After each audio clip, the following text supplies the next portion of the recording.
welcome to Machine Learning Full Course by Simplilearn. If you have ever been amazed at how Google finishes your sentence, how Netflix suggests your next favorite show, or how chatbots seem to understand you, well, that's machine learning doing its magic. And here's the exciting part. By 2025, the magic will be more than just having skills across industries from healthcare and finance to marketing and gaming. Companies everywhere are on the hunt for people who can build smart systems, work with real-world data, and create AI-driven solutions. And yes, the career opportunities and the pay is pretty awesome. In India, machine learning professionals earn around 10 lakh to 25 lakh per annum, and in the US, salaries can easily cross up to $120,000 plus. Now, this course isn't just a theory and slides, it's a full learning journey built for beginners and future experts. We will begin by understanding what machine learning really is and walk you through part 1 of your ML tutorial. From there, we'll get into some powerful tools and concepts. You'll get a beginner-friendly intro for large language models and dive into neural networks. We'll also tackle important hands-on topics like KNN, which is K nearest neighbors, reinforcement learning, and how to evaluate models using the confusion matrix.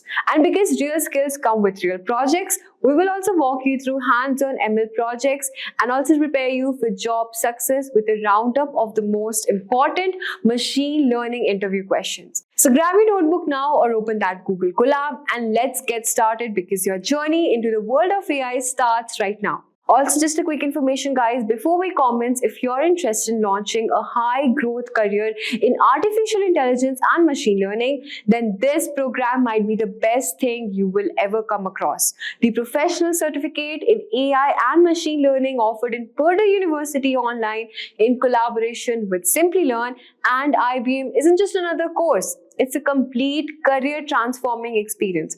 Ranked 1 online AI ML certification by Career Karma, this program is designed to help you master the most in-demand skills in AI automation, ChatGPT, GenAI, LLMs, deep learning, agentic frameworks, and so much more. So whether you're starting or looking out to upskill, you'll get hands-on with 15 plus real-world projects, explore tools like Hugging Face, TensorFlow, Midjourney, and even build LLM-based application. So guys, hurry up and enroll now, and you can find the link in the description box below. What is machine learning? Hello, my name is Richard Kirshner. I'm with the Simplilearn team. That's www.simplilearn.com. Get certified, get ahead. Today we're covering what is machine learning. What's in it for you? We're going to cover the basics of machine learning. What is machine learning? Artificial intelligence versus machine learning versus deep learning. How does machine learning work? Types of machine learning prerequisites, applications of machine learning. Here we have our, it looks a little bit like Frankenstein, our Frankenstein-looking robot. Today, let me tell you what is machine learning. Machine learning works on the development of computer programs that can access data and use it to automatically learn and improve from experience. Watch a robot builder construct a house in 2 days. This was back in July 29th, 2016, so that's pretty impressive. This amount of time to continue to grow in its development. And it's smart enough to leave spaces in the brickwork for wiring and plumbing and can even cut and shape bricks to size. Amazon Echo relies on machine learning, and with more data it becomes more accurate. Play your favorite music, order pizza from Domino's, voice control your home, request rides from Uber. Have you ever wondered the difference between AI, machine learning, and deep learning? Artificial intelligence, a technique which enables machines to mimic human behavior. This is really important because this is how we are able to gauge how well our computations or what we're working on works, is the fact that we're mimicking human behavior. We're using this to replace human work and make it more efficient and make it more streamlined and more accurate. And so the center of artificial intelligence is the big picture of all this put together. IBM Deep Blue Chess, electronic game characters. Those are just a couple examples of artificial intelligence. Machine learning, a technique which uses statistical methods, enabling machines to learn from their past data. So this means if you have your input from last time and you have your answer, you use that to help prove the next guess it makes for the correct answer.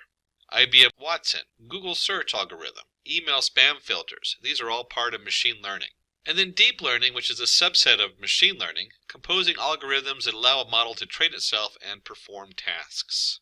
AlphaGo, natural speech recognition. These are a couple examples. Deep learning is associated with tools like neural networks where it's kind of a black box. As it learns, it changes all these things that are, as a human, we would have a very hard time tracking, and it's able to come up with an answer from that. Now let's see how machine learning works. First, we start with training the data. Once we've trained the data, we go into the machine learning algorithm, which then puts the data into a processing, which then goes down to another machine learning algorithm. And then we take new data, because you have to test whatever you did and make sure it works correctly, and we put that into the same algorithm. Once we do that, we check our prediction, we check our results, and from the prediction, if we've set aside some training data and we find out it didn't do a good job predicting it, and it gets a thumbs down as you see, then we go back to the beginning and we retrain the algorithm. And a lot of times it's not just about getting the wrong answer, it's about continually trying to get a better answer. So you'll see the first time you might be like, oh, this is not the answer I want, depending on what domain you're working in, whether it's medical, economical, business, stocks, whatever. You try out your model, and if it's not giving you a good answer, you retrain it. If you think you can get a better answer, you retrain it, and you keep doing that until you get the best answer you can. Let's see the types of machine learning. Supervised learning, unsupervised learning. There's a number of ways to divide up machine learning and how it works. These are two main categories you can divide it into. Supervised learning, we have a known amount of data. So in this case, we have a bunch of apples. We have a machine learning algorithm. It goes through the process. It goes through and trains a model based on that known data. And then once you've trained your model on the known stuff, you can then put an unknown data in there, and you get a new response. And of course, in this particular one, it's an apple. So it's trying to figure out whether it's an apple or another fruit. There are many different algorithms you can use for computing this information, for doing this supervised training. Just to list some of the top ones that are currently being used, and by no means there's more than just this. So by no means this isn't the complete list. There's polynomial regression, there's a random forest, there's linear regression, there's logistic regression, there's decision trees, there's k-nearest neighbors, and there's naive Bayes. Like I said, this is just a short list of some of the many tools that are out there nowadays. And if you have supervised learning, then we should also look at unsupervised learning. Unsupervised learning. So we have unknown data. In this case, you can see we have a bunch of fruit, and we might not have labeled it. We don't know. We've never had anybody look at it and say, this is what this is. And we take that data, and we put it through the machine learning algorithm. And then that goes through the processing, and then the trained model. And what the trained model says, hey, can I see a pattern here? And from that pattern, it divides it up into a response. In this case, apples and pears. You can see some of these things look just like the other, and it tries to put them all together so that you get similar things in similar groups. And again, we have a nice list of algorithms here, and this is not the only algorithms used for this. So don't limit yourself to just these. These are just some of the primary ones used today. And of course, we have the k-means clustering, singular value decomposition, fuzzy means, partial least squares, a priori, hierarchical clustering, principal component analysis. Machine learning prerequisites. Computer science, fundamentals and programming. So any of the machine learning out today, you have to know some basic scripting or programming. Intermediate statistical knowledge. You have to understand a little bit about probabilities. If A is current, how likely is B going to happen? If there's clouds overhead, how likely is it going to rain? Linear algebra and intermediate calculus.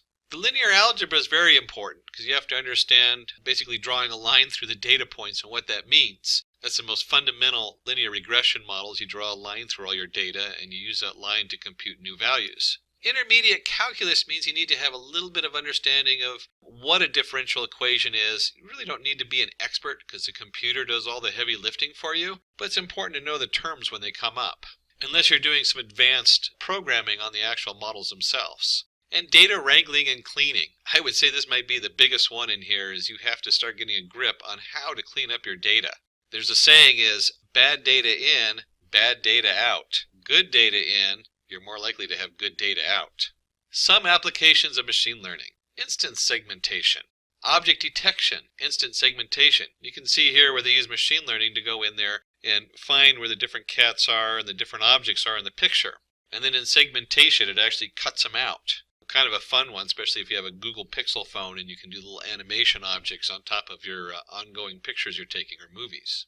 Number plate detection. You can see here where we have a car and it comes in there and it finds a number plate on the car. Once it's done that, it can then do automatic translation. Automatic translation is we pick up some symbols, in this case on a machine, and it does machine translation so that you can know what it's saying even if you don't speak that language. So to summary, we covered the basics of machine learning. What is machine learning? We talked a little bit about the process or the workflow of machine learning. We've looked at two different divisions of machine learning, supervised and unsupervised.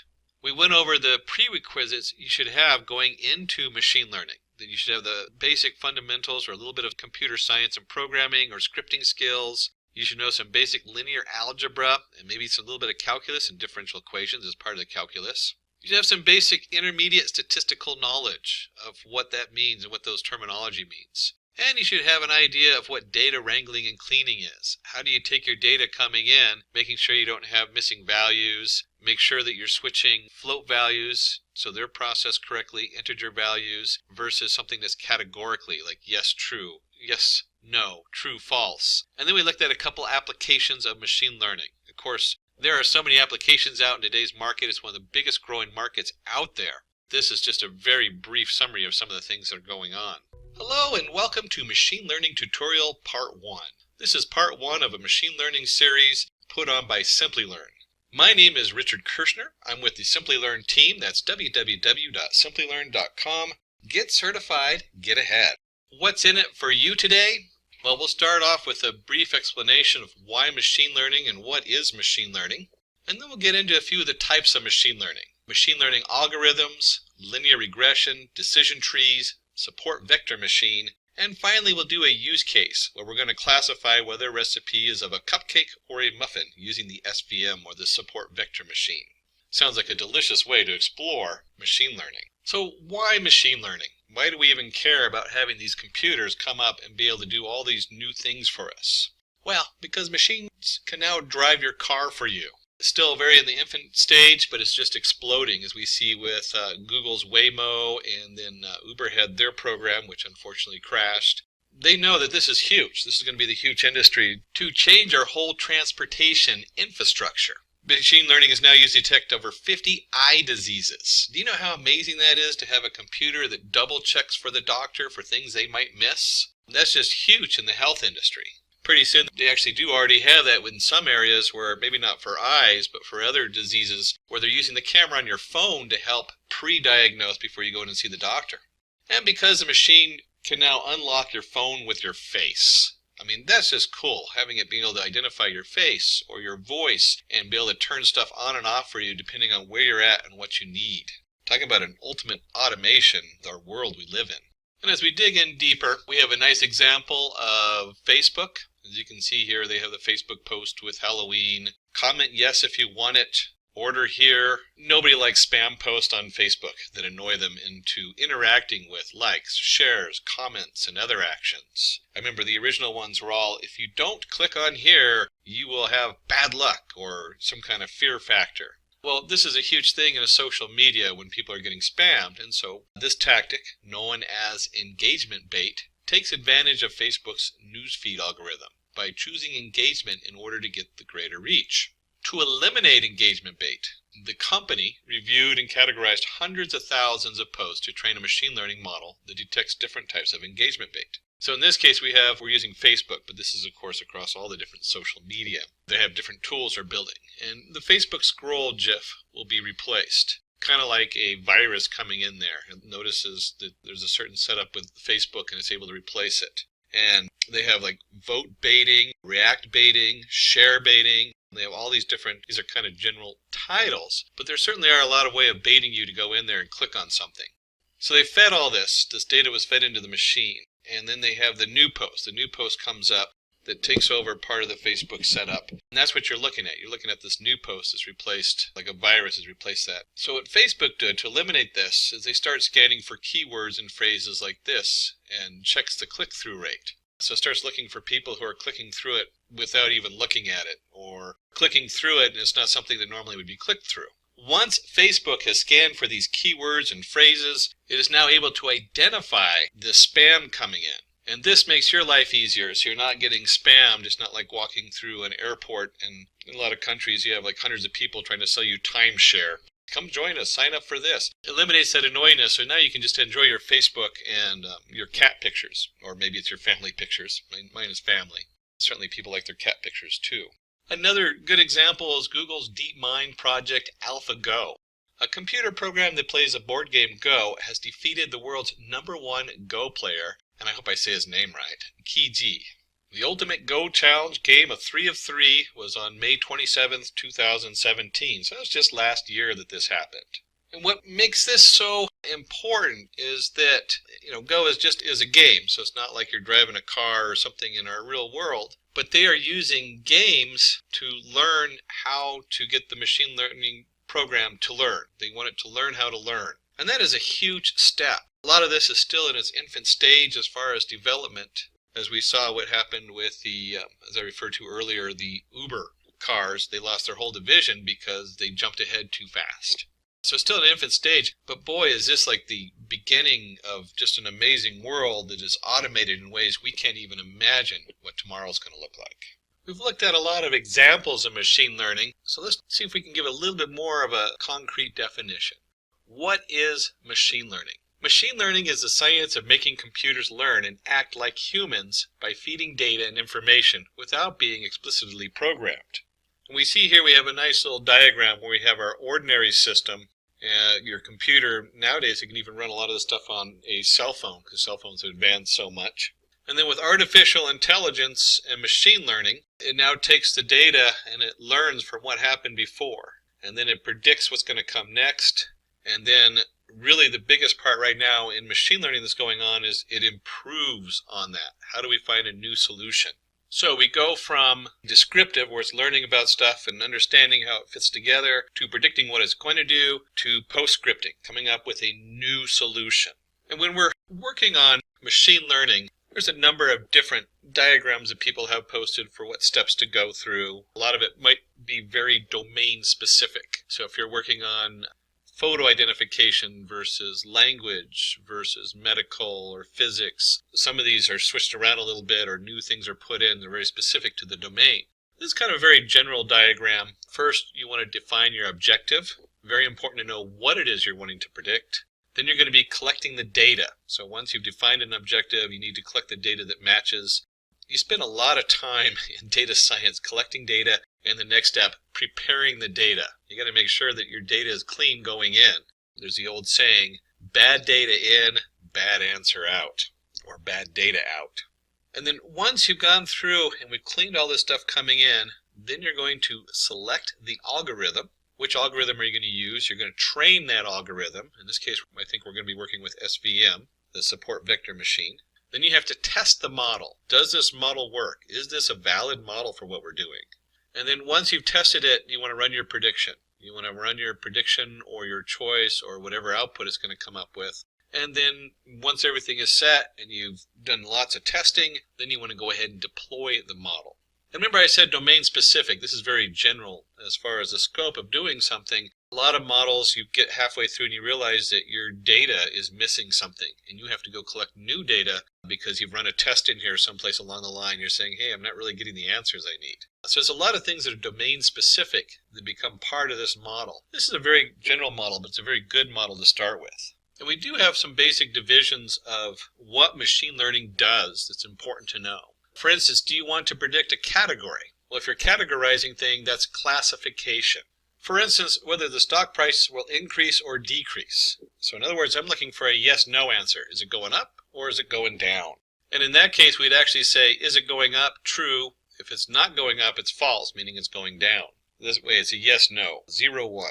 Do you want to predict a quantity? That's regression. So remember, we just did classification. Now we're looking at regression. These are the two major divisions in what data is doing. For instance, predicting the age of a person based on the height, weight, health, and other factors. So based on these different factors, you might guess how old a person is. And then there are a lot of domain-specific things, like do you want to detect an anomaly? That's anomaly detection. This is actually very popular right now For instance, you want to detect money withdrawal anomalies. You want to know when someone's making a withdrawal that might not be their own account. We've actually brought this up because this is really big right now. If you're predicting the stock, whether to buy stock or not, you want to be able to know if what's going on in the stock market is an anomaly. Use a different prediction model because something else is going on. You got to pull out new information in there. Or is this just the norm? I'm going to get my normal return on my money invested. So being able to detect anomalies is very big in data science these days. Another question that comes up, which is on what we call untrained data, is do you want to discover structure in unexplored data?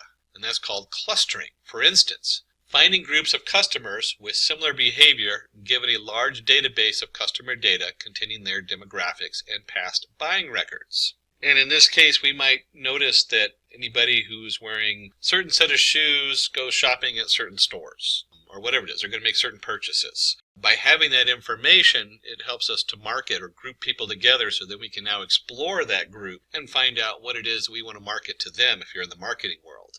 And that might also work in just about any arena. You might want to group people together, whether they're based on their different areas and investments and financial background, whether you're going to give them a loan or not. Before you even start looking at whether they're a valid customer for the bank, you might want to look at all these different areas and group them together based on unknown data. So you don't know what the data is going to tell you, but you want to cluster people together that come together.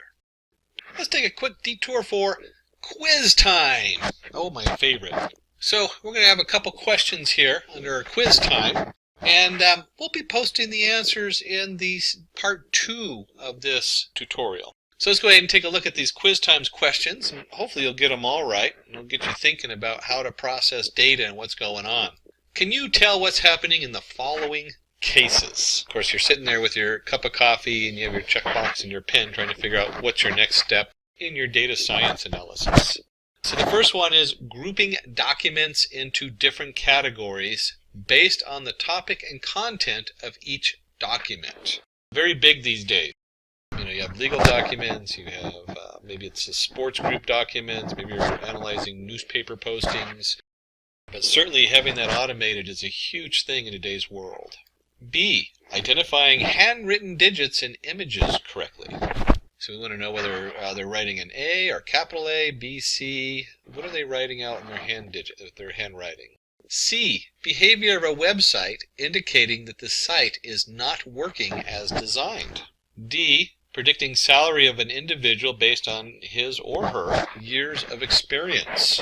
Boy, HR hiring setup there. So stay tuned for part 2. We'll go ahead and answer these questions when we get to the part 2 of this tutorial. Or you can just simply write at the bottom and send a note to Simplilearn, and they'll follow up with you on it. Back to our regular content. Now these last few bring us into the next topic, which is another way of dividing our types of machine learning, and that is with supervised, unsupervised, and reinforcement learning. Supervised learning is a method used to enable machines to classify, predict objects, problems, or situations based on labeled data fed to the machine. And in here you see we have a jumble of data with circles, triangles, and squares, and we label them. We have what's a circle, what's a triangle, what's a square, and we have our model training, and it trains it so we know the answer. Very important, when you're doing supervised learning, you already know the answer to a lot of your information coming in.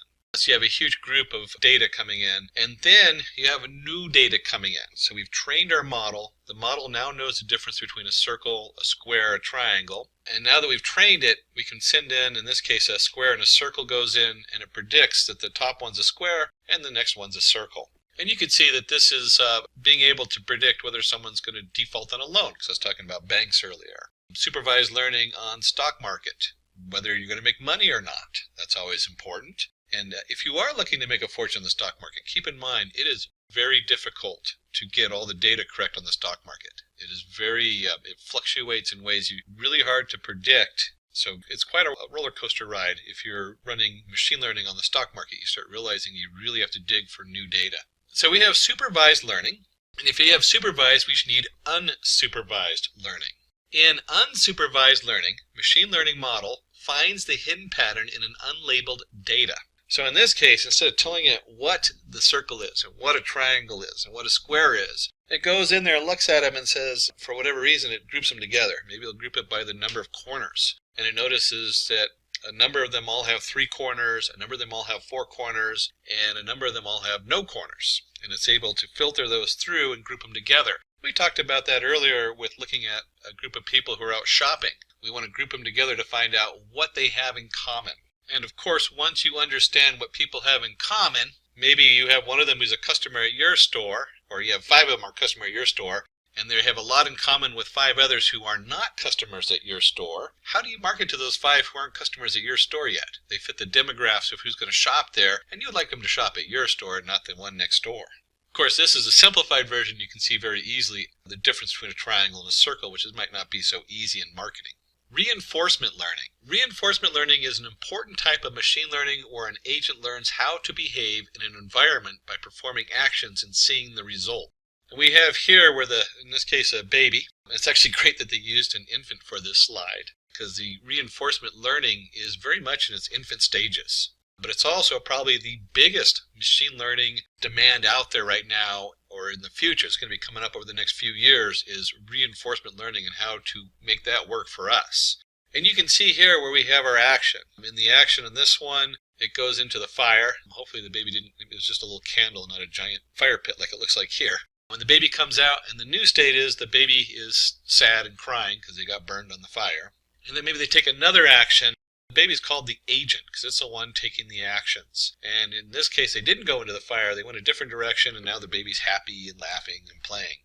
Reinforcement learning is very easy to understand because that's how, as humans, that's one of the ways we learn. We learn whether it is, you burn yourself on the stove, don't do that anymore. Don't touch the stove. In the big picture, being able to have a machine learning program or an AI be able to do this is huge because now it's starting to learn how to learn. That's a big jump in the world of computer and machine learning. And we're going to go back and just kind of go back over supervised versus unsupervised learning. Understanding this is huge because this is going to come up in any project you're working on. We have in supervised learning, we have labeled data. We have direct feedback. So someone's already gone in there and said, yes, that's a triangle. No, that's not a triangle. And then you predict an outcome. So you have a nice prediction. This new set of data is coming in and we know what it's going to be. And then with unsupervised training, it's not labeled. So we really don't know what it is. There's no feedback. So we're not telling it whether it's right or wrong. We're not telling it whether it's a triangle or a square. We're not telling it to go left or right. All we do is we're finding hidden structure in the data, grouping the data together to find out what connects to each other. And then you can use these together. So imagine you have an image and you're not sure what you're looking for. So you go in and you have the unstructured data, find all these things that are connected together. And then somebody looks at those and labels them. Now you can take that labeled data and program something to predict what's in the picture. So you can see how they go back and forth and you can start connecting all these different tools together to make a bigger picture. There are many interesting machine learning algorithms. Let's have a look at a few of them. Hopefully this gives you a little flavor of what's out there. And these are some of the most important ones that are currently being used. We'll take a look at linear regression, decision tree, and the support vector machine. Let's start with a closer look at linear regression. Linear regression is perhaps one of the most well-known and well-understood algorithms in statistics and machine learning. Linear regression is a linear model. For example, a model that assumes a linear relationship between the input variables x and the single output variable y. And you'll see this if you remember from your algebra classes, y equals mx plus c.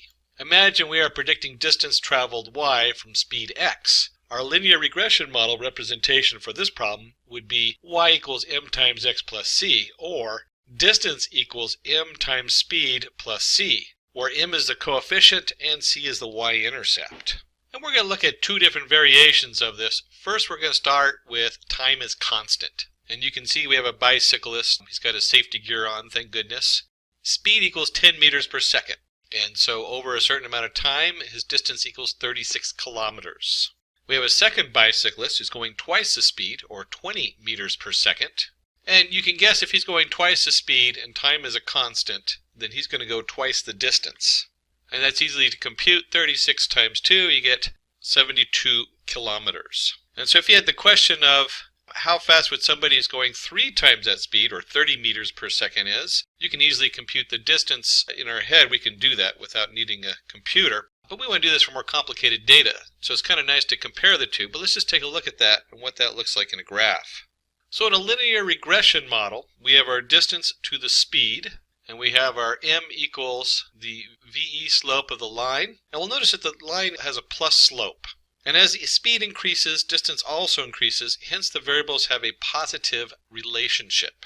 And so your speed of the person, which equals y equals mx plus c, distance traveled in a fixed interval of time, and we could very easily compute, either following the line or just knowing it's 3 times 10 meters per second, that this is roughly 102 kilometers distance that this third bicyclist has traveled. One of the key definitions on here is positive relationship. So the slope of the line is positive. As distance increase, so does speed increase.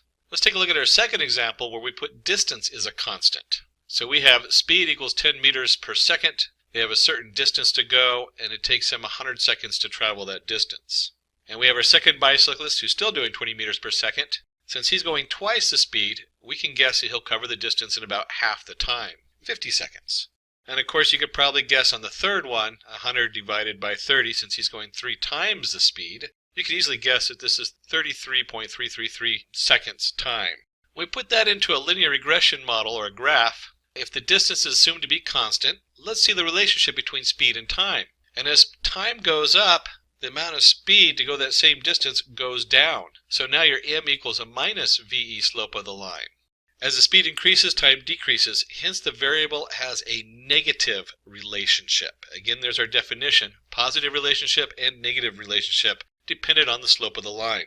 And with a simple formula like this, and even a significant amount of data, let's see with the mathematical implementation of linear regression. And we'll take this data. So suppose we have this data set where we have x, y, x equals 1, 2, 3, 4, 5, standard series, and the y value is 3, 2, 2, 4, 3. When we take that and we go ahead and plot these points on a graph, you can see there's kind of a nice scattering, and you could probably eyeball a line through the middle of it. But we're going to calculate that exact line for linear regression. And the first thing we do is we come up here and we have the mean of xi. And remember, mean is basically the average. So we added 5 plus 4 plus 3 plus 2 plus 1 and divide by 5. And that simply comes out as 3. And then we'll do the same for y. We'll go ahead and add up all those numbers and divide by 5. And we end up with the mean value of y of I equals 2.8. Where the xi references it's an average or means value, and the yi also equals a means value of y.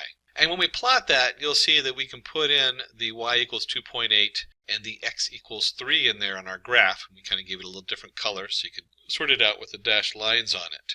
And it's important to note that when we do the linear regression model should go through that dot. Now let's find our regression equation to find the best fit line. Remember, we go ahead and take our y equals mx plus c, so we're looking for m and c. So to find this equation for our data, we need to find our slope of m and our coefficient of c. And we have y equals mx plus c, where m equals the sum of x minus x average times y minus y average, or y means and x means, over the sum of x minus x means squared. That's how we get the slope of the value of the line. And we can easily do that by creating some columns here where we have x, y. Computers are really good about iterating through data, and so we can easily compute this and fill in a graph of data. And in our graph, you can easily see that if we have our x value of 1, and if you remember the xi, or the means value, is 3, 1 minus 3 equals a negative 2, and 2 minus 3 equals a negative 1, so on and so forth. And we can easily fill in the column of x minus xi, y minus yi, and then from those we can compute x minus xi squared and x minus xi times y minus yi. And you can guess it that the next step is to go ahead and sum the different columns for the answers we need. So we get a total of 10 for our x minus xi squared, and a total of 2 for x minus xi times y minus yi. And we plug those in, we get 2/10, which equals 0.2. So now we know the slope of our line equals 0.2. So we can calculate the value of c. That'd be the next step, is we need to know where it crosses the y-axis. And if you remember, I mentioned earlier that the linear regression line has to pass through the means value, the one that we showed earlier. We can just flip back up there to that graph, and you can see right here there's our means value, which is 3, x equals 3 and y equals 2.8. And since we know that value, we can simply plug that into our formula, y equals 0.2x plus c. So we plug that in and we get 2.8 equals 0.2 times 3 plus c, and you can just solve for c. So now we know that our coefficient equals 2.2. And once we have all that, we can go ahead and plot our regression line. Y equals 0.2 times x plus 2.2.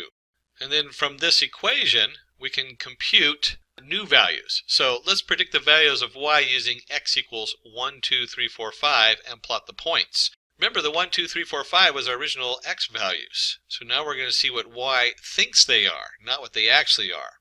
And when we plug those in, we get y of designated with y of p. You can see that x equals 1 equals 2.4, x equals 2 equals 2.6, and so on and so on. So we have our y predicted values of what we think it's going to be when we plug those numbers in.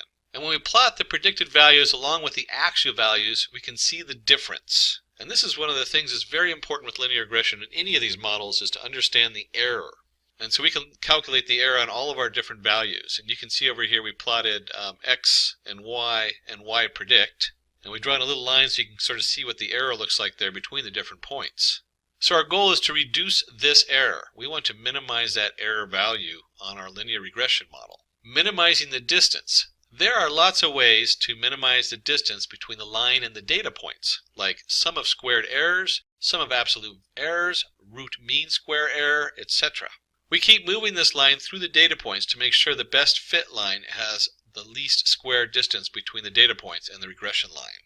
So to recap with a very simple linear regression model, we first figure out the formula of our line through the middle, and then we slowly adjust the line to minimize the error.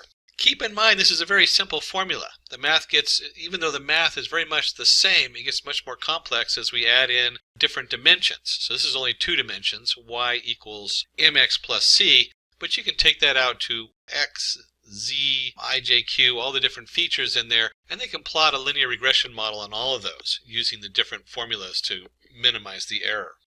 Let's go ahead and take a look at decision trees, a very different way to solve problems in the linear regression model.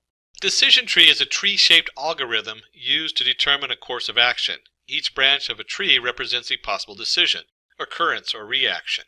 We have data which tells us if it is a good day to play golf. And if we were to open this data up in a general spreadsheet, you can see we have the outlook, whether it's rainy, overcast, sunny, temperature, hot, mild, cool, humidity, windy, and did I like to play golf that day, yes or no? So we're taking a census. And certainly I wouldn't want a computer telling me when I should go play golf or not. But you can imagine if you got up in the night before, you're trying to plan your day, and it comes up and says tomorrow would be a good day for golf for you in the morning, and not a good day in the afternoon, or something like that. This becomes very beneficial, and we see this in a lot of applications coming out now where it gives you suggestions and lets you know what would fit the match for you for the next day or the next purchase or the next whatever, next meal out. In this case, is tomorrow a good day for playing golf based on the weather coming in? And so we come up and let's determine if you should play golf when the day is sunny and windy. So we found out the forecast tomorrow is going to be sunny and windy. And suppose we draw our tree like this. We're going to have our humidity, and then we have our normal, which is if you have a normal humidity, you're going to go play golf. And if the humidity is really high, then we look at the outlook. And if the outlook is sunny, overcast, or rainy, it's going to change what you choose to do. So if you know that it's a very high humidity and it's sunny, you're probably not going to play golf because you're going to be out there miserable, fighting off the mosquitoes that are out joining you to play golf with you. Maybe if it's rainy, you probably don't want to play in the rain. But if it's slightly overcast and you get just the right shadow, that's a good day to play golf and be outside, out on the green. Now in this example, you can probably make your own tree pretty easily because it's a very simple set of data going in. But the question is, how do you know what to split? Where do you split your data? What if this is much more complicated data where it's not something that you would particularly understand? Like studying cancer, they take about 36 measurements of the cancerous cells, and then each one of those measurements represents how bulbous it is, how extended it is, how sharp the edges are. Something that as a human we would have no understanding of. So how do we decide how to split that data up? And is that the right decision tree? So that's a question that's going to come up. Is this the right decision tree? For that, we should calculate entropy. and information gain. Two important vocabulary words there are the entropy and the information gain. Entropy. Entropy is a measure of randomness or impurity in the data set. Entropy should be low, so we want the chaos to be as low as possible. We don't want to look at it and be confused by the images or what's going on there with mixed data. And the information gain. It is a measure of decrease in entropy after the data set is split, also known as entropy reduction. Information gain should be high, so we want our information that we get out of the split to be as high as possible. Let's take a look at entropy from the mathematical side. In this case, we're going to denote entropy as I of P of and N, where P is the probability that you're going to play a game of golf, and N is the probability where you're not going to play the game of golf. Now, you don't really have to memorize these formulas. There's a few of them out there depending on what you're working with. But it's important to note that this is where this formula is coming from, so when you see it, you're not lost when you're running your programming, unless you're building your own decision tree code in the back. And we simply have a log squared of P over P plus N minus N over P plus N times the log squared of N of P plus N. But let's break that down and see what it actually looks like when we're computing that from the computer script side. Entropy of a target class of the data set is the whole entropy. So we have entropy play golf. And when we look at this, if we go back to the data, you can simply count how many yeses and no in our complete data set for playing golf days. In our complete set, we find we have 5 days we did play golf and 9 days we did not play golf. And so our I equals, if you add those together, 9 plus 5 is 14. And so our I equals 5 over 14 and 9 over 14. That's our P and N values that we plug into that formula. And you can go 5 over 14 equals 0.36, 9 over 14 equals 0.64. And when you do the whole equation, you get the minus 0.36 log root squared of 0.36 minus 0.64 log squared root of 0.64. And we get a set value. We get 0.94. So we now have a full entropy value for the whole set of data that we're working with. And we want to make that entropy go down. And just like we calculated the entropy out for the whole set, we can also calculate entropy for playing golf and the outlook. Is it going to be overcast or rainy or sunny? And so when we look at the entropy, we have P of sunny times E of 3 of 2. And that just comes out how many sunny days yes and how many sunny days no over the total, which is 5. Don't forget to put we'll divide that 5 out later on. Equals P overcast equals 4 comma 0 plus rainy equals 2 comma 3. And then when you do the whole setup, we have 5 over 14. Remember I said there was a total of 5? 5 over 14 times the I of 3 of 2 plus 4 over 14 times the 4 comma 0 and 514 over I of 2 3. And so we can now compute the entropy of just the part that has to do with the forecast, and we get 0.693. Similarly, we can calculate the entropy of other predictors like temperature, humidity, and wind. And so we look at the gain outlook. How much are we going to gain from this? Entropy play golf minus entropy play golf outlook. And we can take the original 0.94 for the whole set minus the entropy of just the rainy day and temperature, and we end up with a gain of 0.247. So this is our information gain. Remember, we define entropy and we define information gain. The higher the information gain, the lower the entropy, the better. The information gain of the other three attributes can be calculated in the same way. So we have our gain for temperature equals 0.029. We have our gain for humidity equals 0.152, and our gain for a windy day equals 0.048. And if you do a quick comparison, you'll see the 0.247 is the greatest gain of information, so that's the split we want. Now let's build the decision tree. So we have the outlook. Is it going to be sunny, overcast, or rainy? That's our first split because that gives us the most information gain. And we can continue to go down the tree using the different information gains with the largest information. We can continue down the nodes of the tree where we choose the attribute with the largest information gain as the root node, and then continue to split each subnode with the largest information gain that we can compute. And although it's a little bit of a tongue twister to say all that, you can see that it's a very easy to view visual model. We have our outlook, we split it 3 different directions. If the outlook is overcast, we're going to play. And then we can split those further down if we want. So if the outlook is sunny, but then it's also windy, if it's windy, we're not going to play. If it's not windy, we'll play. So we can easily build a nice decision tree to guess what we would like to do tomorrow and give us a nice recommendation for the day. So we want to know if it's a good day to play golf when it's sunny and windy. Remember the original question that came out? Tomorrow's weather report is sunny and windy. You can see by going down the tree, we go outlook sunny, outlook windy. We're not going to play golf tomorrow. So our little smartwatch pops up and says, I'm sorry, tomorrow's not a good day for golf. It's going to be sunny and windy. And if you're a huge golf fan, you might go, uh-oh, it's not a good day to play golf. We can go in and watch a golf game at home. So we'll sit in front of the TV instead of being out playing golf in the wind. Now that we looked at our decision tree, let's look at the third one of our algorithms we're investigating. Support vector machine. Support vector machine is a widely used classification algorithm. The idea of support vector machine is simple. The algorithm creates a separation line which divides the classes in the best possible manner. For example, dog or cat, disease or no disease.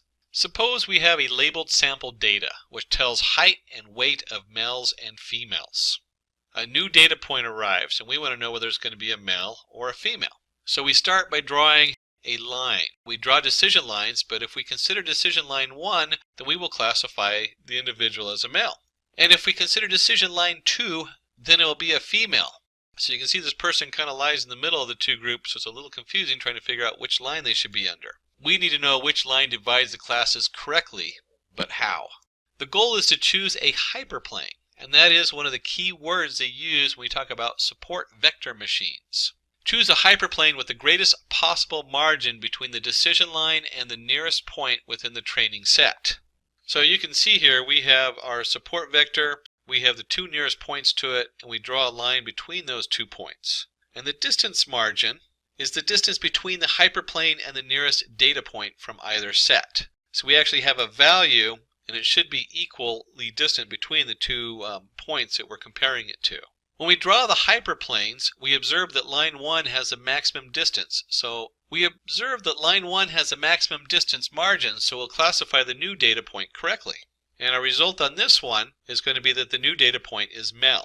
One of the reasons we call it a hyperplane versus a line is that a lot of times we're not looking at just weight and height. We might be looking at 36 different features or dimensions.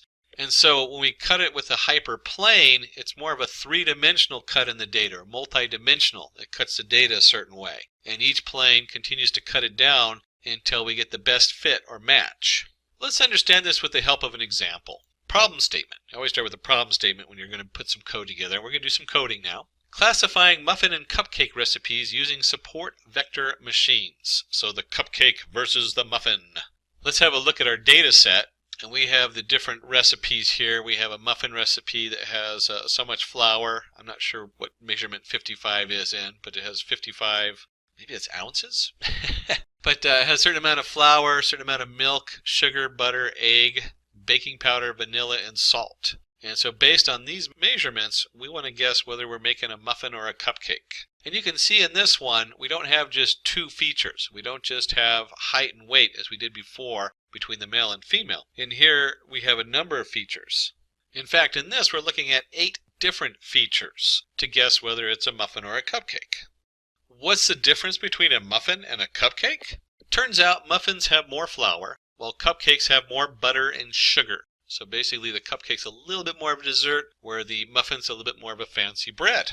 But how do we do that in Python? How do we code that to go through recipes and figure out what the recipe is?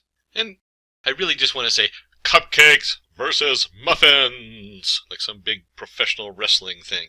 Before we start in our cupcakes versus muffins, we are going to be working in Python. There's many versions of Python, many different editors. That is one of the strengths and weaknesses of Python, is it just has so much stuff attached to it, and it's one of the more popular data science programming packages you can use. In this case, we're going to go ahead and use Anaconda and Jupyter Notebook. The Anaconda Navigator has all kinds of fun tools. Once you're into the Anaconda Navigator, you can change environments. I actually have a number of environments on here. We'll be using Python 3.6 environment. So this is in Python version 3.6. Although it doesn't matter too much which version you use.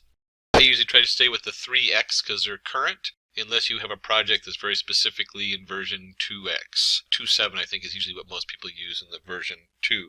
And then once we're in our Jupyter Notebook editor, I can go up and create a new file. And we'll just jump in here.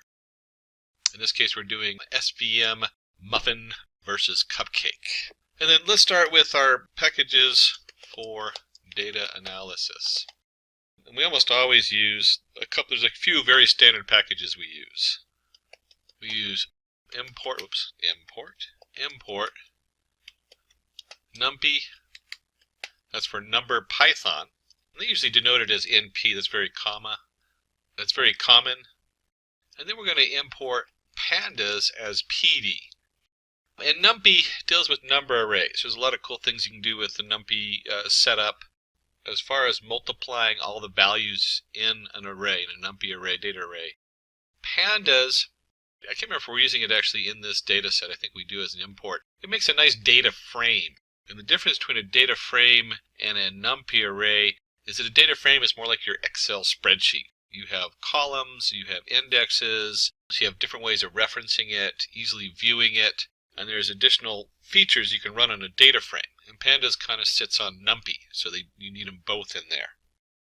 And then finally, we're working with the support vector machine. So from sklearn, we're going to use the sklearn model, import SVM, support vector machine.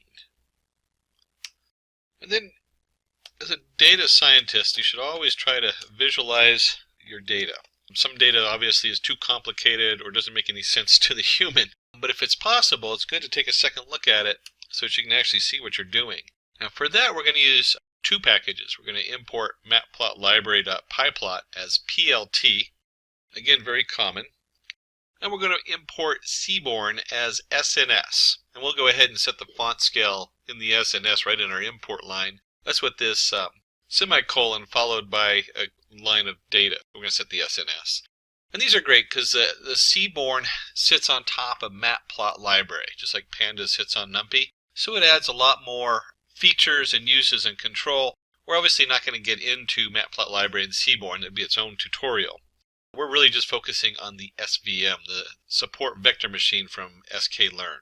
And since we're in Jupyter Notebook, we have to add a special line in here for our matplotlibary. And that's your %sign or ampersand matplotlibary in line. Now, if you're doing this in just a straight code project, a lot of times I use like Notepad++, and I'll run it from there. You don't have to have that line in there because it'll just pop up as its own window on your computer, depending on how your computer's set up. Because we're running this in the Jupyter Notebook as a browser setup, this tells it to display all of our graphics right below on the page. So that's what that line is for. I remember the first time I ran this, I didn't know that, and I had to go look that up years ago. It was quite a headache. So matplotlibary inline is just because we're running this on the web setup. And we can go ahead and run this, make sure all our modules are in. They're all imported, which is great. If you don't have them import, you'll need to go ahead and pip, use the PIP or however you do it. There's a lot of other install packages out there, although pip is the most common. And you have to make sure these are all installed on your Python setup. The next step, of course, is we got to look at the data. You can't run a model for predicting data if you don't have actual data. So to do that, let me go ahead and open this up and take a look. And we have our cupcakes versus muffins. And it's a CSV file, or .csv, meaning that it's comma-separated variable. And it's going to open it up in a nice spreadsheet for me. And you can see up here we have the type. We have muffin, muffin, muffin, cupcake, cupcake, cupcake. And then it's broken up into flour, milk, sugar, butter, egg, baking powder, vanilla, and salt. So what we can do is we can go ahead and look at this data also in our Python. Let us create a variable recipes equals, we're going to use our pandas module, .read CSV. Remember, it's a comma-separated variable. And the file name happened to be cupcakes versus muffins. Oops, I got double brackets there. Do it this way. There we go. Cupcakes versus muffins. Because the program I loaded, or the place I saved this particular Python program is in the same folder, we can get by with just the file name. But remember, if you're storing it in a different location, you have to also put down the full path on there. And then because we're in pandas, we're going to go ahead and you can actually, inline you can do this, but let me do the full print. You can just type in recipes.head in the Jupyter notebook. But if you're running in code in a different script, you need to go ahead and type out the whole print recipes.head. And pandas knows that that's going to do the first 5 lines of data. And if we flip back on over to the spreadsheet where we opened up our CSV file, you can see where it starts on line 2. This one calls it 0, and then 2, 3, 4, 5, 6 is going to match. Go and close that out because we don't need that anymore. And it always starts at 0. And it automatically indexes it since we didn't tell it to use an index in here. So that's the index number for the left-hand side. And it automatically took the top row as labels. So pandas using it to read a CSV is just really slick and fast. One of the reasons we love our pandas. Not just because they're cute and cuddly teddy bears. And let's go ahead and plot our data. And I'm not going to plot all of it. I'm just going to plot the sugar and flour. Now obviously you can see where they get really complicated if we have tons of different features. And so you'll break them up and maybe look at just 2 of them at a time to see how they connect. And to plot them, we're going to go ahead and use Seaborn. So that's our SNS. And the command for that is sns.lmplot. And then the 2 different variables I'm going to plot is flour and sugar. Data equals recipes. The hue equals type. And this is a lot of fun because it knows that this is pandas coming in. So this is one of the powerful things about pandas mixed with Seaborn and doing graphing. And then we're going to use a palette set 1. There's a lot of different sets in there. You can go look them up for Seaborn. We'll do a fit regular equals false, so we're not really trying to fit anything. And it's a scatter, KWS. A lot of these settings you can look up in Seaborn. Half of these you could probably leave off when you run them. Somebody played with this and found out that these were the best settings for doing a Seaborn plot. And let's go ahead and run that. And because it does it inline, it just puts it right on the page. And you can see right here that just based on sugar and flour alone, there's a definite split. And we use these models because you can actually look at it and say, hey, if I drew a line right between the middle of the blue dots and the red dots, we'd be able to do an SVM and a hyperplane right there in the middle. Then the next step is to format or pre-process our data. And we're going to break that up into 2 parts. We need a type label. And remember, we're going to decide whether it's a muffin or a cupcake. Well, a computer doesn't know muffin or cupcake. It knows 0 and 1. So what we're going to do is we're going to create a type label.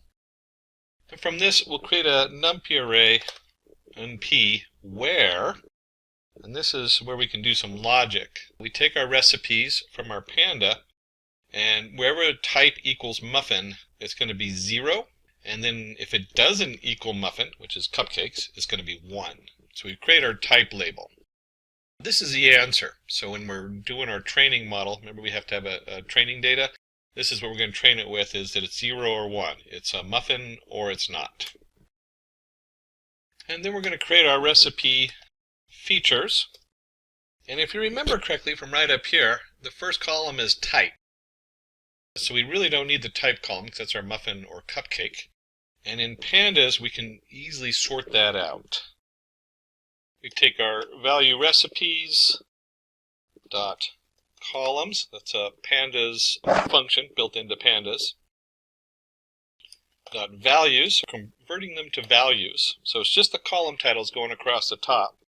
And we don't want the first one. So what we do is, since it always starts at 0, we want 1 colon till the end. And then we want to go ahead and make this a list. And this converts it to a list of strings. And then we can go ahead and just take a look and see what we're looking at for the features. Make sure it looks right.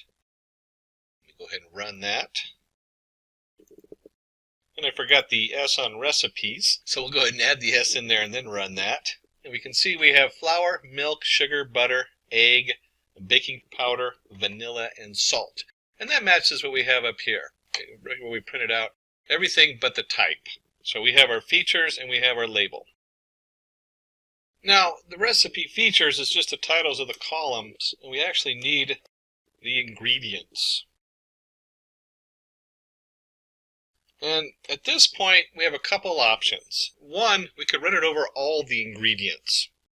And when you're doing this, usually you do. But for our example, we want to limit it so you can easily see what's going on. Because if we did all the ingredients, we have, that's what, 7, 8 different hyperplanes that would be built into it. We only want to look at one so you can see what the SVM is doing. And so we'll take our recipes and we'll do just flour and sugar. Again, you could replace that with your recipe features and do all of them, but we're going to do just flour and sugar, and we're going to convert that to values. We don't need to make a list out of it because it's not string values. These are actual values on there. And we can go ahead and just print ingredients, and you can see what that looks like. And so we have just the amount of flour and sugar, just the 2 sets of plots. And just for fun, let's go ahead and take this over here and take our recipe features. And so if we decided to use all the recipe features, you'll see that it makes a nice column of different data. So it just strips out all the labels and everything. We just have just the values.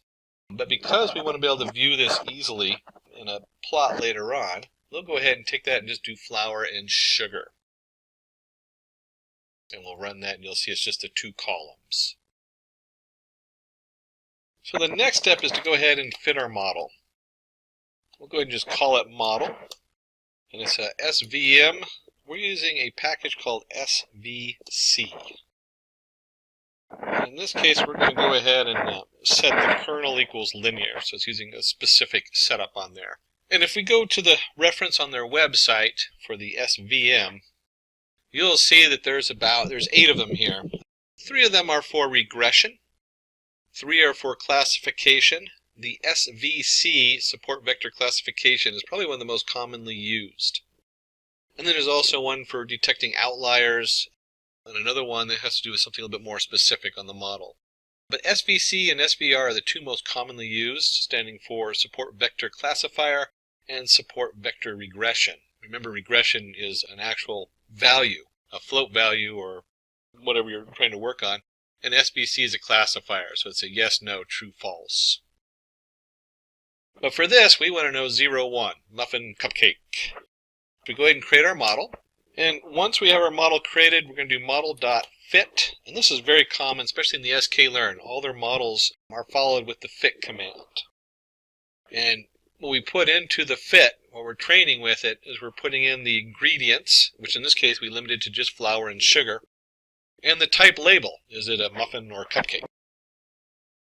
Now, in more complicated data science series, you'd want to split into, we won't get into that today, we split it into training data and test data. And they even do something where they split it into thirds, where a third is used for, where you switch between which one's training and test. There's all kinds of things that go into that, and it gets very complicated when you get to the higher end.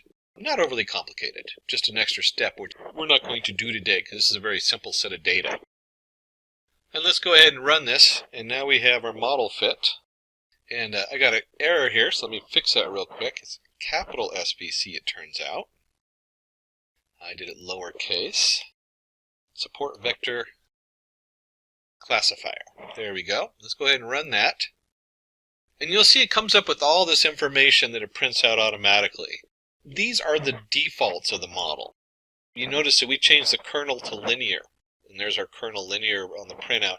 And there's other different settings you can mess with. We're going to just leave that alone for right now. For this, we don't really need to mess with any of those. So next, we're going to dig a little bit into our newly trained model. And we're going to do this so we can show you on a graph. And let's go ahead and get the separating. And we're going to say, we're going to use a W for our variable on here. And we're going to do model.coefficient _0. So what the heck is that? Again, we're digging into the model. So we've already got a prediction and a train. This is the math behind it that we're looking at right now. And so the W is going to represent two different coefficients. And if you remember, we had y equals mx plus c. So these coefficients are connected to that, but in two-dimensional. It's a plane. We don't want to spend too much time on this because you can get lost in the confusion of the math. So if you're a math whiz, this is great. You can go through here and you'll see that we have a equals minus w of 0 over w of 1. Remember, there's two different values there. And that's basically the slope that we're generating. And then we're going to build an XX. What is XX? We're going to set it up to a numpy array. There's our NP dot line space.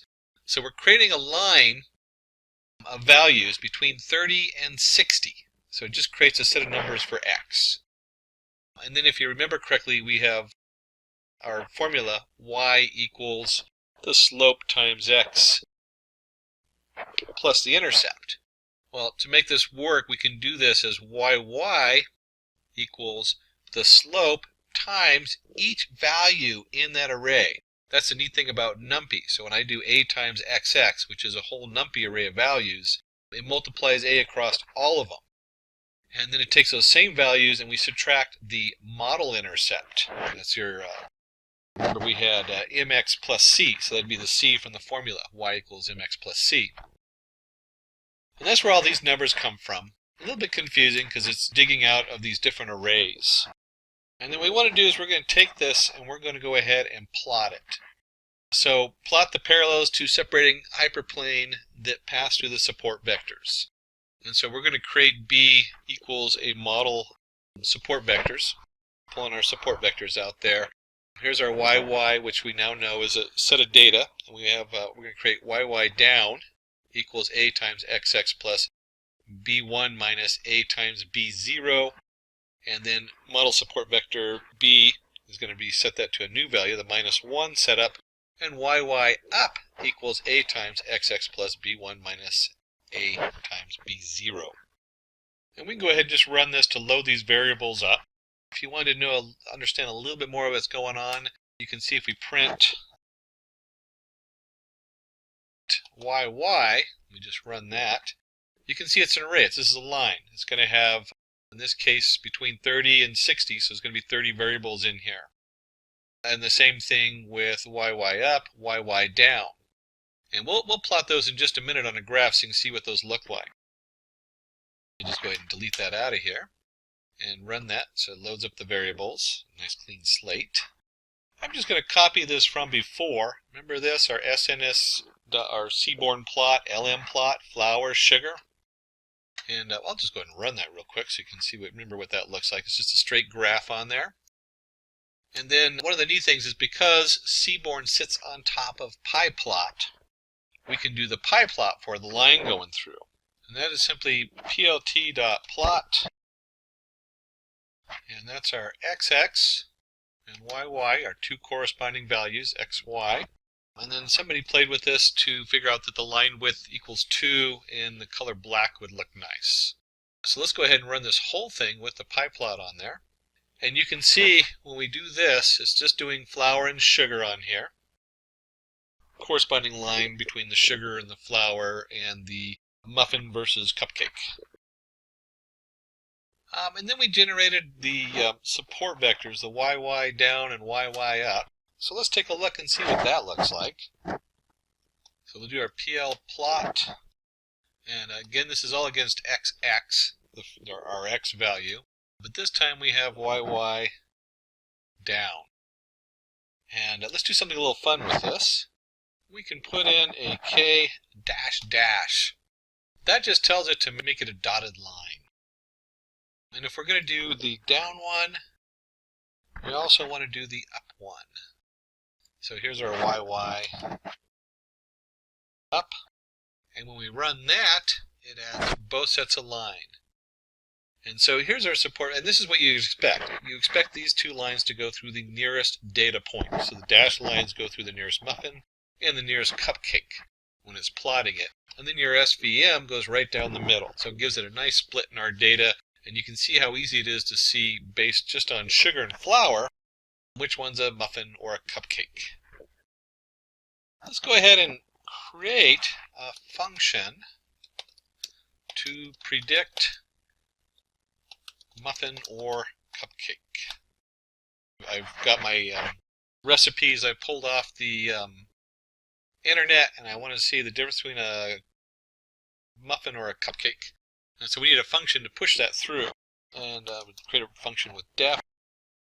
And let's call it muffin or cupcake. And remember, we're just doing flour and sugar today. We're not doing all the ingredients.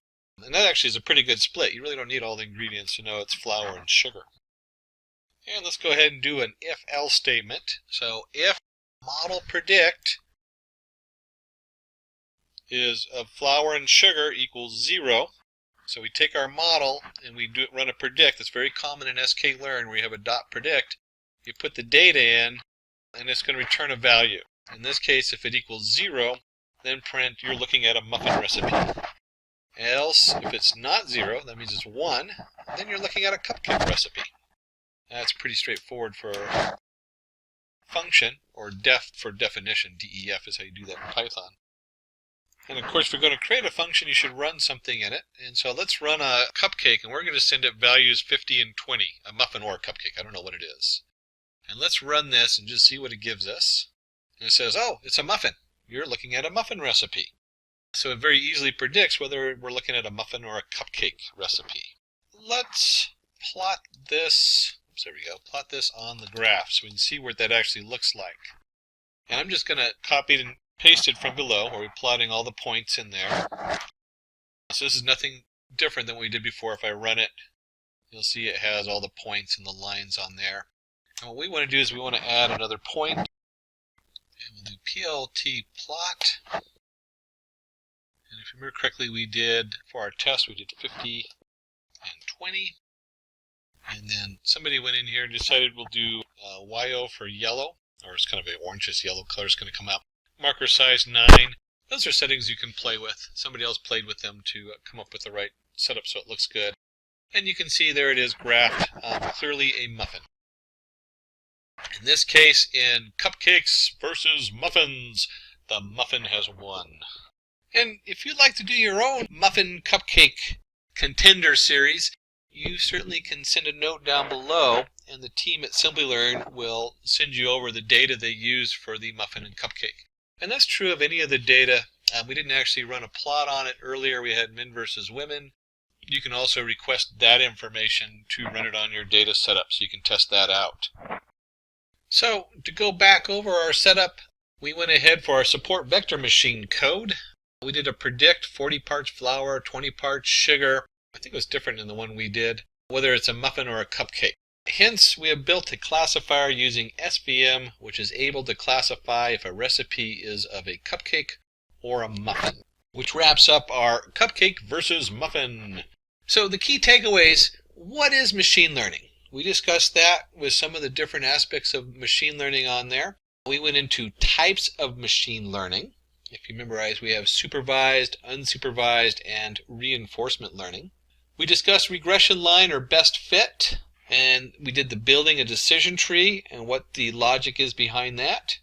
And finally, we did classification using SVM, support vector machine, and we did the code in there. Today, we are diving into machine learning, the technology behind things like Netflix recommendations, Siri, and even the face unlock of your phone. Machine learning helps devices get smarter by learning from data and predicting what we might like or need. And here's why machine learning is huge for your career. Right now, machine learning jobs are among the fastest growing roles worldwide. Companies in every industry, tech, healthcare, finance, and more, are looking for people with machine learning skills to improve their products, automate tasks, and make smarter decisions. Machine learning engineers in the US earn around $112,000 on average, with plenty of room for growth as you gain experience. So if you want to jump into this exciting field, learning machine learning can open doors to high-paying, in-demand jobs. So in this video, I'll guide you through the ultimate roadmap to master machine learning in 2025, one step at a time. So let's get started. So in the first month, start with the foundations of programming. So programming is a language you'll use to communicate with your computer and bring machine learning algorithms to life. So this month is all about Python, the language of choice for most machine learning practitioners. So here's what to focus on. First, learn Python basics. Begin with Python's fundamentals like variables, data types, loops, and functions. So spend time writing small programs daily to get comfortable. After that, explore the key libraries like NumPy, Pandas, and scikit-learn. So NumPy is for numerical operations. It makes handling large datasets faster and easier. And Pandas is to manipulate and analyze data. So Pandas allow you to filter, sort, and reshape data in a breeze. And then scikit-learn is for implementing algorithms in just a few lines of code. So now you might have heard about R, another language used in machine learning. But don't stress about it now. Python will serve you well, especially as a beginner, because it's simpler and more flexible. So aim to spend an hour or two each day coding. By the end of this month, you'll have a solid base to build on. Now in the second month, get organized with version control and data structures. So this month is about learning how to organize and manage your code effectively and sharpening your problem solving skills with data structures and algorithms. So first is version control with Git. So think of Git as your project history tracker. So imagine working on a big project and making changes, then realizing something went wrong. You want to go back to an earlier version, right? So that's where Git comes in. And here's what you should practice. Number one is committing changes. So save different versions of your work as you progress. And then branching, which means work on separate features without affecting your main code. And then comes merging, which means combining changes from different versions once they are ready. So you have to set up an account on GitHub or GitLab to store your projects online. So not only will this be super useful, but it'll also start building your portfolio. Now next is data structures and algorithm. So think of data structures like tools in a toolkit. So each one like arrays, stacks, queues, etc. serves a specific purpose. So here's how to approach them. Number one, arrays and lists. Now arrays and lists are for storing data in sequence. After that, you can get familiar with stacks and queues. So stacks and queues are for tasks that need ordered data access. And then you have sorting and searching algorithms. So these make your programs more efficient. And that's super important in machine learning where data can get massive. So the goal here is to build up your problem solving skills, which are key to machine learning success. So take it slow, practice daily, and you'll see progress. Now in the third month, learn to access data with SQL. So in machine learning, a lot of work involves accessing and organizing data from databases. So SQL, a structured query language, is your ticket to getting the data you need for training ML models. So here's what you should focus on. Select and where. So these commands help you pull specific pieces of data. And then you can move on to joins. Joins usually combine data from different tables. So this is so powerful that you'll use it all the time. And then comes group by and aggregate functions. They are great for summarizing data to find patterns. So spend time working with sample databases you can find online and practice writing queries. Being comfortable with SQL will save you time when preparing data for your models. Now, after completing the third month, you can move on to mathematics, which is building your analytical mind. So this month, we are tackling the math behind machine learning. So don't worry, you don't need to be a math genius, but understanding certain concepts will make everything feel less mysterious. So in this month, you have to focus on linear algebra. So this is the math behind how models see data. So you can study vectors, matrices, and operations like multiplication. Next comes calculus. So you'll use calculus to help your models learn. So you have to focus on derivatives and gradients, which help minimize errors in your model. And then you can move on to probability and statistics. So understanding probability helps you make sense of data. So learn about distributions like normal distribution, binomial distribution, and then variance and standard deviation. So once you have learned maths, next you'll be moving on to data handling and visualization, which is the heart of machine learning, as you all know. So with math under your belt, it's time to dig into data handling and visualization. So data preparation is vital because your model is only as good as the data you feed it. So number one comes data manipulation. So using pandas and NumPy, you'll clean and organize your data. You might be removing missing values, like clean up messy data so it doesn't confuse your model. And then you will learn transforming variables, like converting data into formats that work for models. And then you will move on to encoding categorical data, like changing text data, like female or male into numbers. Now, once you're done with data manipulation, next comes data visualization. So visualization is how you get to see your data before training a model. So here you have to learn Matplotlib and Seaborn. So you can create line charts, histograms, scatter plots, and heat maps. So this lets you explore patterns and spot outliers. So understanding these patterns in your data is crucial for building effective models. Now, in the 6th month, you will be moving on to the machine learning fundamentals. So now it's time to start building your own models. So you will focus on two main types of machine learning this month. Number one comes the supervised learning. So this is when you train a model on labeled data where the outcome is already known. So you'll work with algorithms like linear regression, which predicts a continuous outcome. Then you will work with decision trees, which breaks down decisions into a tree structure. And then you have support vector machines under supervised learning, which separates data into classes. Now, after supervised learning comes unsupervised learning. So here your model identifies patterns in data without labeled outcomes. So two popular techniques in unsupervised learning is number one, clustering, like K-means clustering, which means group similar data points. And then you have dimensionality reduction. This reduces data complexity by focusing on key features. So you can use scikit-learn to try out these algorithms on sample data sets. So this will give you hands-on experience with model training, and you will learn to fine-tune them to get better results. Now, before moving on, if you are interested in advancing your career in the field of AI and machine learning, Simplilearn's postgraduate program, delivered in collaboration with Purdue University and IBM, is a perfect opportunity. This highly ranked program offers a comprehensive curriculum covering essential topics like machine learning, deep learning, NLP, computer vision, reinforcement learning, generative AI, prompt engineering, and many more. With hands-on experience to 25 plus projects and access to 20 plus cutting-edge tools, you will gain the skills needed to excel in today's competitive job market. So join now and elevate your expertise with the backing of Purdue's academic excellence and IBM's industry-leading insights. You can find the course link in the description box and pinned comments. Now moving on to the 7th month, you'll be building and training models with advanced libraries. So by now you have experimented with some basic models. So let's step it up with advanced tools like TensorFlow and PyTorch. So these libraries offer more flexibility and power. So TensorFlow and PyTorch, so here you can start with simple models and work your way up. So these libraries allow for building neural networks, which you'll be studying more on the next month. Now, once you have become familiar with TensorFlow and PyTorch, you can move on to model training and evaluation.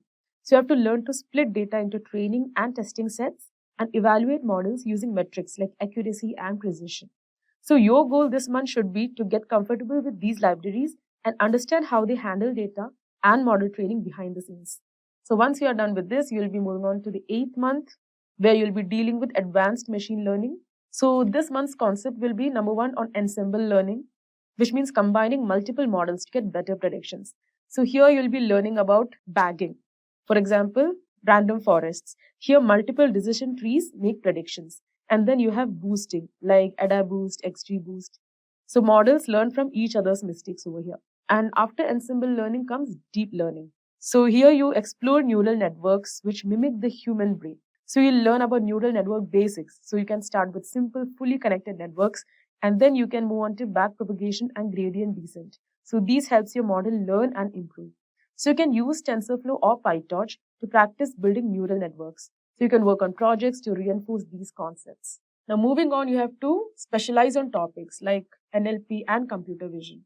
So machine learning applications are so powerful, and here you'll get a taste of two major fields, which is NLP or natural language processing. So here they work with text data for tasks like sentiment analysis and text classification. So you can start with basic pre-processing like tokenization, stop word removal, and move to building simple NLP models. After that, you can try out computer vision.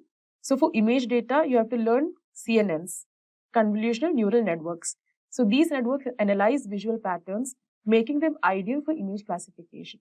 So you practice with open data sets like text, documents, or images and apply the concepts you will learn to see results in real-world applications. Now in the 10th month, you'll be dealing with model deployment, which is bringing your models to life. So here you'll be using Flask or Django. So you can use these frameworks to create a web API so users can interact with your model. For example, build a web app that lets people upload images for classification. And then you can also try out Docker. So package your model and its dependencies so it can run on any machine. So this is super helpful for deploying models without compatibility issues. So by the end of this month, you will be able to share your models with the world. So moving on to the 11th month, you'll be starting with cloud and production. So this month, you'll learn how to deploy models on the cloud and ensure they perform well in real-world environments. So you'll be dealing with cloud platforms like AWS, Google Cloud, or Azure. So you have to learn to deploy models on the cloud for wider accessibility and scalability. And then comes monitoring and maintenance. So understand how to track your model's performance over time and update it as needed. So these skills are essential for maintaining models in production and ensuring they stay reliable. And finally, you will be creating real-world projects and portfolio building. So here you have to choose topics that interest you and showcase your skills. So first you can start with full projects. So complete projects that go from data cleaning and model building to deployment. So ideas could be a sentiment analysis tool or an image recognition app. And then you have to build your portfolio.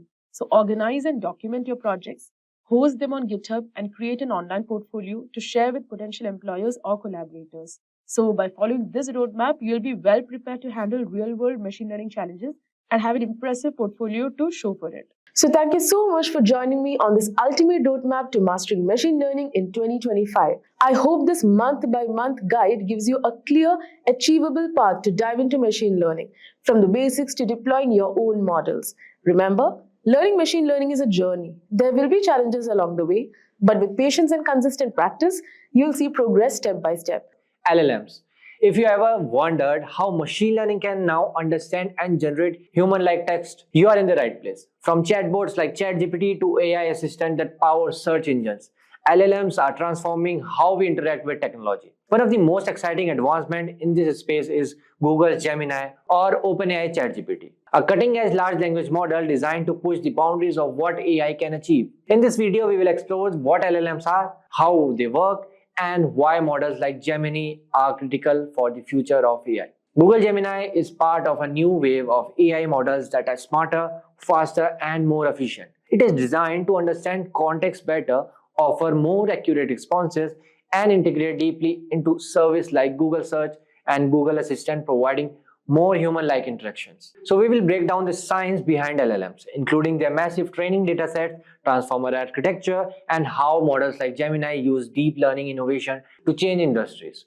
Plus, we will compare Google Gemini to other popular LLMs such as OpenAI ChatGPT models, showing how each of these technologies is used to power chatbots, virtual assistants, and other AI-driven applications. By the end of this video, you will have a clear understanding of how large language models like Gemini work, their key features, and what they mean for their future AI. Don't forget to like, subscribe, and hit the bell icon to never miss any update. So what are the large language models? Large language models like ChatGPT-4, Generative Pre-trained Transformer 4, O, and Google Gemini are sophisticated AI systems designed to comprehend and generate human-like text. These models are built using deep learning techniques and are trained on vast datasets collected from the internet. They leverage self-attention mechanism to analyze relationship between words or tokens, allowing them to capture context and produce coherent, relevant responses. LLMs have significant applications, including powering virtual assistant, chatbots, content creation, language translation, and supporting research and decision making. Their ability to generate fluent and contextually appropriate text has advanced natural language processing and improved human-computer interaction. So now let's see what are large language models used for. Large language models are utilized in scenarios with limited or no domain-specific data available for training. These scenarios include both few-shot and zero-shot training approaches, which rely on the model's strong inductive bias and its capability to derive meaningful representation from a small amount of data or even no data at all. So now let's see how are large language models trained. Large language models typically undergo pre-training on a board, all-encompassing dataset that shares statistical similarities with the dataset specific to the target task. The objective of pre-training is to enable the model to acquire high-level features that can later be applied during the fine-tuning phase for specific tasks. So there are some training processes of LLM which involve several steps. The first one is text pre-processing. The textual data is transformed into a numerical representation that the LLM model can effectively process. This conversion may involve techniques like tokenization, encoding, and creating input sequences. The second one is random parameter initialization. The model's parameters are initialized randomly before the training process begins. The third one is input numerical data. The numerical representation of the text data is fed into the model of processing. The model's architecture, typically based on transformers, allows it to capture the contextual relationship between the words or tokens in the next. The fourth one is loss function calculation. A loss function calculation measures the discrepancy between the model's prediction and the actual next word or token in a syntax. The LLM model aims to minimize this loss during training. The fifth one is parameter optimization. The model's parameters are adjusted through optimization technique. This involves calculating gradient and updating the parameters accordingly, gradually improving the model's performance. The last one is iterative training. The training process is repeated over multiple iteration or epochs until the model's output achieve a satisfactory level of accuracy on that given task or dataset. By following this training process, large language models learn to capture linguistic patterns, understand context, and generate coherent responses, enabling them to excel at various language-related tasks. The next topic is how do large language models work? So large language models leverage deep neural network to generate output based on patterns learned from the training data. Typically, a large language model adopts a transformer architecture which enables the model to identify relationship between words in a sentence irrespective of their position in the sequence. In contrast to RNNs that rely on recurrence to capture token relationship, transformer neural network employs self-attention as their primary mechanism. Self-attention calculates attention scores that determine the importance of each token with respect to the other token in the text sequence, facilitating the modeling of intricate relationships within the data. Next, let's see application of large language models. Large language models have a wide range of application across various domains. So here are some notable applications. The first one is natural language processing, NLP. Large language models are used to improve natural language understanding tasks such as sentiment analysis, named entity recognition, text classification, and language modeling. The second one is chatbot and virtual assistant. Large language models power conversational agents, chatbots, and virtual assistant, providing more interactive and human-like user interaction. The third one is machine translation. Large language models have been used for automatic language translation, enabling text translation between different languages with improved accuracy. The fourth one is sentiment analysis. LLMs can analyze and classify the sentiment or emotion expressed in a piece of text, which is valuable for market research, brand monitoring, and social media analysis. The fifth one is content recommendation. These models can be employed to provide personalized content recommendations, enhancing user experience and engagement on platforms such as news websites or streaming services. So these applications highlight the potential impact of large language models in various domains for improving language understanding automation. Today, in our second tutorial, we're going to cover k-means and linear regression, along with going over the quiz questions we had during our first tutorial. What's in it for you? We're going to cover clustering. What is clustering? K-means clustering, which is one of the most common used clustering tools out there, including a flowchart to understand k-means clustering and how it functions. And then we'll do an actual Python live demo on clustering of cars based on brands. Then we're going to cover logistic regression. What is logistic regression? Logistic regression curve and sigmoid function. And then we'll do another Python code demo to classify a tumor as malignant or benign based on features. And let's start with clustering. Suppose we have a pile of books of different genres. Now we divide them into different groups like fiction, horror, education, and as we can see from this young lady, she definitely is into heavy horror. You can just tell by those eyes and the maple Canadian leaf on her shirt. But we have fiction, horror, and education, and we want to go ahead and divide our books up. Well, organizing objects into groups based on similarity is clustering. And in this case, as we're looking at the books, we're talking about clustering things with known categories. But you can also use it to explore data. So you might not know the categories, you just know that you need to divide it up in some way to conquer the data and to organize it better. But in this case, we're going to be looking at clustering in specific categories. And let's just take a deeper look at that. We're going to use k-means clustering. K-means clustering is probably the most commonly used clustering tool in the machine learning library. K-means clustering is an example of unsupervised learning. If you remember from our previous thing, it is used when you have unlabeled data. So we don't know the answer yet. We have a bunch of data that we want to cluster into different groups. Define clusters in the data based on feature similarity. So we've introduced a couple terms here. We've already talked about unsupervised learning and unlabeled data. So we don't know the answer yet. We're just going to group stuff together and see if we can find an answer of how things connect. We've also introduced feature similarity. Features being different features of the data. Now with books, we can easily see fiction and horror and history books. But a lot of times with data, some of that information isn't so easy to see right when we first look at it. And so k-means is one of those tools where we can start finding things that connect, that match with each other. Suppose we have these data points and want to assign them into a cluster. Now when I look at these data points, I would probably group them into two clusters just by looking at them. I'd say two of these group of data kind of come together. But in k-means, we pick k clusters and assign random centroids to clusters, where the k clusters represents two different clusters. We pick k clusters and assign random centroids to the clusters, then we compute distance from objects to the centroids. Now we form new clusters based on minimum distances and calculate the centroids. So we figure out what the best distance is for the centroid, then we move the centroid and recalculate those distances. Repeat previous two steps iteratively till the cluster centroids stop changing their positions and become static.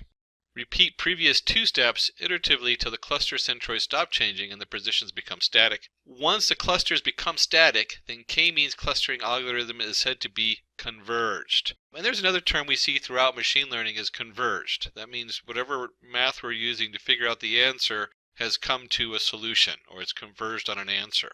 Shall we see the flow chart to understand? Make a little bit more sense by putting it into a nice easy step-by-step.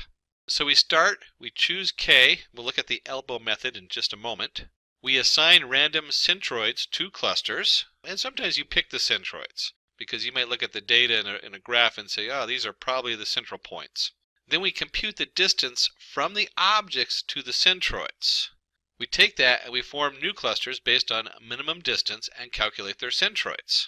Then we compute the distance from objects to the new centroids. And then we go back and repeat those last two steps. We calculate the distances. So as we're doing it, it brings into the new centroid, and then we move the centroid around and we figure out which objects are closest to each centroid. So the objects can switch from one centroid to the other as the centroids are moved around. And we continue that until it is converged. Let's see an example of this. Suppose we have this data set of 7 individuals and their score on two topics, A and B. So here's our subject, in this case referring to the person taking the test. And then we have subject A where we see what they've scored on their first subject, and we have subject B and we can see what they score on the second subject.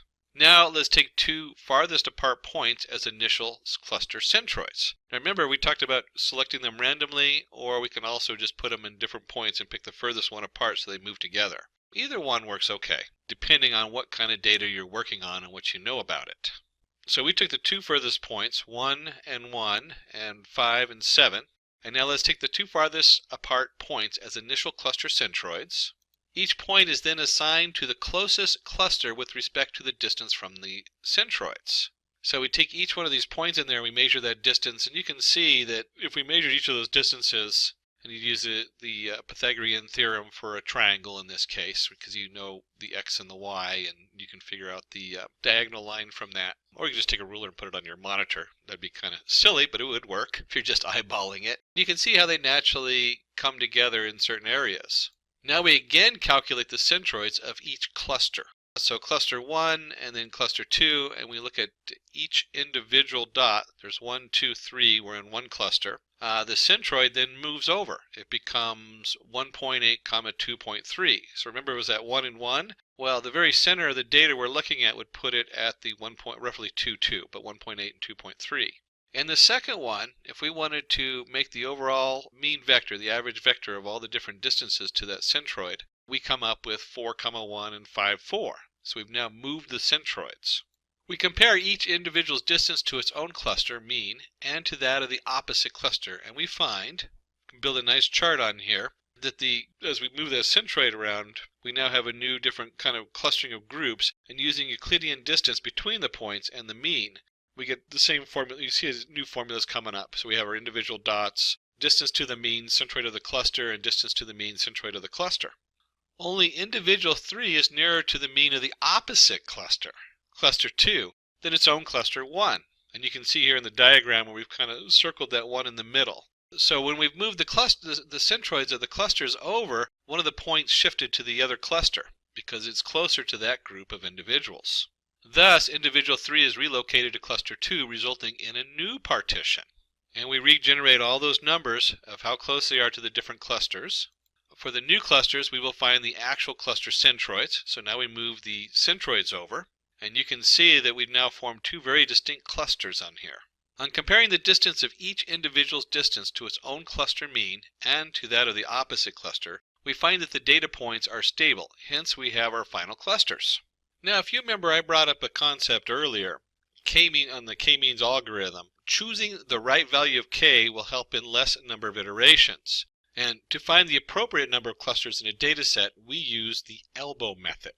And within sum of squares, WSS, is defined as the sum of the squared distance between each member of the cluster and its centroid. And so you see what we've done here is we have the number of clusters. And as you do the same k-means algorithm over the different clusters, and you calculate what that centroid looks like, and you find the optimal, you can actually find the optimal number of clusters using the elbow. The graph is called as the elbow method.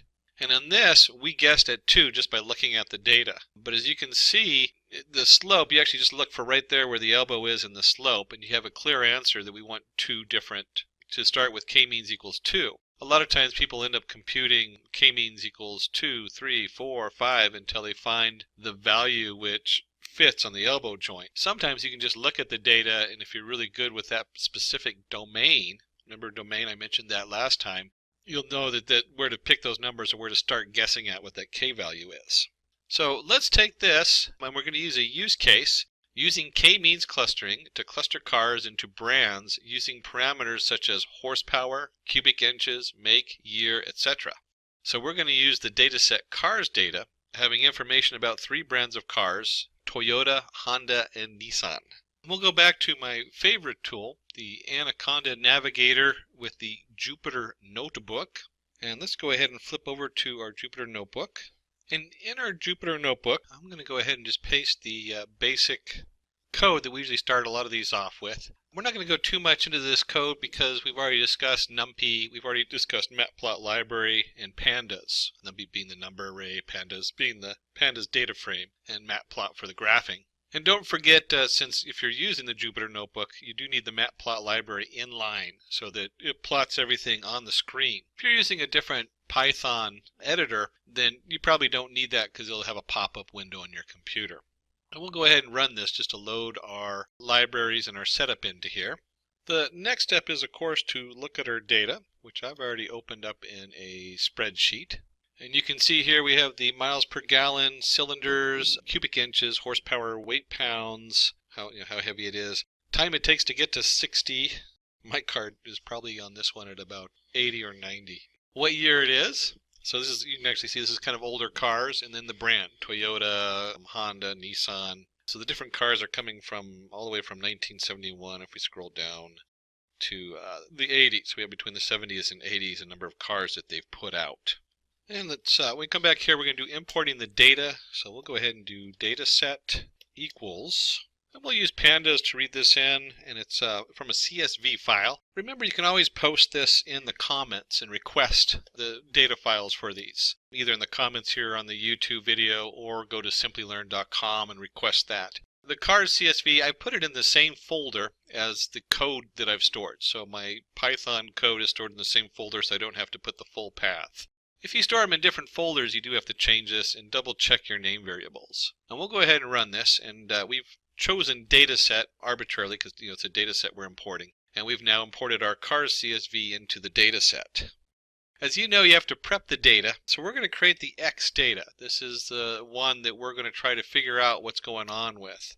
And then there's a number of ways to do this, but we'll do it in a simple loop so you can actually see what's going on. So we'll do for I in X dot columns. So we're going to go through each of the columns, and a lot of times it's important. I'll make lists of the columns and do this because I might remove certain columns, or there might be columns that I want to be processed differently. But for this, we can go ahead and take X of I, and we want to go fill NA, and that's a pandas command. But the question is, what are we going to fill the missing data with? We definitely don't want to just put in a number that doesn't actually mean something. And so one of the tricks you can do with this is we can take X of I, and then in addition to that, we want to go ahead and turn this into an integer, because a lot of these are integers. So we'll go ahead and keep it integers. And We add the bracket here, and a lot of editors will do this. They'll think that you're closing one bracket. Make sure you get that second bracket in there if it's a double bracket.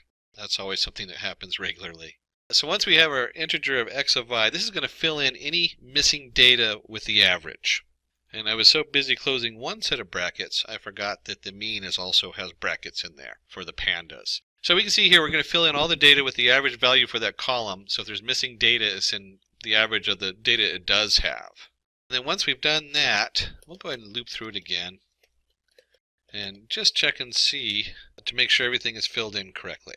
And we'll print, and then we take x is null, and this returns a set of the null value, or the how many lines are null, and we'll just sum that up to see what that looks like. And so when I run this, and so with the x, what we want to do is we want to remove the last column because that had the models. That's what we're trying to see, if we can cluster these things and figure out the models. There is so many different ways to sort the x out. For one, we could take the x, and we could go data set, our variable we're using, and use the iLocation, one of the features that's in pandas. And we could take that and then take all the rows and all but the last column of the data set. And at this time we could do values. We just convert it to values. So that's one way to do this. And if let me just put this down here and print x, it's a capital X we chose, and I run this, you can see it's just the values. We could also take out the values and it's not going to return anything because there's no values connected to it. What I like to do with this is, instead of doing the iLocation, which does integers, more common is to come in here and we have our data set, and we're going to do dataset dot columns. And remember, that lists all the columns. So if I come in here, let me just mark that as red, and I print dataset.columns, you can see that I have my index here. I have my MPG, cylinders, everything, including the brand, which we don't want. So the way to get rid of the brand would be to do data columns of everything but the last one, -1. So now if I print this, you'll see the brand disappears. And so I can actually just take dataset columns -1, and I'll put it right in here for the columns we're going to look at. And let's unmark this and unmark this. And now if I do an x.head, I now have a new data frame, and you can see right here we have all the different columns except for the brand at the end of the year. And it turns out when you start playing with the data set, you're going to get an error later on, and it'll say cannot convert string to float value. And that's because for some reason these things, the way they recorded them, must have been recorded as strings. So we have a neat feature in here on pandas to convert, and it is simply convert objects. And for this we're going to do convert underscore numeric equals true. And yes, I did have to go look that up. I don't have it memorized, the convert numeric in there. If I'm working with a lot of these things, I remember them, but depending on where I'm at, what I'm doing, I usually have to look it up. And we run that. Oops, I must have missed something in here. Let me double check my spelling. And when I double check my spelling, you'll see I missed the first underscore in the convert objects. And when I run this, it now has everything converted into a numeric value, because that's what we're going to be working with, is numeric values down here. And the next part is that we need to go through the data and eliminate null values. Most people, when they're doing small amounts, working with small data pools, discover afterwards that they have a null value and they have to go back and do this. So, be aware, whenever we're formatting this data, things are going to pop up, and sometimes you go backwards to fix it. And that's fine. That's just part of exploring the data and understanding what you have. And I should have done this earlier, but let me go ahead and increase the size of my window one notch. There we go. Easier to see. So we'll do for I in working with x dot columns. We'll page through all the columns. And we want to take x of I, and we're going to change that, and we're going to alter it. And so with this, we want to go ahead and fill in x of I. Pandas has the fill in a, and that just fills in any non-existent missing data. And we'll put my brackets up, and there's a lot of different ways to fill this data.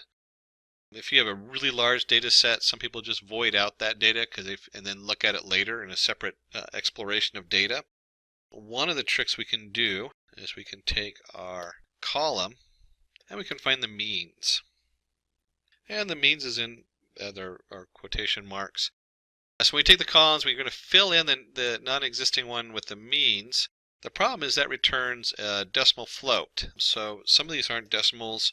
Certainly, we need to be a little careful of doing this, but for this example, we're just going to fill it in with the integer version of this. It keeps it on par with the other data that isn't a decimal point. And then what we also want to do is we want to double check. A lot of times you do this first part first to double check, then you do the fill, and then you do it again just to make sure you did it right. So we're going to go through and test for missing data. And one of the ways you can do that is simply go in here and take our x of I column. So it's going to go through the x of I column. It says is null. So it's going to return any place there's a null value. It actually goes through all the rows of each column is null, and then we want to go ahead and sum that. So we take that and we add the sum value, and these are all pandas. So is null is a panda command, and so is sum. And if we go through that and we go ahead and run it, and we go ahead and take and run that, you'll see that all the columns have 0 null values. So we've now tested and double checked, and our data is nice and clean. We have no null values. Everything is now a number value. We turned it into numeric. And we've removed the last column in our data. And at this point, we're actually going to start using the elbow method to find the optimal number of clusters. So we're now actually getting into the sklearn part, the k-means clustering on here. I guess we'll go ahead and zoom it up one more notch so you can see what I'm typing in here. And then from sklearn, we're going to our sklearn cluster. We're going to import k-means. I always forget to capitalize the k and the m when I do this. So it's capital K, capital M, k-means. And we'll go ahead and create a array, WCSS equals, we'll make it an empty array. If you remember from the elbow method from our slide, within the sum of squares, WSS is defined as the sum of square distance between each member of the cluster and its centroid. So we're looking at that change in differences as far as a square distance. And we're going to run this over a number of k-mean values. In fact, let's go for I in range, we'll do 11 of them. Range 0 of 11. And the first thing we're going to do is we're going to create the actual, we'll do it all lowercase. And so we're going to create this object from the k-means that we just imported. And the variable that we want to put into this is in clusters. And we're going to set that equals to I. That's the most important one because we're looking at how increasing the number of clusters changes our answer. There are a lot of settings to the k-means. Our guys in the back did a great job just kind of playing with some of them. The most common ones that you see in a lot of stuff is how you init your k-means. So we have k-means plus plus. This is just a tool to let the model itself be smart how it picks its centroids to start with, its initial centroids. We only want to iterate no more than 300 times. We have a max iteration we put in there. We have the nth init, the random state equals 0.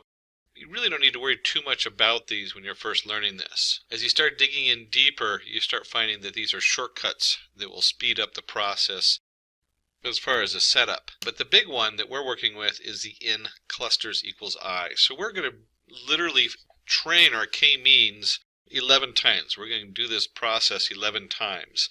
And if you're working with big data, you know the first thing you do is you run a small sample of the data so you can test all your stuff on it. And you can already see the problem that if I'm going to iterate through a terabyte of data 11 times, and then the k-means itself is iterating through the data multiple times, that's a heck of a process.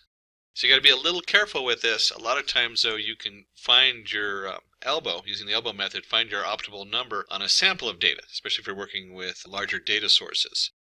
So we want to go ahead and take our k-means and we're just going to fit it. If you're looking at any of the sklearn, very common, you fit your model. And if you remember correctly, our variable we're using is the capital X. And once we fit this value, we go back to the array we made, and we want to go ahead and just append that value on the end. And it's not the actual fit we're pinning in there, it's when it generates the value you're looking for is inertia. So k-means.inertia will pull that specific value out that we need. And let's get a visual on this. We'll do our PLT plot, and what we're plotting here is first the x-axis, which is range 0, 11, so that will generate a nice little plot there, and the WCSS for our y-axis. It's always nice to give our plot a title, and let's see, we'll just give it the elbow method for the title, and let's get some labels. So let's go ahead and do PLT X label, and what we'll do number of clusters for that, and PLT Y label. And for that we can do, there we go, WCSS, since that's what we're doing on the plot on there. And finally we want to go ahead and display our graph, which is simply PLT dot show. There we go. And because we have it set to inline, it'll appear inline. Hopefully I didn't make a type error on there. And you can see we get a very nice graph. You can see a very nice elbow joint there at 2, and again right around 3 and 4, and then after that there's not very much. Now, as a data scientist, if I was looking at this, I would do either 3 or 4, and I'd actually try both of them to see what the output looked like. And they've already tried this in the back, so we're just going to use 3 as a setup on here. And let's go ahead and see what that looks like when we actually use this to show the different kinds of cars. And so let's go ahead and apply the k-means to the cars data set. And basically we're going to copy the code that we looped through up above, where k-means equals k-means number of clusters, and we're just going to set the number of clusters to 3, since that's what we're going to look for. And you could do 3 and 4 on this and graph them just to see how they come up differently. It'd be kind of curious to look at that. But for this we're just going to set it to 3. Go ahead and create our own variable y k-means for our answers.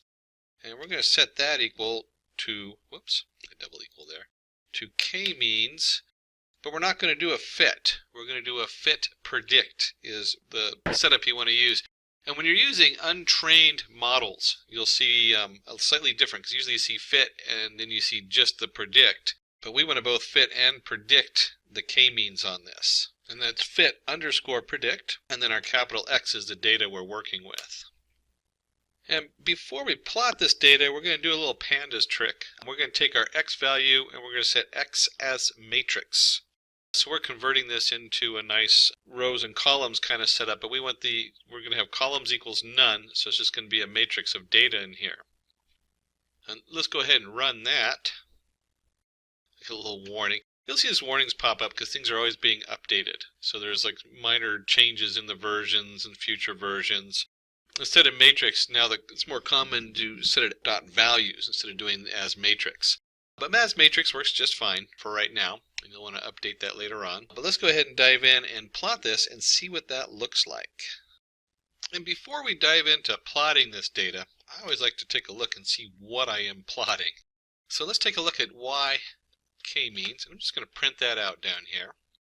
And we see we have an array of answers. We have 2, 1, 0, 2, 1, 2. So it's clustering these different rows of data based on the 3 different spaces it thinks it's going to be. And then let's go ahead and print X and see what we have for X. And we'll see that X is an array, it's a matrix, so we have our different values in the array.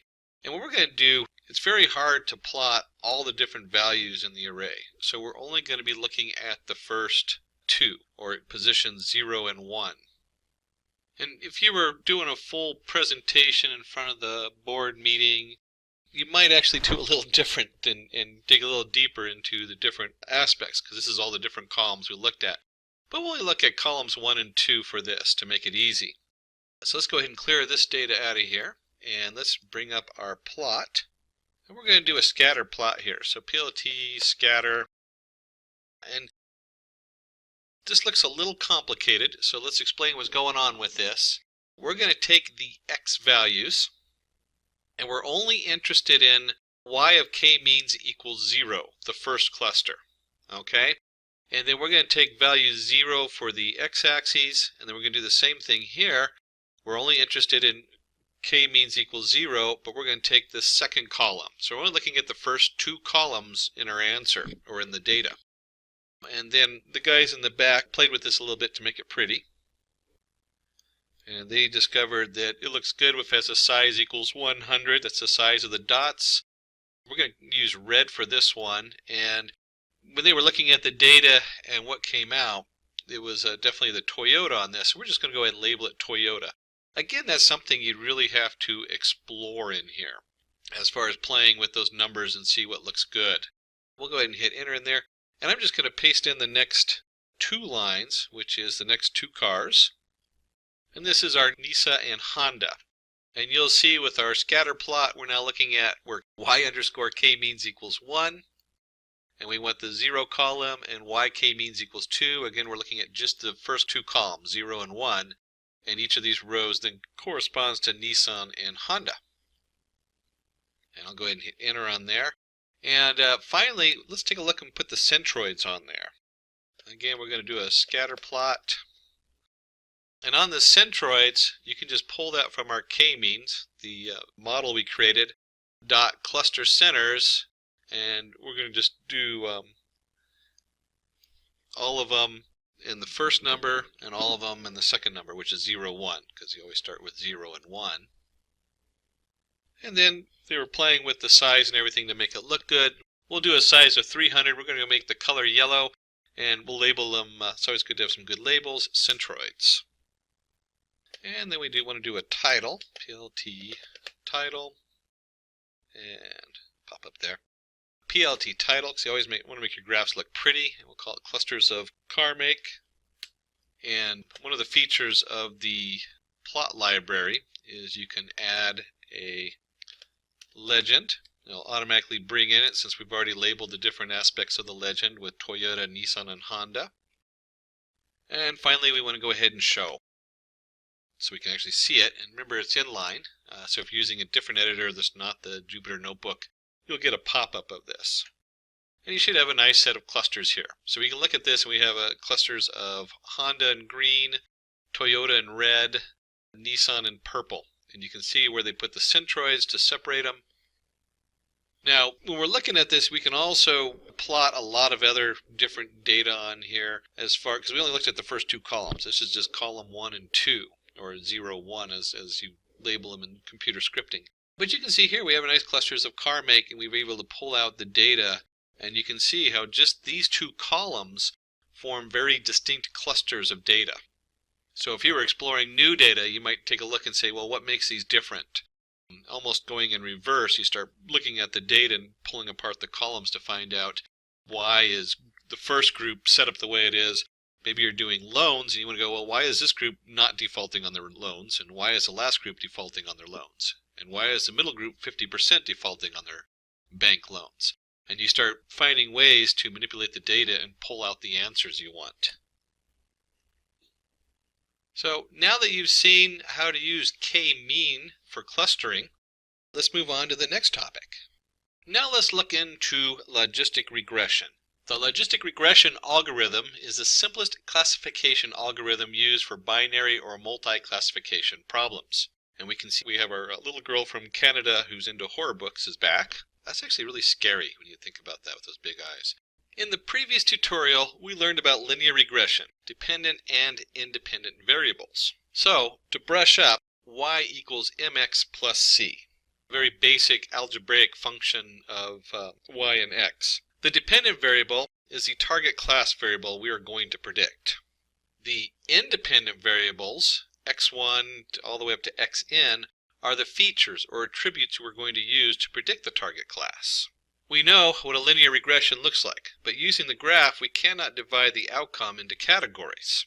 It's really hard to categorize 1.5, 3.6, 9.8. For example, a linear regression graph can tell us that with increase in number of hours studied, the marks of a student will increase, but it will not tell us whether the student will pass or not. In such cases where we need the output as categorical value, we will use logistic regression. And for that, we're going to use the sigmoid function. So you can see here we have our marks, 0 to 100, number of hours studied. That's going to be what they're comparing it to in this example. And we usually form a line that says y equals mx plus c. And when we use the sigmoid function, we have p equals 1 over 1 plus e to the minus y. It generates a sigmoid curve. And so you can see right here, when you take the ln, which is the natural logarithm, I always thought it should be nl, not ln. That's just the inverse of e, or e to the minus y. And so when we do this, we get ln of p over 1 minus p equals m times x plus c. That's the sigmoid curve function we're looking for. And we can zoom in on the function, and you'll see that the function, as it derives, goes to 1 or to 0, depending on what your x value is. And the probability, if it's greater than 0.5, the value is automatically rounded off to 1, indicating that the student will pass. So if they're doing a certain amount of studying, they will probably pass. Then you have a threshold value at the 0.5. It automatically puts that right in the middle usually. And your probability, if it's less than 0.5, the value rounded off to 0, indicating the student will fail. So if they're not studying very hard, they're probably going to fail. This, of course, is ignoring the outliers of that one student who's just a natural genius and doesn't need any studying to memorize everything. That's not me, unfortunately. Have to study hard to learn new stuff. Problem statement. To classify whether a tumor is malignant or benign. And this is actually one of my favorite data sets to play with because it has so many features, and when you look at them, you really are hard to understand. You can't just look at them and know the answer. So it gives you a chance to kind of dive into what data looks like when you aren't able to understand the specific domain of the data. But I also want you to remind you that in the domain of medicine, if I told you that my probability was really good and classified things at, say, 90% or 95%, and I'm classifying whether you're going to have a malignant or a benign tumor, I'm guessing that you're going to go get it tested anyways. So you got to remember the domain we're working with. So why would you want to do that if you know you're just going to go get a biopsy because, you know, it's that serious? This is like an all or nothing. Just referencing the domain, it's important. It might help the doctor know where to look just by understanding what kind of tumor it is. So it might help them or aid them in something they missed from before.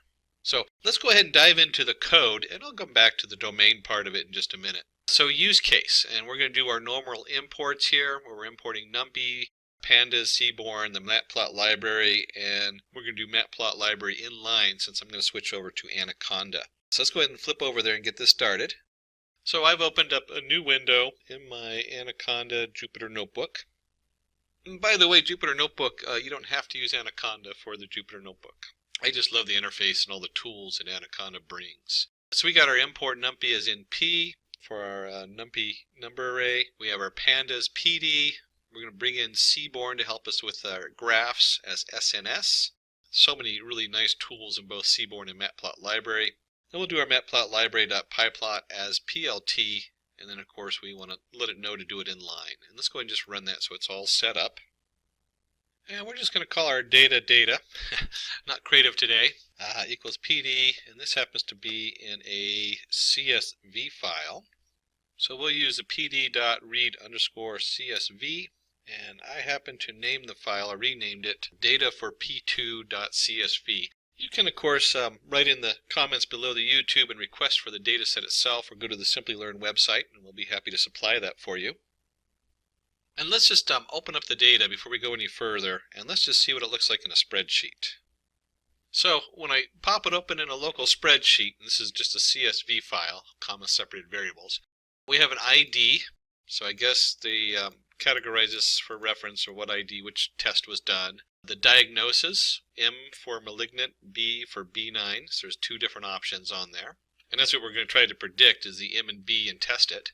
And then we have like the radius mean or average, the texture average, perimeter mean, area mean, smoothness. I don't know about you, but unless you're a doctor in the field, most of the stuff, I mean, you can guess what concave means just by the term concave, but I really wouldn't know what that means in the measurements they're taking. So they have all kinds of stuff like how smooth it is, the symmetry, and these are all float values. We can just page through them real quick. And you'll see there's, I believe, 36, if I remember correctly, in this one. So there's a lot of different values they take and all these measurements they take when they go in there and they take a look at the different growth, the tumorous growth. So back in our data, and I put this in the same folder as the code. So I saved this code in that folder. Obviously, if you have it in a different location, you want to put the full path in there. And we'll just do pandas first 5 lines of data with the data.head. When we run that, we can see that we have pretty much what we just looked at. We have an ID, we have a diagnosis. If we go all the way across, you'll see all the different columns coming across displayed nicely for our data. And while we're exploring the data, our Seaborn, which we referenced as SNS, makes it very easy to go in here and do a joint plot. You'll notice very similar to, because it is sitting on top of the plot library, so the joint plot does a lot of work for us. And we're just going to look at the first 2 columns that we're interested in, the radius mean and the texture mean. We'll just look at those 2 columns. And data equals data. So that tells it which 2 columns we're plotting and that we're going to use the data that we pulled in. And let's just run that. And it generates a really nice graph on here. And there's all kinds of cool things on this graph to look at. I mean, we have the texture mean and the radius mean, obviously the axes. You can also see, and one of the cool things on here is you can also see the histogram. They show that for the radius mean. Where is the most common radius mean come up and where the most common texture is. So we're looking at on each growth its average texture and on each radius its average radius on there. It gets a little confusing because we're talking about the individual object's average, and then we can also look over here and see the histogram showing us the median or how common each measurement is. And that's only 2 columns, so let's dig a little deeper into Seaborn. They also have a heat map. And if you're not familiar with heat maps, a heat map just means it's in color. That's all that means. Heat map, I guess the original ones were plotting heat density on something, and so ever since then it's just called a heat map. And we're going to take our data and get our corresponding numbers to put that into the heat map. And that's simply data.corr. For that, that's a pandas expression. So remember, we're working in a pandas data frame, so that's one of the cool tools in pandas for our data. And let's just pull that information into a heat map and see what that looks like. And you'll see that we're now looking at all the different features. We have our ID, we have our texture, we have our area, our compactness, concave points. And if you look down the middle of this chart, diagonal, going from the upper left to bottom right, it's all white. That's because when you compare texture to texture, they're identical. So they're 100%, or in this case, a perfect 1 in their correspondence. And you'll see that when you look at, say, area, or right below it, it has almost a black on there when you compare it to texture. So these have almost no corresponding data. They don't really form a linear graph or something that you can look at and say how connected they are. They're very scattered data. This is really just a really nice graph to get a quick look at your data. It doesn't so much change what you do, but it changes verifying. So when you get an answer or something like that, or you start looking at some of these individual pieces, you might go, hey, that doesn't match. According to showing our heat map, this should not correlate with each other. And if it is, you're going to have to start asking, well, why? What's going on? What else is coming in there? But it does show some really cool information on here. I mean, we can see from the ID, there's no real one feature that just says, if you go across the top line, that lights up. There's no one feature that says, hey, if the area is a certain size, then it's going to be benign or malignant. It says there's some that sort of add up. And that's a big hint in the data that we're trying to ID this, whether it's malignant or benign. That's a big hint to us as data scientists to go, okay, we can't solve this with any one feature. It's going to be something that includes all the features, or many of the different features, to come up with a solution for it. And while we're exploring the data, let's explore one more area, and let's look at data.isNull. We want to check for null values in our data. And if you remember from earlier in this tutorial, we did it a little differently where we added stuff up and summed them up.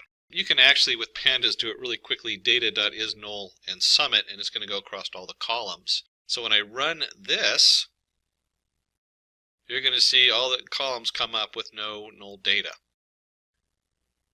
So we've just to rehash these last few steps, we've done a lot of exploration. We have looked at the first two columns and seen how they plot with the seaborn, with a joint plot which shows both the histogram and the data plotted on the XY coordinates. And obviously you can do that more in detail with different columns and see how they plot together. And then we took and did the seaborn heat map, the SNS dot heat map of the data. And you can see right here where it did a nice job showing us some bright spots where stuff correlates with each other and forms a very nice combination or points of scattering points. And you can also see areas that don't. And then finally we went ahead and checked the data. Is the data null value? Do we have any missing data in there? Very important step because it'll crash later on. If you forget to do this step, it will remind you when you get that nice error code that says null values. Okay, so not a big deal if you miss it, but it's no fun having to go back when you're in a huge process and you've missed this step and now you're 10 steps later and you got to go remember where you were pulling the data in.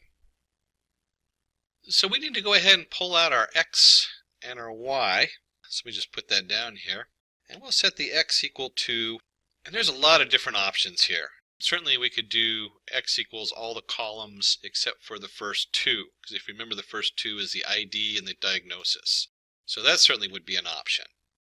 But what we're going to do is we're actually going to focus on the worst radius, the worst texture, parameter, area, smoothness, compactness, and so on. One of the reasons to start dividing your data up when you're looking at this information is sometimes the data will be the same data coming in. So if I have two measurements coming into my model, it might overweigh them. It might overpower the other measurements because it's basically taking that information in twice. That's a little bit past the scope of this tutorial. What I want you to take away from this, though, is that we are dividing the data up into pieces, and our team in the back went ahead and said, hey, let's just look at the worst. So I'm going to create an array, and you'll see this array, radius worst, texture worst, perimeter worst. We've just taken the worst of the worst, and I'm just going to put that in my X. So this X is still a pandas data frame, but it's just those columns. And our Y, if you remember correctly, is going to be, oops, hold on one second. It's not X, it's data. There we go. So X equals data, and then it's a list of the different columns, the worst of the worst. And if we're going to take that, then we have to have our answer for our Y, for the stuff we know.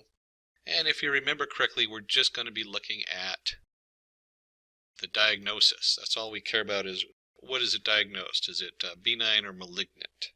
And since it's a single column, we can just do diagnosis. Oh, I forgot to put the brackets. There we go. Okay.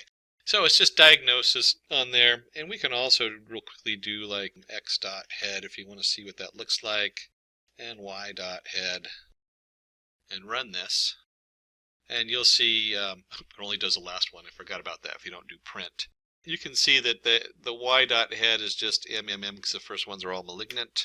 And if I run this, the x dot head is just the first 5 values of radius worst, texture worst, parameter worst, area worst, and so on. I'll go ahead and take that out. So moving down to the next step, we've built our two data sets, our answer and then the features we want to look at. In data science, it's very important to test your model. So we do that by splitting the data.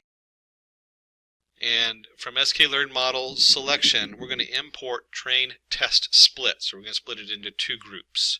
There are so many ways to do this. I noticed in one of the more modern ways, they actually split it into 3 groups, and then you model each group and test it against the other groups.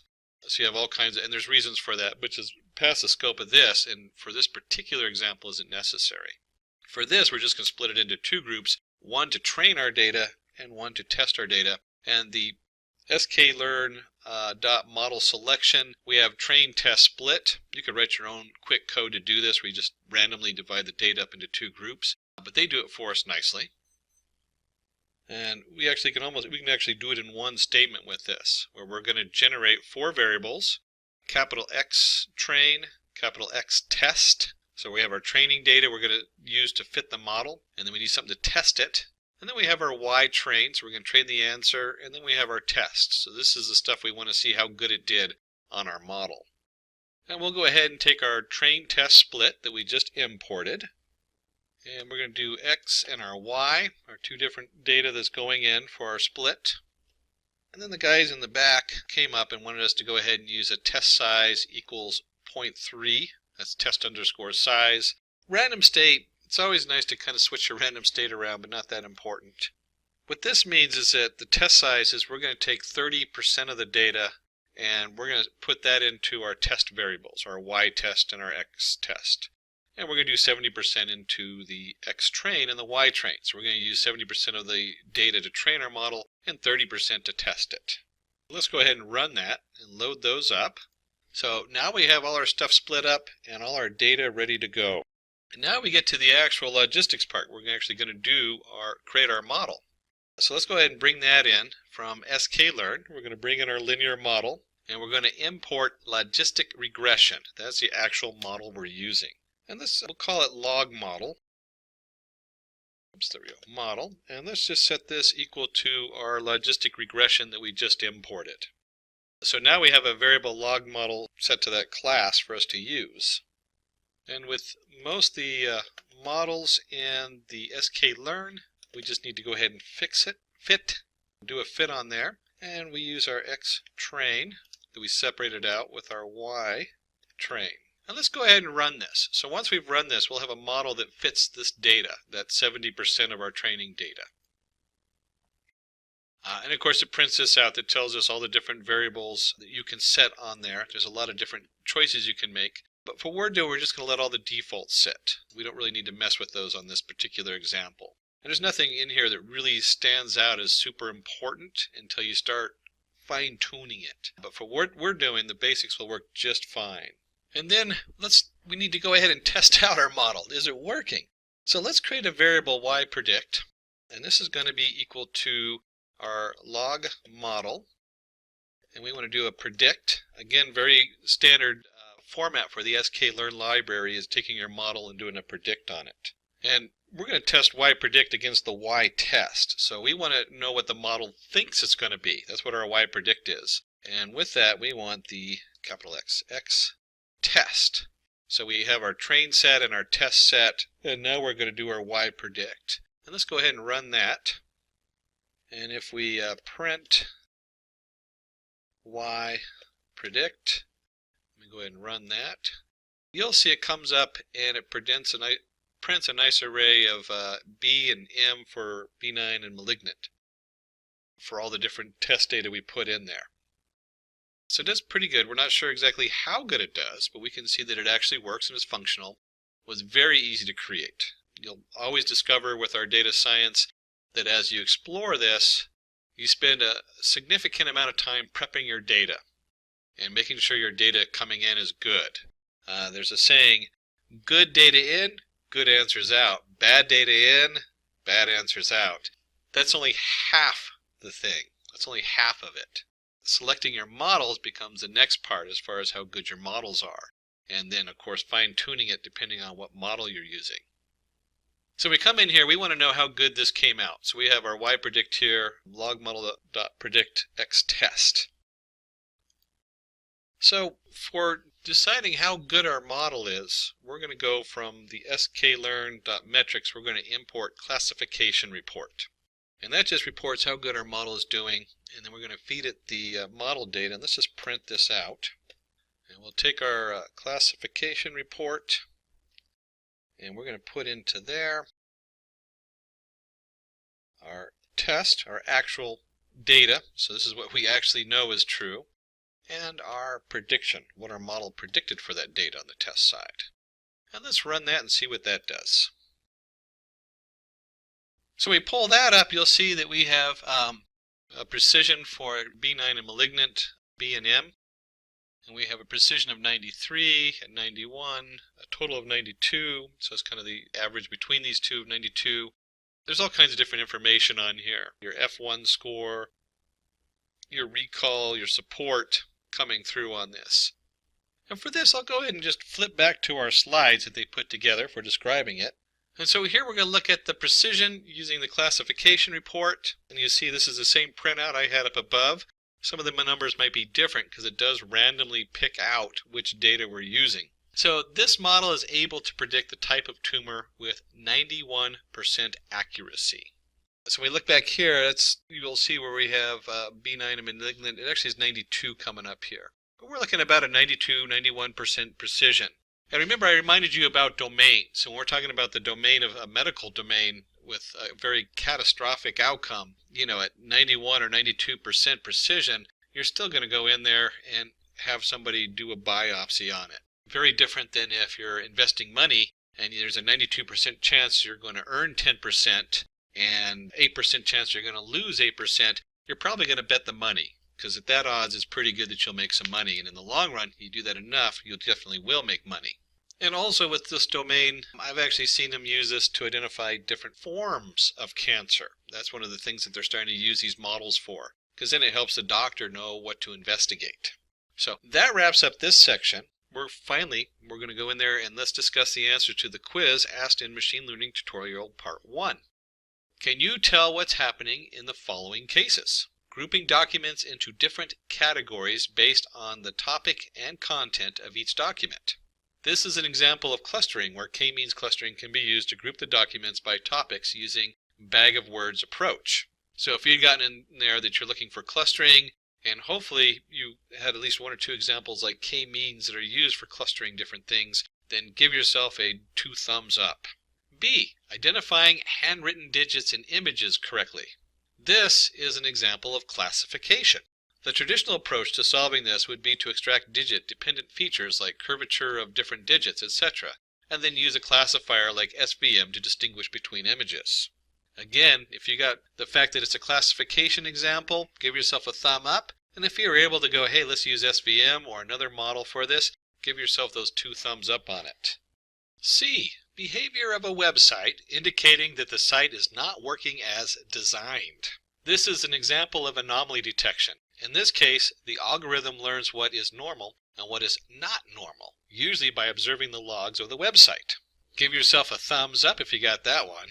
And just for a bonus, can you think of another example of anomaly detection? One of the ones I use it for in my own business is detecting anomalies in stock markets. Stock markets are very fickle and they behave very erratic.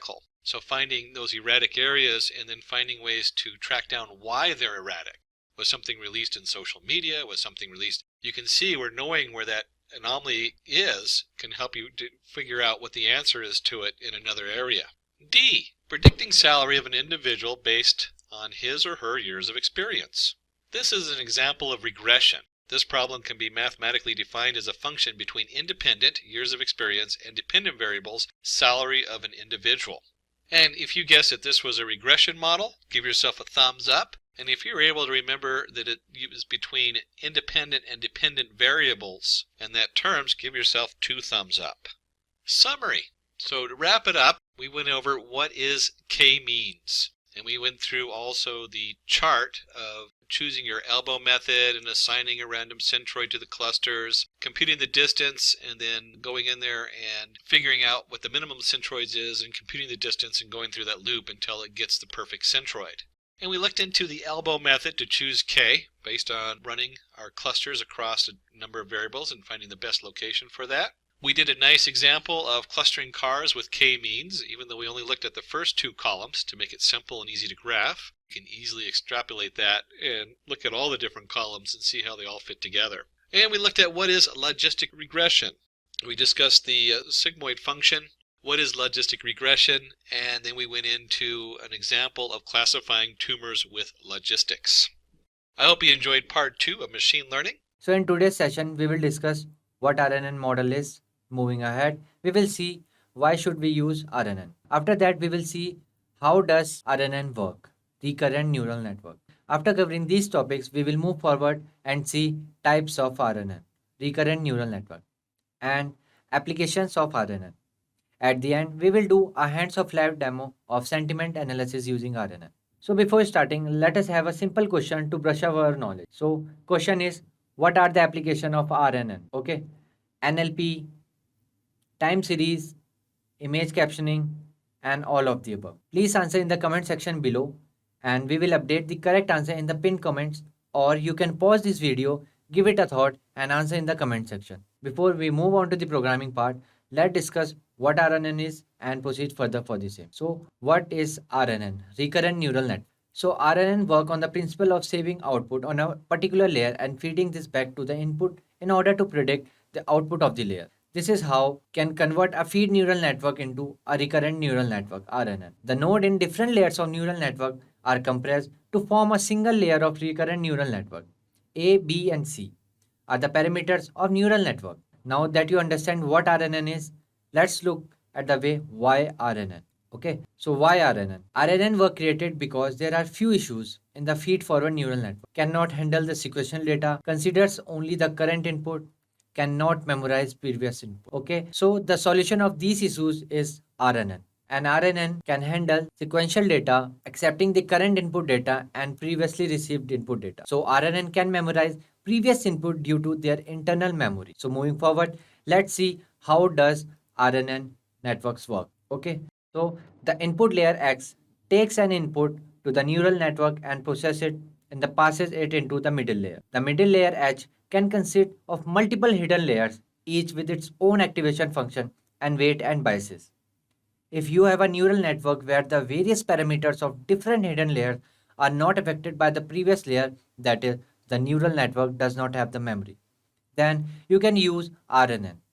So the RNN will standardize the different activation function and weights and biases so that each hidden layer has the same parameter. Then instead of creating multiple hidden layers, it will create one and loop over it as many times it has required. So moving forward, let's see types of RNN. So there are four types of RNN: one to one to many, and many to one. So let's see one-to-one RNN. So this type of neural network is known as the vanilla neural network. It is used for general machine learning problem which has a single input and a single output. Now see one-to-many RNN. This type of neural network has a single input and multiple outputs. An example of this is the image captioning. Now let's see many-to-one RNN. This RNN take a sequence of input and generates a single output. Sentiment analysis is a good example of this kind of neural network, where a given sentence can be classified as expressing positive or negative sentiment. And the last one is many-to-many RNN. This RNN takes a sequence of inputs and generates a sequence of output. Machine translation is the one of the example. So moving forward, let's see application of recurrent neural network. First one is image captioning. RNNs are used to caption an image by analyzing the activities present. The second one is time series prediction. Any time series problem like predicting the prices of stocks in a particular month can be solved using RNN. And the third one is natural language processing. Text mining and sentiment analysis can be carried out using RNN for NLP, natural language processing. The fourth one is machine translation. Given an input in one language, RNNs can be used to translate the input into different language as output. So now let's move to the programming part. First, we will import some libraries, major libraries. For the first, we will import for the data frame. So I will write import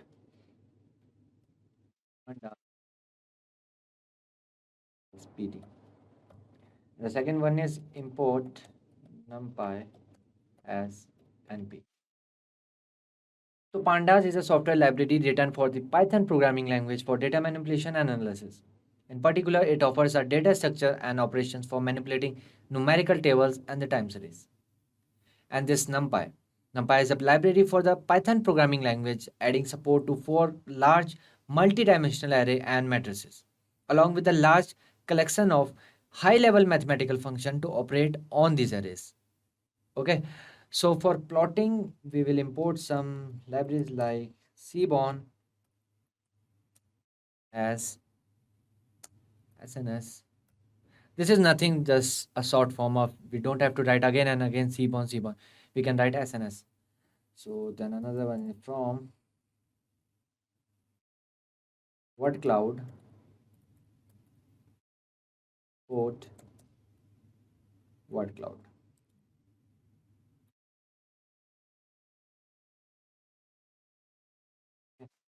Port matplotlib dot pyplot as plt.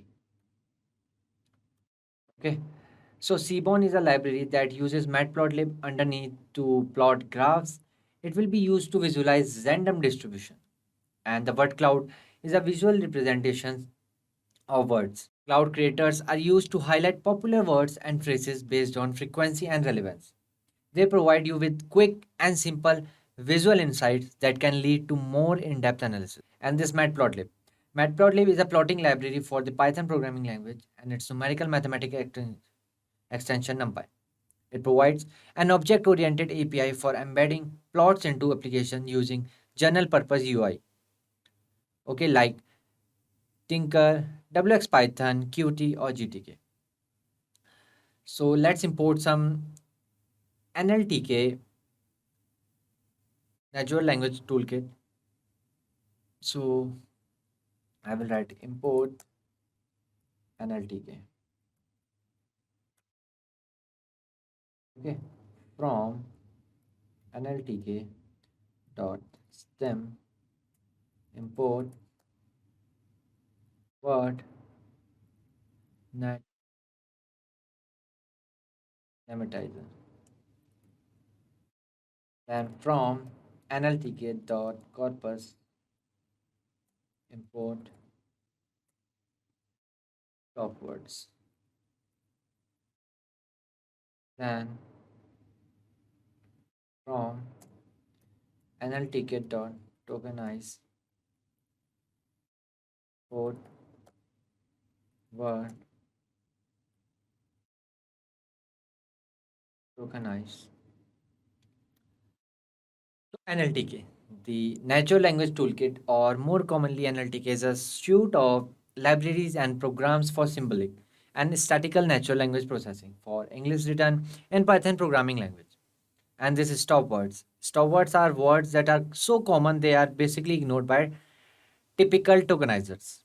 And this word tokenize is a function in Python that splits a given sentence into words using the NLTK library. Okay, so let's import some scikit-learn library. So for that, I will write from sklearn dot model collection import train test splits. Okay, then from sklearn dot feature extraction dot text import FID vectorizer. Then from sklearn dot matrices matrix import confusion metric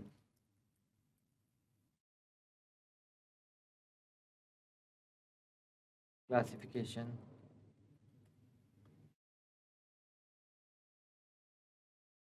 Okay, so scikit-learn is a free source software machine learning library for Python programming language. It features various classification, regression, and clustering algorithms, including support vector machine learning, logistic regression, and many others like random forest classifier. And this train test split method is used to split our data into train and test set. First, we need to divide our data into features like x and y labels. And this TF-ID vectorizer converts a collection of raw documents into a matrix of TF or IDF features. The fast text on what to vectorizer, what embedding Python implementation. And this confusion matrix. A confusion matrix is a table that is used to define the performance of a classification algorithm. Okay, then we'll import some libraries like from sklearn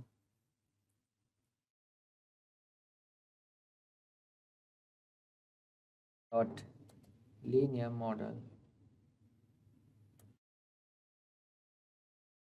port logistic regression. Then from learn pm port,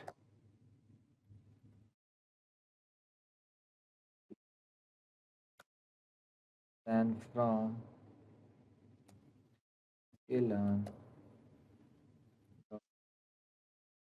symbol port random forest classifier. Okay, then from sklearn dot navebase port Bernoulli base. Okay, so everything is correct. We will see while running. So logistic regression estimate the probability of an event occurring, such as voted or didn't vote, based on a given dataset of the independent variable. Here SVC, logistic regression estimate, sorry, linear support vector machine, SVC is an algorithm that attempts to find a hyperplane to maximize the distance between classified samples. And this random forest classifier creates a set of decision trees from a randomly selected subset of the training set. And this Bernoulli NB. Bernoulli naive Bayes is a part of the naive Bayes family. It is based on Bernoulli distribution and accept only binary values, that is 0 or 1.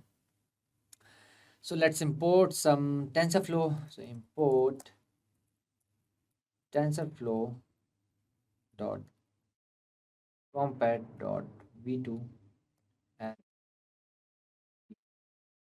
then import TensorFlow datasets as TFDS. So TensorFlow is a free and open source library for machine learning and artificial intelligence across a range of tasks, but has a particular focus on training and inference of deep neural networks. Okay, let's import warnings. Nothing warning. The warnings.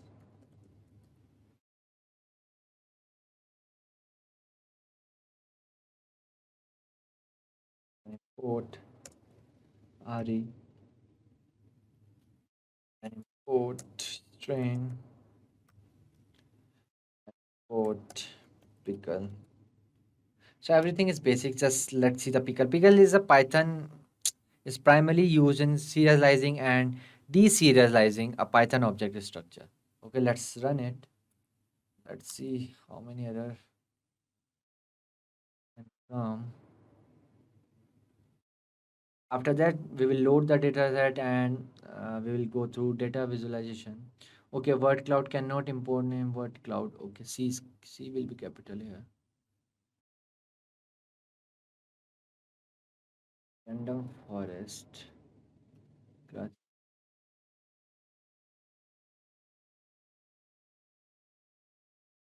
Okay, it's still loading here. Let's see. Okay, so loading is done. So now let's load the data set. So we'll write data equals to pd dot read underscore csv dataset name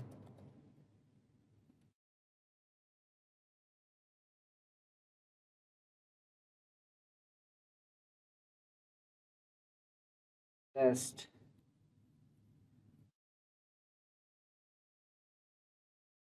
one. So you can find this dataset on the description box below. Coding equals to Latin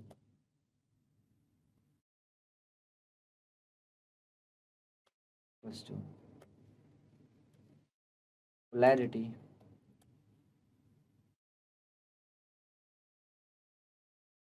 okay,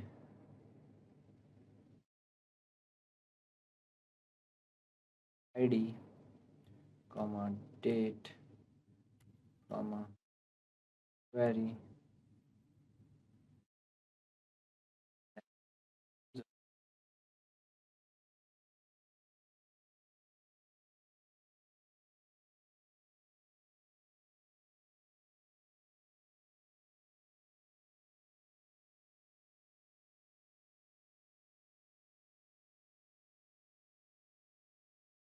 Perhaps you forgot comma where.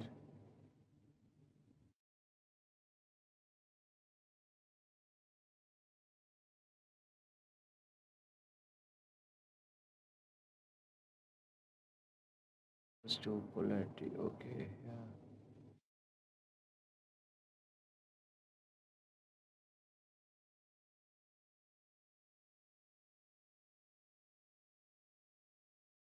Seems fine. Let me change this first.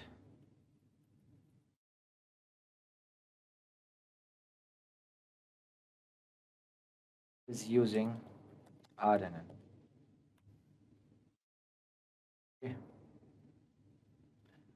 So here I will write data equals to data dot sample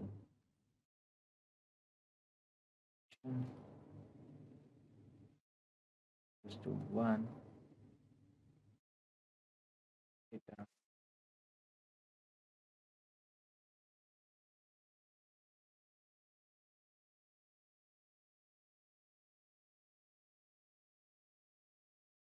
Okay. So let me like brief tell you that what we are going to, okay. Let me brief you like what we will do in this sentiment analysis using RNN. So in this demo, like you will see text processing on Twitter dataset, and after that we will perform different machine learning algorithms on the data such as logistic regression, random forest classifier, SVC, naive Bayes to classify positive and negative tweets. After that, I will also build a RNN recurrent neural network, which is the best fit for such textual sentiment analysis. Okay, since it's a sequential data set, which is requirement for the RNN network. So let's dive into. So now we will see the data visualization, data set details target like the polarity of the tweets, zero negative. Okay, then the date, like date of the tweet and the polarity and the user that what tweeted, then the text. Okay, so I will write print data set shape data comma shape. Okay, wait, let me first do like this. Yeah. So there are 20, or you can say 2 lakh rows and 6 number of columns. Okay, so it is a huge data. I will, you can find this data set from the description box below. So here, let's see the data. And why I use head is used for like for showing top 10 rows of the dataset. If you will use tail instead of head, it will show the last 10 rows of the dataset. Okay, here polarity 0. 0 means negative and 4 means positive. Okay, like you can consider as 0 1. This is ID, date, then query, then user, then the text.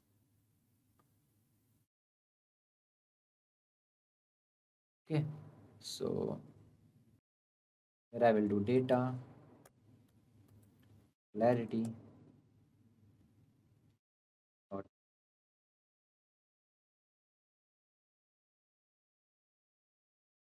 Okay, these are the 0 4. Okay, uniqueness. 0 means negative and the 4 means positive. Yeah, replacing the value 4 as 1 for the ease of understanding what I said to you, you can consider as 0 1. So data, polarity equals to data, polarity,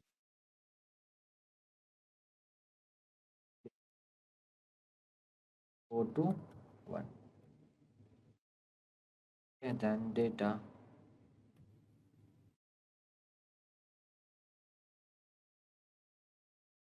So now you can see 0 1 0 1 0 1 1 0. Okay. So if you will write only head, it will show the top 5 rows only. Okay. So now let's use one Python function describe data dot type.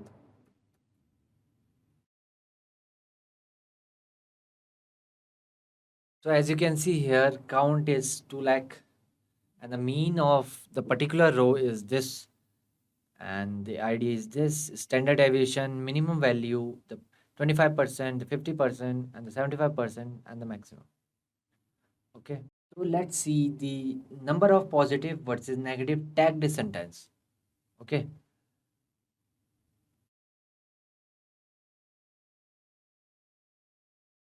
So here I will write positives equals to data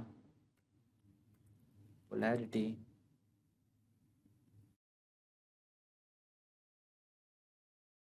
data dot polarity was equals to 1, then negatives data polarity data dot polarity is equals to 0. Print total length of the data is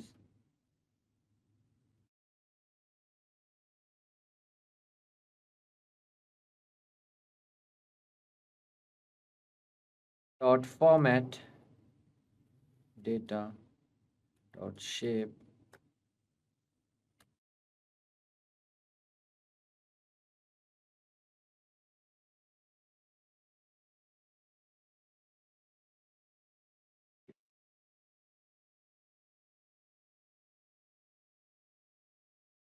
now I will print the total length, the negative and the positives. Okay, so number of positive.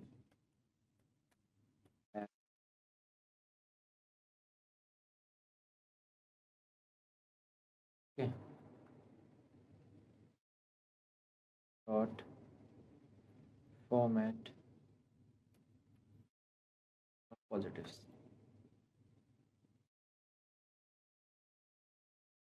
So I will copy this and paste it here, and here I will do the changes for the negatives.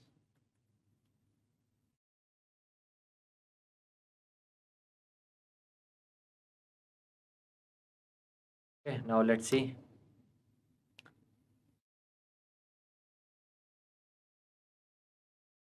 So here polarity is not defined.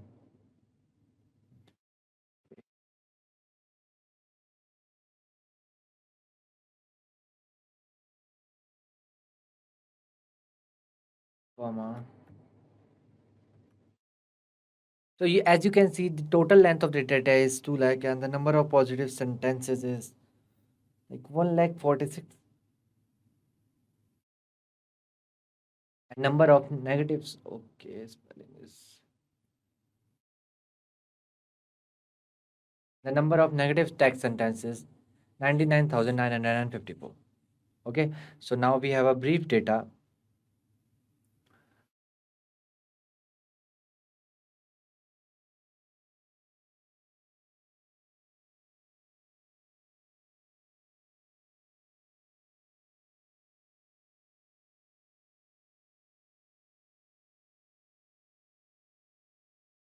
So now let's get a word count per of text. So for this, I will write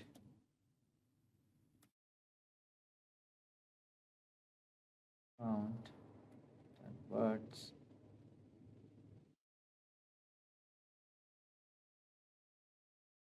done length of words dot split. Okay.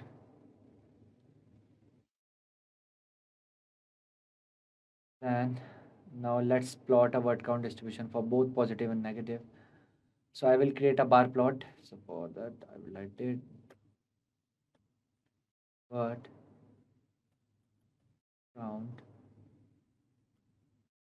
to data and text dot apply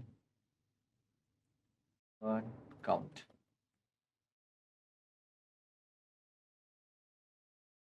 Okay, then I will write p positive equals to data, then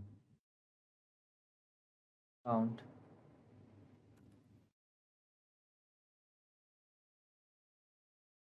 data dot polarity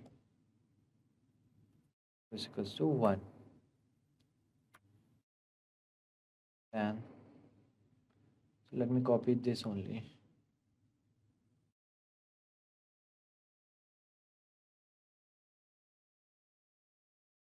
Here I will write 0 and okay, then plt dot figure and figure size equals to 12 comma 6.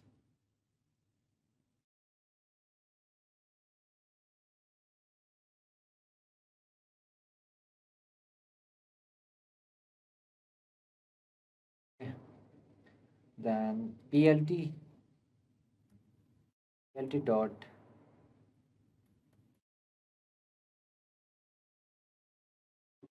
45, then plt dot x label word count, plt dot y label and frequency. Then we'll write g equals to plt dot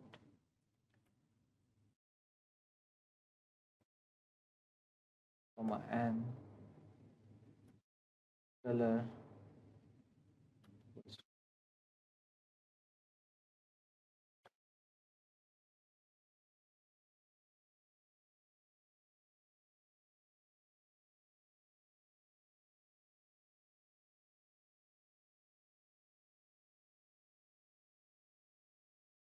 alpha equals to 0.5,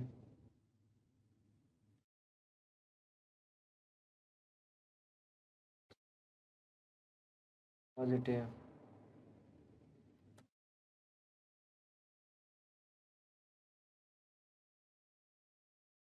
Okay, then let's make a legend also. Location should be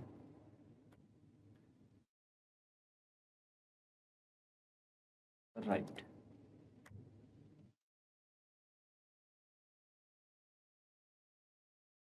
False.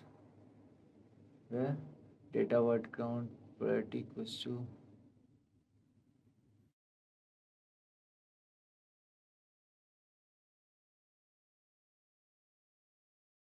okay, my bad.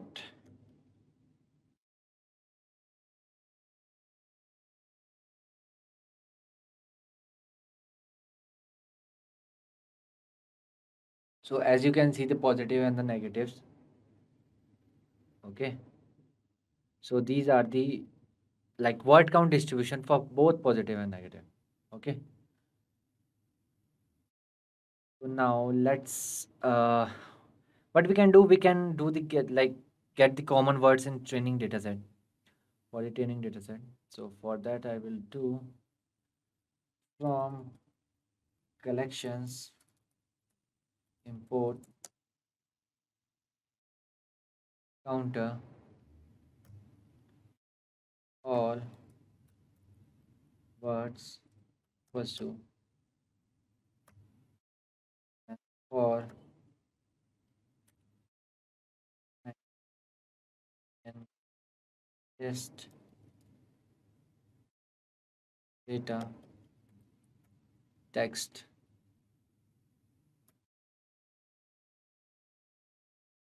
equals to line dot split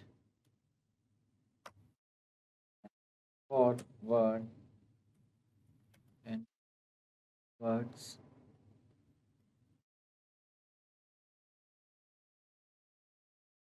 if length of word greater than 2, all words dot append word dot lower.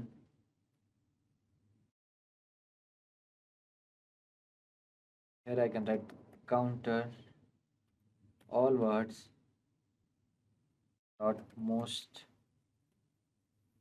common. Then I need 20.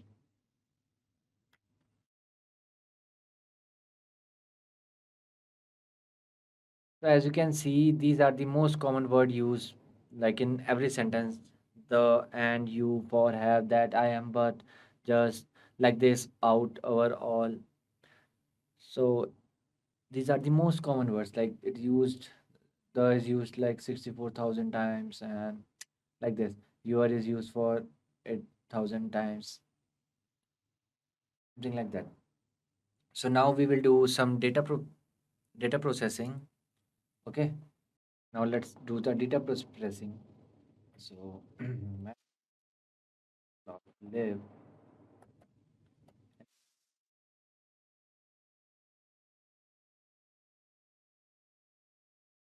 and SNS dot count plot data polarity. Okay, these are the negatives and its positives. There is a slight change, I guess. That is why it's not looking so much of different. Like there's a slight 46 different, so that is why it's looking almost same. Okay. So now removing the unnecessary columns like query, user, word count, data dot drop date query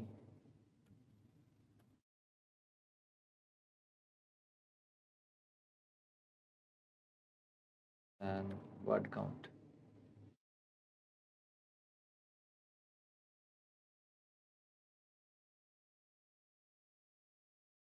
X is equals to 1, comma, place equals to true. Okay. Okay, it will be true.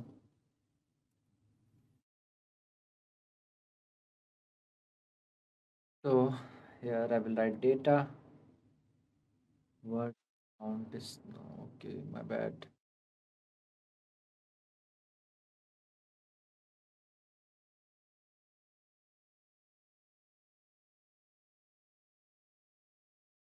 So here I will write data dot drop id comma x equals to 1,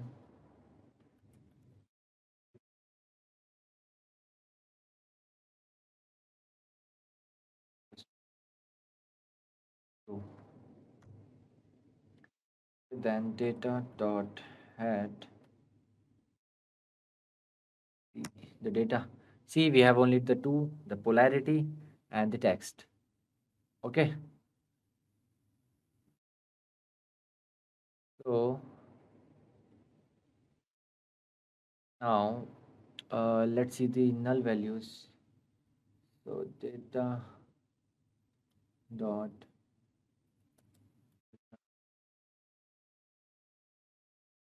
um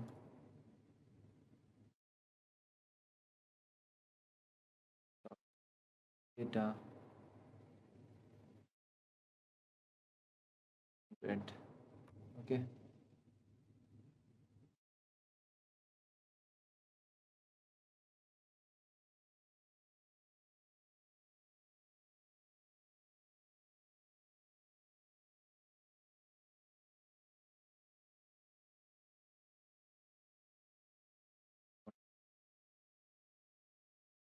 So there is no null values. So now converting pandas object to a string type.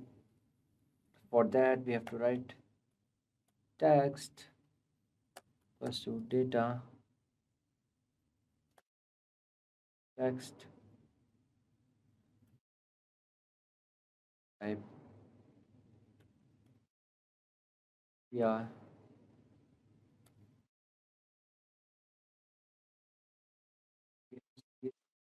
get as types.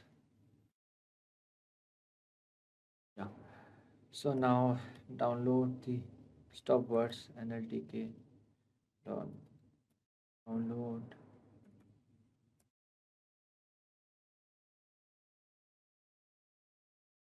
words words equals to set stop words.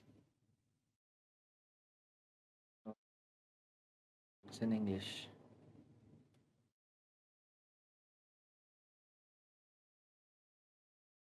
Print stop words.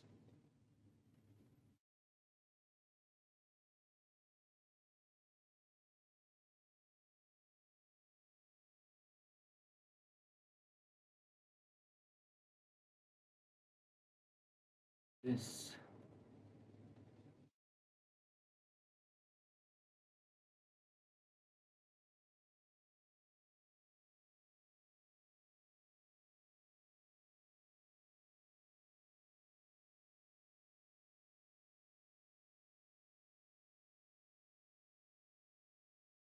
these are some stop words. So moving forward, let's download NLTK dot download the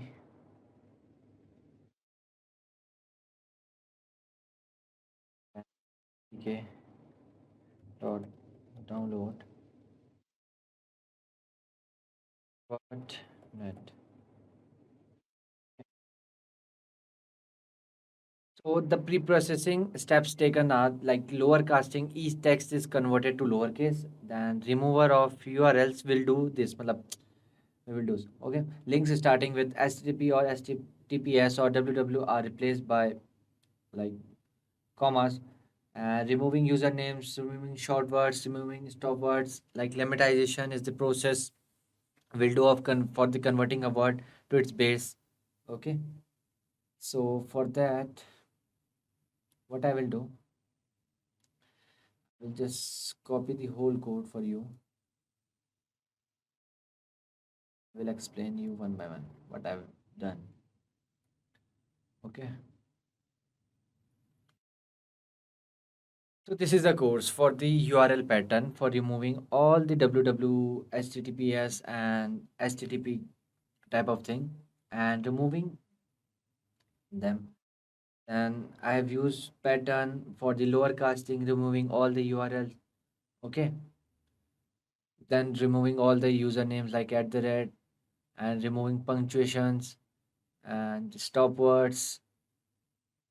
Okay, like this. So now what we have to do, data we have processed tweets,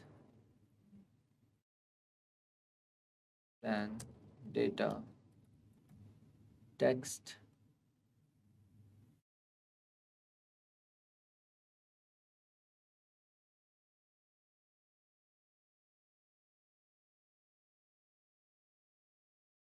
dot apply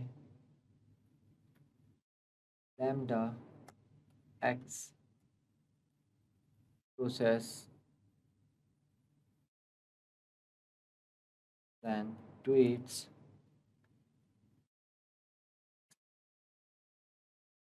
okay,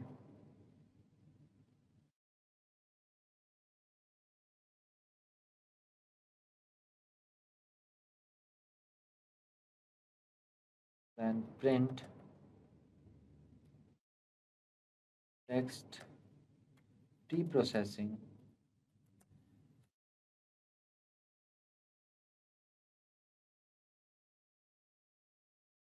So it is taking time.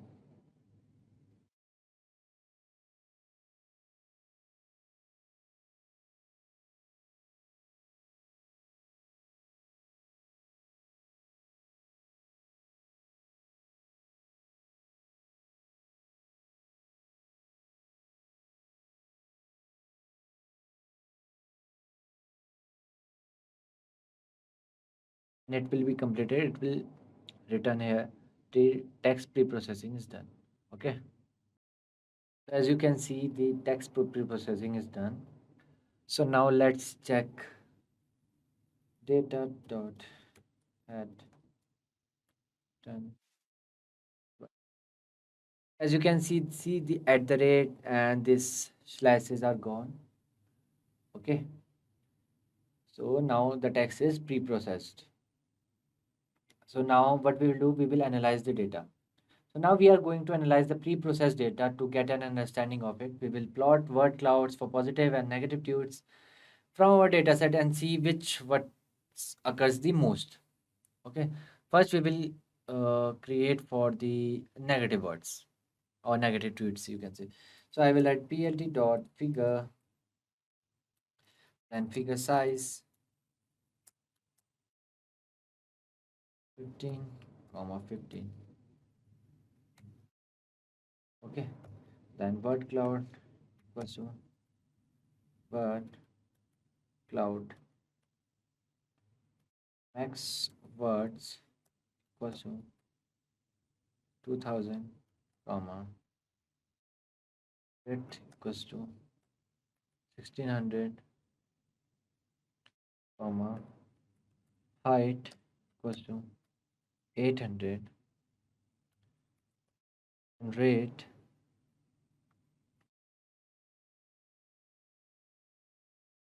dot join the data dot polarity,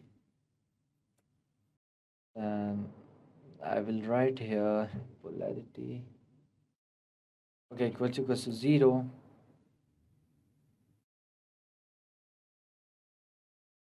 Again,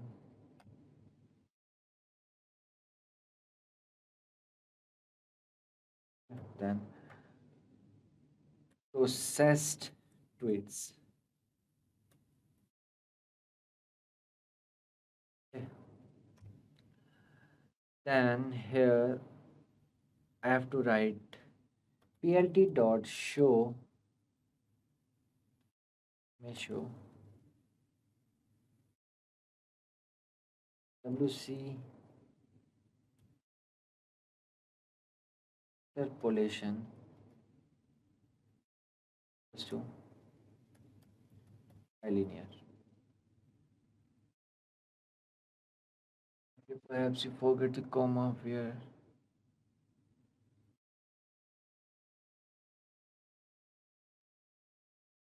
So 2000, then comma width dot generate.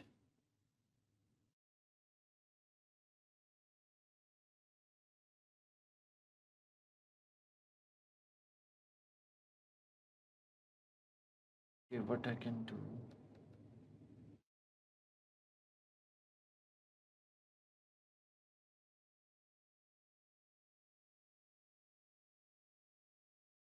Let me run now. Let's see. Hope this time it will work.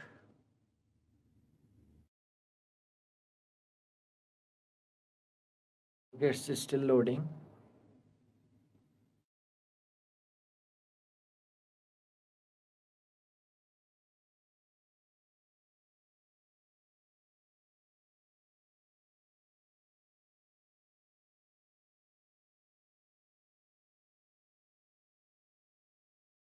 As you can see, this is words. Okay, like today, I am, and work, don't wish, they need much. These are the most negative tweets. Okay, words from negative tweets, you can say. Right? So let's see the positive tweets. Okay, so the thing will be same. Let me copy, paste it here. So for this, I will do one. It will take little bit of time to come. Still loading. Like as you can see, hate, can't. Okay. Sorry. These are the negative words. Okay, still loading. So let's wait for like few seconds. Now you can see the positive words like love, okay, good, lol, and awesome, something like that. Okay, so these are some positive words.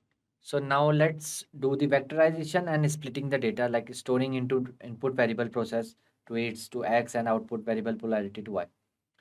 Okay, we'll do that.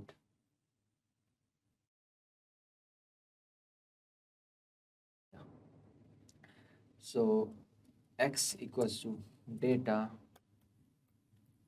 processed to its values, and y equals to data variety dot values. Okay, now I will write here print x dot shape print y dot shape. Okay, cool. So now what we will do, we will convert text to word frequency vectors. Okay, TF to IDF. So this is an acronym that stands for term frequency to inverse document frequency, which are the components of the resulting scores assigned to each word. Okay, so term frequency, this summarizes how often a given word appears within a document. And inverse document frequency, this downscales word that appear a lot across documents. Okay, so now here we will convert a collection of raw documents to a matrix of TF to IDF features. Okay, then I will write vector equals to TF vectorizer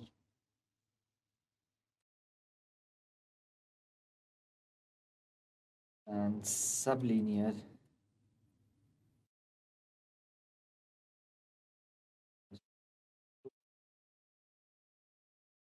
x equals to vector dot fit transform and print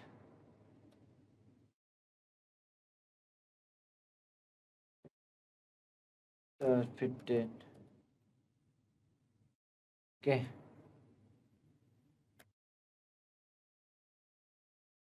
print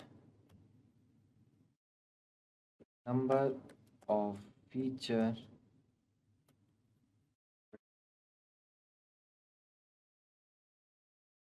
comma length vector dot get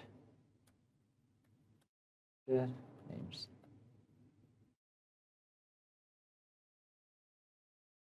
So number of feature words are like 170321. Okay, now we will do like now let's print the shape.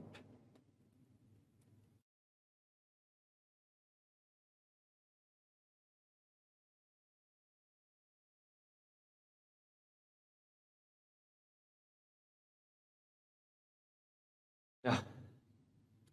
So now we will do the split to train and test. So the pre-processed data is divided into two sets of data, training data and the testing data. So dataset upon which the model would be trained on contains 80% data. The test data is the data set upon which model would be tested again contains 20% of data. So for that I will write x train test comma train comma train test by test size equals to 0.20, random state equals to 101. Okay, random state.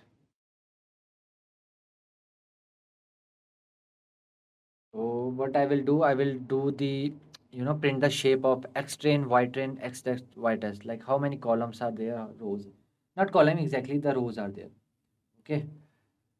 So I will paste there. So see, X train, like this is a total was like 2 lakh. Okay. So 1,60,000 in training, as we discussed earlier, like 80% in training and 20% in testing. Okay. So now let's do the model building.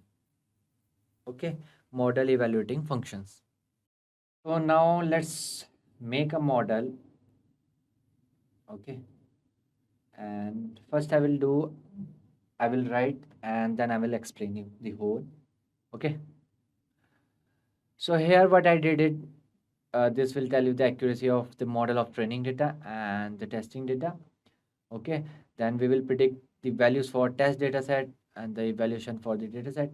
Then we will compute and plot the confusion matrix. Okay, the both the categories negative positives. Okay, group name will be true negative and the false positive. Okay, so is the thing that's, let's run it. So now what we will do first for the logistic regression. So here I will write LG equals to logistic regression. Okay, then history equals to LG dot fit X train comma Y train. Okay, then model evaluate LG. Now let's see.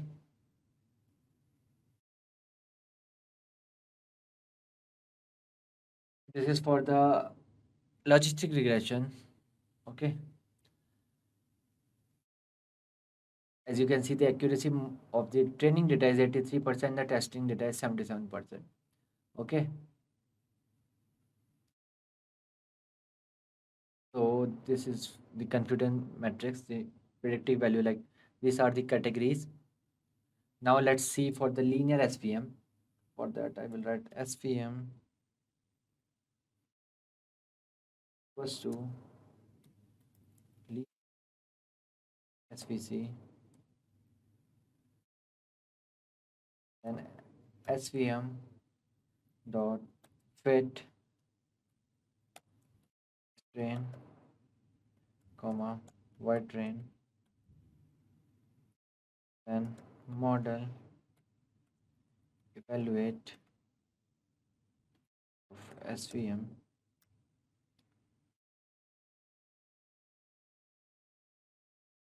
Okay, and after that we will do for random forest and the naive Bayes. Okay, then we will start with the RNN.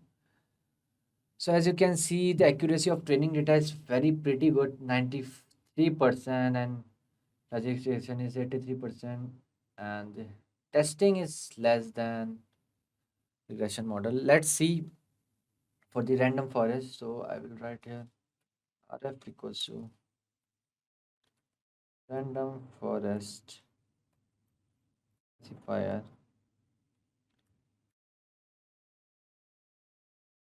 estimators equals to 20, criterion equals to entropy more than max depth equals to 50. Then RF dot fit X train comma Y train and model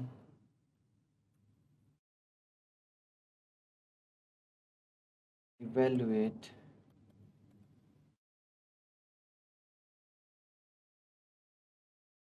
Okay,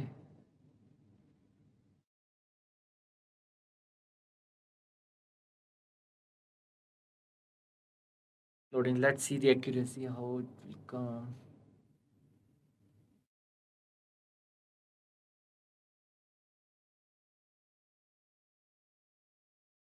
After this, we will do for the naive base, and after that, we will move on to the our main model RNN, recurrent neural networks. Still loading. Yes, it will take little bit of time.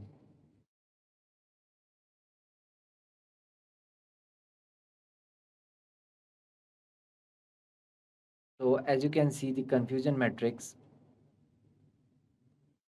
Okay.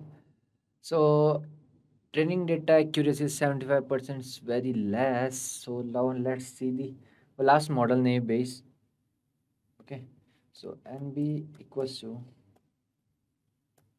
Bernoulli NB NB dot fit sprain comma y train.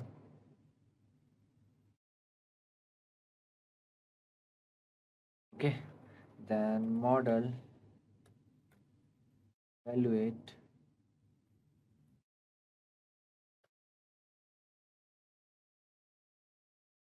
So naive base training 8676.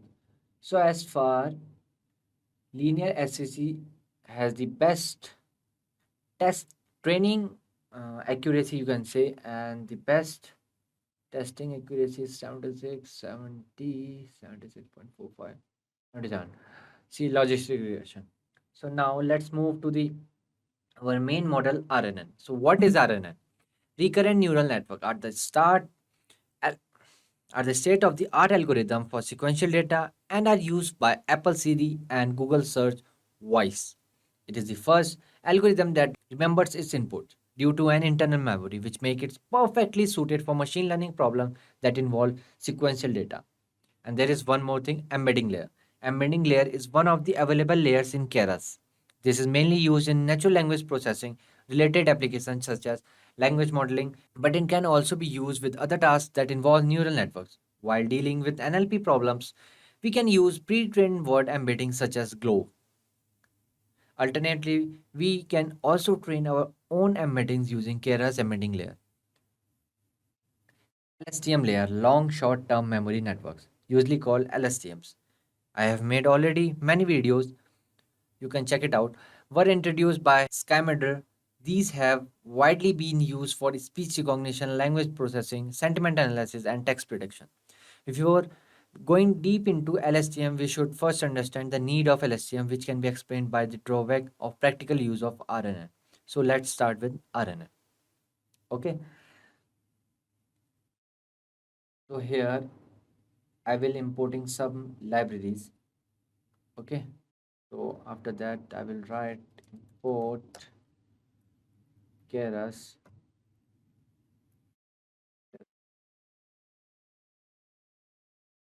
version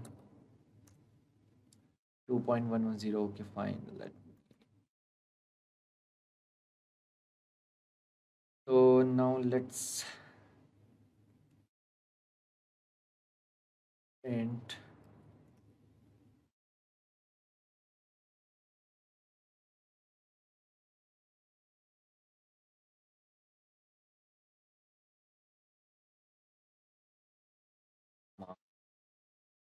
x test comma y train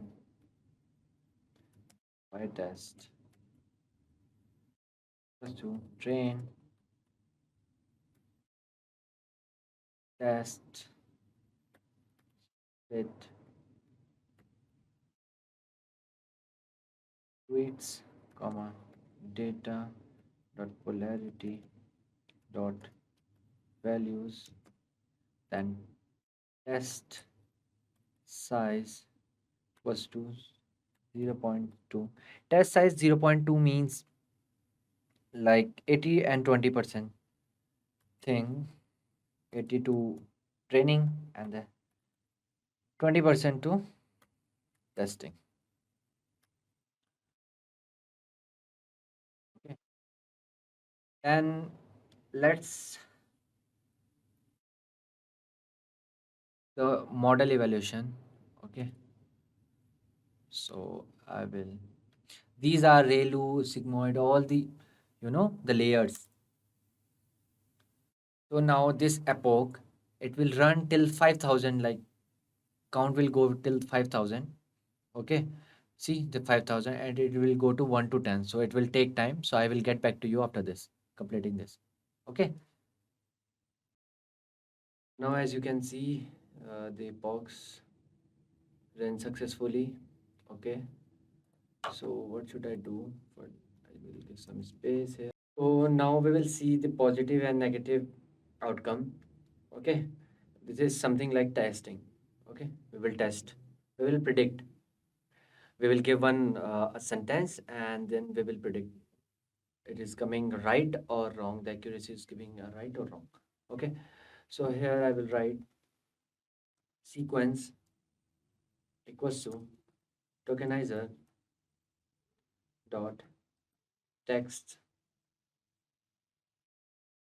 to sequences. Okay. Then I will write this data science article is worst. Okay. So here I will write test equals to pad sequences, and here I will write sequence comma max length equals to max length.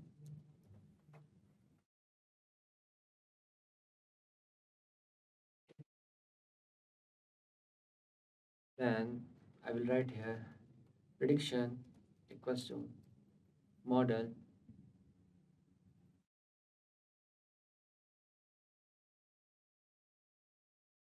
we will write model,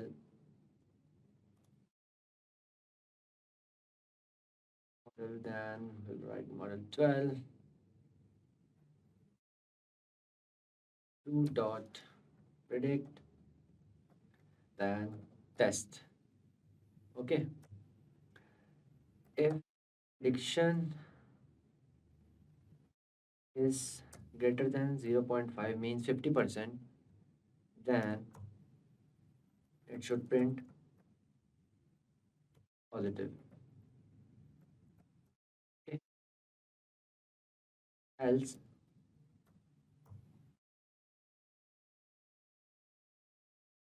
negative.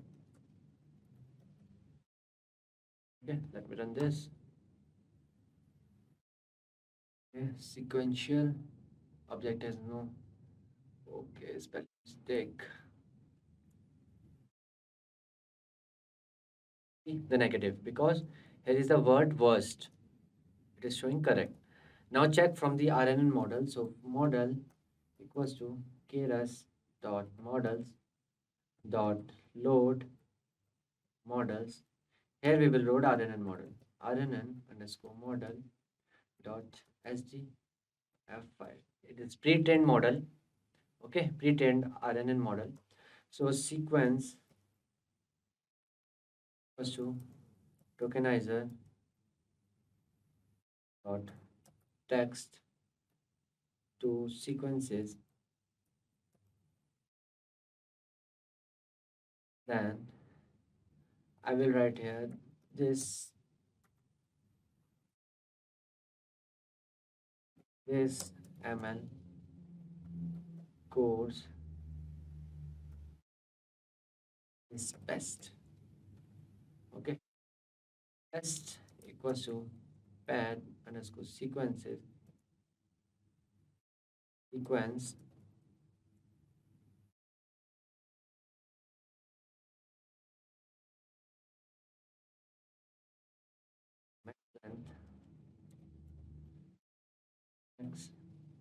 underscore level. Okay, then prediction equals to model dot predict, then test if prediction is greater than 0.5 and positive. 0.5 means 50%, more than 50%. Else print negative.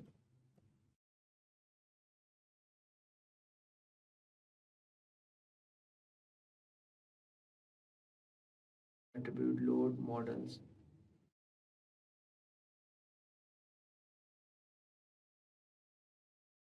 Positive because this ML course is best. So there is no negative word. Okay.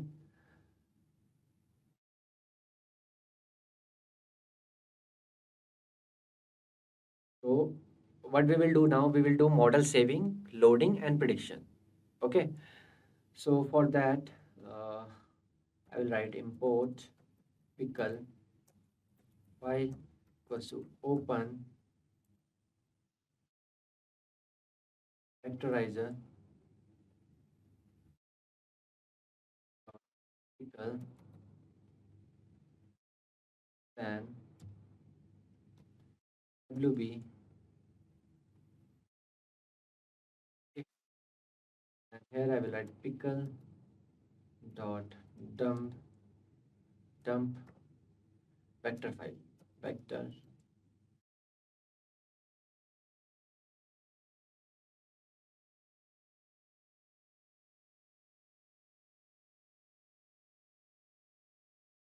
goes. Okay.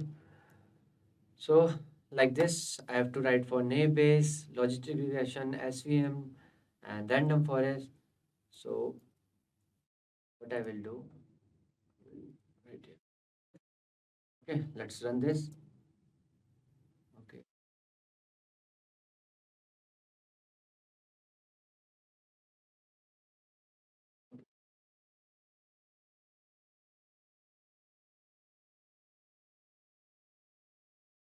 So now what we have to do, we have to predict using saved model. Okay.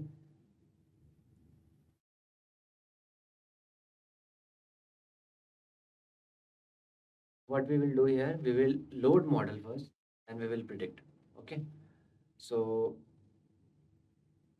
first I will write the function name load models and we will load the vectorizer. So file equals to open vectorizer dot pickle rb and vectorizer equals pickle load file, then file dot close. Now I am loading the logistic regression model. So for that we have to write open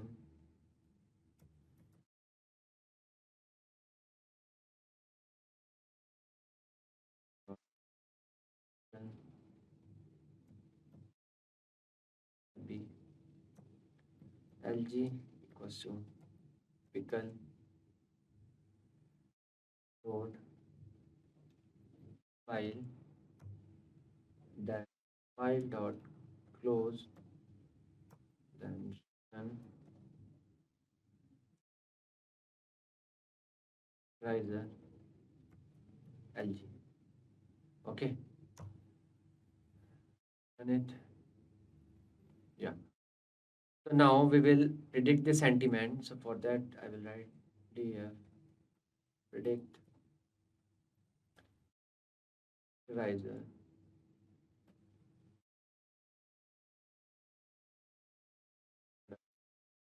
comma text. Okay. So here we will predict the sentiment. So for that, this is underscore text equals to process underscore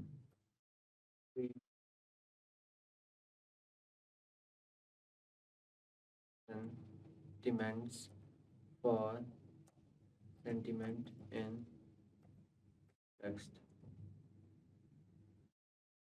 Then text data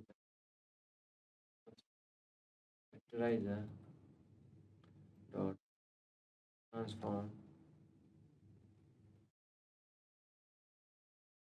says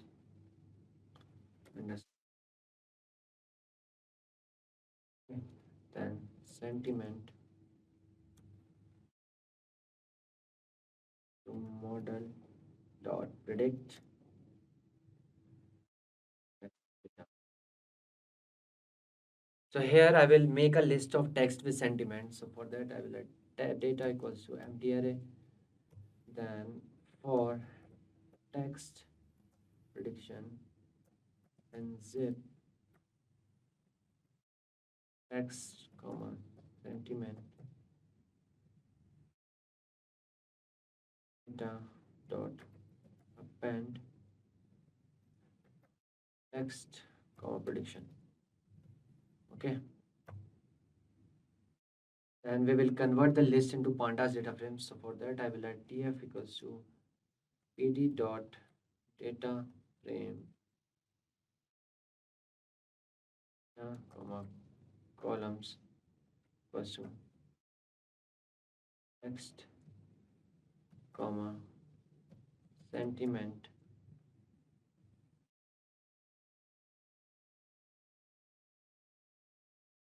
okay. Then df equals to df dot replace comma 1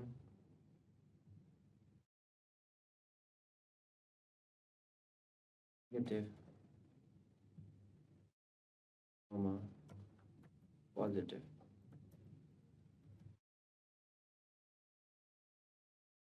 And df. Okay. So at last I will write here if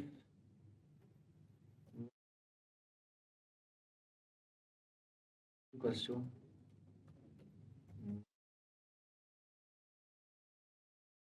then here we will loading the model vectorizer comma lg equals to load.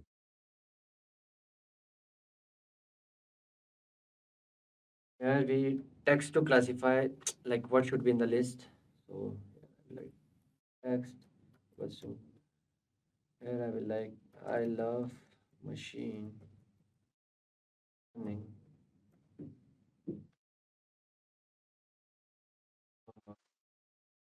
work is so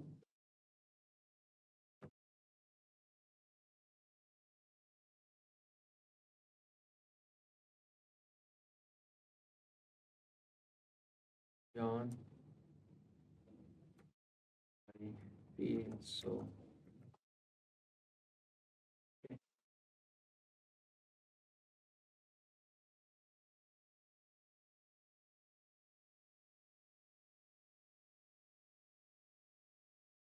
So here df equals to predict vectorizer g comma text then print df dot head.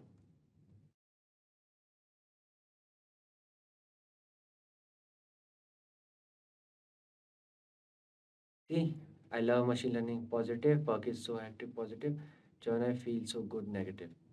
Okay, there is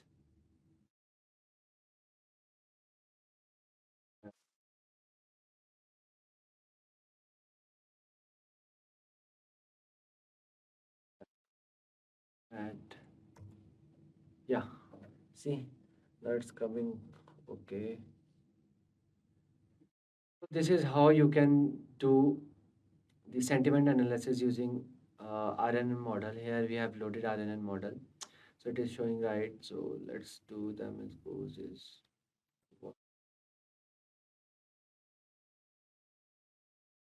Right here. At boy.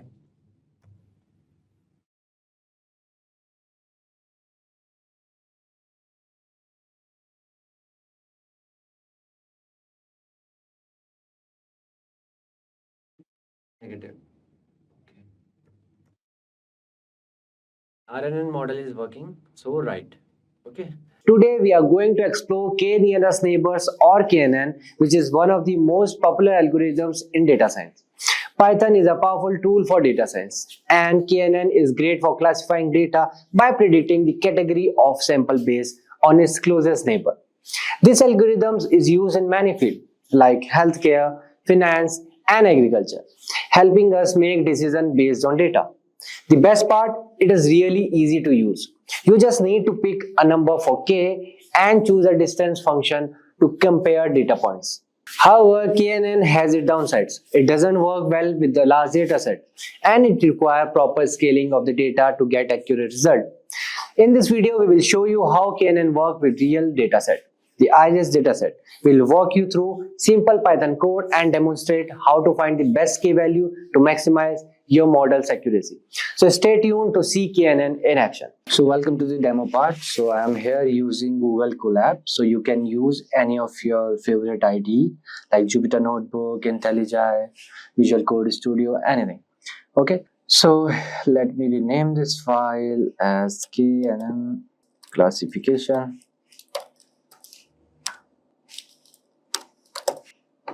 Okay, cool. So let me tell you that KNN can be used for the classification regression predictive problems. So KNN falls in the supervised learning family of algorithms. Okay. So we will measure the distance between the k neighbors, and the first step will be we'll choose the number of k of neighbors.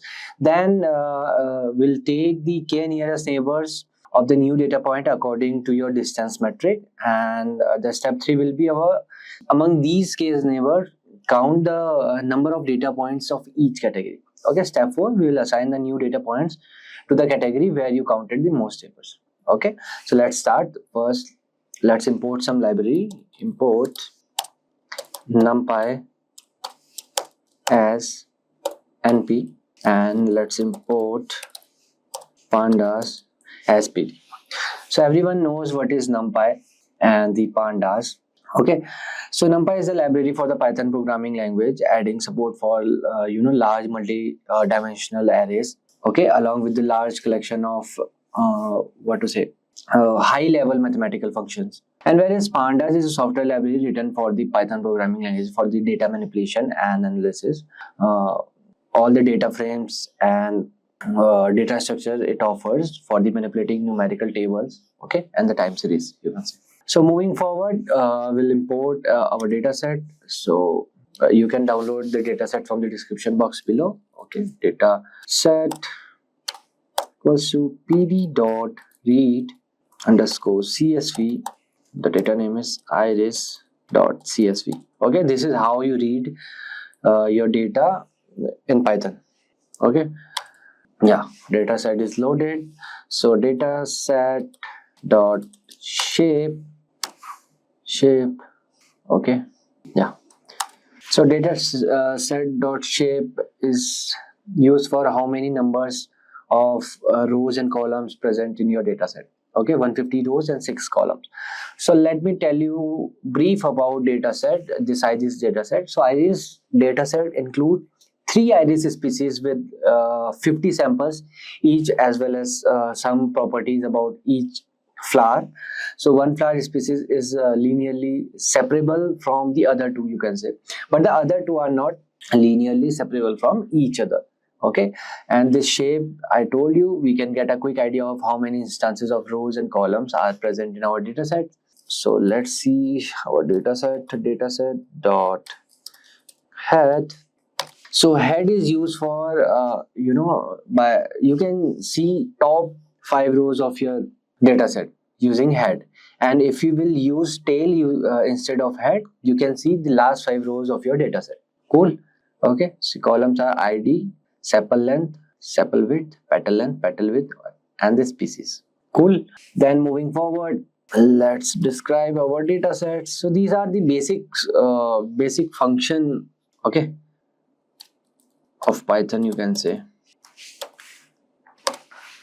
So data set dot describe, what describes do is it will give you count of all the rows, mean value, standard deviation value, minimum value, what is the 25%, okay, of all the values in the particular row, what is the 50%, what is the 75%, what is the maximum is 150, you can say, okay, and 25% of 150 is 38.25, this, okay, of all the columns.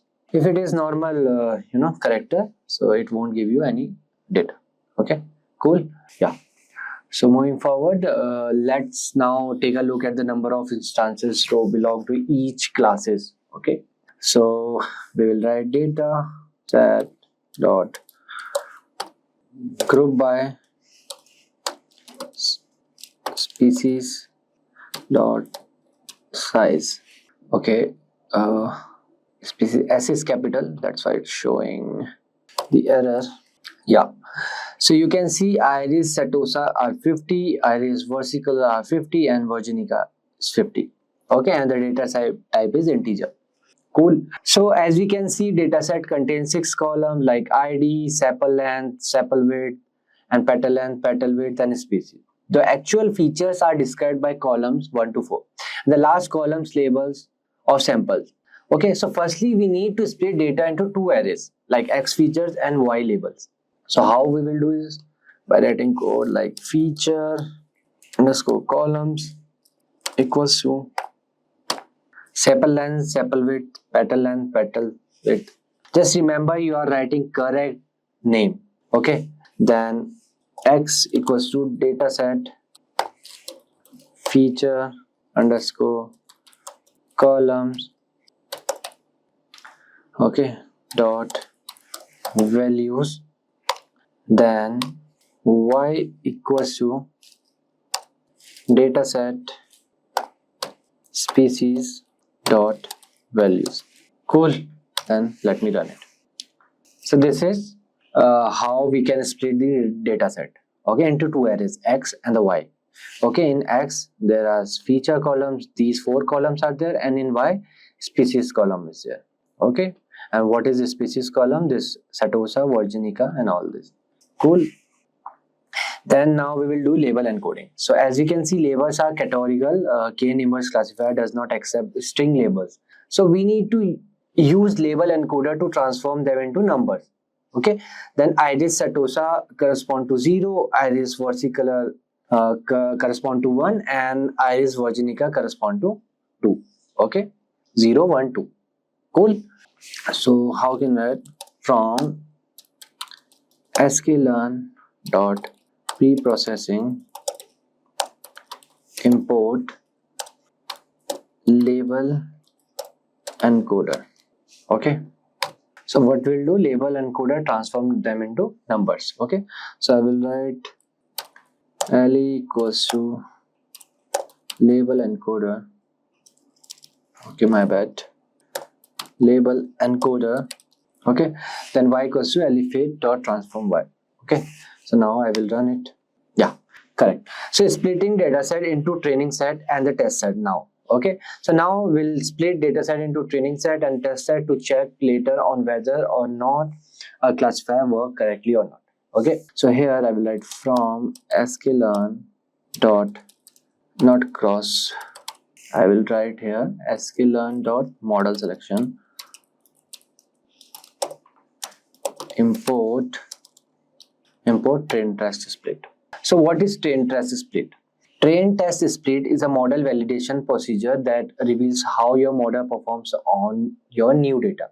Okay, and what is xtrain, xtest, ytrain, ytest in Python? Okay, let me first write it and then I will let you know. Okay, then I will write here xtrain comma xtest comma ytrain comma ytest, okay, equals to train test split, then x comma y comma test size 0.2 and the random is this. Okay, some error came. Okay, underscore model selection. Yeah, cool. So what is X-train, X-test, Y-train, Y-test? Okay, so X-train and Y-train sets are used for training and fitting the model. Okay, so the X-test and the Y-test are the set used for testing the model, and it's predicting the right outputs level. Okay, so here you can see test size is 0.2, means 80% is for testing, 80% is for training and 20% is for testing for the new data. Cool.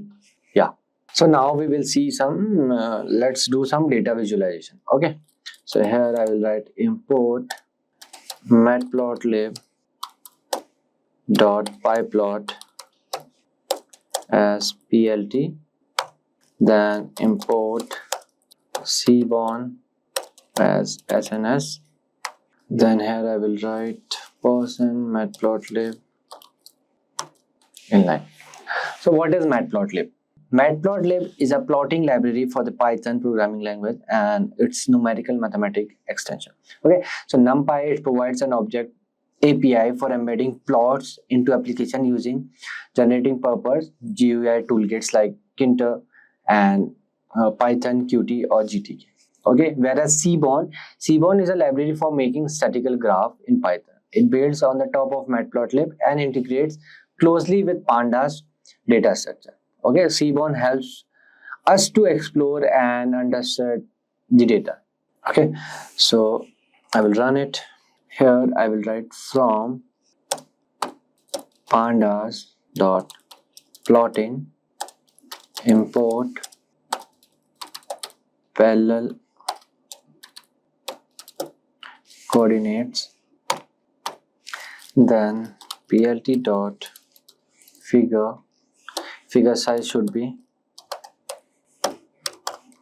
15 comma 10.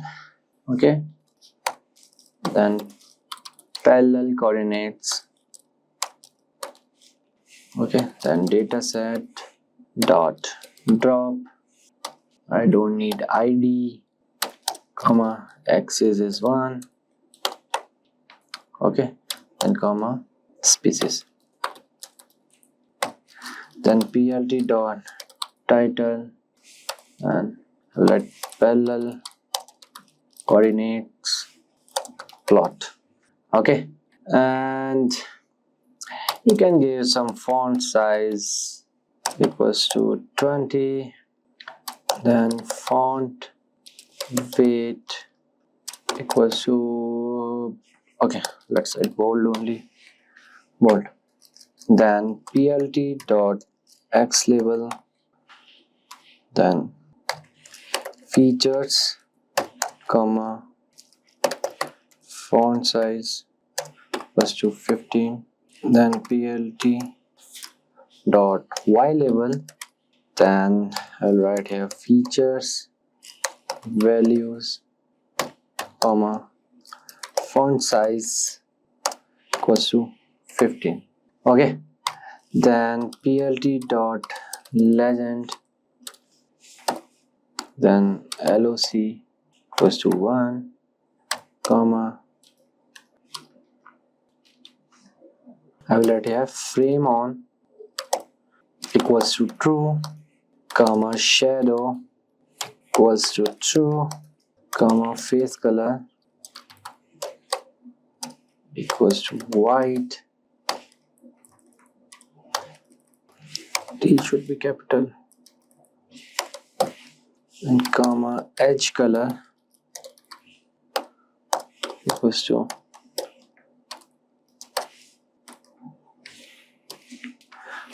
okay plt dot show. Okay, some error is there, plt dot figure size, okay, spelling mistake. Okay, one more error, plt dot legend, okay, face color, okay, some spelling mistake. So yeah, let me make it view output in full screen. Yeah, so parallel coordinates is a plotting technique for plotting multivariate data. So it allows one to see clusters in the data and to estimate other stat visually. So using parallel coordinate points, are represented as the connected line segments, as you can see. Okay, and each vertical line represent one attribute, and one set of connected line segments represent one data point. Okay, and points that tend to cluster will appear closer together. Okay, so this color is iris setosa, and this is iris versicolor, and this purple one is iris virginica, as you can see in the legend. Okay, cool. So moving forward, let's create another graph, Andrew curves. Okay, so here I will write from pandas dot plotting import scatter. No, it's plotting import Andrew curves. Okay, then plt dot figure. It's AI based, so it's giving me suggestions.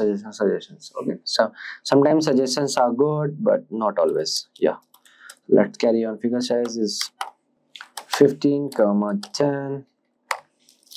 Then Andrew curves. Then I will add dataset dot drop idx is species and plt Andrew curves plot. Okay, fine. Okay, let me add. We don't need X label and all. Let me add legend. plt dot legend. Then same LOC equals to 1. Then proposition size. Then I will write here size is 15. Frame on equals to 2, comma shadow equals to true. So this is truly based upon you, if you want to add legend or not, or you can skip. If you want to skip, you can skip. Okay, face color equals to white, then edge color equals to black. Okay, then plt dot show. Yeah, so no error is there. So let me first view output in full screen. Okay, so Andrew curves, these are the Andrew curves. Okay, you can see the graph in the curve. So Andrew curve allow one to plot multivariate data as a large number of curves, so that are created using the attributes of samples, okay, as coefficient for Fourier series. Okay, so by coloring these curves differently for each class, it is possible to visualize data clustering. So curves belonging to samples of the same class will usually be closer together and they form large structure. Okay, as you can see here. And this is the legend why we are setting the fore color is should be white, and yeah, and the edge color should be black. Okay, and frame on shadow should be there. You can see the shadow. Okay, like this. If you want to skip, you can skip this part, legend part. Okay, but like it's good to have. It's good practice to have this. Cool. So let's create one small pair plot. Okay, so I will write here plt dot figure. Then I will write SNS dot pair plot. Then I will write dataset dot drop. We'll drop again ID. We don't need. Axis is 1. Then I will write hue equals to species, size equals to 3. Then markers equals to OSD. Yeah, cool. Then plt dot show. It's running. Yeah. So first let me make it to full screen. Yeah. So here pairwise is useful when you want to visualize the distribution of the variable or the relationship between the multiple variables separately within subsets of your dataset. Okay. So here this blue one is Setosa, versicolor, and the Virginica. Okay, so these are some graph you can say, or here you can see sepal length. Okay, so green one is Virginica and versicolor are almost having same sepal length. Okay, and here are the different types of graphs. Okay, if you don't want to let's say if you don't know how to read this graph, you can use this graph, or you can use this graph. Either you can use this graph. Okay, that's the power of pairwise plots, you can say. And the sepal width centimeter. Okay, setosa, no, okay, virginica and versicolor again having almost same sepal width. Okay, and here as well. Okay, this setosa is in different form. Okay, yeah, so we'll create one small pair of one small graph, then we'll move forward. Okay, I will write here plt dot. So now we are creating box plot figure. Okay, then dataset dot drop, then again id comma axis should be 1 dot box plot. Okay, then figure size, I chose this. Yeah, let's run it. Yeah, again, see, this is the box plot. Petal length, same petal width, sepal length, sepal width. Okay, according to width, it is showing. Like from this to this width, we have the versicolor, and from this to this width, this length, sorry, sepal length, we have that virginica lies here, iris virginica, and from here to here, iris setosa lies. Okay, the sepal length. Cool. And like you can use 3D models, you can use different types of charts. Okay, I did 4, and 4 are enough to read the data set. Okay, so now we will do some KNN classification. Okay, we will make prediction and we will see the accuracy of our data set. Okay, so now what I will do, I will write here from sklearn dot neighbors import k neighbors. Okay, write from sklearn dot neighbors import k neighbor classifier. Okay, then I will write here from sklearn dot matrix import confusion matrix comma accuracy score. Okay, then I will write from sklearn dot model selection import cross value score. Okay, so here what I did, we are fitting the classifier to the training set and the loading the libraries basically. Okay, then we'll initiate a learning model k equals to 3. Okay, so here I will write classifier, let me give one space, classifier equals to neighbors classifier and neighbors equals to 3. Okay, then fitting the model, I will write here classifier dot fit xtrain comma ytrain. Okay, then now we will predicting the test set results. Okay, so y prediction equals to classifier dot predict x test. Cool. Okay, from spelling mistake. Okay,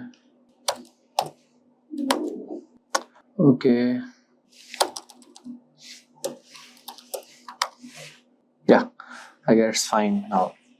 So now let's evaluate the prediction. So here I will build the confusion matrix. Okay, so here I will write cm confusion matrix equals to confusion underscore matrix y test comma y prediction. Okay, then here I will write cm. Okay, so what is confusion matrix basically? So confusion matrix is a table that shows how well a model performs by comparing its prediction to the actual values.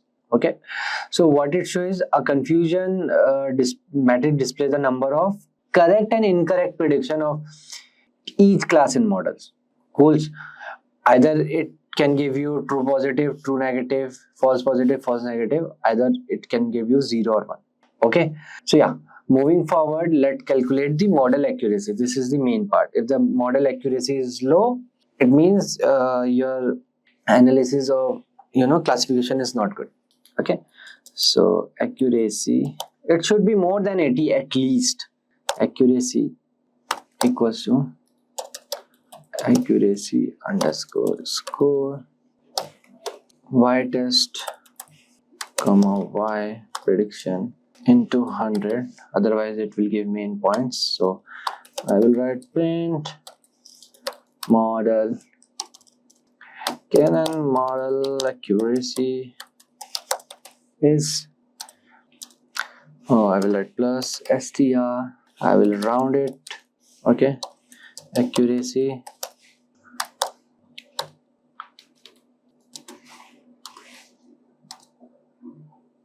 I will add the percent.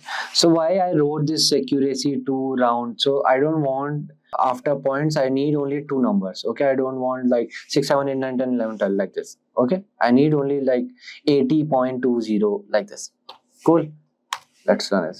See, our KNN model accuracy is 96.67. That's why I wrote 2 here, and the percent should be there. So 96, which is very, very, very good. Okay, so this is how you can find the accuracy. So now let's find the optimal number of neighbors in K. Okay, basically finding the best K. So we will use using cross validation parameter. Okay, tuning. So first I will create the list of K for KNN. Okay, so here I will write K underscore list equals to list range 1 comma 50 comma 2. Here I will create the list of CV score. Okay, so here I will write CV scores. Okay, I have to give the brackets. Yeah. So we'll here perform the tenfold cross validation. Okay, I will explain you what is cross validation. Don't worry. First, let me write for K and K list KNN equals to K neighbor classifier, and here I will write N neighbors equals to K. Then scores equals to cross value score KNN, and X train comma Y train. Okay, comma I will write here cross validation equals to 10 comma scoring equals to, I will write here accuracy.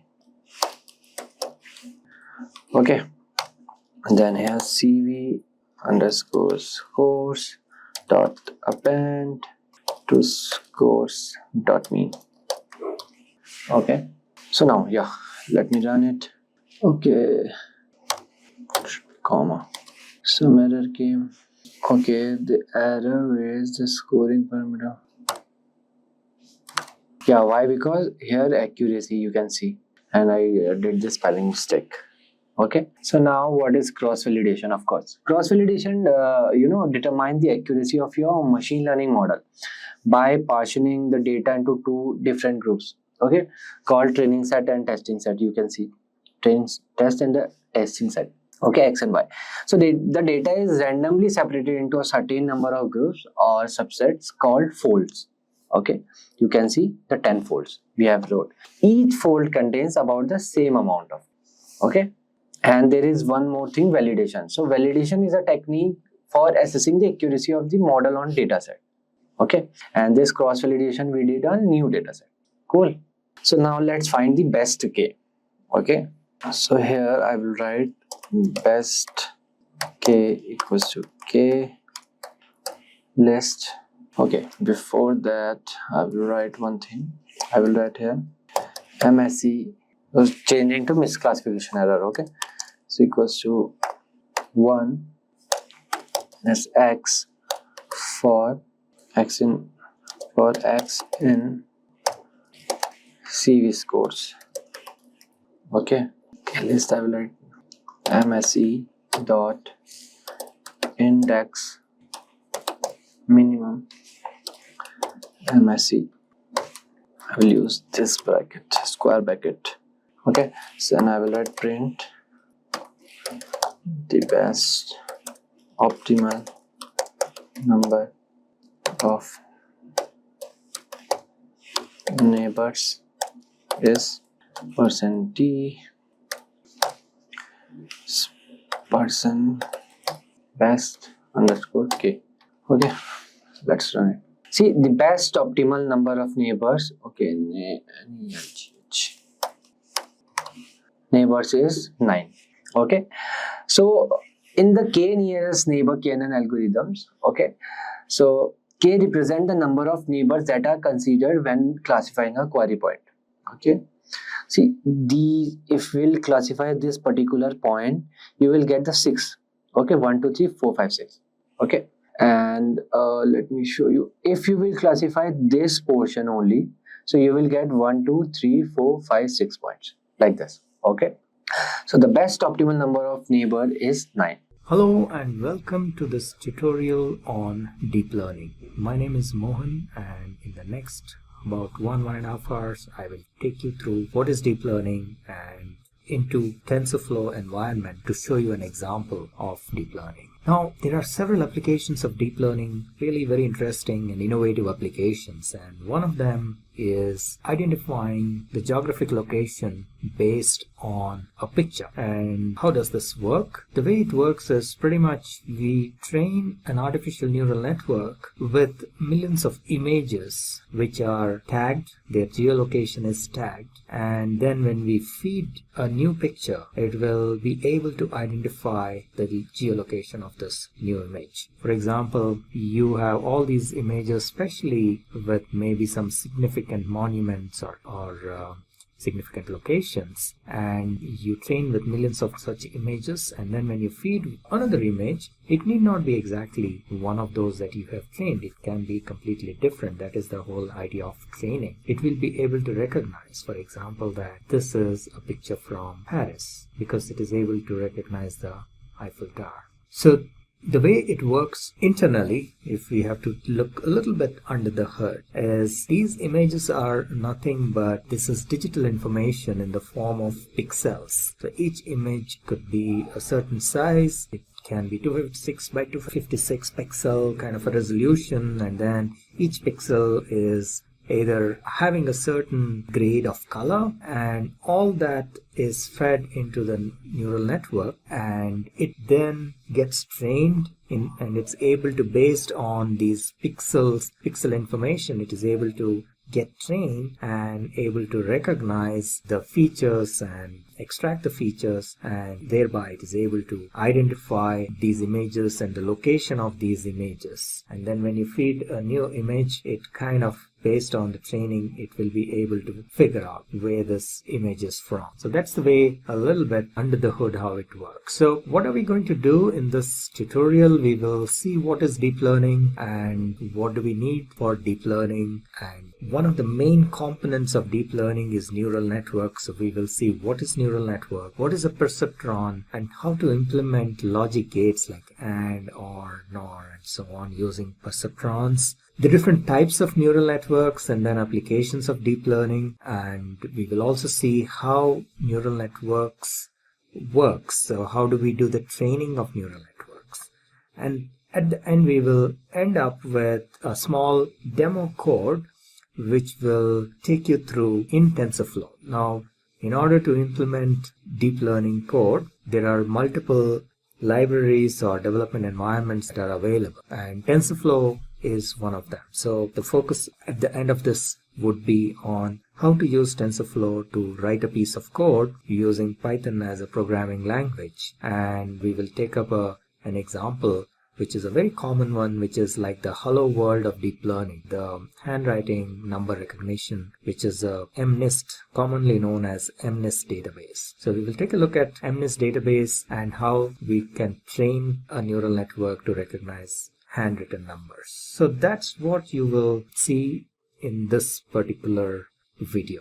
So let's get started. What is deep learning? Deep learning is like a subset of what is known as a high-level concept called artificial intelligence. You must be already familiar, must have heard about this term, artificial intelligence. So artificial intelligence is like the high-level concept, if you will. And in order to implement artificial intelligence applications, we use what is known as machine learning. And within machine learning, a subset of machine learning is deep learning. Machine learning is a little bit more generic concept, and deep learning is one type of machine learning, if you will. And we will see a little later in maybe the following slides a little bit more in detail how deep learning is different from traditional machine learning. But to start with, we can mention here that deep learning uses one of the differentiators between deep learning and traditional machine learning is that deep learning uses neural networks. And we will talk about what are neural networks and how we can implement neural networks and so on and so forth as a part of this tutorial. So a little deeper into deep learning. Deep learning primarily involves working with complicated unstructured data compared to traditional machine learning where we normally use structured data. In deep learning, the data would be primarily images or voice or maybe text file. And it is a large amount of data as well. And deep learning can handle complex operations. It involves complex operations. And the other difference between traditional machine learning and deep learning is that the feature extraction happens pretty much automatically. In traditional machine learning, feature engineering is done manually. The data scientists have to do feature engineering, feature extraction. But in deep learning, that happens automatically. And of course, deep learning, for large amounts of data, complicated unstructured data, deep learning gives very good performance. Now, as I mentioned, one of the secret sources of deep learning is neural networks. Let's see what neural networks is. Neural networks is based on our biological neurons. The whole concept of deep learning and artificial intelligence is based on human brain, and human brain consists of billions of tiny stuff called neurons, and this is how a biological neuron looks, and this is how an artificial neuron looks. So neural networks is like a simulation of our human brain. Human brain has billions of biological neurons, and we are trying to simulate the human brain using artificial neurons. This is how a biological neuron looks. It has dendrites, and the corresponding component with an artificial neural network is, or an artificial neuron, are the inputs. They receive the inputs through dendrites. And then there is the cell nucleus, which is basically the processing unit in a way. So in artificial neuron also there is a piece which is an equivalent of this cell nucleus, and based on the weights and biases, we will see what exactly weights and biases are as we move. The input gets processed, and that results in an output. In a biological neuron, the output is sent through a synapse, and in an artificial neuron there is an equivalent of that in the form of an output.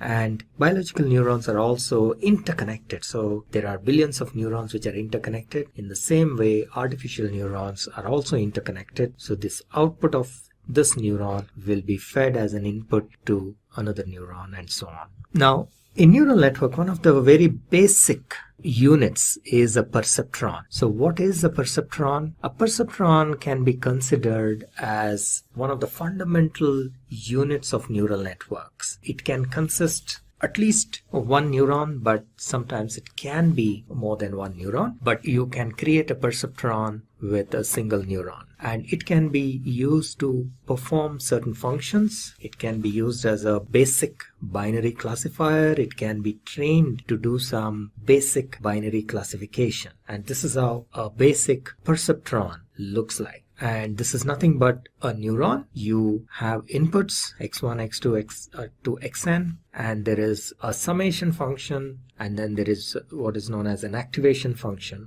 And based on this input, what is known as the weighted sum, the activation function either gives an output like a 0 or a 1. So we say the neuron is either activated or not. So that's the way it works. So you get the inputs. These inputs are, each of the inputs are multiplied by a weight, and there is a bias that gets added, and that whole thing is fed to an activation function, and then that results in an output. And if the output is correct, it is accepted. If it is wrong, if there is an error, then that error is fed back, and the neuron then adjusts the weights and biases to give a new output, and so on and so forth. So that's what is known as the training process of a neuron or a neural network. There's a concept called perceptron learning. So perceptron learning is again one of the very basic learning processes. The way it works is somewhat like this. So you have all these inputs like x1 to xn, and each of these inputs is multiplied by a weight, and then that sum, this is the formula, the equation. So that sum, wi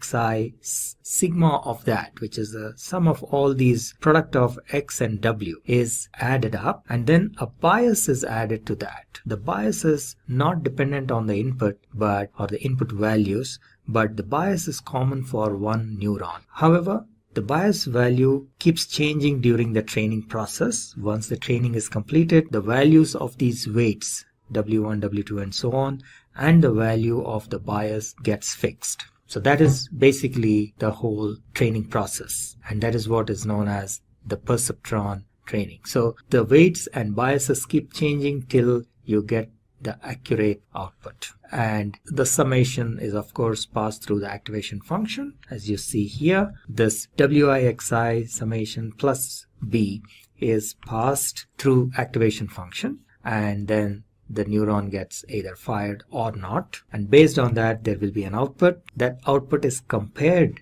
with the actual or expected value, which is also known as labeled information. So this is the process of supervised learning. So the output is already known, and that is compared, and thereby we know if there is an error or not. And if there is an error, the error is fed back, and the weights and biases are updated accordingly till the error is reduced to the minimum. So this iterative process is known as perceptron learning or perceptron learning rule, and this error needs to be minimized. So till the error is minimized, this iteratively the weights and biases keep changing, and that is what is the training process. So the whole idea is to update the weights and the bias of the perceptron till the error is minimized. The error need not be 0.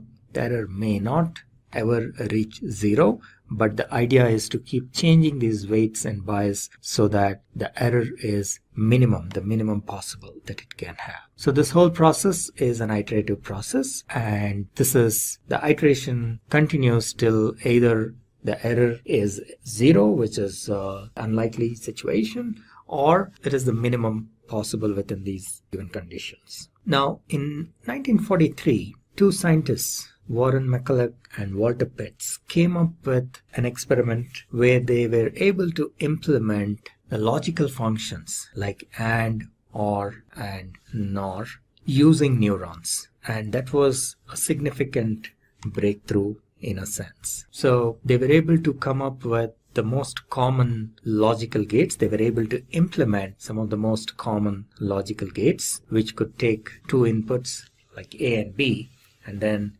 give a corresponding result. So for example, in case of an AND gate, A and B, and then the output is AB. In case of an OR gate, it is A plus B, and so on and so forth. And they were able to do this using a single layer perceptron. Now, most of these gates, it was possible to use single layer perceptron except for XOR, and we will see why that is in a little bit. So this is how an AND gate works. The inputs A and B, the output should be fired, or the neuron should be fired only when both the inputs are 1. So if you have 0, 0, the output should be 0. For 0, 1, it is again 0, 1, 0 again 0, and 1, 1, the output should be 1. So how do we implement this with a neuron? So it was found that by changing the values of weights, it is possible to achieve this logic. So for example, if we have equal weights like 0.7, 0.7, and then if we take the sum of the weighted product, so for example 0.7 into 0, and then 0.7 into 0 will give you 0, and so on and so forth. And in the last case, when both the inputs are 1,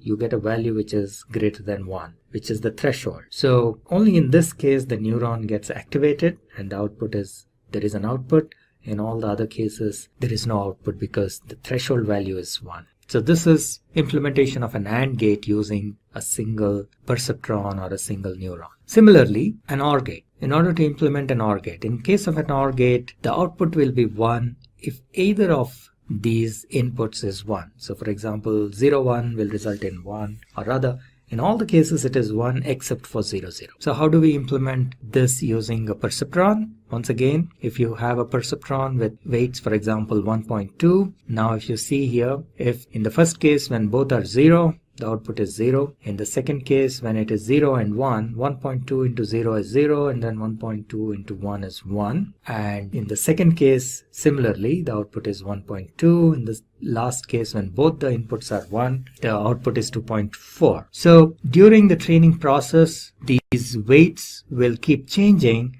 and then at one point where the weights are equal to W1 is equal to 1.2 and W2 is equal to 1.2, the system learns that it gives the correct output. So that is implementation of OR gate using a single neuron or a single layer perceptron. Now, XOR gate. This was one of the challenging ones. They tried to implement an XOR gate with a single level perceptron, but it was not possible. And therefore, in order to implement an XOR, so this was like a roadblock in the progress of neural network. However, subsequently they realized that this can be implemented, an XOR gate can be implemented using a multi-level perceptron or MLP. So in this case, there are 2 layers instead of a single layer, and this is how you can implement an XOR gate. So you will see that X1 and X2 are the inputs, and there is a hidden layer, and that's why it is denoted as H3 and H4, and then you take the output of that and feed it to the output at O5 and provide a threshold here. So we will see here that this is the numerical calculation. So the weights are, in this case for X1 it is 20 and minus 20, and once again 20 and minus 20. So these inputs are fed into H3 and H4. So you will see here for H3 the input is 0, 1, 1, 1, and for H4 it is 1, 0, 1, 1. And if you now look at the output, final output, where the threshold is taken as 1, if we use a sigmoid with the threshold 1, you will see that in these 2 cases it is 0, and in the last 2 cases it is 1. So this is the implementation of XOR. In case of XOR, only when one of the inputs is 1, you will get an output. So that is what we are seeing here. If we have either both the inputs are 1 or both the inputs are 0, then the output should be 0. So that is what is an exclusive OR gate. So it is exclusive because only one of the inputs should be 1, and then only you will get an output of 1, which is satisfied by this condition. So this is a special implementation. XOR gate is a special implementation of perceptron. Now that we got a good idea about perceptron, let's take a look at what is a neural network. So we have seen what is a perceptron, we have seen what is a neuron, so we will see what exactly is a neural network. So neural network is nothing but a network of these neurons, and they are different types of neural networks. There are about 5 of them. These are artificial neural network, convolutional neural network, then recursive neural network or recurrent neural network, deep neural network, and deep belief network. So, and each of these types of neural networks have a special, they can solve a special kind of problems. For example, convolutional neural networks are very good at performing image processing and image recognition and so on, whereas RNN are very good for speech recognition and also text analysis and so on. So each type has some special characteristics, and they are good at performing certain special kind of tasks. What are some of the applications of deep learning?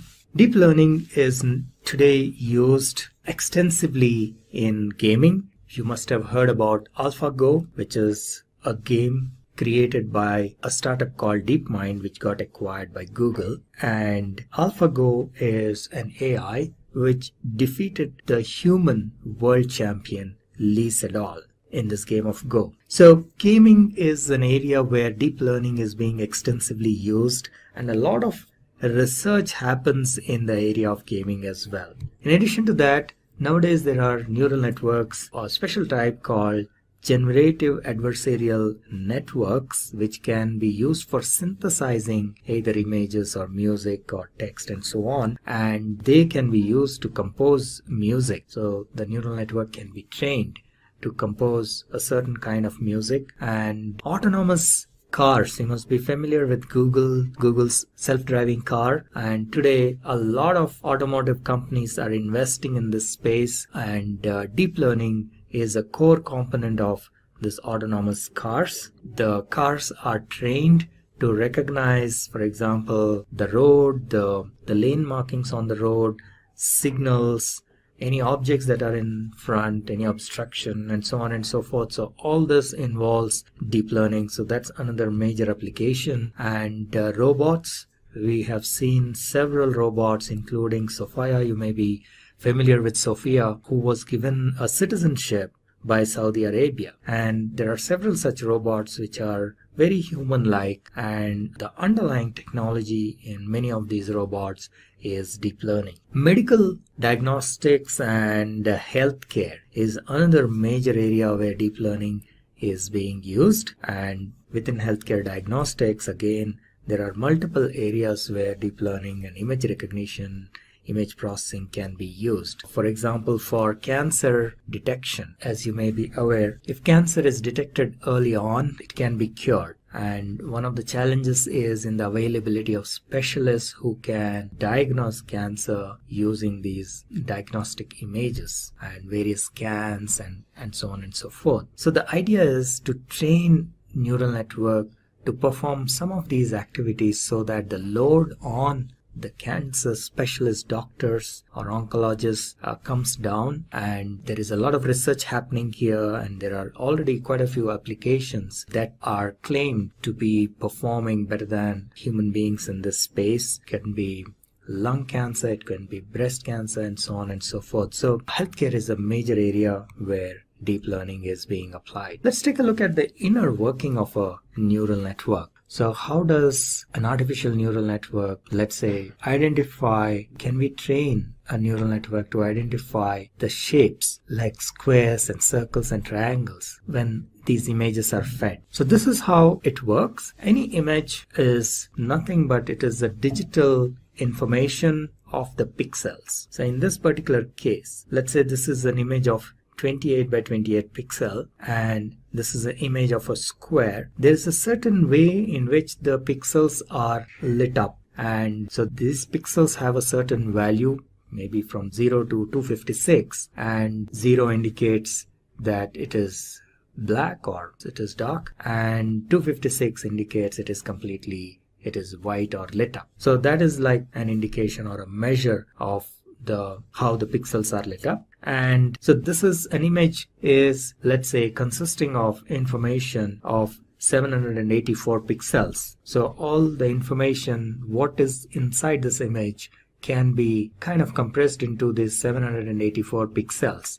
The way each of these pixels is lit up provides information about what exactly is the image. So we can train neural networks to use that information and identify the images. So let's take a look how this works. So each neuron, the value, if it is close to 1, that means it is white, whereas if it is close to 0, that means it is black. Now this is an animation of how this whole thing works. So these pixels one of the ways of doing it is we can flatten this image and take this complete 784 pixels and feed that as input to our neural network. The neural network can consist of probably several layers.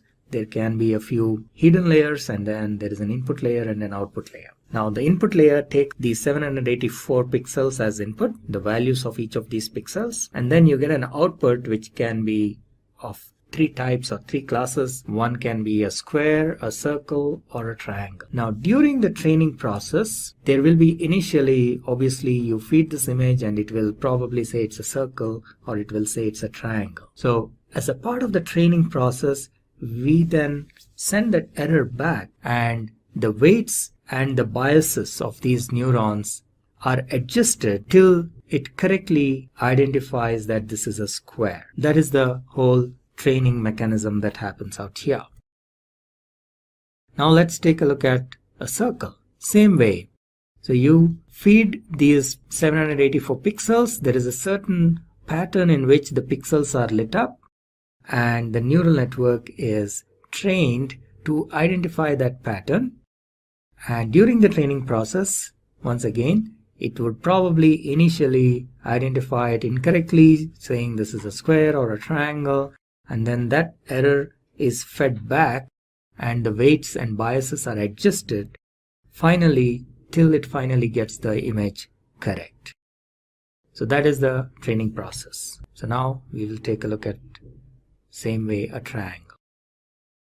So now if you feed another image which is consisting of triangles. So this is the training process. Now we have trained our neural network to classify these images into a triangle or a circle and a square. So now this neural network can identify these three types of objects. Now if you feed another image, and it will be able to identify whether it's a square or a triangle or a circle. Now what is important to be observed is that when you feed a new image, it is not necessary that the image or the triangle is exactly in this position.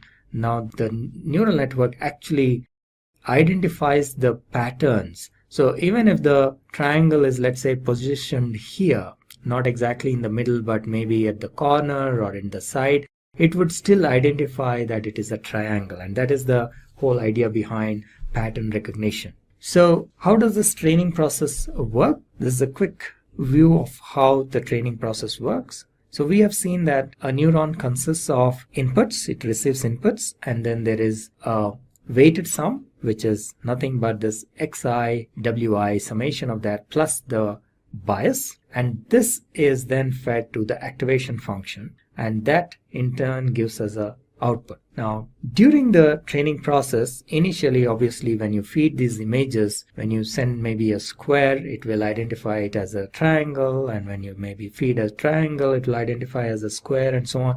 So that error information is fed back, and initially these weights can be random. Maybe all of them have 0 values, and then it will slowly keep changing. So as a part of the training process, the values of these weights, W1, W2 up to Wn, keep changing in such a way that towards the end of the training process, it should be able to identify these images correctly. So till then, the weights are adjusted, and that is known as the training process. So, and these weights are numeric values. It could be 0.5, 0.25, 0.35, and so on. It could be positive or it could be negative, and the value that is coming here is the pixel value. As we have seen, it can be anything between 0 to 1. You can scale it between 0 to 1 or 0 to 256, whichever way. 0 being black and 256 being white, and then all the other colors in between. So that is the input. So these are numerical values. This multiplication or the product Wixi is a numerical value,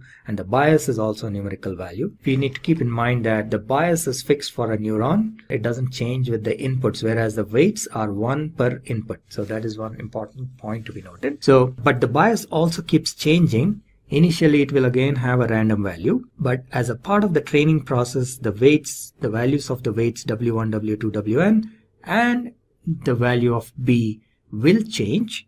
And ultimately, once the training process is complete, these values are fixed for this particular neuron, W1, W2 up to Wn, and plus the value of the b is also fixed for this particular neuron. And in this way, there will be multiple neurons, and there may be multiple levels of neurons here, and that's the way the training process works. So this is another example of multi-layer. So there are two hidden layers in between, and then you have the input layer, values coming from the input layer, then it goes through multiple layers, hidden layers, and then there is an output layer. And as you can see, there are weights and biases for each of these neurons in each layer, and all of them keeps changing during the training process. And at the end of the training process, all these weights have a certain value, and that is a trained model, and those values will be fixed once the training is completed.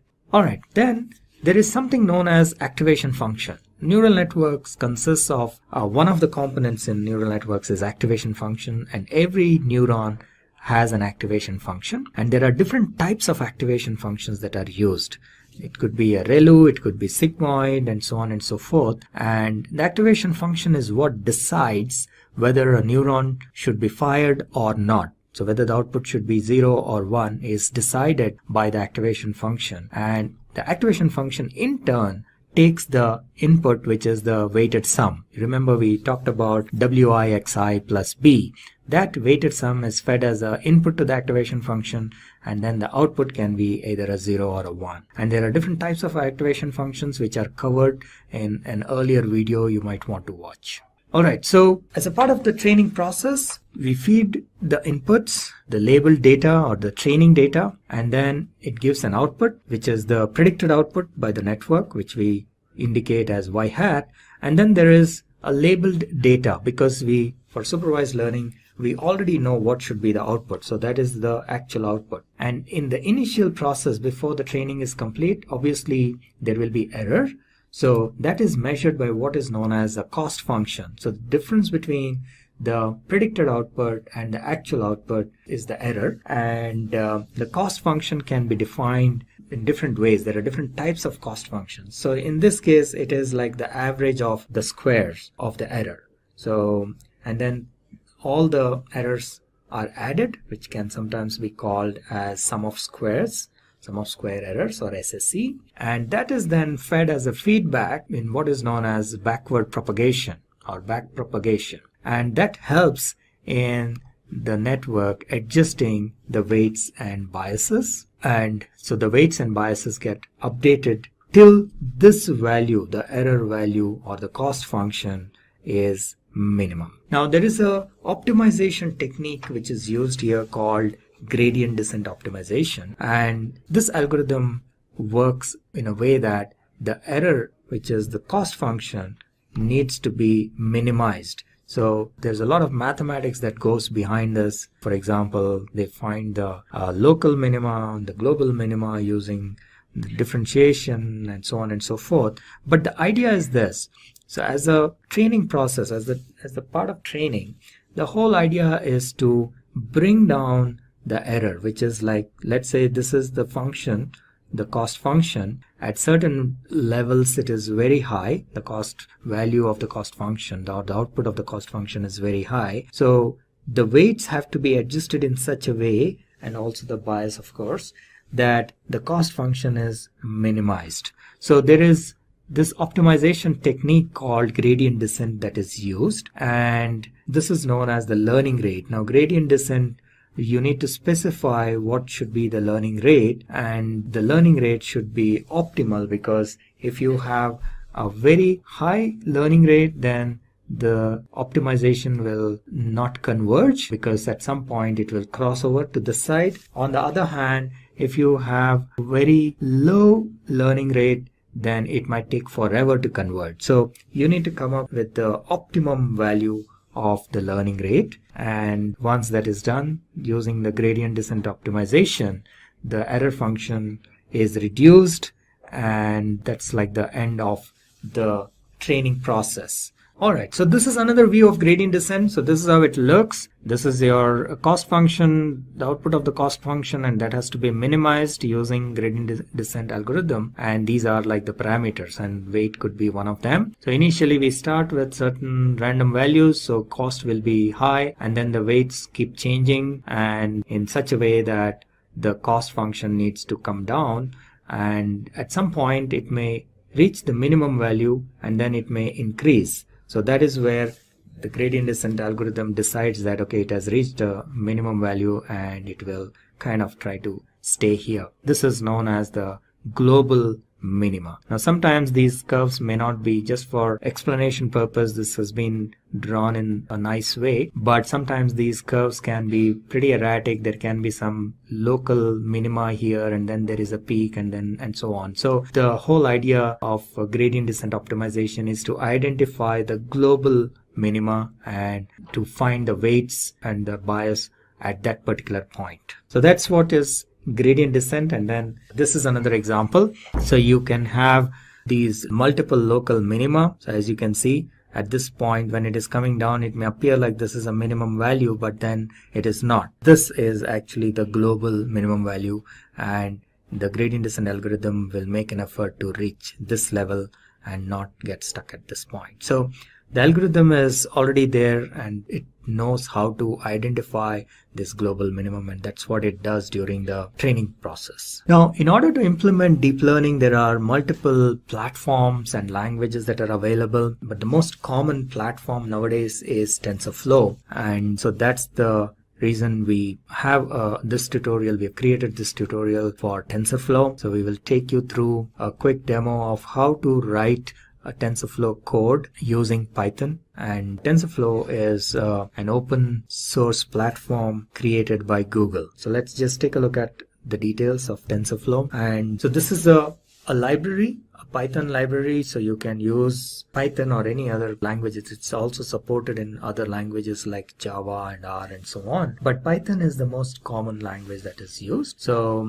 it is a library for developing deep learning applications, especially using neural networks. And it consists of primarily two parts, if you will. So one is the tensors, and then the other is the graphs or the flow. That's the way the name, that's the reason for this kind of a name called TensorFlow. So what are tensors? Tensors are like multi-dimensional arrays, if you will. That's one way of looking at it. So usually you have a one-dimensional array. So first of all, you can have what is known as a scalar, which means a number. And then you have a one-dimensional array, something like this, which means this is like a set of numbers.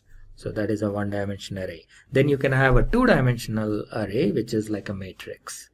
And beyond that, sometimes it gets difficult. So this is a three-dimensional array, but TensorFlow can handle many more dimensions. So it can have multi-dimensional arrays. That is the strength of TensorFlow, and which makes computation, deep learning computation, much faster. And that's the reason why TensorFlow is used for developing deep learning applications. So TensorFlow is a deep learning tool, and this is the way it works. So the data basically flows in the form of tensors, and the way the programming works as well is that you first create a graph of how to execute it, and then you actually execute that particular graph in the form of what is known as a session. We will see this in the TensorFlow code as we move forward. So all the data is managed or manipulated in tensors, and then the processing happens using these graphs. There are certain terms called, like for example, ranks of a tensor. The rank of a tensor is like a dimensionality in a way. So for example,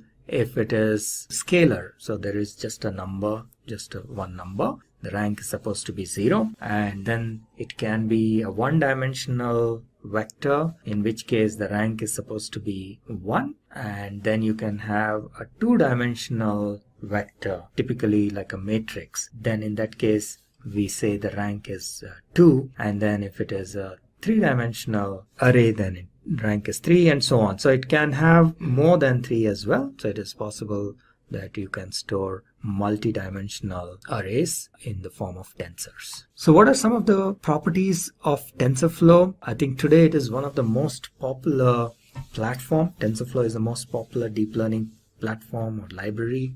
It is open source. It's developed by Google, developed and maintained by Google, but it is open source. One of the most important things about TensorFlow is that it can run on CPUs as well as GPUs.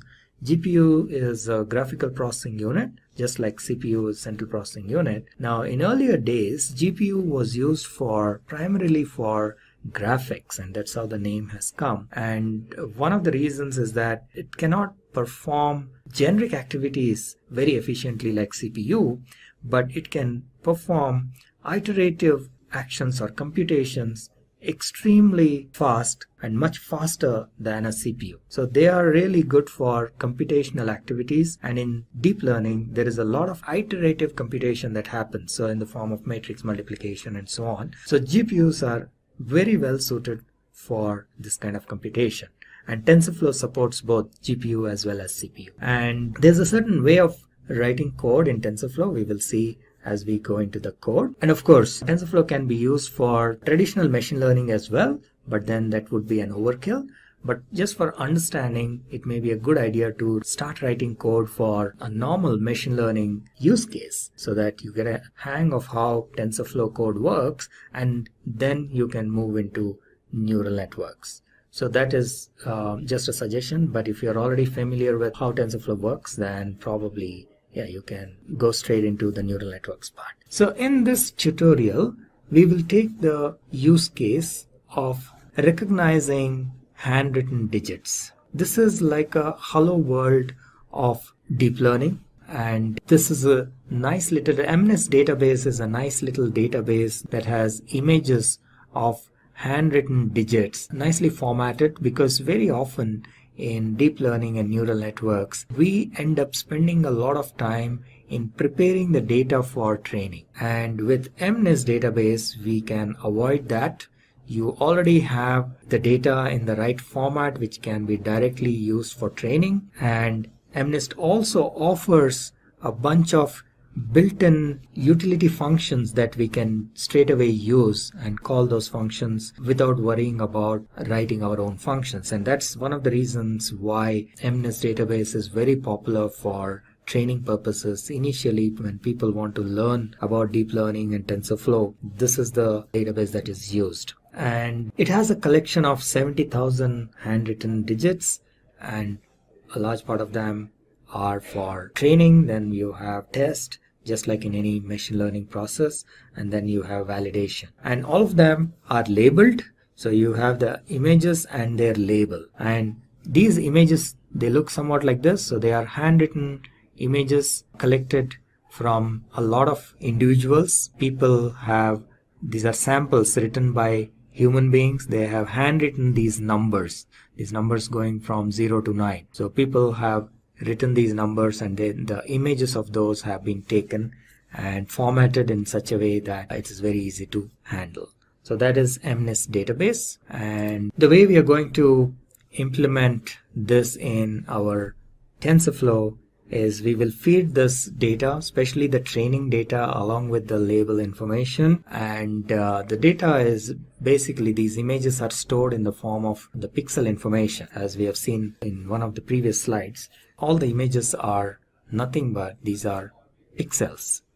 So an image is nothing but an arrangement of pixels, and the value of the pixel, either it is lit up or it is not, or in somewhere in between. That's how the images are stored, and that is how they are fed into the neural network and for training. Once the network is trained, when you provide a new image, it will be able to identify within a certain error, of course. And for this, we will use one of the simpler neural network configurations called softmax. And for simplicity, what we will do is we will flatten these pixels. So instead of taking them in a two-dimensional arrangement, we just flatten them out. So for example, it starts from here. It is a 28 by 28, so there are 784 pixels. So pixel number 1 starts here, it goes all the way up to 28, then 29 starts here and goes up to 56 and so on. And the pixel number 784 is here.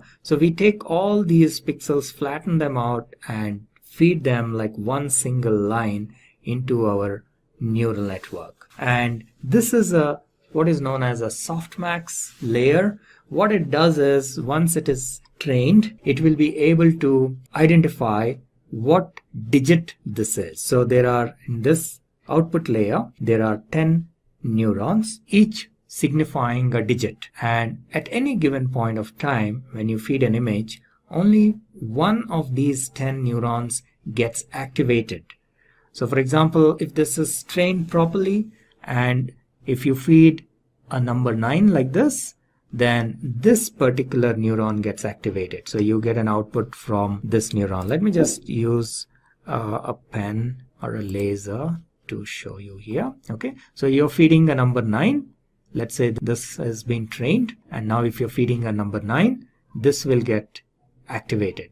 Now let's say you feed 1 to the trained network, then this neuron will get activated. If you feed 2, this neuron will get activated, and so on. I hope you get the idea. So this is one type of a neural network or an activation function known as softmax layer. So that's what we will be using here. This is one of the simpler ones for quick and easy understanding. So this is how the code would look. We will go into our lab environment in the cloud, and we will show you there directly. But very quickly, this is how the code looks. And let me run you through briefly here, and then we will go into the Jupyter notebook where the actual code is, and we will run that as well. So as a first step, first of all, we are using Python here, and that's why the syntax of the language is Python. And the first step is to import the TensorFlow library. So, and we do this by using this line of code saying import TensorFlow as TF. TF is just for convenience, so you can give any name. And once you do this, TensorFlow is available as an object in the name of TF, and then you can run its methods and accesses its attributes and so on and so forth. And MNIST database is actually an integral part of TensorFlow, and that's again another reason why we, as a first step, we always use this example, MNIST database example. So you just simply import MNIST database as well using this line of code, and you slightly modify this so that the labels are in this format, what is known as one hot true, which means that the label information is stored like an array. And let me just use a pen to show what exactly it is. So when you do this one hot true, what happens is each label is stored in the form of an array of 10 digits, and let's say the number is 8. Okay, so in this case, all the remaining values, there will be a bunch of zeros. So this is like array at position 0, this is at position 1, position 2, and so on and so forth. Let's say this is position 7, then this is position 8. That will be 1 because our input is 8, and again position 9 will be 0. Okay, so one hot encoding, this one hot encoding true will kind of load the data in such a way that the labels are in such a way that only one of the digits has a value of 1, and that indicates. So based on which digit is 1, we know what is the label. So in this case, the 8th position is 1, therefore we know this sample data, the value is 8. Similarly, if you have a 2 here, let's say, then the labeled information will be somewhat like this. So you have your labels. So you have this as 0, the 0th position. The first position is also 0. The second position is 1 because this indicates number 2. And then you have third as 0 and so on. Okay, so that is the significance of this one hot true. All right, and then we can check how the data is looking by displaying the data. And as I mentioned earlier, this is pretty much in the form of digital form, like numbers. So all these are like pixel values, so you will not really see an image in this format, but there is a way to visualize that image. I will show you in a bit. And this tells you how many images are there in each set. So the training, there are 55,000 images in training, and in the test set there are 10,000, and then validation there are 5,000. So altogether there are 70,000 images. All right, so let's move on, and we can view the actual image by using the matplotlib library, and this is how you can view. This is the code for viewing the images, and you can view them in color or you can view them in grayscale. So the CMap is what tells in what way we want to view it, and what are the maximum values and the minimum values of the pixel values. So these are the max and minimum values, so of the pixel values. So maximum is 1 because this is a scaled value. So 1 means it is white, and 0 means it is black, and in between is, it can be anywhere in between black and white. And the way to train the model, there is a certain way in which you write your TensorFlow code, and the first step is to create some placeholders, and then you create a model. In this case we will use the softmax model, one of the simplest ones, and placeholders are primarily to get the data from outside into the neural network. So this is a very common mechanism that is used. And then of course you will have variables, which are your, you remember, these are your weights and biases. So in our case there are 10 neurons, and each neuron actually has 784, because each neuron takes all the inputs. If we go back to our slide here, actually every neuron takes all the 784 inputs. Right? This is the first neuron. It receives all the 784. This is the second neuron. This also receives all the 780. So each of these inputs needs to be multiplied with a weight, and that's what we are talking about here. So this is a matrix of 784 values for each of the neurons, and so it is like a 10 by 784 matrix because there are 10 neurons. And similarly there are biases. Now remember, I mentioned bias is only 1 per neuron, so it is not 1 per input, unlike the weights. So therefore there are only 10 biases because there are only 10 neurons in this case. So that is what we are creating a variable for biases. So this is something little new in TensorFlow. You will see, unlike our regular programming languages where everything is a variable, here the variables can be of 3 different types. You have placeholders, which are primarily used for feeding data. You have variables, which can change during the course of computation. And then a third type, which is not shown here, are constants. So these are like fixed numbers. All right. So in a regular programming language, you may have everything as variables, or at the most variables and constants. But in TensorFlow, you have 3 different types: placeholders, variables, and constants. And then you create what is known as a graph. So TensorFlow programming consists of graphs and tensors, as I mentioned earlier. So this can be considered ultimately as a tensor. And then the graph tells how to execute the whole implementation, so that the execution is stored in the form of a graph. And in this case, what we are doing is we are doing a multiplication. TF, you remember this TF was created as a TensorFlow object here. One more level, one more. So TF is available here.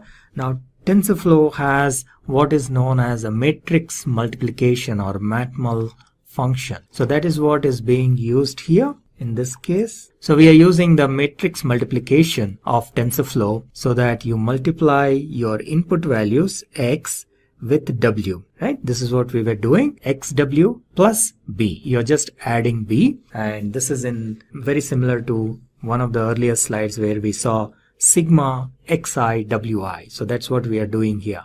Matrix multiplication is multiplying all the input values with the corresponding weights and then adding the bias. So that is the graph we created. And then we need to define what is our loss function and what is our optimizer. So in this case, we again use the TensorFlow's APIs. So tf.nn softmax cross entropy with logits is the API that we will use. And reduce mean is what is like the mechanism whereby which says that you reduce the error. And optimizer for doing reduction of the error, what optimizer are we using? So we are using gradient descent optimizer.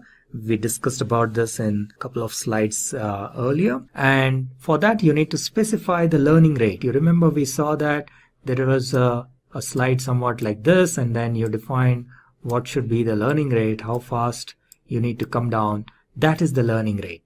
And this again needs to be tested and tried, and to find out the optimum level of this learning rate. It shouldn't be very high, in which case it will not converge, or shouldn't be very low, because it will, in that case, it will take very long. So you define the optimizer, and then you call the method minimize for that optimizer, and that will kickstart the training process.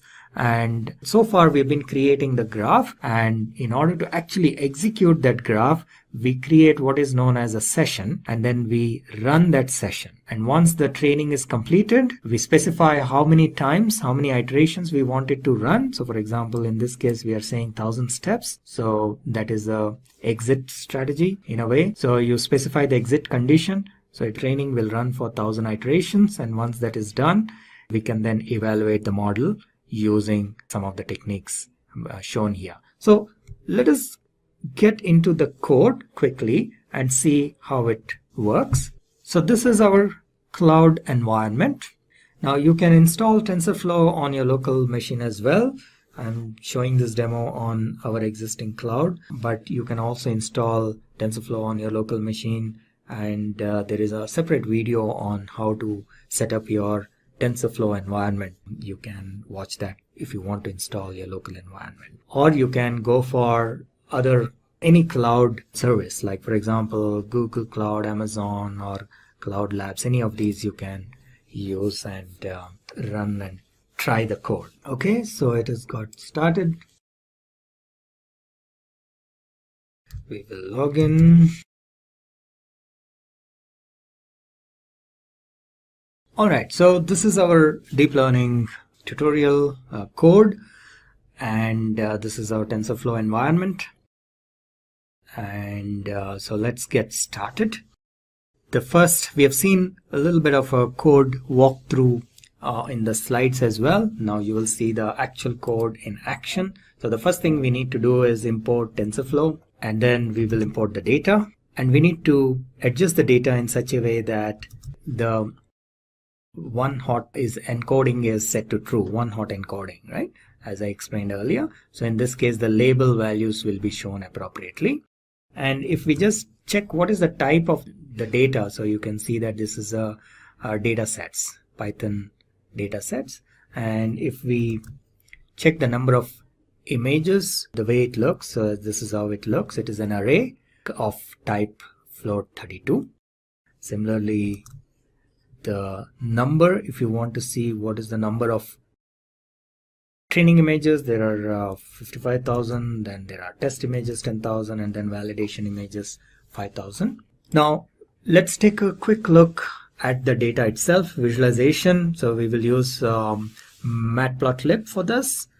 And if we take a look at the shape, now shape gives us like the dimension of the tensors or the arrays, if you will. So in this case, the training data set, if we see the size of the training data set using the method shape, it says there are 55,000 and 55,000 by 784. So remember, the 784 is nothing but the 28 by 28, 28 into 28. So that is equal to 784. So that's what it is showing. Now we can take just one image and just see what is the first image and see what is the shape. So again, size, obviously it is only 784. Similarly, you can look at the image itself, the data of the first image itself. So this is how it shows. So large part of it will probably be zeros, because as you can imagine, in the image only certain areas are written, rest is blank. So that's why you will mostly see zeros, either it is black or white. But then there are these values so the values are actually, they are scaled, so their values are between 0 and 1. Okay, so this is what you're seeing. So certain locations there are some values, and then other locations there are zeros. So that is how the data is stored and loaded. If we want to actually see what is the value of the handwritten image, if you want to view it, this is how you view it. So you create, like, do this reshape, and matplotlib has this feature to show you these images. So we will actually use the function called imshow, and then if you pass this parameters appropriately, you will be able to see the different images. Now I can change the values in this position, so which image we are looking at, right? So we can say, if I want to see what is there in maybe 5000, right? So 5000 has 3. Similarly, you can just say 5. What is in 5? 5 has 8. What is in 50?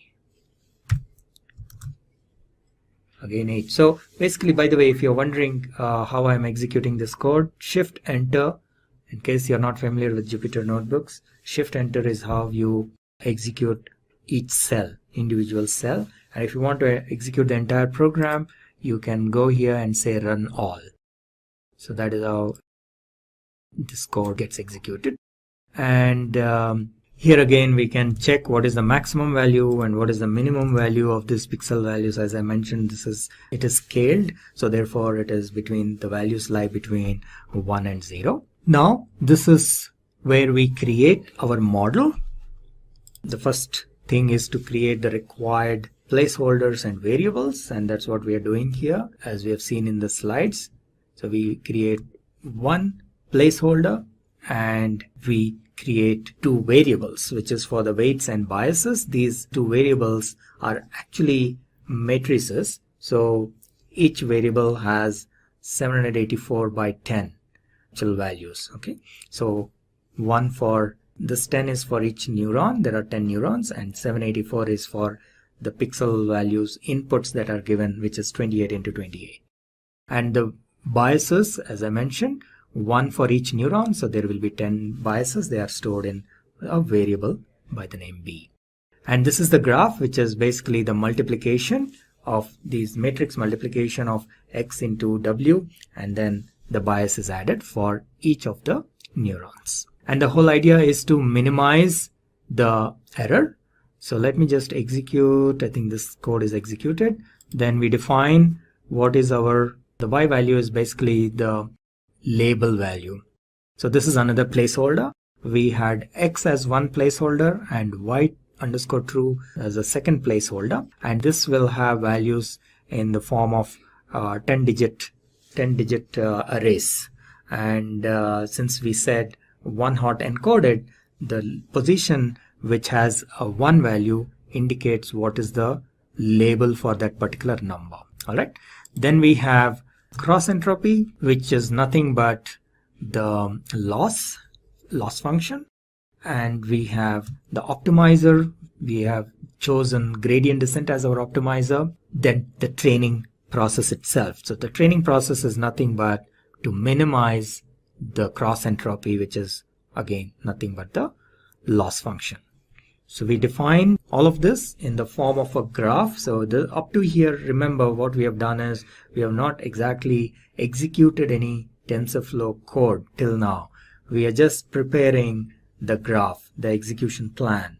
That's how the TensorFlow code works. So the whole structure and format of this code will be completely different from how we normally do programming. So even with people with programming experience may find this a little difficult to understand it, and it needs quite a bit of practice. So you may want to view this video also maybe a couple of times to understand this flow, because the way TensorFlow programming is done is slightly different from the normal programming. Some of you who, let's say, have done maybe Spark programming to some extent will be able to easily understand this, but even in Spark, the programming, the code itself is pretty straightforward. Behind the scenes, the execution happens slightly differently. But in TensorFlow, even the code has to be written in a completely different way. So the code doesn't get executed in the same way as you have written. So that's something you need to understand, and a little bit of practice is needed for this. So far what we have done up to here is creating the variables and feeding the variables, and or rather not feeding but setting up the variables and the graph. That's all. Defining maybe the what kind of a network you want to use. For example, we want to use softmax and so on. So you have created the variables, how to load the data, loaded the data, viewed the data, and prepared everything, but you have not yet executed anything in TensorFlow. Now the next step is the execution in TensorFlow. So the first step for doing any execution in TensorFlow is to initialize the variables. So anytime you have any variables defined in your code, you have to run this piece of code always. So you need to basically create what is known as a node for initializing. So this is a node. You still are not yet executing anything here. You just created a node for the initialization. So let us go ahead and create that. And here onwards is where you will actually execute your code in TensorFlow. And in order to execute the code, what you will need is a session, TensorFlow session. So tf.session will give you a session, and there are a couple of different ways in which you can do this, but one of the most common methods of doing this is with what is known as a with loop. So you have a with tf.session as ses and with a colon here, and this is like a block, starting of the block, and these indentations tell how far this block goes, and this session is valid till this block gets executed. So that is the purpose of creating this with block. This is known as a with block. So with tf.session as ses, you say ses.run init. Now ses.run will execute a node that is specified here. So for example, here we are saying ses.run. Ses is basically an instance of the session, right? So here we are saying tf.session. So an instance of the session gets created and we are calling that ses. And then we run a node within that, one of the nodes in the graph. So one of the nodes here is init.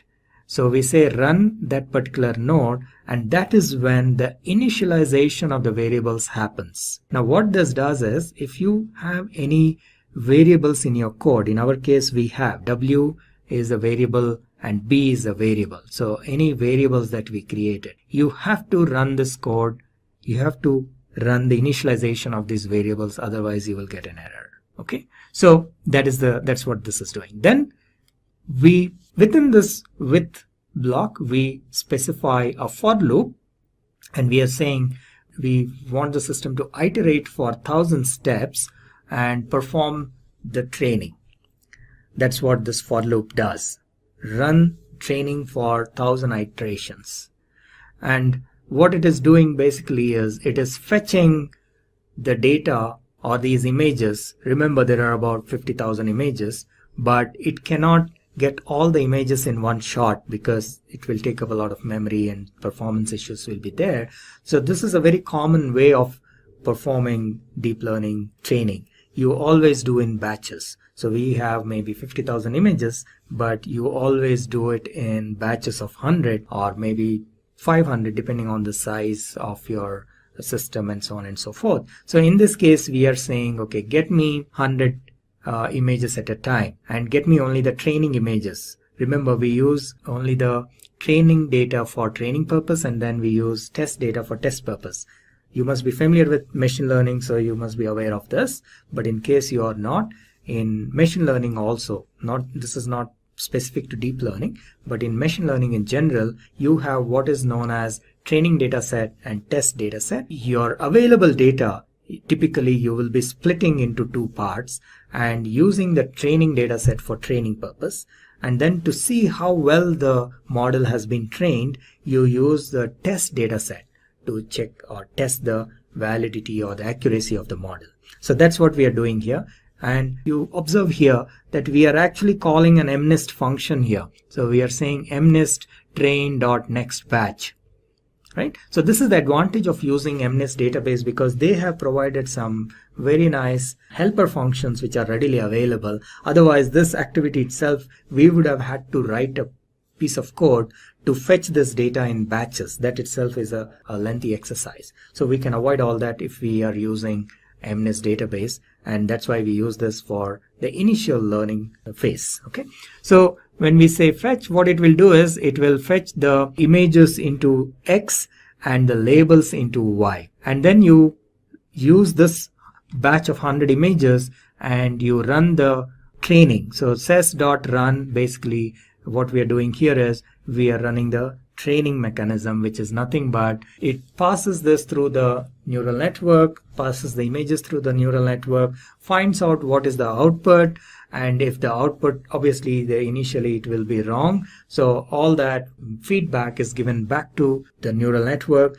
and thereby all the W's and B's get updated till it reaches 1000 iterations. In this case, the exit criteria is 1000, but you can also specify probably accuracy rate or something like that for the as an exit criteria. So here it just says that, okay, this particular image was wrongly predicted, so you need to update your weights and biases. That's the feedback given to each neuron, and that is run for 1000 iterations. And typically by the end of this 1000 iterations, the model would have learned to recognize these handwritten images. Obviously it will not be 100% accurate. Okay, so once that is done, so this happens for 1000 iterations. Once that is done, you then test the accuracy of these models by using the test data set. Right? So this is what we are trying to do here. The code may appear a little complicated because if you're seeing this for the first time, you need to understand the various methods of TensorFlow and so on. But it is basically comparing the output with what is actually there. That's all it is doing. So you have your test data, and you're trying to find out what is the actual value and what is the predicted value, and seeing whether they are equal or not, tf.equal, right? And how many of them are correct, and so on and so forth. And based on that, the accuracy is calculated as well. So this is the accuracy, and that is what we are trying to see, how accurate the model is in predicting these numbers or these digits. Okay, so let us run this. This entire thing is in one cell, so we will have to just run it in one shot. It may take a little while. Let us see. And not bad. So it has finished the 1000 iterations, and what we see here as an output is the accuracy. So we see that the accuracy of this model is around 91%. Okay, now which is pretty good for such a short exercise. Within such a short time we got 90% accuracy. However, in real life this is probably not sufficient, so there are other ways to increase the accuracy. We will see probably in some of the later tutorials how to improve this accuracy, how to change maybe the hyperparameters like number of neurons or number of layers and so on and so forth, and so that this accuracy can be increased beyond 90%. Hello and welcome to the TensorFlow Object Detection API tutorial. In this video, I will walk you through the TensorFlow code to perform object detection in a video. So let's get started. This part is basically you're importing all the libraries. We need a lot of these libraries, for example, NumPy, we need image.io, datetime, and pill, and so on and so forth, and of course matplotlib. So we import all these libraries, and then there are a bunch of variables which have some paths for the files and folders. So this is regular stuff. Let's keep moving. Then we import the matplotlib and make it inline, and a few more imports. All right. And then these are some warnings. We can just ignore them. So if I run this code once again, it will go away. All right. And then here onwards, we do the model preparation. Now what we're going to do is we are going to use an existing neural network model. So we are not going to train a new one because that really will take a long time, and it needs a lot of computation resources and so on, and it is really not required. There are already models that have been trained, and in this case it is the SSD with MobileNet. That's the model that we are going to use, and this model is trained to detect objects, and it is readily available as open source, so we can actually use this. And if you want to use other models, there are a few more models available, so you can click on this link here, and let me just take you there. There are a few more models, but we have chosen this particular one because this is faster. It may not be very accurate, but that is one of the faster models. But on this link you will see a lot of other models that are readily available. These are trained models. Some of them would take a little longer, but they may be more accurate and so on. So you can probably play around with these other models. Okay, so we will be using that model. So this piece of code, this line, is basically importing that model, and this is also known as frozen model. The term we use is frozen model. So we import, download and import that, and then we will actually use that model in our code. Alright, so these two cells, we have downloaded and imported the model, and then once it is available locally, we will then load this into our program. Alright, so we are loading this into memory, and you need to perform a couple of additional steps, which is basically we need to map the numbers to text. As you may be aware, when we actually build the model and when we run predictions, the model will not give a text. The output of the model is usually a number. So we need to map that to a text. So for example, if the network predicts that the output is 5, we know that 5 means it is an aeroplane. So things like that. So this mapping is done in this next cell. Alright, so let's keep moving. And then we have a helper code which will basically load the data or load the images and transform into NumPy arrays. This is also used in doing object detection in images. So we are actually going to reuse, because video is nothing but it consists of frames, which in turn are images. So we are going to pretty much reuse the same code which we used for doing object detection in images. So this is where the actual detection starts. So here, this is the path for where the images are stored. So this is, here once again we are reusing the code which we wrote for detecting objects in an image. So this is the path where the images were stored, and this is the extension, and this was done for about 2 or 3 images. So we will continue to use this, and if we go down, I'll skip this section. So this is the cell where we are actually loading the video and converting it into frames, and then using frame by frame we are detecting the objects in the image. So in this code, what we are doing basically is there are a few lines of code. What they do is basically once they find an object, a box will be drawn around those each of those objects, and the input file, the name of the input video file is traffic. It is the extension is MP4, and we have this video reader. It's an excellent object which is basically part of this class called image.io. So we can read and write videos using that, and the video that we are going to use is traffic.mp4. You can use any MP4 file, but in our case I picked up video which has like cars. So let me just show you. So this is in this object detection folder. I have this MP4 file. I'll just quickly play this video. It's a little slow. Yeah, okay. So here we go. This is the video. It's a short one, relatively small video, so that for this particular demo. And what it will do is, once we run our code, it will detect each of these cars and it will annotate them as cars. So in this particular video, we only have cars. We can later on see with another video. I think I have cat here, so we can also try with that. But let's first check with this traffic video. So let me go back. So we will be reading this frame by frame, and no, actually we will be reading the video file, but then we will be analyzing it frame by frame, and we will be reading them at 10 frames per second. That is the rate we are mentioning here, and analyzing it and then annotating and then writing it back. So you will see that we will have a video file named something like this, traffic_annotated, and we will see the annotated video. So let's go back and run through this piece of code, and then we will come back and see the annotated video. This might take a little while, so I will pause the video after running this particular cell and then come back to show you the results. Alright, so let's go ahead and run it. So it is running now, and it is also important that at the end you close the video writer, so that it is similar to a file pointer. When you open a file, you should also make sure you close it so that it doesn't hog the resources. So it's very similar. So at the end of it, the last piece or last line of code should be video_writer.close. Alright, so I'll pause and then I'll come back. Okay, so I will see you in a little bit.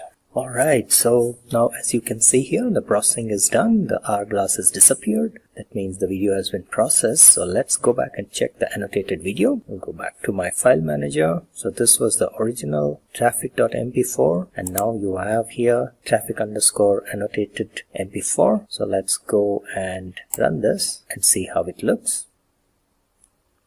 You see here, it has got each of these cars are getting detected. Let me pause and show you. So we pause here. It says car 70%. Let us allow it to go a little further. It detects something on top. What is that? Truck. Okay. So I think because of the board on top, it somehow thinks there is a truck. Let's play some more and see if it detects anything else. So this is again a car, looks like. So let us, yeah. So this is a car, and it has confidence level of 69%. Okay, this is again a car. Alright, so basically till the end it goes and detects each and every car that is passing by. Now we can quickly repeat this process for another video. Let me just show you the other video, which is a cat. Again, there is this cat is not really moving or anything, but it is just standing there staring and moving a little slowly, and our application will, our network will detect that this is a cat, and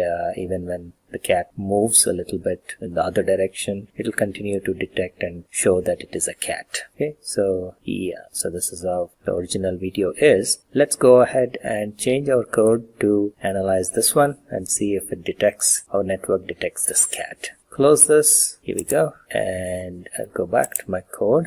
All we need to do is change this traffic to cat. The extension, it will automatically up because it is given here, and then it will run through. So very quickly, once again, what it is doing is this video reader, video underscore reader, has a neat little feature or interface whereby you can say for frame in video underscore reader. So it will basically provide frame by frame. So you're in a loop frame by frame, and then you take that each frame that is given to you, you take it and analyze it as if it is an image, individual image. So that's the way it works. So it is very easy to handle this. Alright, so now let's once again run just this cell. The rest of the stuff remains the same. So I will run this cell again. It will take a little while, so the hourglasses come back. I will pause and then come back in a little while. Alright, so the processing is done. Let's go and check the annotated video. Go here. So we have cat annotated.mp4. Let's play this.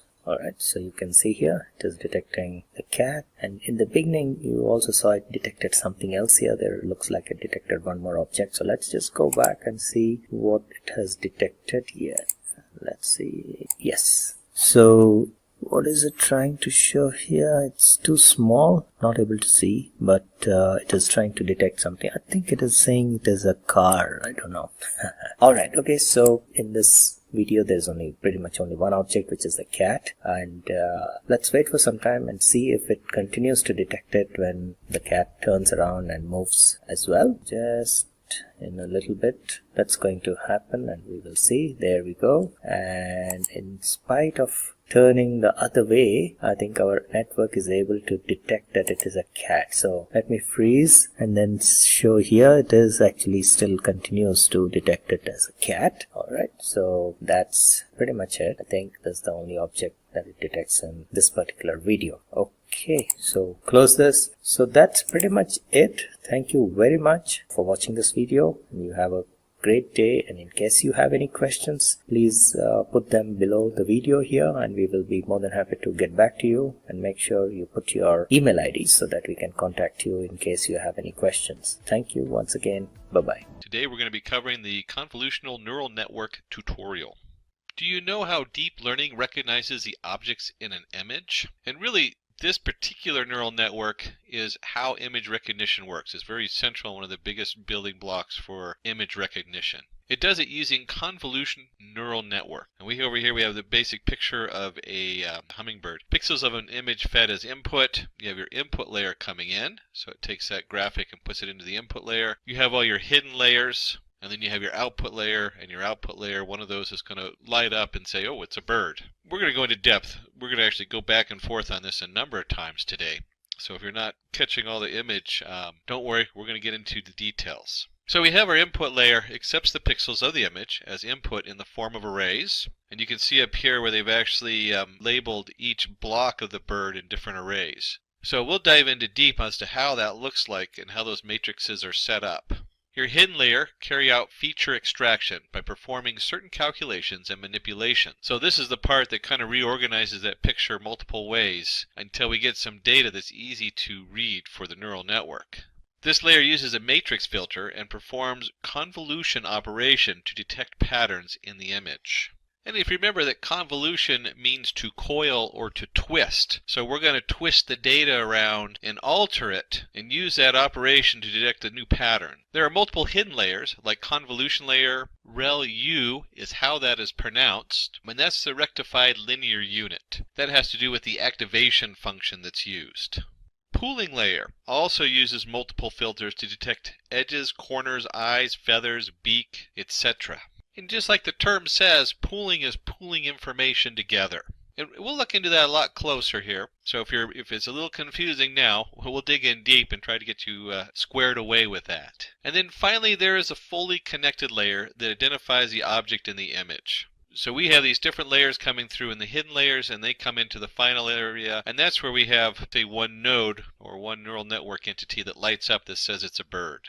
What's in it for you? We're going to cover an introduction to the CNN, what is convolution neural network, how CNN recognizes images. We're going to dig deeper into that and really look at the individual layers in the convolutional neural network. And finally, we do a use case implementation using the CNN. We'll begin our introduction to the CNN by introducing the pioneer of convolutional neural network, Yann LeCun. He was the director of Facebook AI Research Group. Built the first convolutional neural network called LeNet in 1988. So these have been around for a while and have had a chance to mature over the years. It was used for character recognition tasks like reading zip code digits. Imagine processing mail and automating that process. CNN is a feed-forward neural network that is generally used to analyze visual images by producing data with a grid-like topology. A CNN is also known as a convnet. And very key to this is we are looking at images. That was what this was designed for, and you'll see the different layers as we dig in mirror some of them are actually now used since we're using TensorFlow and Keras in our code later on. You'll see that some of those layers appear in a lot of your other neural network frameworks. But in this case, this is very central to processing images and doing so in a variety that captures multiple images and really drills down into their different features. In this example here you see flowers of two varieties, orchid and a rose. I think the orchid is much more dainty and beautiful, and the rose smells quite beautiful. I have a couple rose bushes in my yard.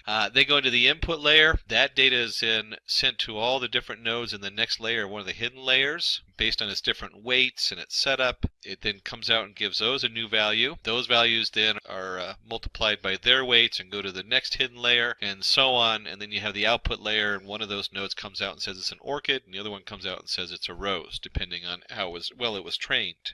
What separates the CNN, or the convolutional neural network, from other neural networks is a convolutional operation. Forms the basis of any convolutional neural network. In a CNN, every image is represented in the form of arrays of pixel values. So here we have a real image of the digit 8. That then gets put onto its pixel values, represented in the form of an array. In this case, you have a two-dimensional array. And then you can see in the final in form, we transform the digit 8 into its representational form of pixels of zeros and ones, where the ones represent, in this case, the black part of the 8, and the zeros represent the white background. To understand the convolution neural network, or how that convolutional operation works, we're going to take a sidestep and look at matrices. In this case, we're going to simplify it, and we're going to take two matrices, A and B, of one dimension. Now, kind of separate this from your thinking as we learn that you want to focus just on the matrix aspect of this. And then we'll bring that back together and see what that looks like when we put the pieces for the convolutional operation.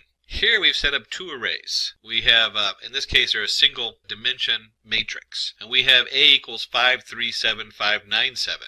And we have B equals 1, 2, 3. So in the convolution, as it comes in there, it's going to look at these two, and we're going to start by multiplying them, A times B. And so we multiply the arrays element-wise, and we get 5, 6, 6, where 5 is the 5 times 1, 6 is 3 times 2, and then the other 6 is 2 times 3. And since the two arrays aren't the same size, they're not the same setup, we're going to just truncate the first one, and we're going to look at the second array multiplied just by the first 3 elements of the first array. Now that's going to be a little confusing. Remember, a computer gets to repeat these processes hundreds of times, so we're not going to just forget those other numbers later on. We'll bring those back in. And then we have the sum of the product. In this case, 5 plus 6 equals 17. So in our A times B, our very first digit in that matrix of A times B is 17. And if you remember, I said we're not going to forget the other digits. So we now have 3, 2, 5. We move one set over, and we take 3, 2, 5, and we multiply that times B. And you'll see that 3 times 1 is 3, 2 times 2 is 4, and so on and so on. We sum it up, so now we have the second digit of our A times B product in the matrix. And we continue on with that same thing, so on and so on. So then we would go from 375 to 759 to 597. This short matrix that we have for A, we've now covered all the different entities in A that match 3 different levels of B. Now, in a little bit, we're going to cover where we use this math at, this multiplying of matrices and how that works. But it's important to understand that we're going through the matrix and multiplying the different parts to it to match the smaller matrix with the larger matrix. I know a lot of people get lost at is, what's going on here with these matrices? Ooh, scary math. Not really that scary when you break it down. We're looking at a section of A and we're comparing it to B. So when you break that down in your mind like that, you realize, okay, so I'm just taking these two matrices and comparing them, and I'm bringing the value down into one matrix, A times B. We're reducing that information in a way that will help the computer see different aspects. Let's go ahead and flip over again back to our images. Here we are back to our images. Talking about going to the most basic two-dimensional image you can get to. Consider the following two images. The image for the symbol backslash. When you press the backslash, the above image is processed. And you can see there for the image for the forward slash is the opposite. So when we click the forward slash button, that flips. Very basic. We have 4 pixels going in. Can't get any more basic than that. Here we have a little bit more complicated picture. We take a real image of a smiley face. Then we represent that in the form of black and white pixels. So if this was an image in the computer, it's black and white. And like we saw before, we convert this into the zeros and ones. So where the other one would have just been a matrix of just 4 dots, now we have a significantly larger image coming in. So don't worry, we're going to bring this all together here in just a little bit. Layers in convolutional neural network. When we're looking at this, we have our convolution layer. And that really is the central aspect of processing images in the convolutional neural network. That's why we have it. And then that's going to be feeding in. And you have your ReLU layer, which is, as we talked about, the rectified linear unit. We'll talk about that a little bit later. The ReLU is how that layer is activated, is the math behind it, what makes the neurons fire. You'll see that in a lot of other neural networks. When you're using it just by itself, it's for processing smaller amounts of data, where you use the atom activation feature for large data coming in. Now, because we're processing small amounts of data in each image, the ReLU layer works great. You have your pooling layer. That's where you're pooling the data together. Pooling is a neural network term. It's very commonly used. I like to use the term reduce. So if you're coming from the map and reduce side, you'll see that we're mapping all this data through all these networks, and then we're going to reduce it. We're going to pool it together. And then finally we have the fully connected layer. That's where our output's going to come out. So we have started to look at matrices. We've started to look at the convolutional layer and where it fits in and everything. We've taken a look at images. So we're going to focus more on the convolution layer, since this is a convolutional neural network. A convolution layer has a number of filters and perform convolution operation. Every image is considered as a matrix of pixel values. Consider the following 5x5 image whose pixel values are only 0 and 1. Now obviously when we're dealing with color, there's all kinds of things that come in on color processing, but we want to keep it simple and just keep it black and white. And so we have our image pixels, so we're sliding the filter matrix over the image and computing the dot product to detect the patterns. And right here, you're going to ask, where does this filter come from? This is a bit confusing because the filter is going to be derived later on. We build the filters when we program or train our model. So you don't need to worry what the filter actually is, but you do need to understand how a convolution layer works, is what is the filter doing. Filter, and you'll have many filters. You don't have just one filter. You'll have lots of filters that are going to look for different aspects. And so the filter might be looking for just edges, it might be looking for different parts. We'll cover that in a little bit more detail in a minute. Right now we're just focusing on how the filter works as a matrix. Remember earlier we talked about multiplying matrices together? And here we have our two-dimensional matrix. And you can see we take the filter and we multiply it in the upper left image, and you can see right here 1 times 1, 1 times 0, 1 times 1. We multiply those all together, then sum them, and we end up with a convolved feature of 4. We're going to take that and sliding the filter matrix over the image and computing the dot product to detect patterns. So we're just going to slide this over. We're going to predict the first one and slide it over one notch, predict the second one, and so on all the way through until we have a new matrix. And this matrix, which is the same size as the filter, has reduced the image, and whatever filter, whatever that's filtering out, is going to be looking at just those features reduced down to a smaller matrix. So once the feature maps are extracted, the next step is to move them to the ReLU layer. So the ReLU layer, the next step, first is going to perform an element-wise operation. So each of those maps coming in, if there's negative pixels, so it sets all the negative pixels to 0. And you can see this nice graph where it just zeroes out the negatives, and then you have a value that goes from 0 up to whatever value is coming out of the matrix. This introduces nonlinearity to the network.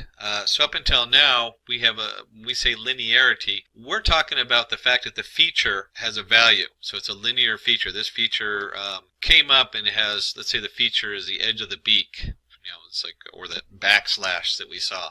It'll look at that and say, okay, this feature has a value from -10 to 10 in this case. If it was 1, it'd say, yeah, this might be a beak. It might not. It might be an edge right there. A -5 means, no, we're not even going to look at it. It's a 0. And so we end up with an output, and the output takes all these filtered features. Remember, we're not just running one filter on this, we're running a number of filters on this image. And so we end up with a rectified feature map that is looking at just the features coming through and how they weigh in from our filters. So here we have an input of it looks like a toucan bird. Very exotic looking. Real image is scanned in multiple convolution and the ReLU layers for locating features. And you can see up here is turn it into a black and white image.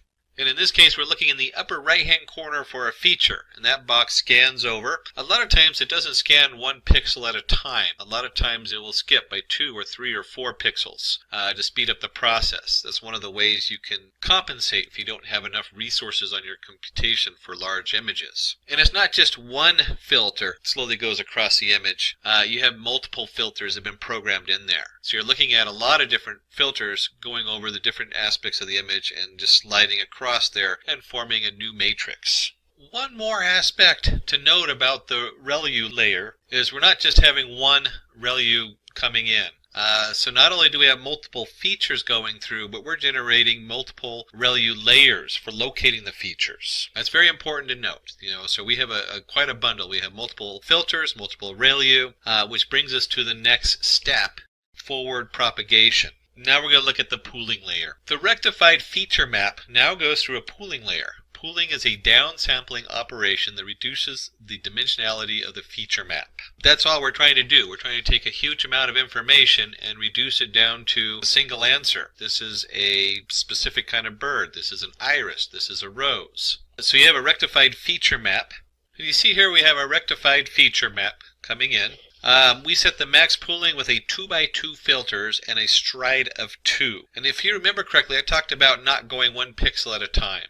Well, that's where the stride comes in. We end up with a 2x2 pooled feature map, but instead of moving 1 over each time and looking at every possible combination, we skip a few there. We go by 2. We skip every other pixel. We just do every other one. And this reduces our rectified feature map, which as you can see over here, 16 by 16 to a 4 by 4. So we're continually trying to filter and reduce our data so that we can get to something we can manage. And over here you see that we have the max 3, 4, 1, and 2. And in the max pooling, we're looking for the max value. A little bit different than what we were looking at before. So coming from the rectified feature, we're now finding the max value and then we're pooling those features together. So instead of think of this as image of the map, think of this as how valuable is a feature in that area? How much of a feature value do we have? And we just want to find the best or the maximum feature for that area. They might have that one piece of the filter of the beak said, oh, I see a 1 in this beak in this image, and then it skips over and says, I see a 3 in this image, and it says, oh, this one is rated as a 4. We don't want to sum it together because then, you might have like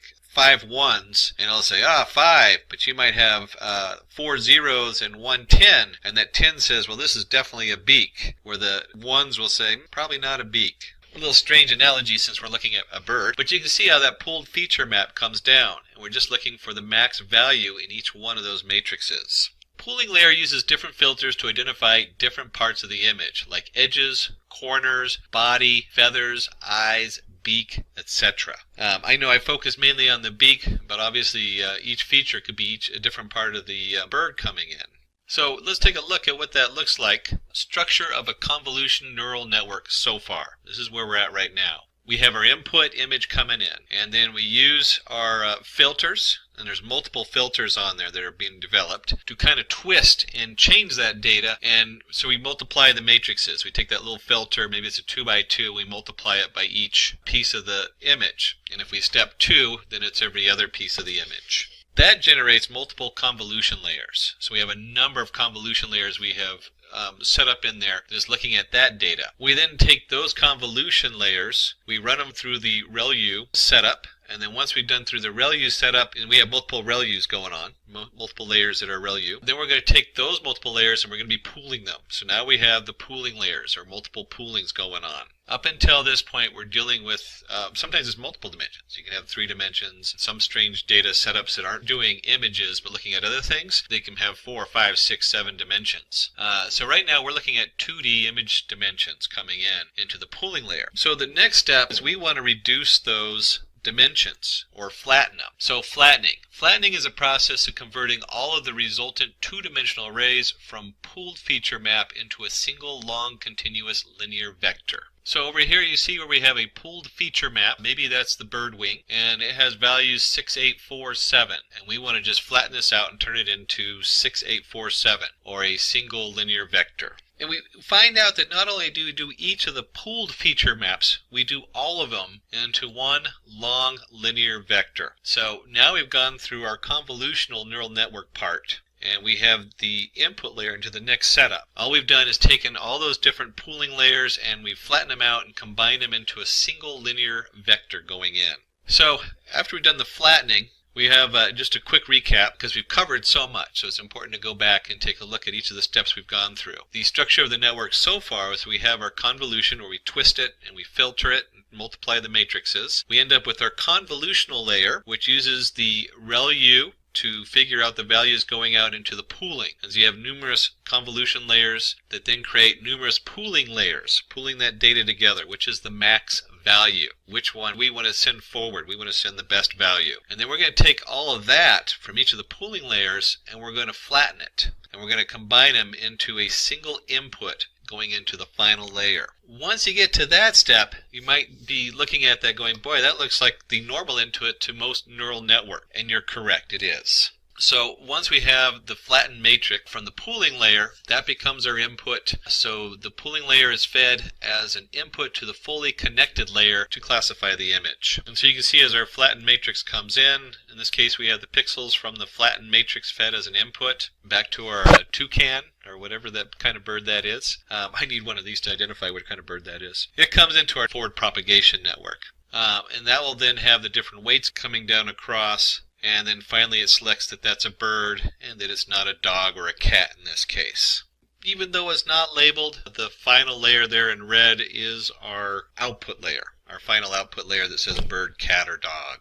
So, quick recap of everything we've covered so far. We have our input image, which is twisted and multiplied. The filters are multiplied times the matrix, the two matrices multiplied all the filters to create our convolution layer. Our convolution layers, there's multiple layers in there because it's all building multiple layers off the different filters. Then goes through the ReLU as its activation, and that creates our pooling. And so once we get into the pooling layer, we then on the pooling look for who's the best, what's the max value coming in from our convolution. And then we take that layer and we flatten it, and then it goes into a fully connected layer, our fully connected neural network, and then to the output. And here we can see the entire process, how the CNN recognizes a bird. This is kind of nice because it's showing the little pixels and where they're going. You can see the filter is generating this convolution network, and that filter shows up in the bottom part of the convolution network. And then based on that, it uses the ReLU for the pooling. The pooling then find out which one's the best, and so on, all the way to the fully connected layer at the end, or the classification in the output layer. So that'd be a classification neural network at the end.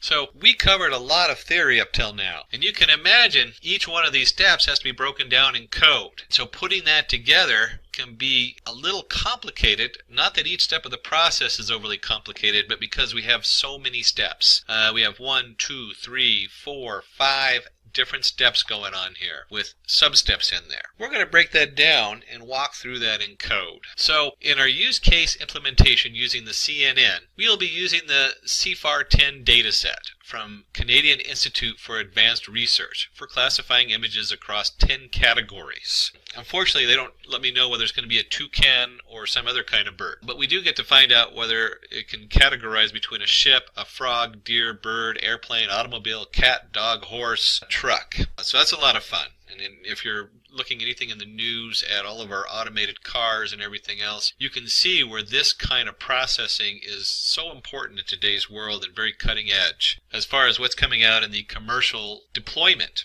I mean, this is really cool stuff. We're starting to see this just about everywhere in industry.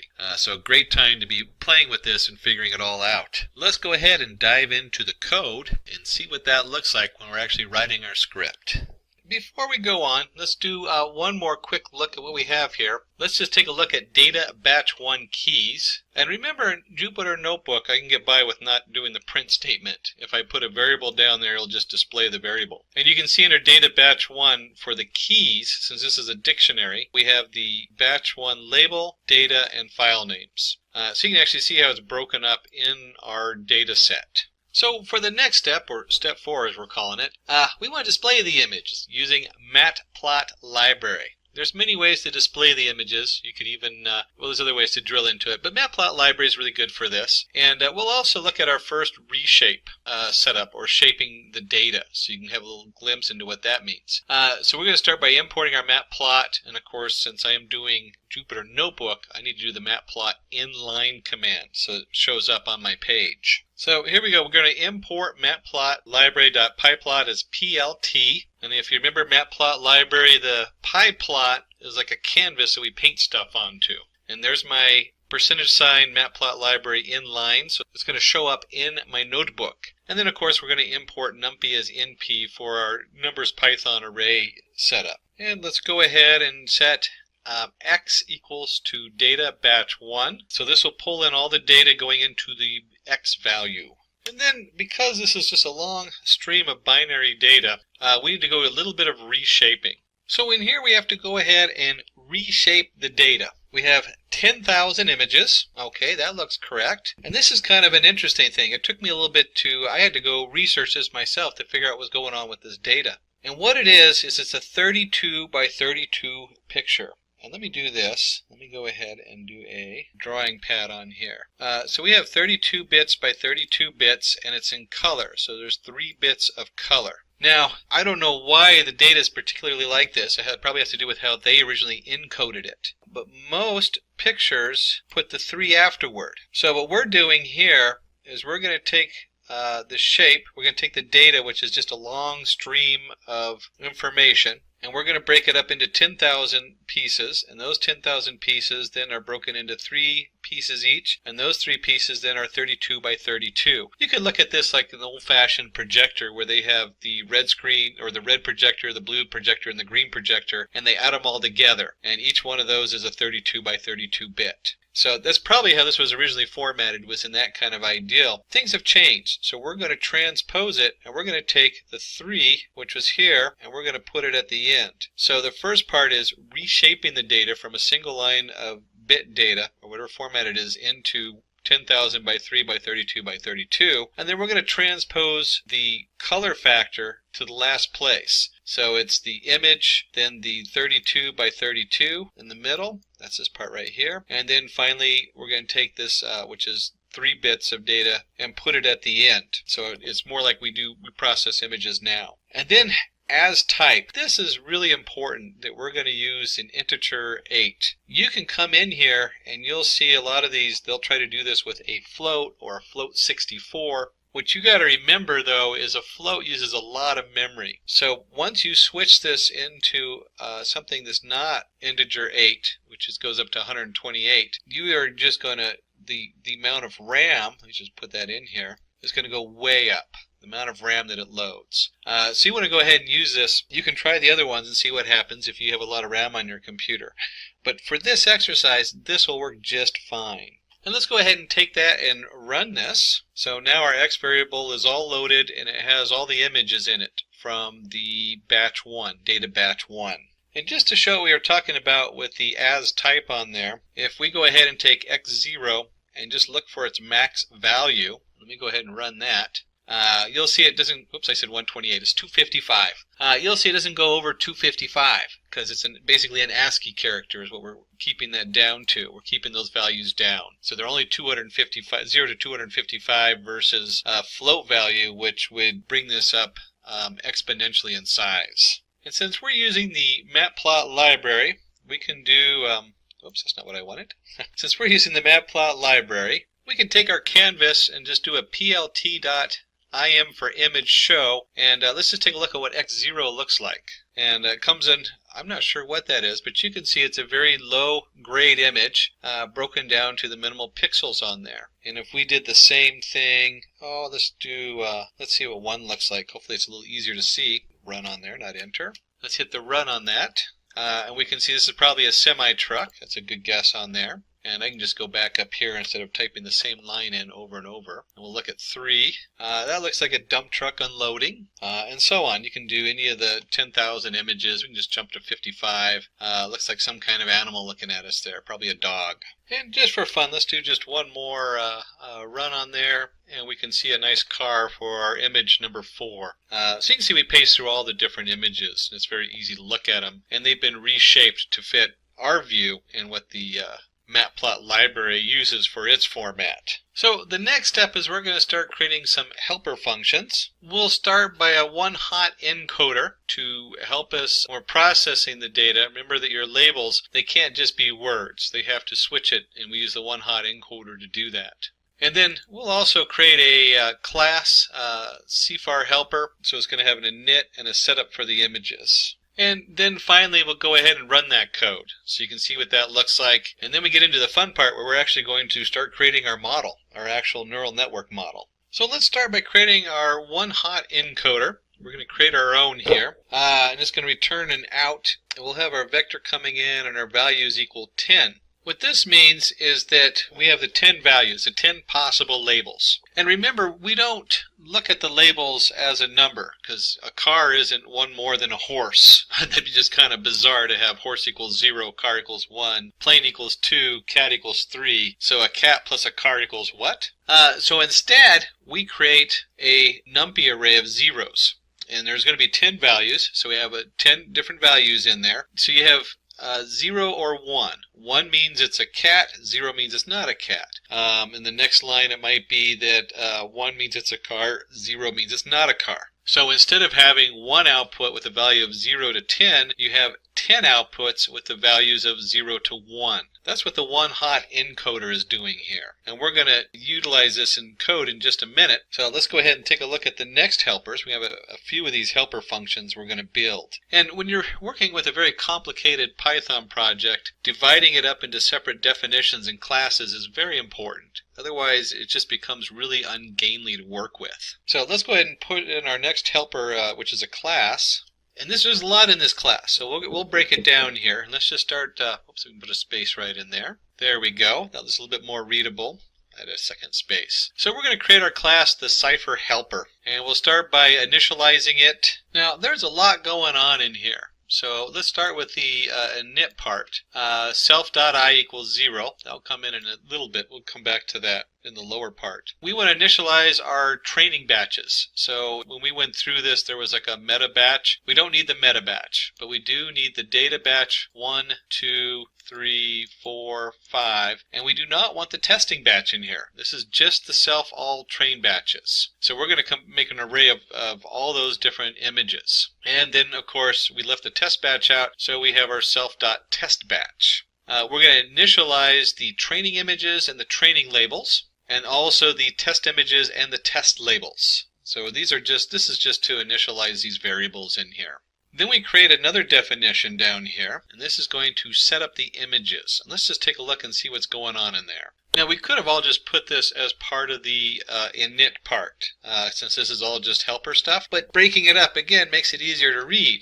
It also makes it easier when we start executing the different pieces to see what's going on. So that way we have a nice print statement to say, hey, we're now running this and this is what's going on in here. We're going to set up the self-training images at this point, and that's going to go to a numpy array vstack. And in there we're going to load up, in this case, the data for D and self all train batches. Again, that points right up to here. So we're going to go through each one of these files, or each one of these data sets, because they're not a file anymore. We've brought them in. Data batch 1 points to the actual data. And so our self-training images is going to stack them all into a numpy array. And then it's always nice to get the training length, and that's just a total number of self-training images in there. And then we're going to take the self-training images. And let me switch marker colors, because I am getting a little too much on the markers up here. Oops, there we go. Bring down our marker change so we can see it a little better.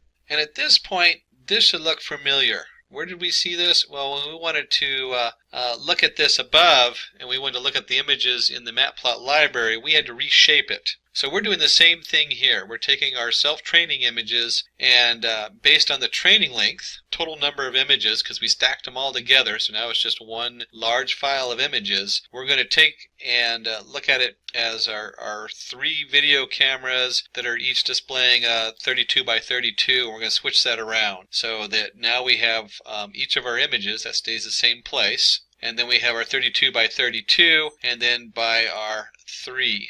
Our 3 different values for the color. And of course we want to go ahead and they run this where you say divide by 255. That was from earlier. It just brings all the data into 0 to 1. That's what this is doing. So we're turning this into a 0 to 1 array, which is all the pictures 32 by 32 by 3. And then we're going to take the self-training labels, and we're going to pump those through our one-hot encoder we just made, and we're going to stack them together. And again, we're converting this into an array that goes from, instead of having horse equals 1, dog equals 2, and then horse plus dog would equal 3, which would be cat. No, it's going to be an array of 10 where each one is 0 to 1. Then we want to go ahead and set up our test images and labels. And when we're doing this, you're going to see it's the same thing we just did with the rest of them. We just changed colors right here. This is no different than what we were doing up here with our training set. We're going to stack the different images. We're going to get the length of them so we know how many images are in there. You certainly could add them by hand, but it's nice to let the computer do it, especially if it ever changes on the other end and you're using other data. And again, we reshape them and transpose them, and we also do the one-hot encoder. Same thing we just did on our training images. So now our test images are in the same format. So now we have a definition which sets up all our images in there. And then the next step is to go ahead and batch them, or next batch. And let's do another breakout here for batches, because this is really important to understand. It tends to throw me for a little loop when I'm working with TensorFlow or Keras or a lot of these. We have our data coming in. If you remember, we had like 10,000 photos. Let me just put 10,000 down here. We don't want to run all 10,000 at once, so we want to break this up into batch sizes. And you also remember that we had the number of photos, in this case length of test or whatever number is in there. We also have 32 by 32 by 3. So when we're looking at the batch size, we want to change this from 10,000 to a batch of, in this case, I think we're going to do batches of 100. So we want to look at just 100, the first 100 of the photos. And if you remember, we set self I equal to 0. So what we're looking at here is we're going to create X. We're going to get the next batch from the very initialized. We've already initialized it for 0. So we're going to look at X from 0 to batch size, which we set to 100. So just the first 100 images. And then we're going to reshape that into, and this is important to let the data know that we're looking at 100 by 32 by 32 by 3. Now, we've already formatted it to the 32 by 32 by 3. This just sets everything up correctly so that X has the data in there in the correct order and the correct shape. And then the Y, just like the X, is our labels. So our training labels, again, they go from 0 to batch size. In this case, they do self-I plus batch size because the self-I is going to keep changing. And then finally, we increment the self-I because we have 0. So the next time we call it, we're going to get the next batch size. And so basically, we have X and Y.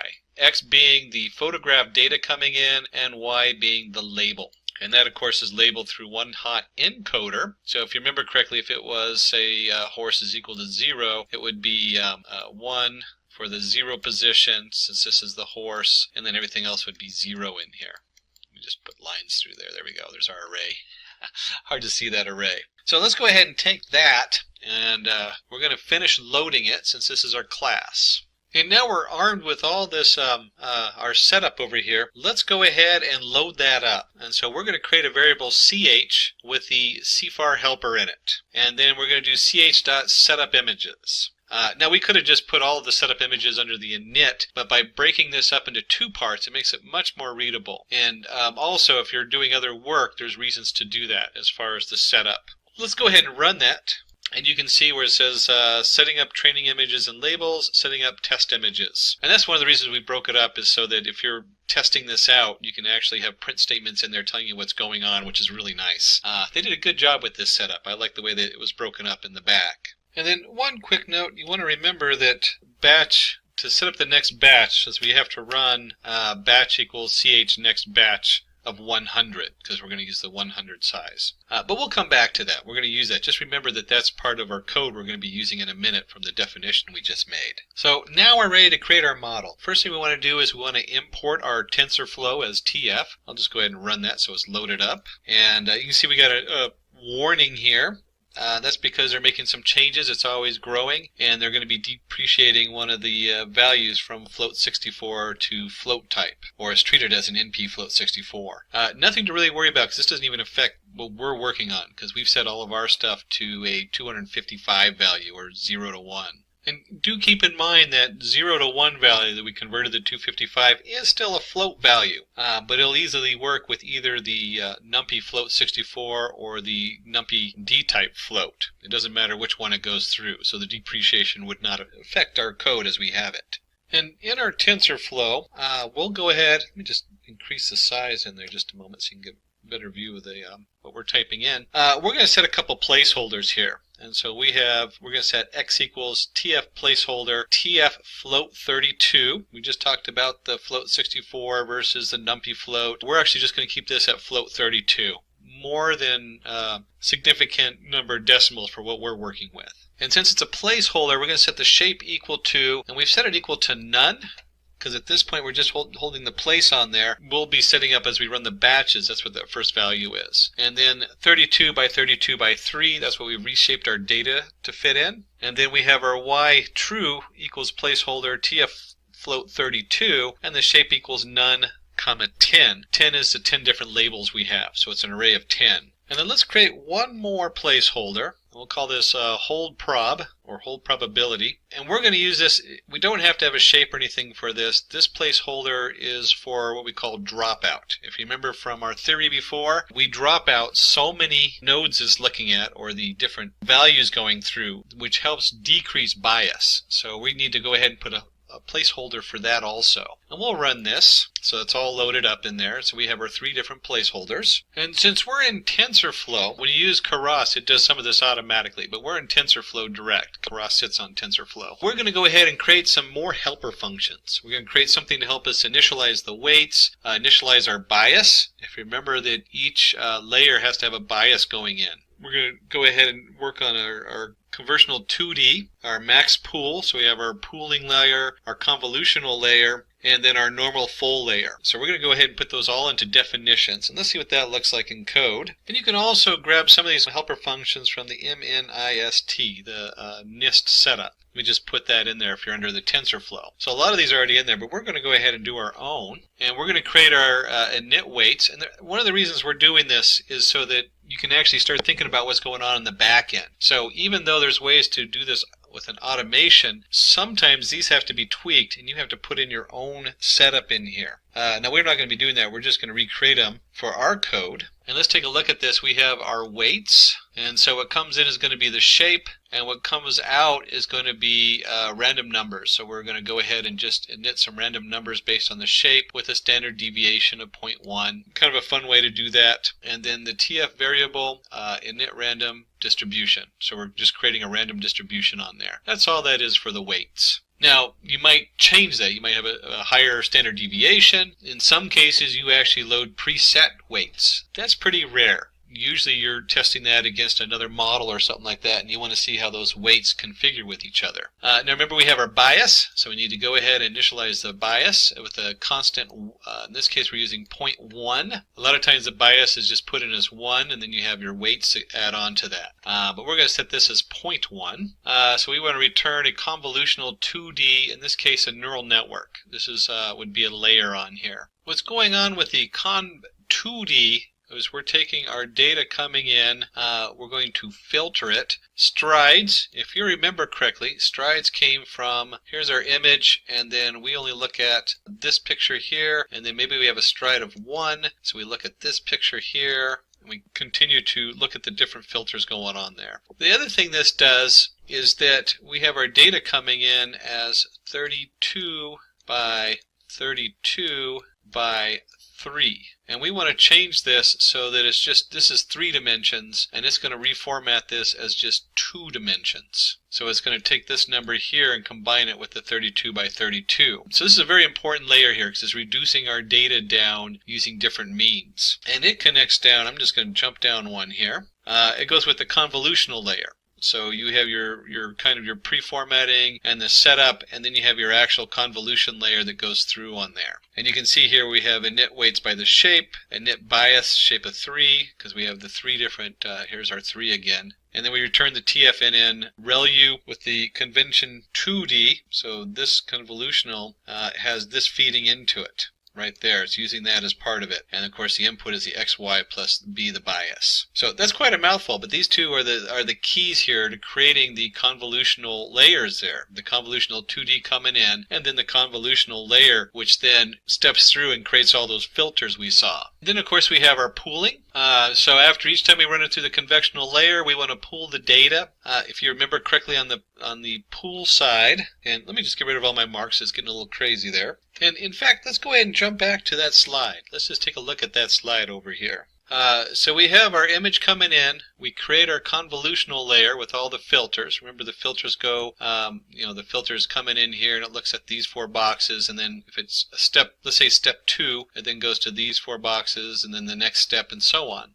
So we have our convolutional layer that we generate, or convolutional layers. They use the ReLU function. There's other functions out there. For this, though, the ReLU is the one that works the best, at least so far. I'm sure that will change. And then we have our pooling. Now, if you remember correctly, the pooling was max.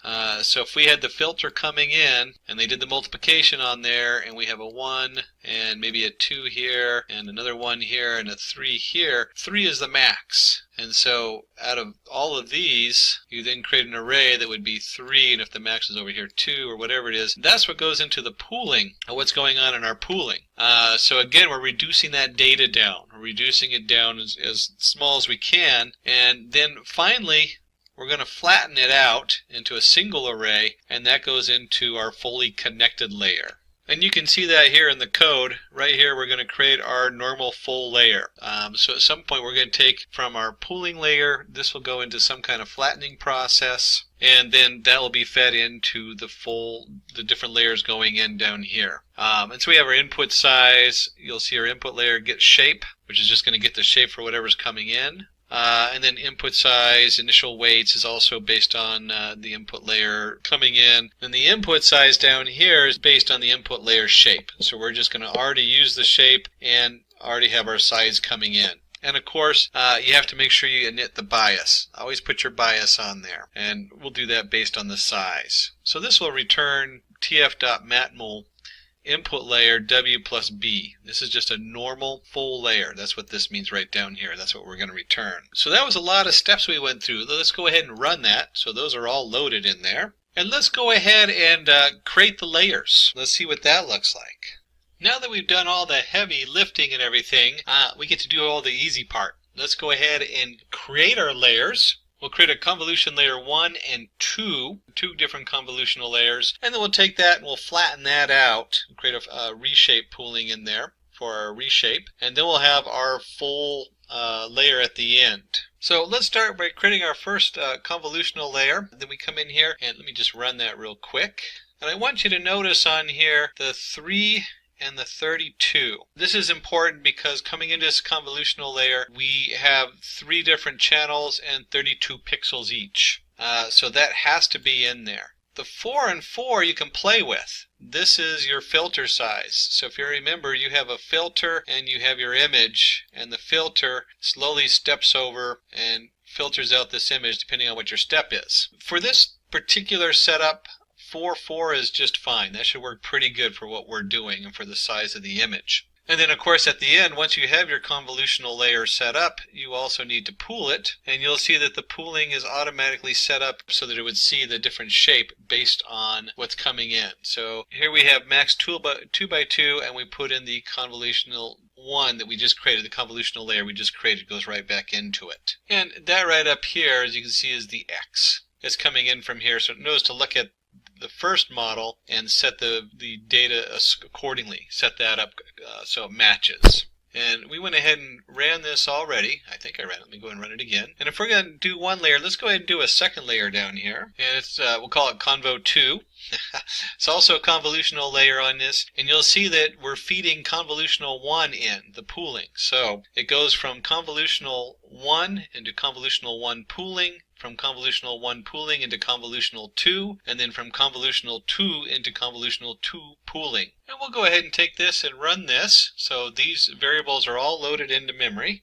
And for our flattened layer, let's go ahead and we'll do, since we have 64 coming out of here and we have 4 by 4 going in, let's do 8 by 8 by 64. So let's do 4096. This is going to be the flat layer. So that's how many bits are coming through on the flat layer. And we'll reshape this. So we'll reshape our Convo 2 pooling, and that will feed into here, the Convo 2 pooling, and then we're going to set it up as a single layer that's 4096 in size. That's what that means there. We'll go ahead and run this. So we've now created this variable, the Convo 2 flat, and then we have our first full layer. This is the final neural network where we have the flat layer going in. And we're going to again use the ReLU for our setup on there in a neural network for evaluation.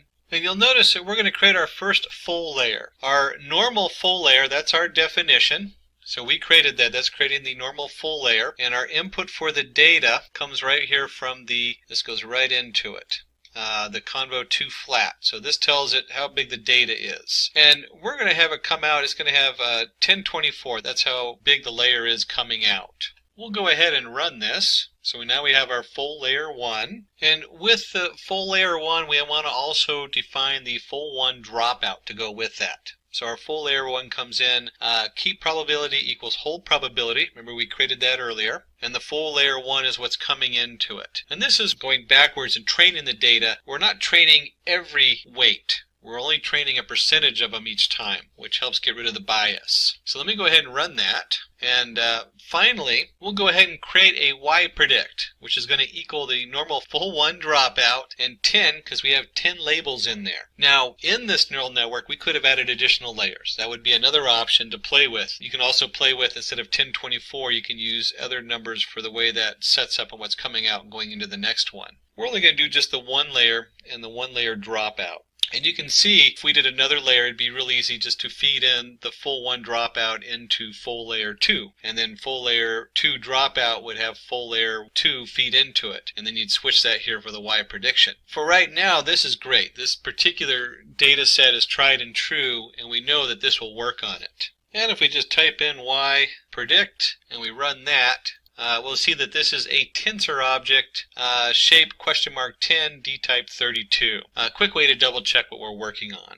So now we've got all of our, we've done a setup all the way to the Y predict, which we just did. We want to go ahead and apply the loss function and make sure that's set up in there.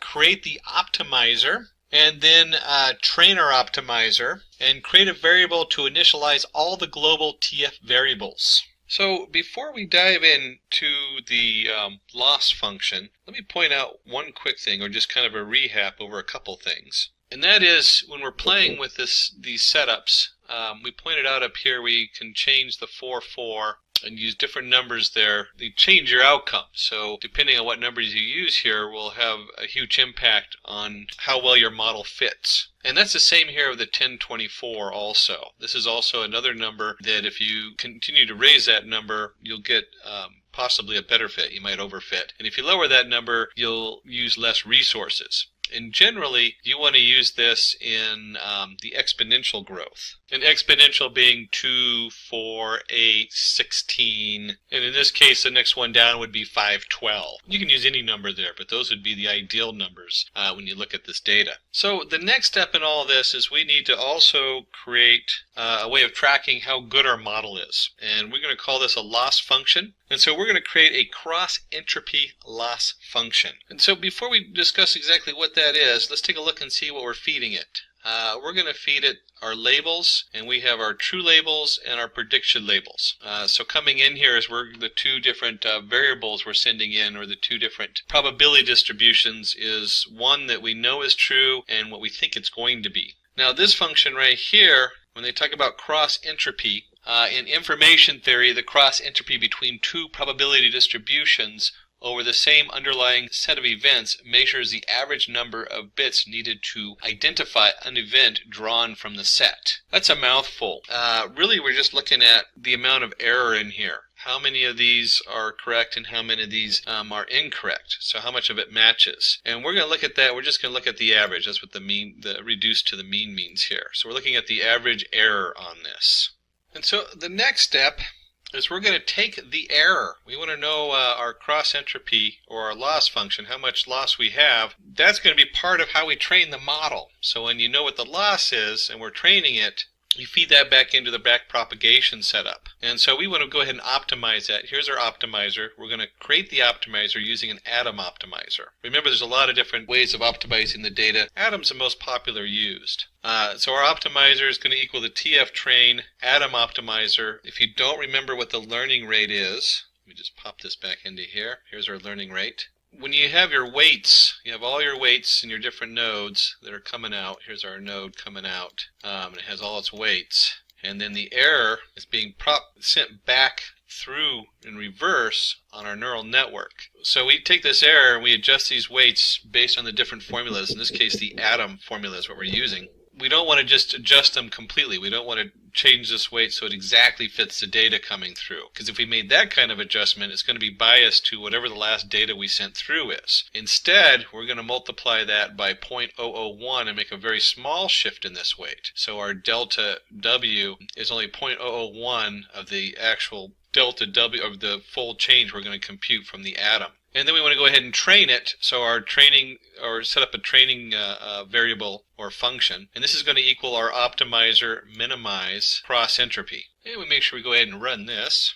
So it's loaded in there. And then we're almost ready to train our model. But before we do that, we need to create one more variable in here, and we're going to create a variable to initialize all the global TF variables.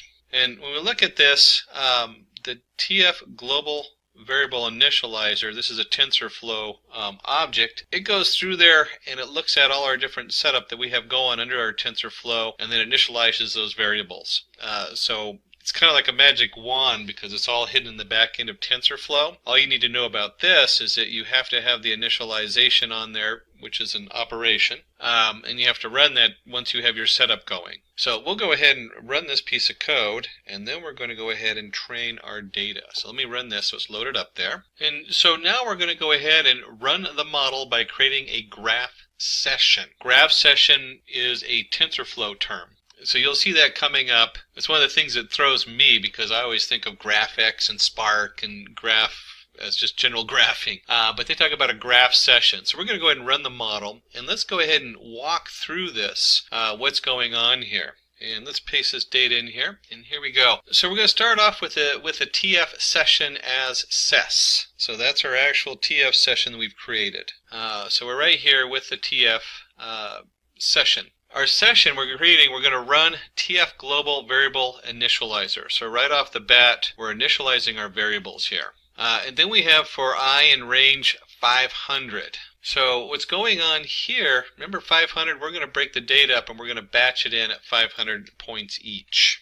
We've created our session run. So we're going to do with TF session as session right here. We've created our variable session. And then we're going to run and we're going to go ahead and initialize it. So we have our TF global variables initializer that we created. That initializes our session in here. The next thing we're going to do is we're going to go for I in range of 500, batch equals ch.next batch. So if you remember correctly, this is loading up 100 pictures at a time. And this is going to loop through that 500 times. So we are literally doing, 500 times 100 is 50,000. So that's 50,000 pictures we're going to process right there. In the first process is we're going to do a session run. We're going to take our train. We created our train variable or our optimizer in there. We're going to feed it the dictionary. We had our feed dictionary that we created. And we have x equals batch 0 coming in, y true, batch 1, hold the probability, 0.5. And then just so that we can keep track of what's going on, we're going to, every 100 steps, we're going to run a print. So currently on step, format, accuracy is, and we're going to look at matches equals tf argument y prediction 1, tf.arg max y true, comma 1. So we're going to look at this as how many matches it has. And here our ACC, all we're doing here is we're going to take the matches, how many matches they have, it generates a chart. We're going to convert that to float. That's what the TF cast does. And then we just want to know the average. We just want to know the average of the accuracy. And then we'll go ahead and print that out, print session run, accuracy, feed dictionary. So it takes all this and it prints out our accuracy on there. So let's go ahead and take this. Oops, flip screens there. Let's go ahead and take this and let's run it. And this is going to take a little bit to run. So let's see what happens on my old laptop. And we'll see here that we have our current, we're currently on step 0. It takes a little bit to get through the accuracy. And this will take just a moment to run. We can see that on our step 0, it has an accuracy of 0.1 or 0.1028. And as it's running, we'll go ahead, you don't need to watch it run all the way, but this accuracy is going to change a little bit up and down. So we've actually lost some accuracy during our step 2. But we'll see how that comes out. Let's come back after we run it all the way through and see how the different steps come out. I was actually reading that backwards. The way this works is the closer we get to 1, the more accuracy we have. So you can see here we've gone from a 0.1 to a 0.39, and we'll go ahead and pause this and come back and see what happens when we're done with the full run. Alright, now that we've prepared the meal, got it in the oven, and pulled out my finished dish here, if you've ever watched any of the old cooking shows, let's discuss a little bit about this accuracy going on here, and how do you interpret that? We've done a couple things. First, we've defined accuracy. The reason I got it backwards before is you have loss or accuracy. And with loss, you'll get a graph that looks like this. It goes, oops, that's an S, by the way. There we go. You get a graph that curves down like this. And with accuracy, you get a graph that curves up. This is how good it's doing. Now, in this case, 1 is supposed to be really good accuracy. That means it gets close to 1, but it never crosses 1. So if you have an accuracy of 1, that is phenomenal. In fact, that's pretty much unheard of. And the same thing with loss. If you have a loss of 0, that's also unheard of. And the 0 is actually on this axis right here as we go in there. So how do we interpret that? Because, if I was looking at this and I go, oh, 0.51, that's 51%. You're doing 50-50. No, this is not percentage. Let me just put that in there. It is not percentage. This is logarithmic. What that means is that 0.2 is twice as good as 0.1. And when we see 0.4, that's twice as good as 0.2. Real way to convert this into a percentage. You really can't say this is a direct percentage conversion. What you can do, though, is in your head, if we were to give this a percentage, we might look at this as 50%, we're just guessing, equals 0.1. And if 50% roughly equals 0.1, that's where we started up here at the top. Remember at the top here, here's our 0.1028. The accuracy of 50%, then 75% is about 0.2, and so on and so on. Don't quote those numbers because that doesn't work that way. They say that if you have 0.95, that's pretty much saying 100%. And if you have anywhere between, you'd have to go look this up. Let me go ahead and remove all my drawings there. So the magic number is 0.5. We really want to be over a 0.5 in this whole thing. And we have both 0.5004. Remember, this is accuracy. If we were looking at loss, then we'd be looking the other way.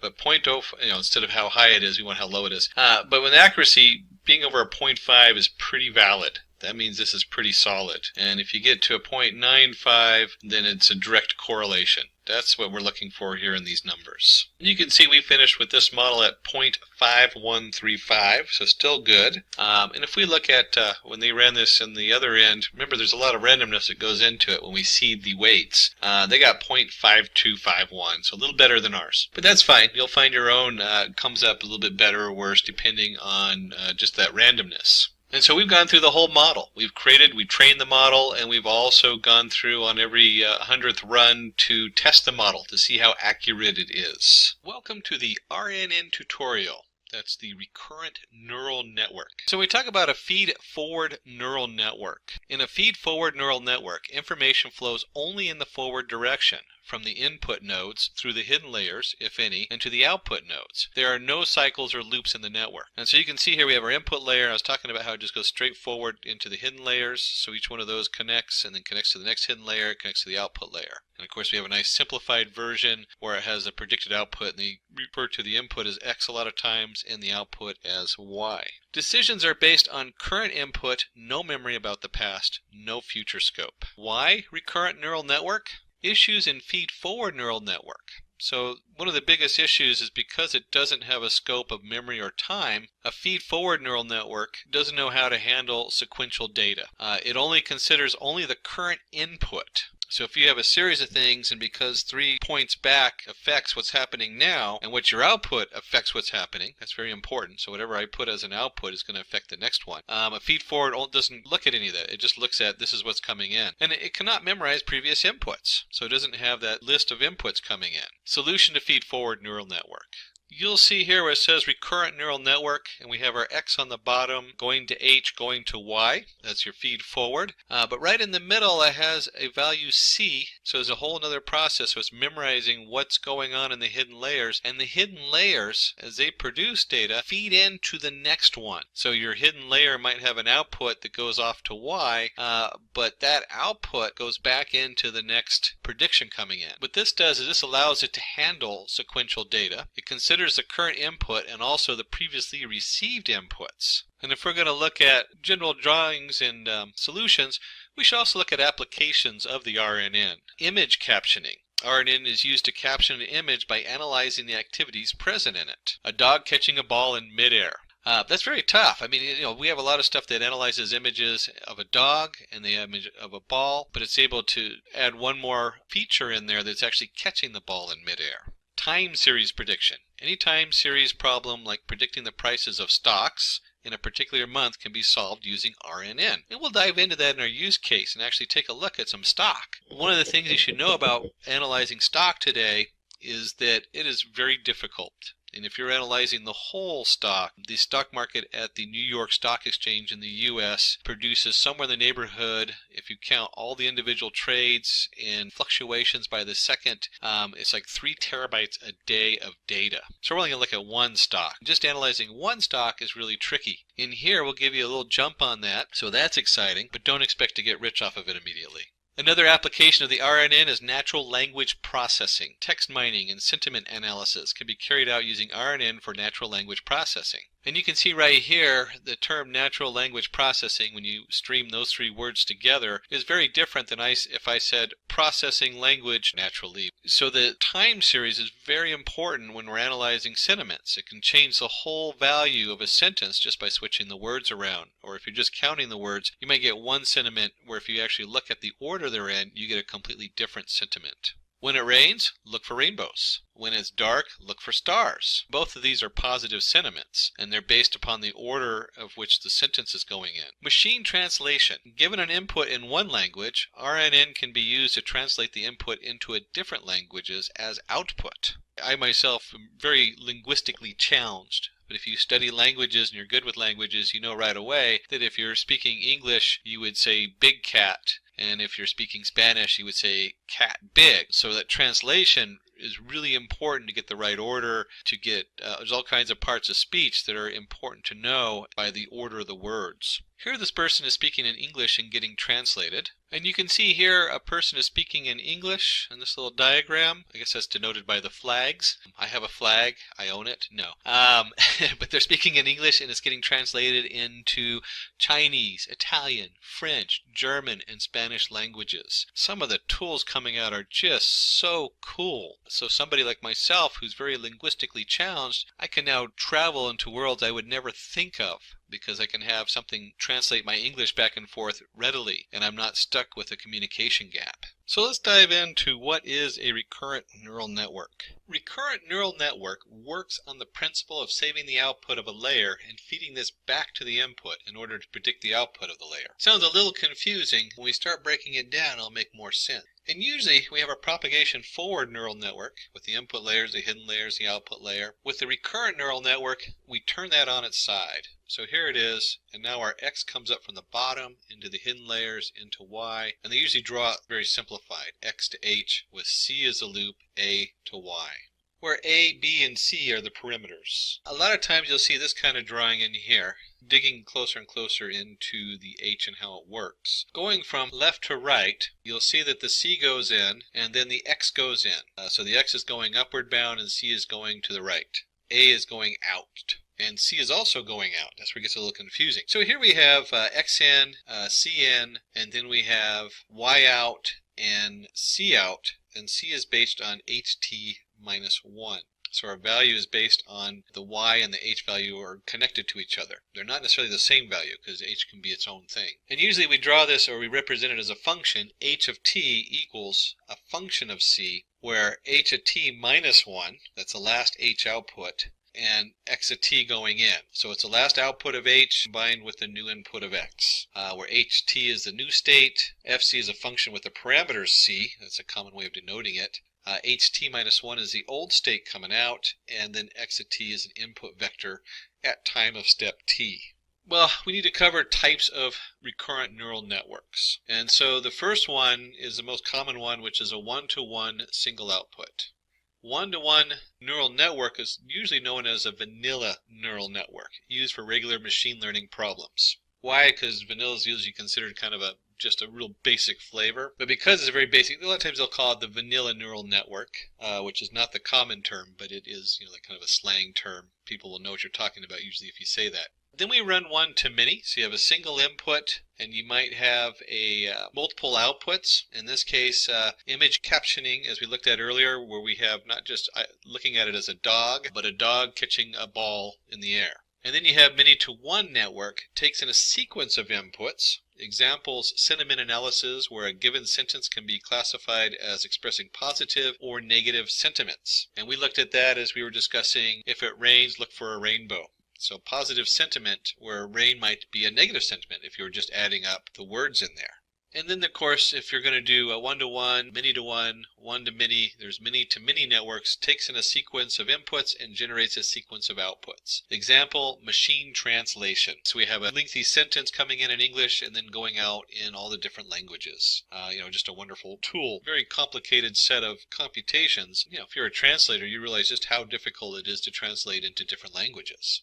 One of the biggest things you need to understand when we're working with this neural network is what's called the vanishing gradient problem. While training an RNN, your slope can be either too small or very large, and this makes training difficult. When the slope is too small, the problem is known as vanishing gradient. And you'll see here they have a nice image, loss of information through time. So if you're pushing not enough information forward, that information is lost, and then when you go to train it, you start losing the third word in the sentence or something like that, or it doesn't quite follow the full logic of what you're working on.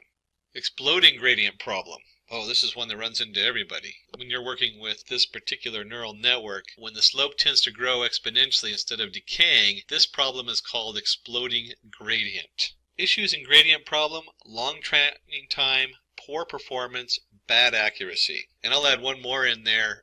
Your computer, if you're on a lower end computer testing out a model, will lock up and give you the memory error. Explaining gradient problem. Consider the following two examples to understand what should be the next word in the sequence. The person who took my bike and blank, a thief. The students who got into engineering with blank from Asia. And you can see in here we have our x value going in, we have the previous value going forward, and then you back propagate the error like you do with any neural network. And as we're looking for that missing word, maybe we'll have the person took my bike and blank was a thief. And the student who got into engineering with a blank were from Asia. Consider the following example, the person who took the bike. So we'll go back to the person who took the bike was blank a thief. In order to understand what would be the next word in the sequence, the RNN must memorize the previous context, whether the subject was singular noun or a plural noun. So was a thief is singular. The student who got into engineering, well, in order to understand what would be the next word in the sequence, the RNN must memorize the previous context, whether the subject was singular noun or a plural noun. And so you can see here the students who got into engineering with blank were from Asia.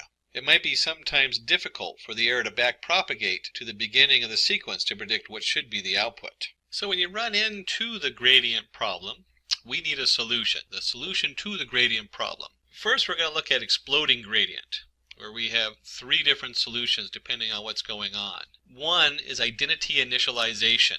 So the first thing we want to do is see if we can find a way to minimize the identities coming in instead of having it identify everything, just the important information we're looking at. Next is to truncate the back propagation. So instead of having whatever information it's sending to the next series, we can truncate what it's sending. We can lower that particular set of layers, make those smaller. And finally is a gradient clipping. So when we're training it, we can clip what that gradient looks like and narrow the training model that we're using. When you have a vanishing gradient, the option problem, we can take a look at weight initialization, very similar to the identity, but we're going to add more weights in there so it can identify different aspects of what's coming in better. Choosing the right activation function. That's huge. So we might be activating based on one thing and we need to limit that. We haven't talked too much about activation functions, so we'll look at that just minimally. There's a lot of choices out there. And then finally there's long short-term memory networks, the LSTMs. And we can make adjustments to that. So just like we can clip the gradient as it comes out, we can also expand on that. We can increase the memory network, the size of it, so it handles more information. And one of the most common problems in today's setup is what they call long-term dependencies. Suppose we try to predict the last word in the text. The clouds are in the, and you probably said sky. Here we do not need any further context. It's pretty clear that the last word is going to be sky. Suppose we try to predict the last word in the text. I have been staying in Spain for the last 10 years. I can speak fluent. Maybe you said Portuguese or French. No, you probably said Spanish. The word we predict will depend on the previous few words in context. Here we need the context of Spain to predict the last word in the text. It's possible that the gap between the relevant information and the point where it is needed to become very large. LSTMs help us solve this problem. So the LSTMs are a special kind of recurrent neural network capable of learning long-term dependencies. Remembering information for long periods of time is their default behavior. All recurrent neural networks have the form of a chain of repeating modules of neural network connections. In standard RNNs, this repeating module will have a very simple structure such as a single tangent H layer. LSTMs also have a chain-like structure, but the repeating module has a different structure. Instead of having a single neural network layer, there are 4 interacting layers communicating in a very special way. LSTMs are a special kind of recurrent neural network, capable of learning long-term dependencies. Remembering information for long periods of time is their default behavior. LSTMs also have a chain-like structure, but the repeating module has a different structure. Instead of having a single neural network layer, there are 4 interacting layers communicating in a very special way. As you can see, the deeper we dig into this, the more complicated the graphs get. In here, I want you to note that you have x at t minus 1 coming in, you have x at t coming in, and you have x at t plus 1. And you have h at t minus 1, and h at t coming in, and h at t plus 1 going out. And of course, on the other side is the output A. In the middle, we have our tangent H, but it occurs in 2 different places. So not only when we're computing the x at t plus 1 are we getting the tangent H from x at t, but we're also getting that value coming in from the x at t minus 1.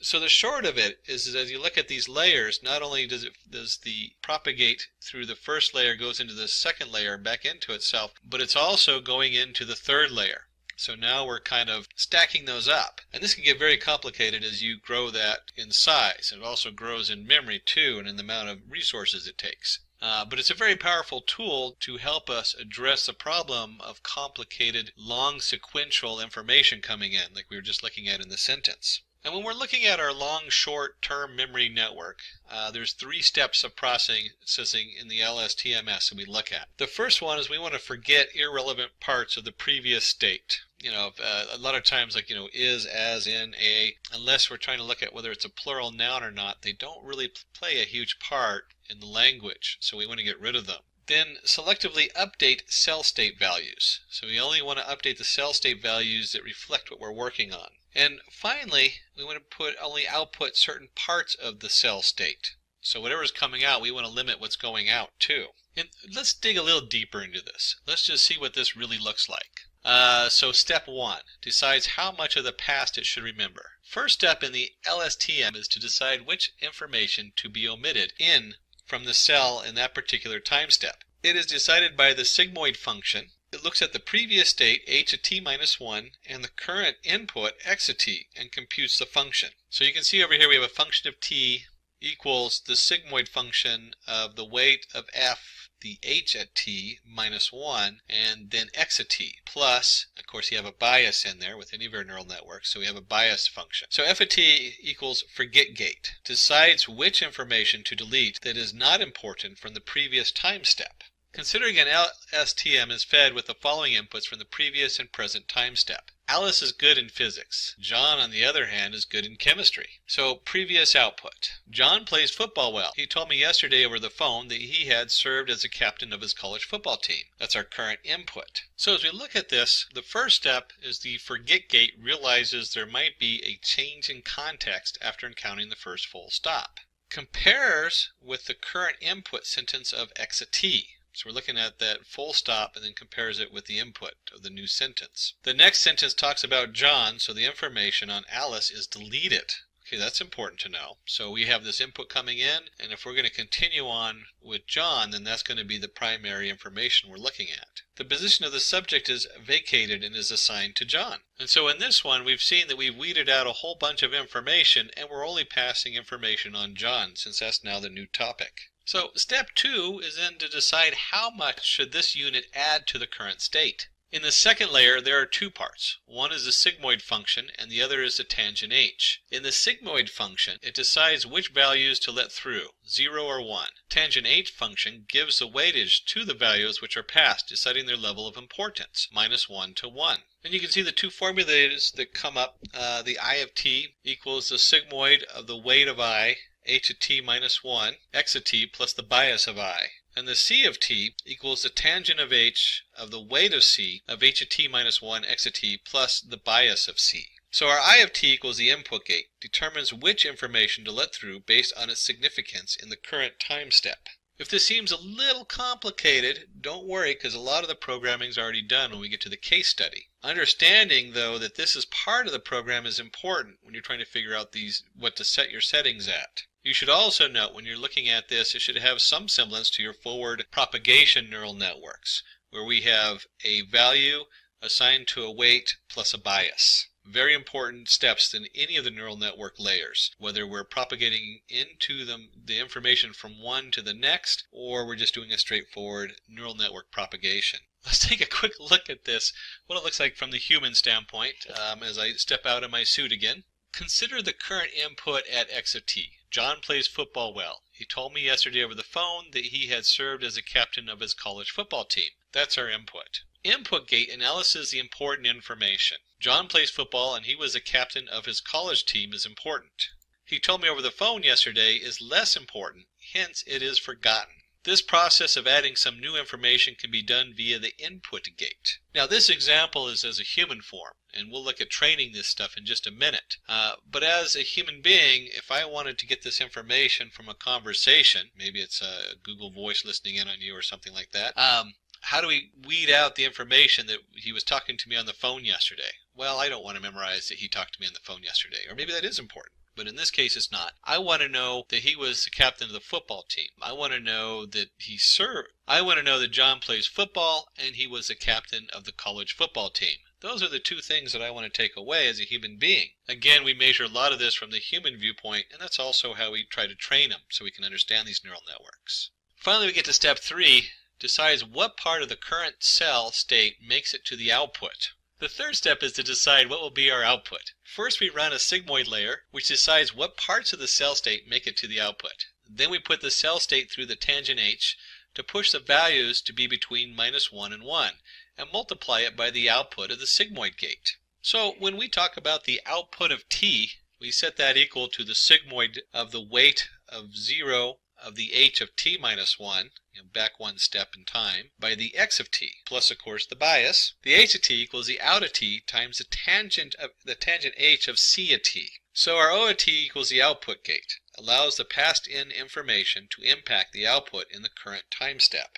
Let's consider the example to predicting the next word in the sentence. John played tremendously well against the opponent and won for his team. For his contributions, Brave blank was awarded player of the match. There could be a lot of choices for the empty space. Current input, Brave, is an adjective. Adjectives describe a noun. John could be the best output after Brave. Thumbs up for John, awarded player of the match. And if you were to pull just the nouns out of the sentence, team doesn't look right because that's not really the subject we're talking about. Contributions, brave contributions, or brave team, brave player, brave match. So you look at this and you can start to train this neural network. So it starts looking at it and goes, oh no, John is what we're talking about. So brave is an adjective. John's going to be the best output. And we give John a big thumbs up.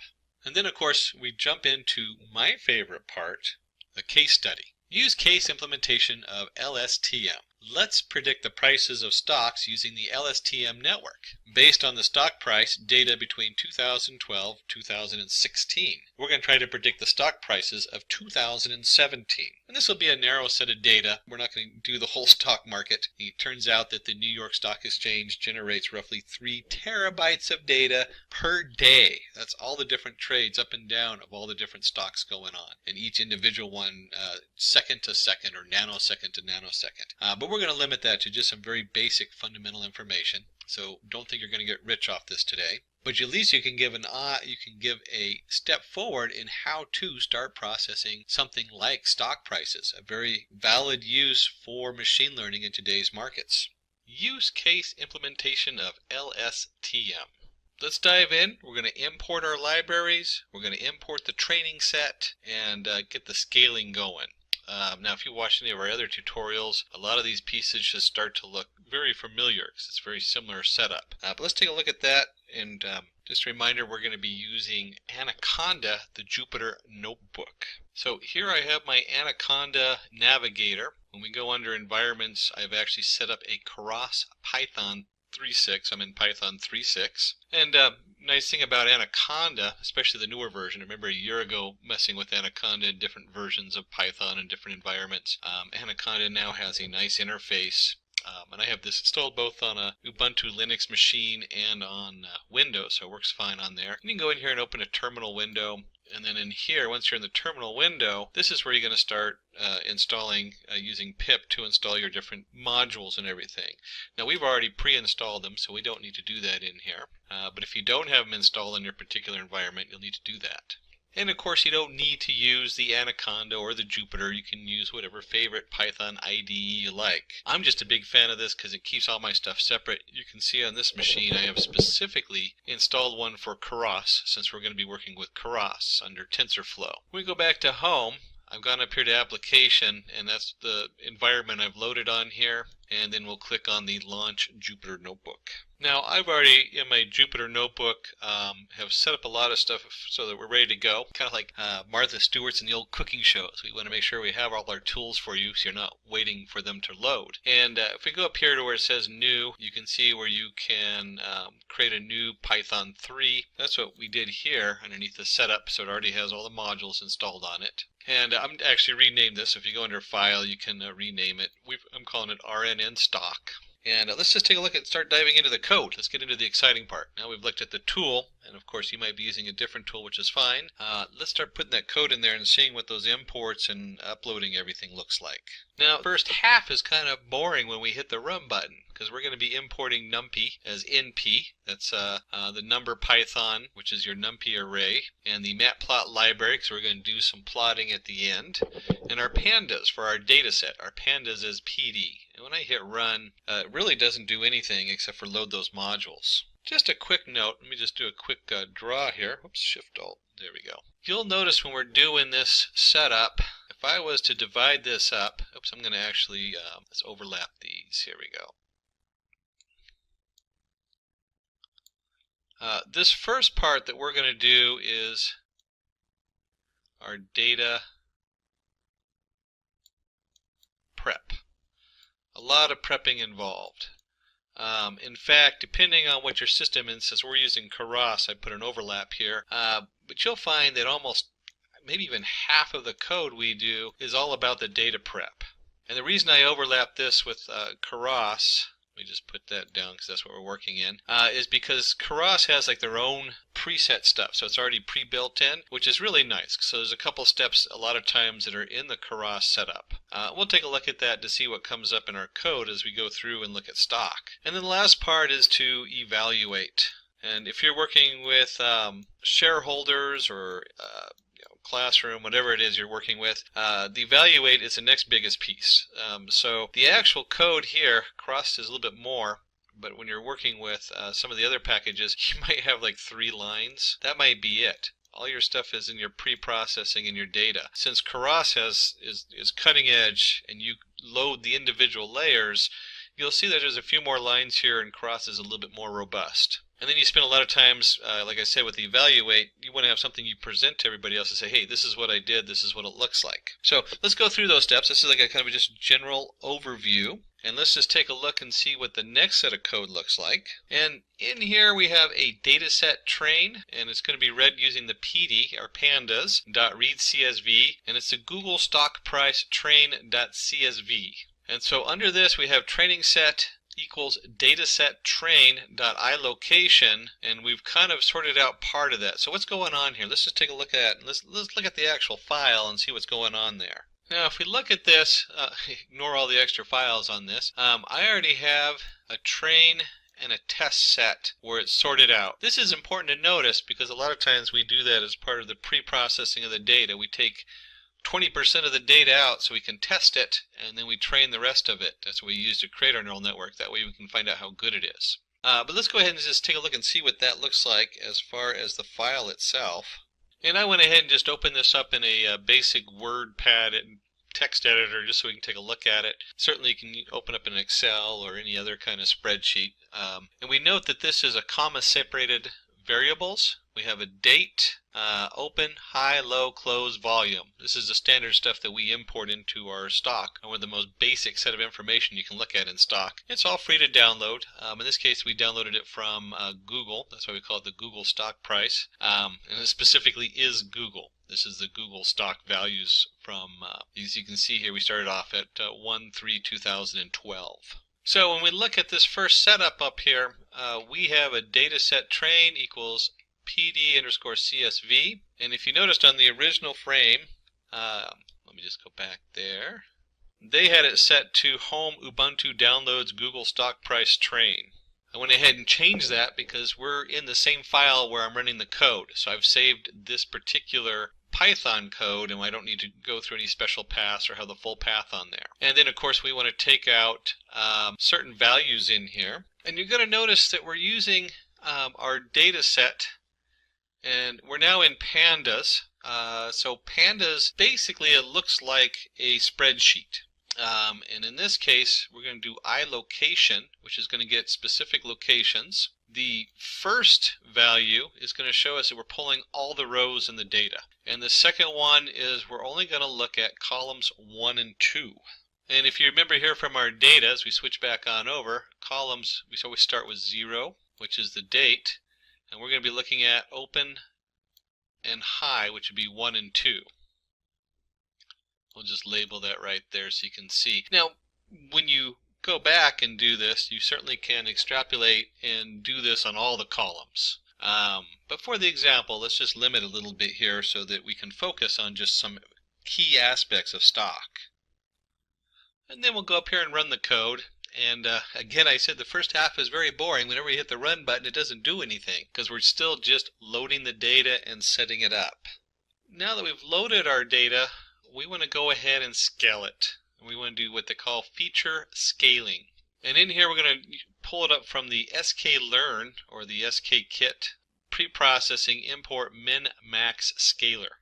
And when you look at this, you got to remember that biases in our data, we want to get rid of that. So if you have something that's like a really high value, let's just draw a quick graph. And I have something here like maybe the stock has a value, one stock has a value of 100, and another stock has a value of 5. You start to get a bias between different stocks. And so when we do this, we go ahead and say, okay, 100 is going to be the max, and 5 is going to be the min, and then everything else goes, and then we change this, so we just squish it down. I like the word squish. So it's between 1 and 0. So 100 equals 1, or 1 equals 100, and 0 equals 5. And you can just multiply. It's usually just a simple multiplication we're using. Multiplication. So it's going to be minus 5 and then 100 divided, or 95 divided by 1. So, or whatever value is divided by 95. And once we've actually created our scale, we're telling us going to be from 0 to 1.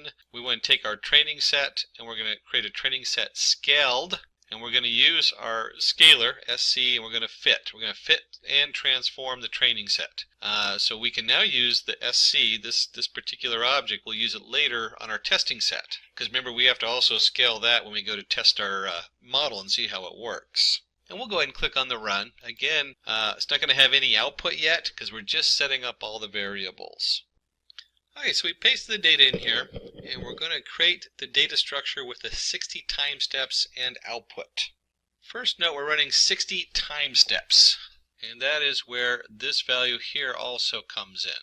So the first thing we do is we create our xtrain and ytrain variables, and we set them to an empty Python array. Very important to remember what kind of array we're in and what we're working with. And then we're going to come in here, we're going to go for I in range 60 to 1258. There's our 60 time steps. And the reason we want to do this is as we're adding the data in, there's nothing below the 60. So if we're going to use 60 time steps, we have to start at point 60 because it includes everything underneath of it. Otherwise, you'll get a pointer error. And then we're going to take our X train and we're going to append training set scaled. This is the scaled value between 0 and 1. And then as I is equal to 60, this value is going to be 60 minus 60 is 0. So this actually is 0 to I, so it's going to be 0 to 60, 1 to 61, let me just circle this part right here, 1 to 61, 2 to 62, and so on and so on. And if you remember, I said 0 to 60, that's incorrect, because it does not count. Remember, it starts at 0, so this is a count of 60, so it's actually 59. Important to remember that as we're looking at this. And then the second part of this that we're looking at, so if you remember correctly, here we go from 0 to 59 of I, and then we have a comma, a 0 right here. And so finally, we're just going to look at the open value. Now, I know we did put it in there for 1 to 2. If you remember correctly, it doesn't count the second one, so it's just the open value we're looking at, just open. And then finally, we have ytrain.append training set I to 0. And if you remember correctly, I comma 0. If you remember correctly, this is 0 to 59, so there's 60 values in it. So when we do I down here, this is number 60. So what we're going to do this is we're creating an array, and we have 0 to 59.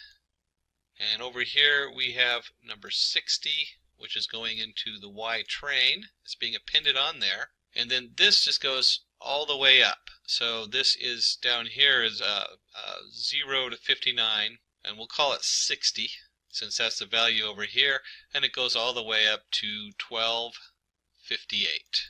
That's where this value here comes in. That's the length of the data we're loading.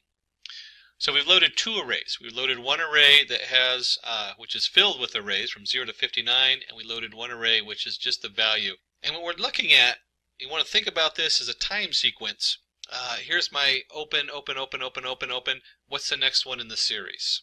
So we're looking at the Google stock, and each time it opens, we want to know what the next one, 0 through 59, what's 60? 1 through 60, what's 61? 2 through 62, what's 62? And so on going up. And then once we've loaded those in our for loop, we go ahead and take xtrain and ytrain equals np.array xtrain.nparray ytrain. We're just converting this back into a numpy array. That way we can use all the cool tools that we get with numpy array, including reshaping. So if we take a look and see what's going on here, we're going to take our xtrain, we're going to reshape it. Wow, what the heck does reshape mean? That means we have an array, if you remember correctly, so many numbers by 60. That's how wide it is. And so when you do xtrain.shape, that gets one of the shapes, and you get xtrain.shape of 1 gets the other shape. And we're just making sure the data is formatted correctly. And so you use this to pull the fact that it's 60 by, in this case, where's that value? 60 by 1199, 1258 minus 60, 1199, and we're making sure that that is shaped correctly, so the data is grouped into 1199 by 60 different arrays. And then the 1 on the end just means at the end, because when you're dealing with shapes and NumPy, they look at this as layers, and so the end layer needs to be one value. That's like the leaf of a tree, where this is the branch, and then it branches out some more, and then you get the leaf. np.reshape comes from and using the existing shapes to form it. We'll go ahead and run this piece of code. Again, there's no real output. And then we'll import our different Keras modules that we need. So from Keras models, we're going to import the sequential model. We're dealing with sequential data. We have our dense layers. We have actually 3 layers we're going to bring in. Our dense, our LSTM, which is what we're focusing on, and our dropout. And we'll discuss these 3 layers more in just a moment. But you do need with the LSTM, you do need the dropout, and then the final layer will be the dense. But let's go ahead and run this. and they'll import our modules, and you'll see we get an error on here. And if you read it closer, it's not actually an error, it's a warning. What does this warning mean? These things come up all the time when you're working with such cutting edge modules that are completely being updated all the time. We're not going to worry too much about the warning. All it's saying is that the H5PY module, which is part of Keras, is going to be updated at some point. And if you're running new stuff on Keras and you start updating your Keras system, you better make sure that your H5Pi is updated too, otherwise you're going to have an error later on. And you can actually just run an update on the H5Pi now if you wanted to. Not a big deal, we're not going to worry about that today. And I said we were going to jump in and start looking at what those layers mean. I meant that. And we're going to start off with initializing the RNN, and then we'll start adding those layers in. And you'll see that we have the LSTM and then the dropout. LSTM, then dropout. LSTM, then dropout. What the heck is that doing? So let's explore that. We'll start by initializing the RNN, regressor equals sequential, because we're using the sequential model, and we'll run that and load that up. And then we're going to start adding our LSTM layer and some dropout regularization. And right there should be the cue, dropout regularization. And if we go back here and remember our exploding gradient, well, that's what we're talking about. The dropout drops out unnecessary data, so we're not just shifting huge amounts of data through the network. So we go in here, let's just go ahead and add this in. I'll go ahead and run this. And we had 3 of them, so let me go ahead and put all 3 of them in, and then we can go back over them. There's the second one, and let's put 1 more in. Oops, put that in, and we'll go ahead and put 2 more in. I said 1 more in, but it's actually 2 more in, and then let's add 1 more after that. And as you can see, each time I run these, they don't actually have an output. So let's take a closer look and see what's going on here. So we're going to add our first LSTM layer in here. We're going to have units 50. The units is the positive integer, and it's the dimensionality of the output space. This is what's going out into the next layer. So we might have 60 coming in, but we have 50 going out. We have a return sequence, because it is a sequence data, so we want to keep that true. And then you have to tell it what shape it's in. Well, we already know the shape by just going in here and looking at xtrain shape. So input shape equals the xtrain shape of 1, 1. It makes it real easy. You don't have to remember all the numbers that put in 60 or whatever else is in there. You just let it tell the regressor what model to use. And so we follow our STM with a dropout layer. Now, understanding the dropout layer is kind of exciting because one of the things that happens is we can overtrain our network. That means that our neural network will memorize such specific data that it has trouble predicting anything that's not in that specific realm. To fix for that, each time we run through the training mode, we're going to take 0.2 or 20% of our neurons and just turn them off. So we're only going to train on the other ones. And it's going to be random. That way, each time we pass through this, we don't overtrain. These nodes come back in the next training cycle. We randomly pick a different 20. And finally, I see a big difference as we go from the first to the second and third and fourth. The first thing is we don't have to input the shape. Because the shape's already, the output units is 50 here, the next step automatically knows this layer is putting out 50, and because it's the next layer, it automatically sets that and says, oh, 50 is coming out from our last layer. It's coming out, goes into the regressor, and of course we have our dropout. And that's what's coming into this one, and so on, and so on. And so the next 3 layers, we don't have to let it know what the shape is. It automatically understands that. And we're going to keep the units the same. We're still going to do 50 units. It's still a sequence coming through, 50 units and a sequence. Now, the next piece of code is what brings it all together. Let's go ahead and take a look at that. And we come in here, we put the output layer, the dense layer. And if you remember up here, we had the 3 layers. We had LSTM, dropout, and dense.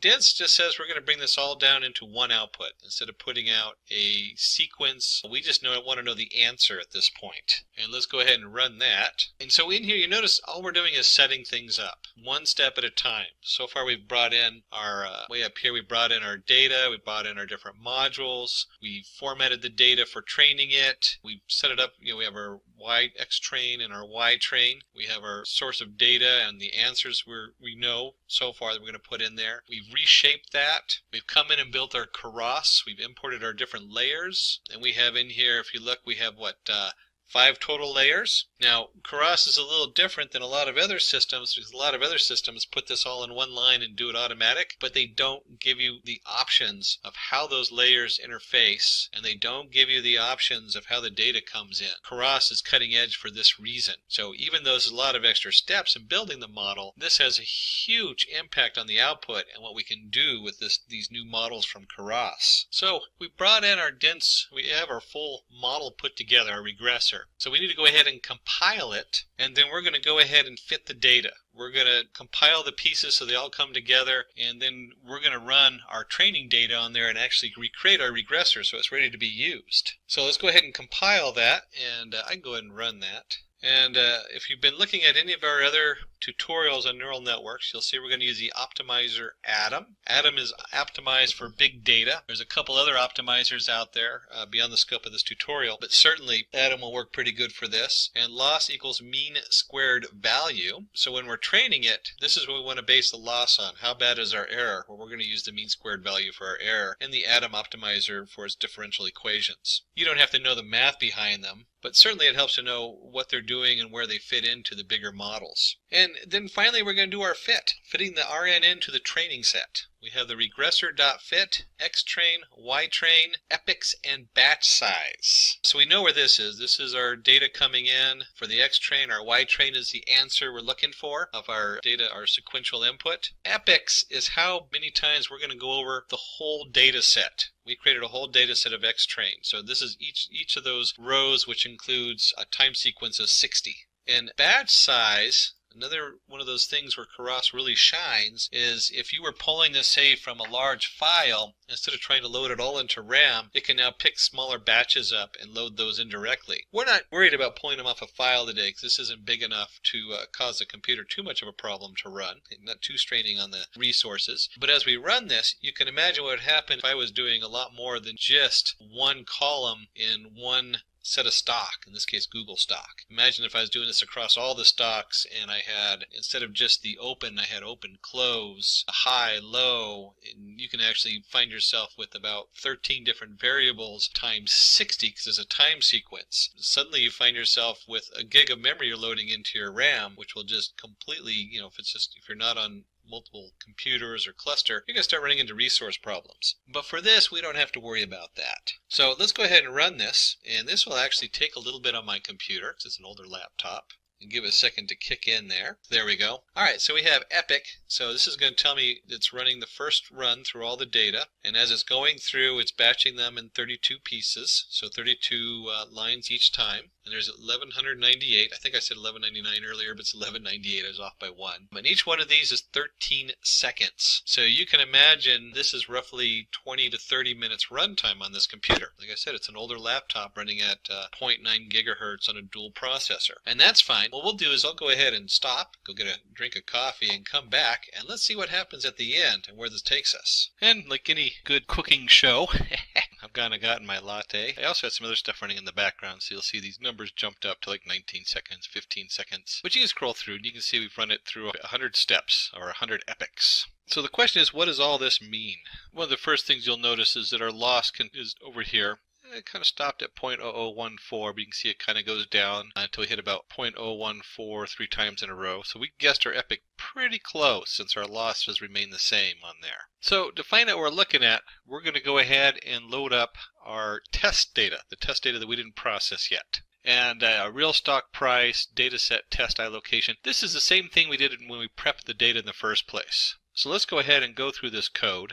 And we can see we've labeled it Part 3, Making the Predictions and Visualizing the Results. So the first thing we need to do is go ahead and read the data in from our test CSV. And you see I've changed the path on it for my computer. And then we'll call it the real stock price. And again, we're doing just the one column here and the values from iLocation. So it's all the rows and just the values from that one location. That's the open. Stock open. And let's go ahead and run that. So that's loaded in there. And then let's go ahead and we have our inputs. We're going to create inputs here. And this should all look familiar because this is the same thing we did before. We're going to take our data set total. We're going to do a little pandas concat from the data set train. Now remember, the end of the data set train is part of the data going in. And let's just visualize that just a little bit. here's our train data. Let me just put TR for train, and it went up to this value here, but each one of these values generated a bunch of columns. So it was 60 across,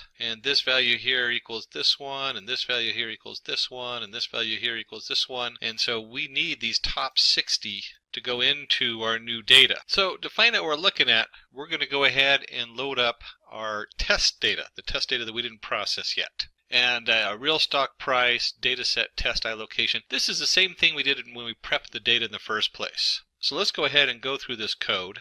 And we can see we've labeled it Part 3, Making the Predictions and Visualizing the Results. So the first thing we need to do is go ahead and read the data in from our test CSV. And you see I've changed the path on it for my computer. And then we'll call it the real stock price. And again, we're doing just the one column here and the values from iLocation. So it's all the rows and just the values from that one location. That's the open, stock open. And let's go ahead and run that. So that's loaded in there. And then let's go ahead and we have our inputs.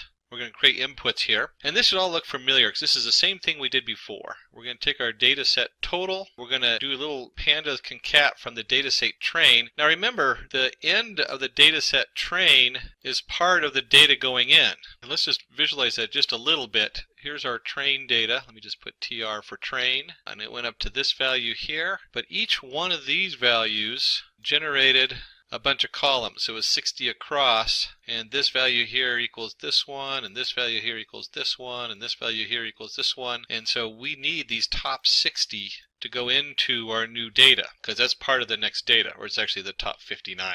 So that's what this first setup is over here, is where we're going in, we're doing the real stock price, and we're going to just take the data set test, and we're going to load that in, and then the real stock price is our data test location. So we're just looking at that first column, the open price. And then our data set total, we're going to take pandas and we're going to concat, and we're going to take our data set train for the open and our data set test open. And this is one way you can reference these columns. We've referenced them a couple different ways. We've referenced them up here with the 1, 2, but we know it's labeled as a panda set as open. So pandas is great that way. Lots of versatility there. And we'll go ahead and go back up here and run this. There we go. And you'll notice this is the same as what we did before. We have our open data set. We appended our concatenated our two data sets together. We have our inputs equals data set total length, data set total minus length of data set minus test minus 60 values. So we're going to run this over all of them. And you'll see why this works. Because normally when you're running your test set versus your training set, you run them completely separate. But when we graph this, you'll see that we'll be looking at the part that we didn't train it with to see how well it graphs. And we have our inputs equals inputs dot reshape, so reshaping like we did before. We're transforming our inputs.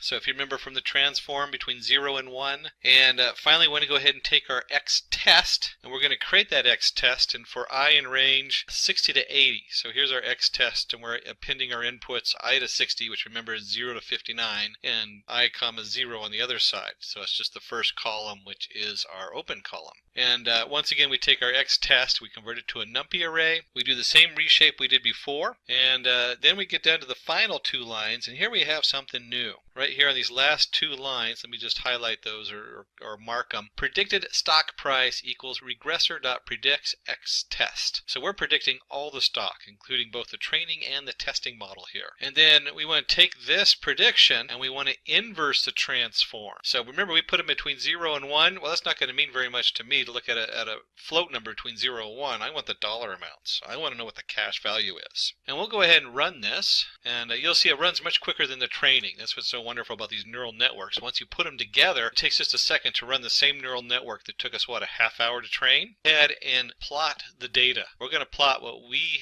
think it's going to be, and we're going to plot it against the real data, what the Google stock actually did. So let's go ahead and take a look at that in code. And let's pull this code up. So we have our PLT. That's our, if you remember from the very beginning, let me just go back up to the top. We have our matplot library.pyplot as PLT. That's where that comes in. And we come down here, we're going to plot, and let me get my drawing thing out again. We're going to go ahead, and PLT is basically kind of like an object. It's one of the things that always threw me when I'm doing graphs in Python, because I always think you have to create an object, and then it loads that class in there. Well, in this case, PLT is like a canvas you're putting stuff on. So if you've done HTML5, you'll have the canvas object. This is the canvas. So we're going to plot the real stock price. That's what it actually is. And we're going to give that color red, so it's going to be in bright red. We're going to label it real Google stock price. And then we're going to do our predicted stock, and we're going to do it in blue, and it's going to be labeled predicted. And we'll give it a title, because it's always nice to give a title to your graph, especially if you're going to present this to somebody, to your shareholders in the office. And the X label is going to be time, because it's a time series. And we didn't actually put the actual date and times on here, but that's fine. We just know they're incremented by time. And then, of course, the Y label is the actual stock price. PLT.legend tells us to build the legend on here so that the color red and real Google stock price show up on there. And then the plot shows us that actual graph. So let's go ahead and run this and see what that looks like.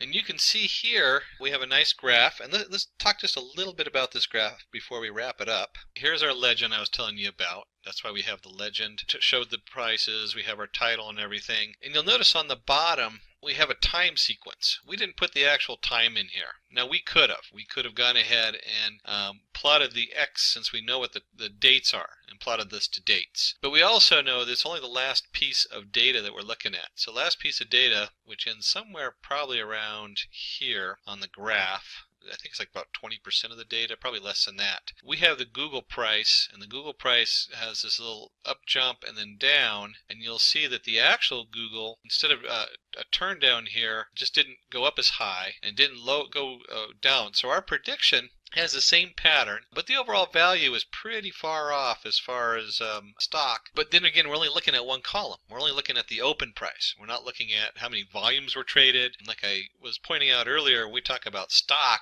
just right off the bat, there's 6 columns. There's open, high, low, close, volume. Then there's whether how many volume shares. Then there's the adjusted open, adjusted high, adjusted low, adjusted close. They have a special formula to predict exactly what it would really be worth based on the value of the stock. And then from there, there's all kinds of other stuff you can put in here. So we're only looking at one small aspect, the opening price of the stock. And as you can see here, we did a pretty good job. This curve follows the curve pretty well. It has like little jumps on it, bends. They don't quite match up. So this bend here does not quite match up with that bend there, but it's pretty darn close. We have the basic shape of it, and the prediction isn't too far off. And you can imagine that as we add more data in and look at different aspects in the specific domain of stock, we should be able to get a better representation each time we drill in deeper. Of course, this took a half hour for my computer to train, so you can imagine that if I was running it across all those different variables, it might take a little bit longer to train the data.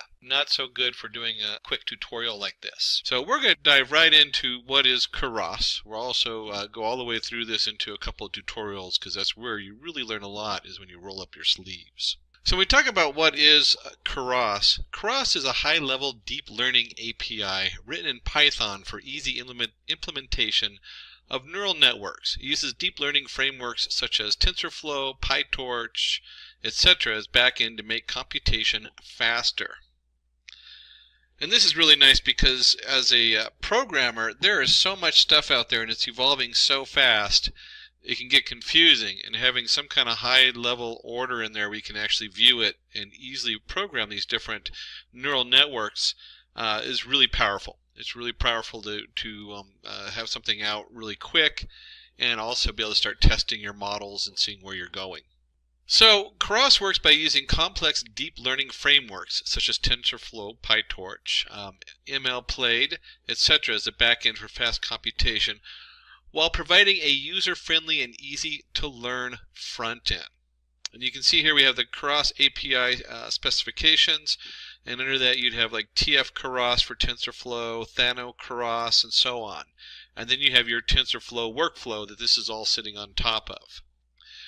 And this is, like I said, it organizes everything. The heavy lifting is still done by TensorFlow or whatever underlying package you put in there. And this is really nice because you don't have to dig as deeply into the heavy end stuff while still having a very robust package you can get up and running rather quickly. And it doesn't distract from the processing time because all the heavy lifting is done by packages like TensorFlow. This is the organization on top of it. So the working principle of Keras.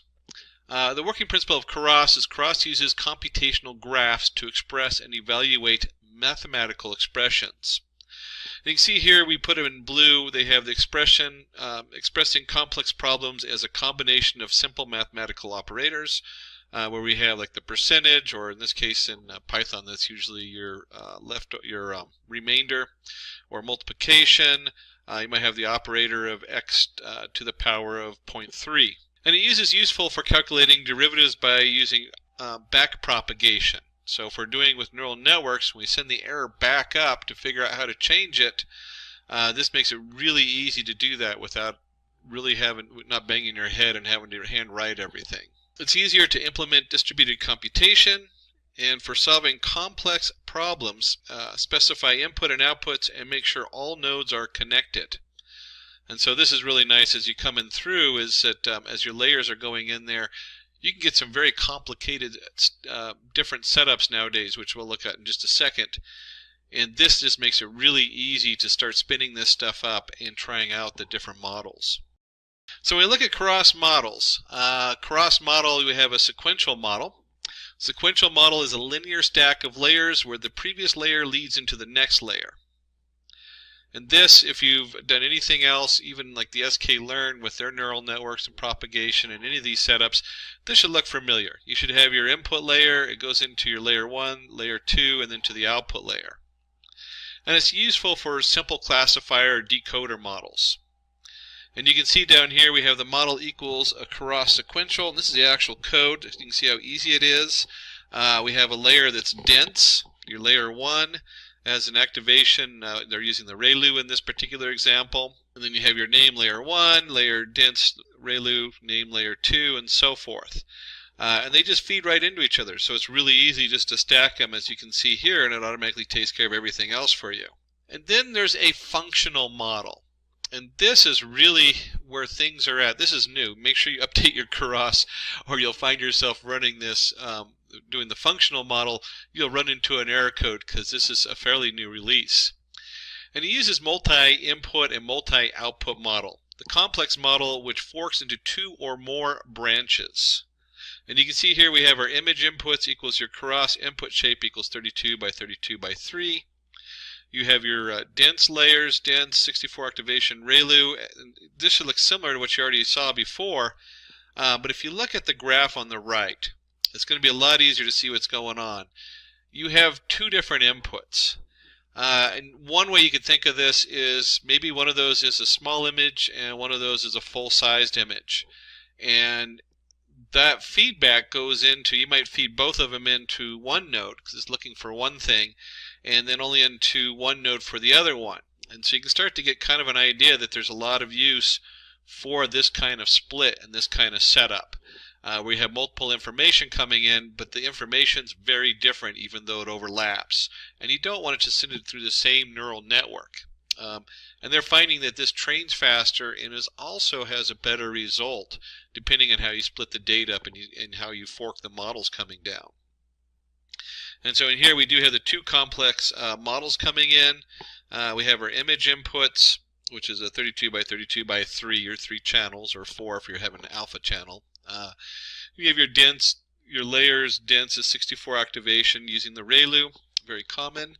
X equals dense inputs, X layers dense X 64 activation equals ReLU, X outputs equals layers dense 10X, model equals Keras, model inputs equals inputs, outputs equals outputs, name equals minced model. So we add a little name on there. And again, this is this kind of split here. This is setting us up to have the input go into different areas. So if you're already looking at Keras, you probably already have this answer. What are neural networks? But it's always good to get on the same page, and for those people who don't fully understand neural networks, to dive into them a little bit or do a quick overview. Neural networks are deep learning algorithms modeled after the human brain. They use multiple neurons, which are mathematical operations, to break down and solve complex mathematical problems. And so just like the neuron, one neuron fires in and it fires out to all these other neurons, or nodes as we call them, and eventually they all come down to your output layer. And you can see here we have the really standard graph input layer, a hidden layer, and an output layer. One of the biggest parts of any data processing is your data pre-processing.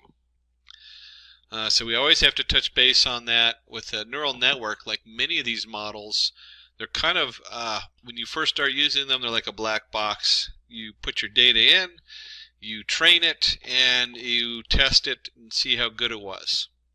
And you have to pre-process that data, because bad data in is bad outputs.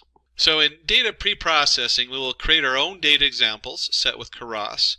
The data consists of a clinical trial conducted on 2,100 patients, ranging from ages 13 to 100, with the patients under 65 and the other half over 65 years of age.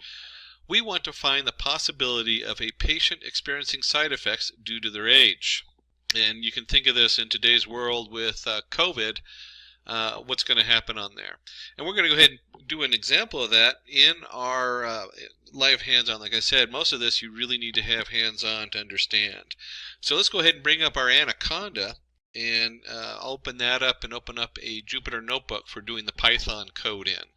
Now, if you're not familiar with those, you can use pretty much any of your setups. I just like those for doing demos and showing people, especially shareholders. It really helps because it's a nice visual. So let me go ahead and flip over to our Anaconda. And the Anaconda has a lot of cool tools. They just added Data Lore and IBM Watson Studio Cloud into the Anaconda framework.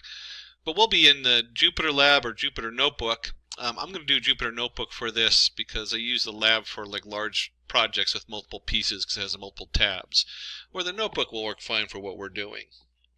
And this opens up in our browser window because that's how Jupyter Notebook is set to run. And we'll go under New, create a new Python 3, and it creates an untitled Python. We'll go ahead and give this a title, and we'll just call this Keras tutorial. And let's change that to capital. There we go. We'll go ahead and just rename that. And the first thing we want to go ahead and do is get some pre-processing tools involved. And so we need to go ahead and import some stuff for that, like our NumPy, do some random number generation. I mentioned sklearn or your scikit. If you're installing sklearn, the sklearn stuff, it's scikit you want to look up. That should be a tool of anybody who is doing data science. If you're not familiar with the sklearn toolkit, it's huge, but there's so many things in there that we always go back to. And we want to go ahead and create some train labels and train samples for training our data. And then just a note of what we're actually doing in here. Let me go ahead and change this. This is kind of a fun thing you can do. We can change the code to Markdown. And then Markdown code is nice for doing examples once you've already built this. Our example data, we're going to do experimental. There we go. Experimental drug was tested on 2,100 individuals between 13 to 100 years of age. Half the participants are under 65, and 95% of participants are under 65. Experienced no side effects, while 95% of participants over 65 experience side effects. So that's kind of where we're starting at. And this is just a real quick example, because we're going to do another one with a little bit more complicated information. And so we want to go ahead and generate our setup. So we want to do for I and range, and we want to go ahead and create, if you look here, we have random integers, train the labels, append. So we're just creating some random data. And let me go ahead and just run that.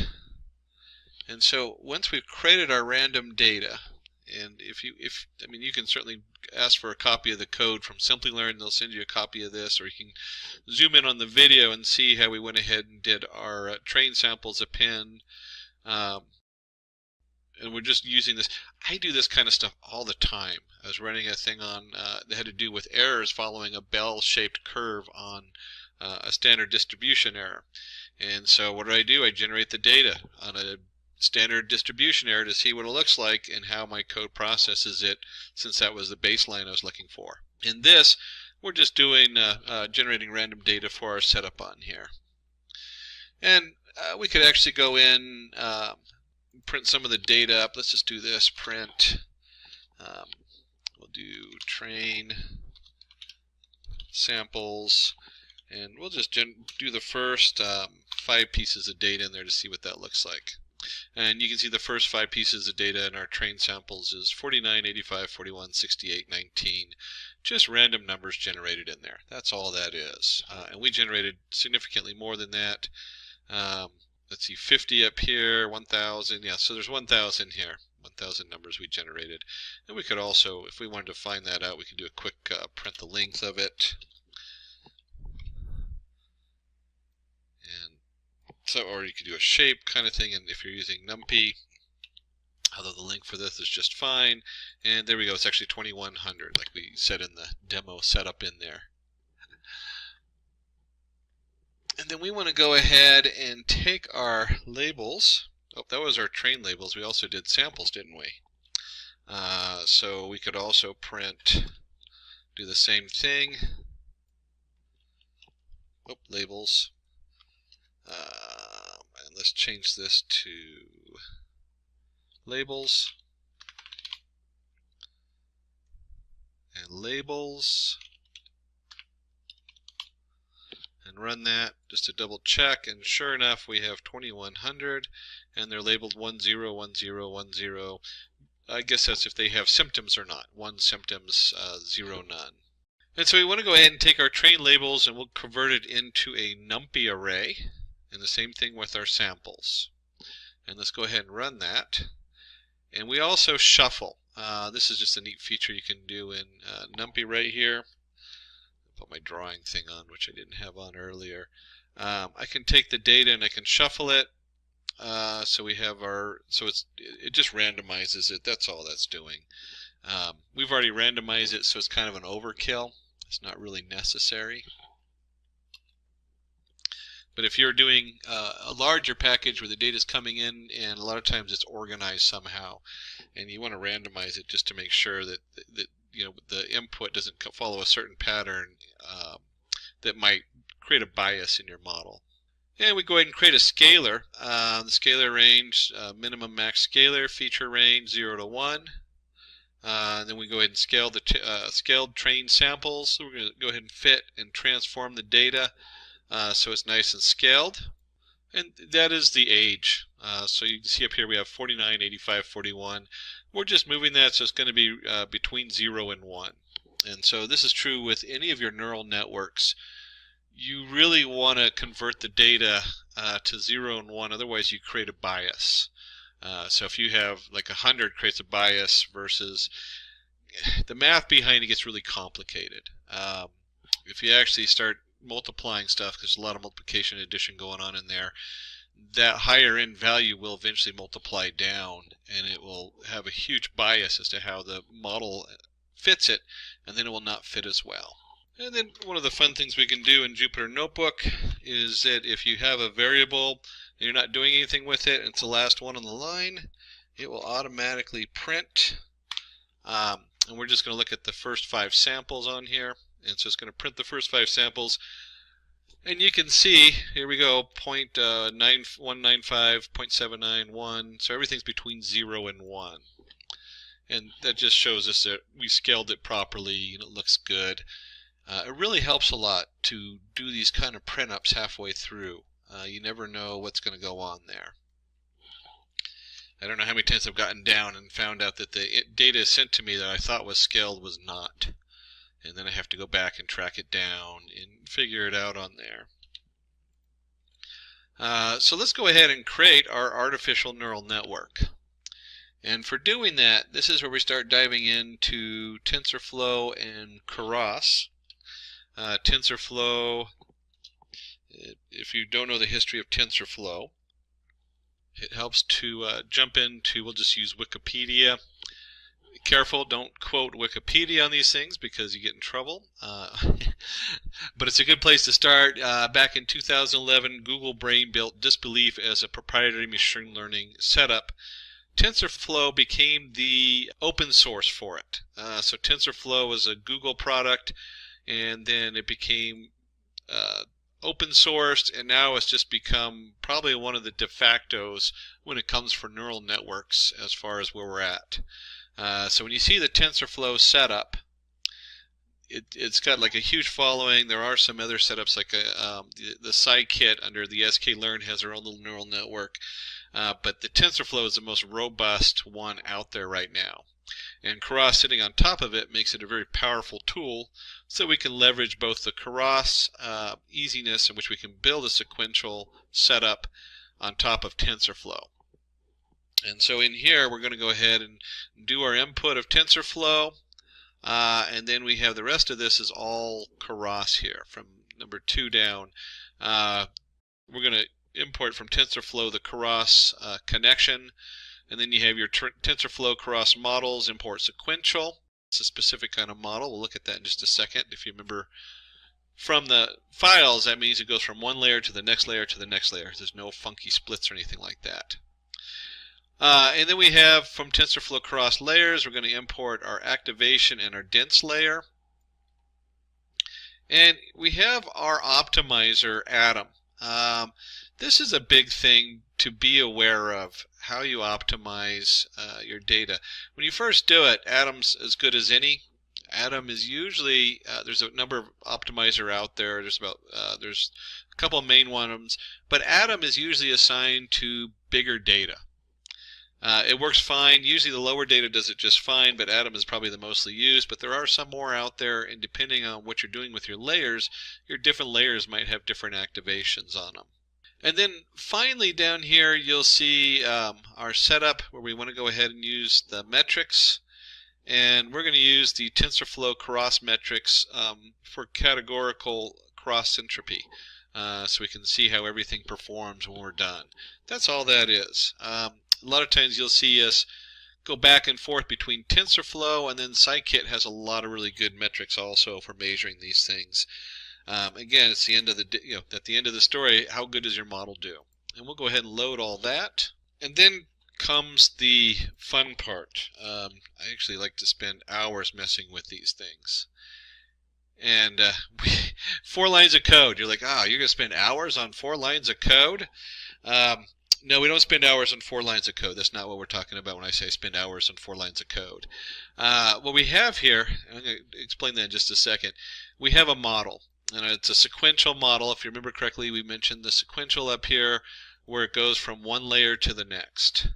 And our first layer is going to be your input. It's going to be what they call dense, which is usually it's just dense, and then you have your input and your activation. How many units are coming in? We have 16. What's the shape? What's the activation? And this is where it gets interesting. Because we have in here ReLU on 2 of these and softmax activation on 1 of these. There are so many different options for what these mean and how they function. How does the ReLU, how does the softmax function? And they do a lot of different things. We're not going to go into the activations in here. That is what really you spend hours doing, is looking at these different activations. And just some of it is just almost like you're playing with it like an artist. You start getting a feel for like a inverse tangent activation, or the tan-H activation. Takes up a huge processing amount, so you don't see it a lot. Yet it comes up with a better solution, especially when you're doing when you're analyzing Word documents and you're tokenizing the words. And so you'll see this shift from one to the other because you're both trying to build a better model. And if you're working on a huge data set, you'll crash the system. It'll just take too long to process. And then you see things like softmax. Softmax generates an interesting setup where a lot of these, when you talk about ReLU, oops, let me do this. ReLU, there we go. ReLU has a setup where if it's less than 0, it's 0, and then it goes up. And then you might have what they call lazy setup, where it has a slight negative to it so that the errors can translate better. Same thing with softmax. It has a slight laziness to it so that errors translate better. All these little details make a huge difference on your model. So one of the really cool things about data science that I like is you build your what they call you build to fail, and it's an interesting design setup. Oops, I forgot the end of my code here. The concept of build to fail is you want the model as a whole to work, so you can test your model out, so that you can do you can get to the end and you can do your, let's see, where was it? Overshot down here. You can test out the quality of your setup on there. And see, where did I do my TensorFlow? Oh, here we go. It was right above me. There we go. We start doing your cross entropy and stuff like that. Is you need a full functional set of code so that when you run it, you can then test your model out and say, hey, it's either this model works better than this model and this is why. And then you can start swapping in these models. And so when I say I spend a huge amount of time on pre-processing data, it's probably 80% of your programming time. Well, between those two, it's like 80-20. You'll spend a lot of time on the models. Once you get the model down, once you get the whole code and the flow down set, depending on your data, your models get more and more robust as you start experimenting with different inputs, different data streams, and all kinds of things. And we can do a simple model summary here. Here's our sequential, here's our layer, our output, our parameter. This is one of the nice things about Keras is you can see right here, here's our sequential 1 model. Boom, boom, boom, boom. Everything's set and clear and easy to read. So once we have our model built, the next thing we're going to want to do is we're going to go ahead and train that model. And so the next step is, of course, model training. And when we come in here, this a lot of times is just paired with the model because it's so straightforward. It's nice to print out the model setup so you can have a tracking. But here's our model. The keyword in Keras is compile, optimizer atom, learning rate, another term right there that we're just skipping right over that really becomes the meat of the setup is your learning rate. So whoops, I forgot that I had an arrow, but I'll just underline it. A lot of times the learning rate set to 0.01. Depending on what you're doing, this learning rate can overfit and underfit. So you'd want to look up, I know we have a number of tutorials out on overfitting and underfitting that are really worth reading once you get to that point and understanding. And we have our loss, sparse categorical cross entropy. So this is going to tell Keras how far to go until it stops. And then we're looking for metrics of accuracy. So we'll go ahead and run that. And now that we've compiled our model, we want to go ahead and run it, fit it. So here's our model fit. We have our scaled train samples, our train labels, our validation split. In this case, we're going to use 10% of the data for validation.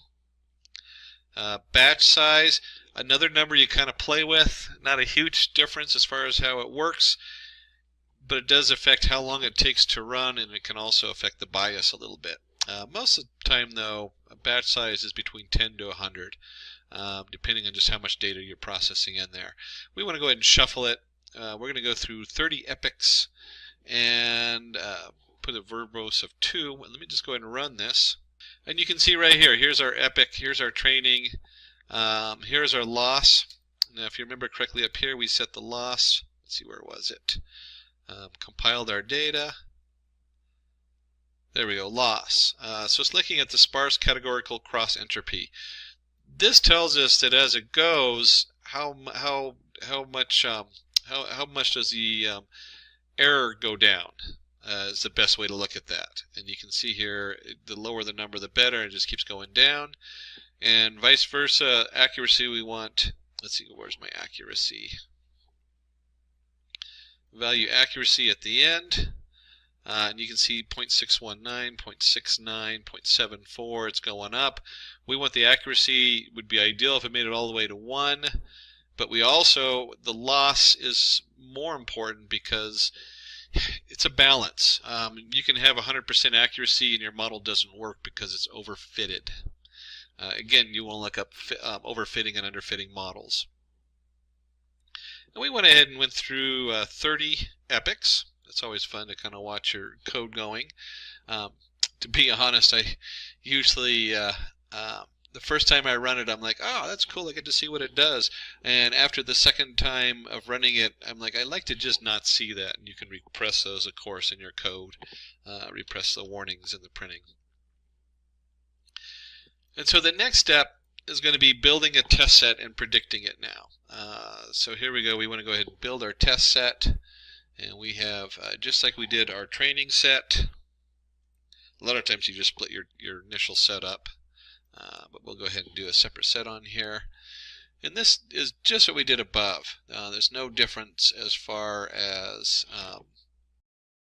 the randomness that we're using to build this set on here. The only difference is that we already did our scalar up here. Well, that doesn't matter because the data is going to be across the same thing. But this should just be transform down here instead of fit transform. Because you don't want to refit your data on your testing data. There we go. And now we're just transforming it because you never want to transform the test data. Easy mistake to make, especially on an example like this where we're not doing, we're randomizing the data anyway, so it doesn't matter too much because we're not expecting something weird. And then we want to go ahead and do our predictions. The whole reason we built the model is we take our model, we predict, and we're going to do, here's our X-scale data, batch size 10, verbose, and now we have our predictions in here, and we could go ahead and do a, we'll print predictions, and then I guess I could just put down predictions in 5 so we can look at the first 5 of the predictions. And what we have here is we have our age and the prediction on this age versus what we think it's going to be, what we think is going to, they're going to have symptoms or not. And the first thing we notice is that's hard to read because we really want a yes/no answer. So we'll go ahead and just round off the predictions using the argmax, the numpy argmax for predictions. So it just goes to a 0, 1, and if you remember, this is a Jupyter Notebook, so I don't have to put the print. I can just put in rounded predictions, and we'll just do the first 5. And you can see here 0, 1, 0, 0, 0. So that's what the predictions are that we have coming out of this, is no symptoms, symptoms, no symptoms, symptoms, no symptoms. And just as we were talking about at the beginning, we want to go ahead and take a look at this. There we go. Confusion matrices for accuracy check. Most important part when you get down to the end of the story, how accurate is your model before you go and play with the model and see if you can get a better accuracy out of it. And for this, we'll go ahead and use the scikit, the sklearn metrics, scikit being where that comes from. Import confusion matrix, some iteration tools, and of course a nice matplot library. That makes a big difference, so it's always nice to have a nice graph to look at. Picture's worth 1,000 words. And then we'll go ahead and call it CM for confusion matrix, y true equals test labels, y predict rounded predictions. And we'll go ahead and load in our CM. And I'm not going to spend too much time on the plotting, going over the different plotting code. You can spend we have whole tutorials on how to do your different plotting on there. But we do have here is we're going to do a plot confusion matrix. There's our CM, our classes, normalized false, title, confusion matrix. CMAP is going to be in blues. And you can see here we have to the nearest CMAP, titles, all the different pieces, whether you put tick marks or not, the marks, the classes, the color bar. So a lot of different information on here as far as how we're doing the printing of the confusion matrix. You can also just dump the confusion matrix into a Seaborn and real quick get an output. It's worth knowing how to do all this. When you're doing a presentation to the shareholders, you don't want to do this on the fly. You want to take the time to make it look really nice, like our guys in the back did. And let's go ahead and do this. Forgot to put together our CM plot labels. We'll go ahead and run that. And then we'll go ahead and call the definition for our mapping. And you can see here, plot confusion matrix. That's the little script we just wrote. And we're going to dump our data into it. So our confusion matrix, our classes, title confusion matrix. And let's just go ahead and run that. And you can see here we have our basic setup. No side effects, 195. Had side effects, 200. No side effects that had side effects. So we predicted the 10 of them who actually had side effects. And that's pretty good. I mean, I don't know about you, but you know, that's 5% error on this. And this is, because there's 200 here, that's where I get 5% is. Divide these both by 2 and you get 5 out of 100. You can do the same kind of math up here. Not as quick on the fly because it's 15 and 195, not an easily rounded number. But you can see here where they have 15 people who predicted to have with the no side effects but had side effects kind of set up on there. And these confusion matrix are so important at the end of the day. This is really where you show whatever you're working on comes up, and you can actually show them, hey, this is how good we are or not, how messed up it is. So this was I spent a lot of time on some of the parts, but you can see here is really simple. We did the random generation of data, but when we actually built the model coming up here, here's our model summary. And we just have the layers on here that we built with our model on this. And then we went ahead and trained it and ran the prediction. Now we can get a lot more complicated. Let me flip back on over here because we're going to do another demo. So that was our basic introduction to it. We talked about the oops, here we go. Okay, so implementing a neural network with Keras. After creating our samples and labels, we need to create our Keras neural network model. We will be working with a sequential model which has 3 layers. And this is what we did. We had our input layer, our hidden layers, and our output layers. And you can see the input layer coming in was the age factor. We had our hidden layer, and then we had the output. Are you going to have symptoms or not? So we're going to go ahead and go with something a little bit more complicated. Training our model is a 2-step process. We first compile our model and then we train it in our training data set. So we have compiling. Compiling converts the code into a form of understandable by machine. We use the atom in the last example, a gradient descent algorithm, to optimize the model, and then we trained our model, which means it let it learn on training data. And I actually had a little backwards there, but this is what we just did. Is if you remember from our code we just had, oops, let me go back here. Here's our model that we created, summarized. We come down here and we compile it. So it tells it, hey, we're ready to build this model and use it. And then we train it. And this is the part where we go ahead and fit our model and put that information in here, and it goes through the training on there. And of course we scaled the data, which was really important to do. And then you saw we did the creating a confusion matrix with Keras. As we are performing classifications on our data, we need a confusion matrix to check the results. A confusion matrix breaks down the various misclassifications as well as correct classifications to get the accuracy. And so you can see here, this is what we did with the true positive, true negative, false negative. And that is what we went over. Let me just scroll down here. On the end, we printed it out, and you can see we have a nice printout of our confusion matrix with the true positive, false negative, true negative. And so the blue ones, we want those to be the biggest numbers because those are the better side. And then we have our false predictions on here as far as this one. So it had no side effects, but we predicted Let's see, no side effects predicting side effects and vice versa. If getting your learning started is half the battle, what if you could do that for free? Visit SkillUp by Simplilearn. Click on the link in the description to know more. Now, saving and loading models with Keras. We're going to dive into a more complicated demo.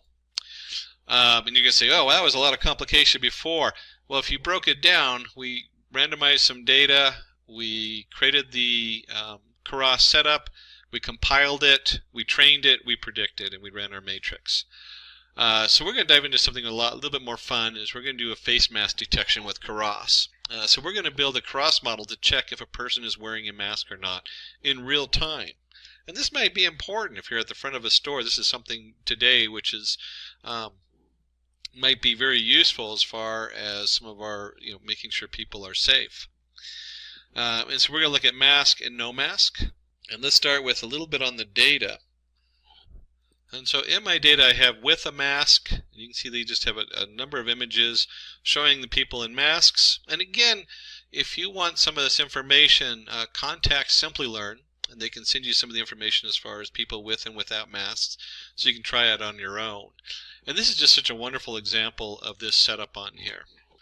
So before I dive into the mask detection, talking about being in the current with COVID and seeing if people are wearing masks, this particular example I had to go ahead and update to a Python 3.8 version.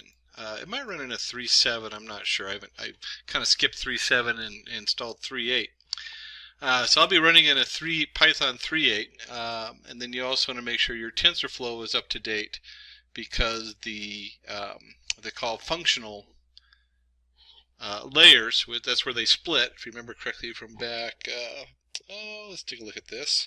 Remember, from here, the functional model and a functional layer allows us to feed in the different layers into different nodes into different layers and split them. Very powerful tool, very popular right now in the edge of where things are with neural networks and creating a better model.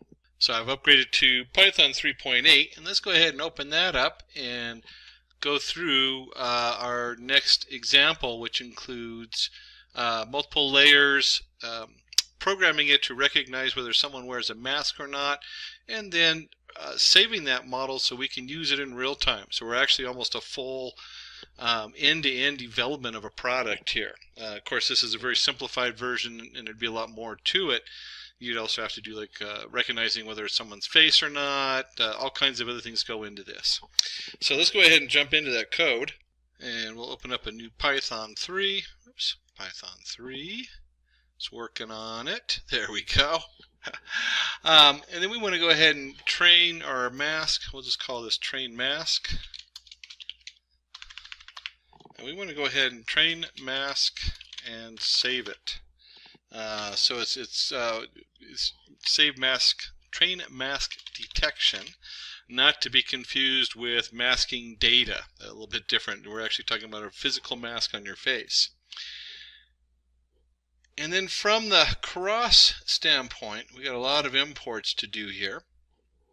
And I'm not going to dig too deep on the imports.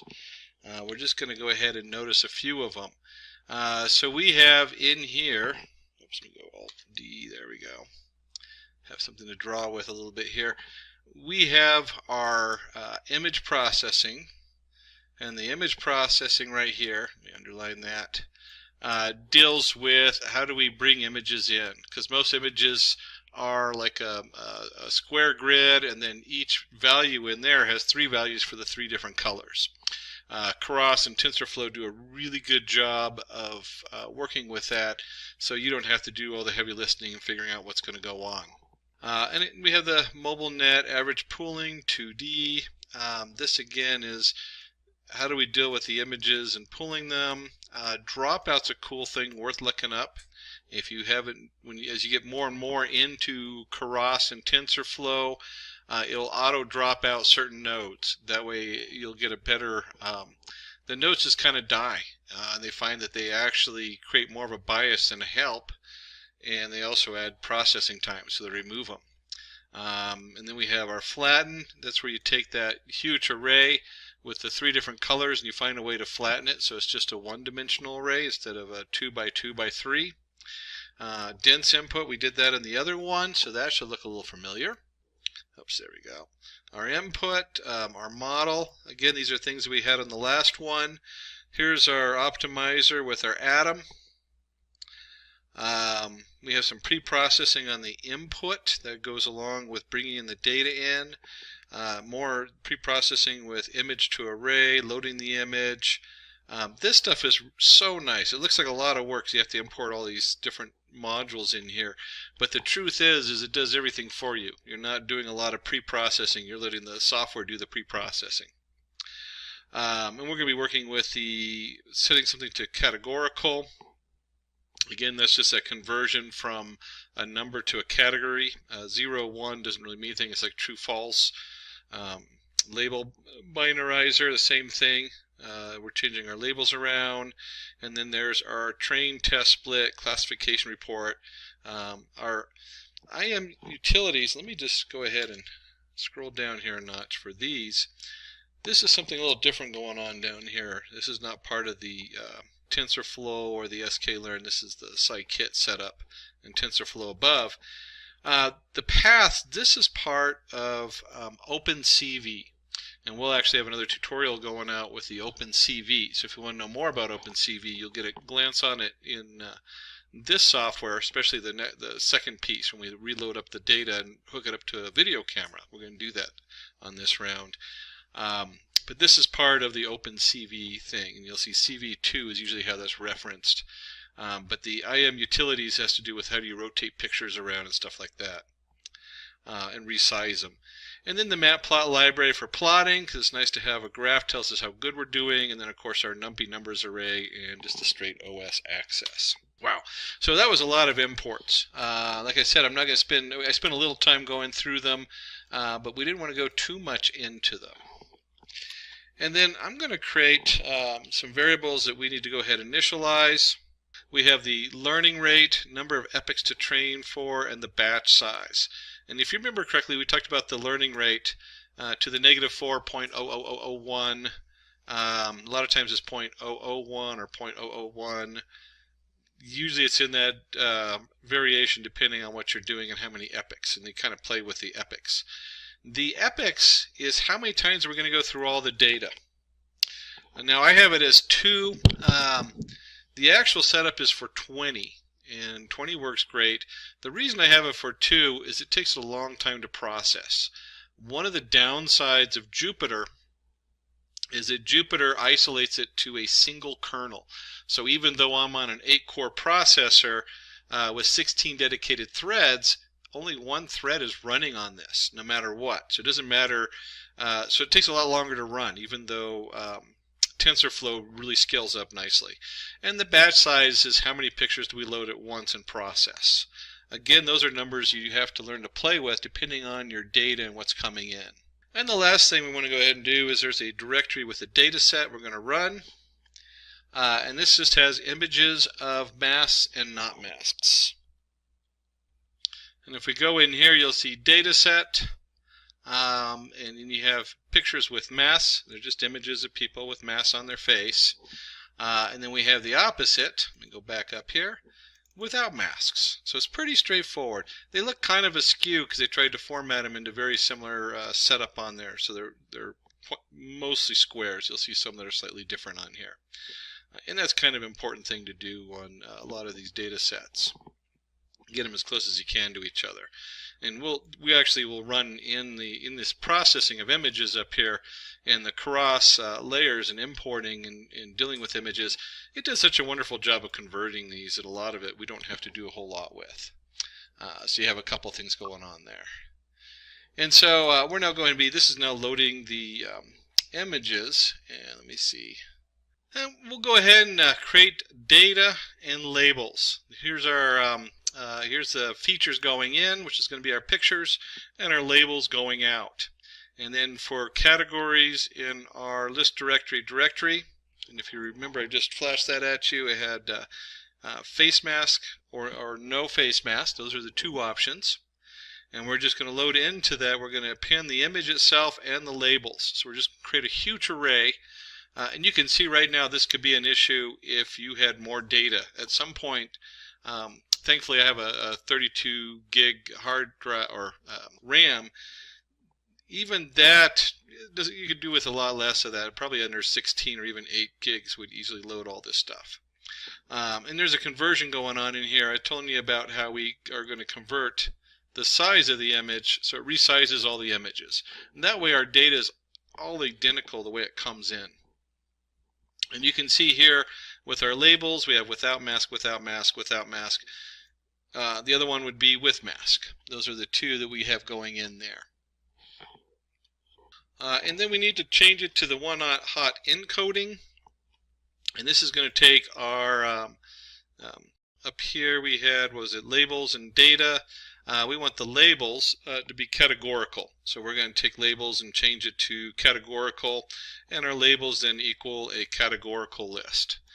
We'll run that. And again, if we do labels and we just do the last, or the first 10, let's do the last 10 just because minus 10 to the end. There we go. Just so we can see what the other side looks like. We now have 1. That means they have a mask. 1, 0, 1, 0, so on. 1 being they have a mask and 0 no mask. And if we did this in reverse, I just realized that this might not make sense if you've never done this before. Let me run this. 0, 1. So 0 is, do they have a mask on? 0. Do they not have a mask on? 1. So this is the same as what we saw up here without mask. 1 equals, the second value is without mask. So with mask, without mask. And that's just with any of your data processing, we can't really, if you have a 0, 1 output, it causes issues as far as training and setting it up. So we always want to use a one-hot encoder if the values are not actual linear value or regression values, are not actual numbers, if they represent a thing. And so now we need to go ahead and do our train X, test X, train Y, test Y, train split test data. And we'll go ahead and make sure it's going to be random, and we'll take 20% of it for testing and the rest for setting it up as far as training their model.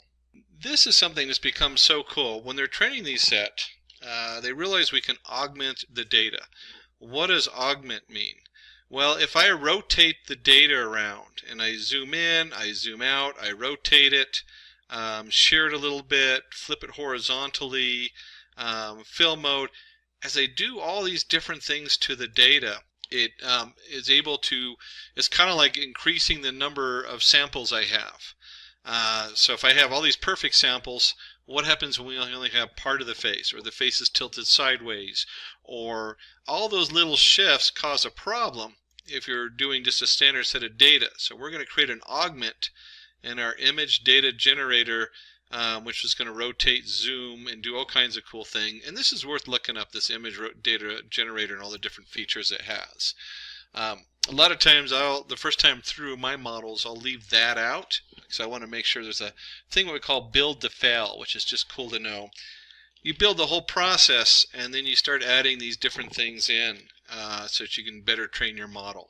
And so we go and run this, and then we're going to load.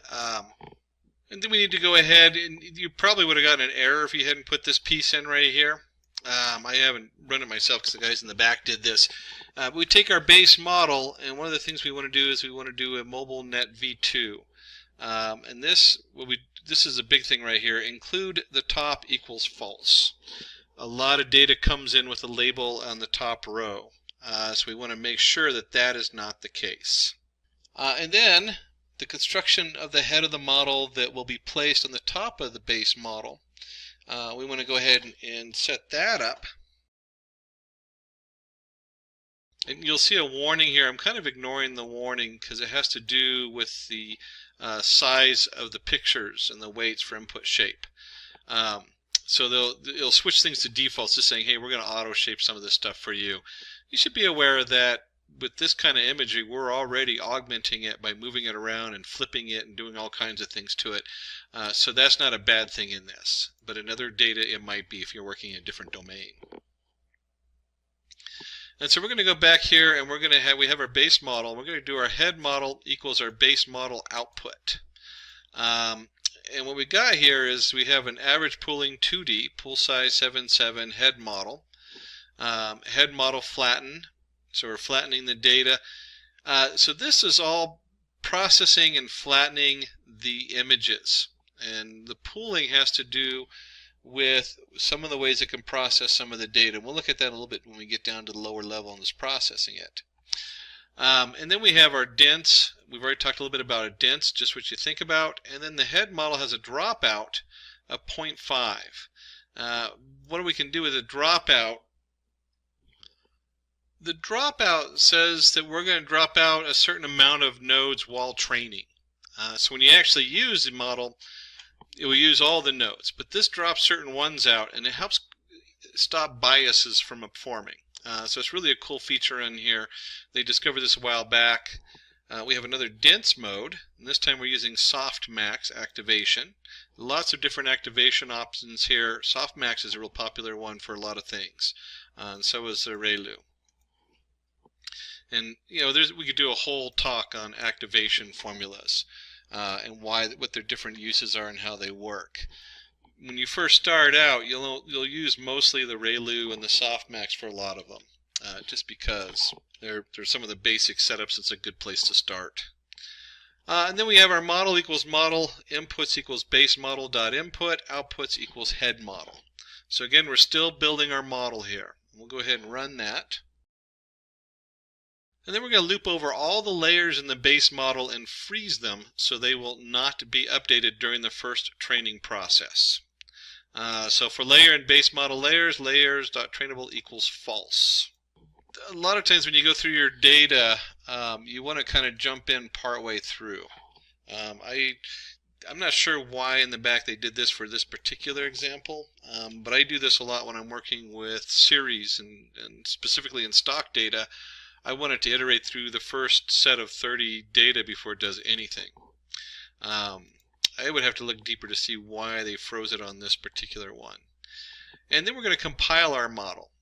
So compiling the model, atom, init, layer, decay, initial learning rate over epochs, and we go ahead and compile. Our loss is going to be the binary cross entropy, which will have that print out.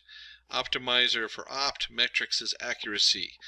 Same thing we had before, not a huge jump as far as the previous code.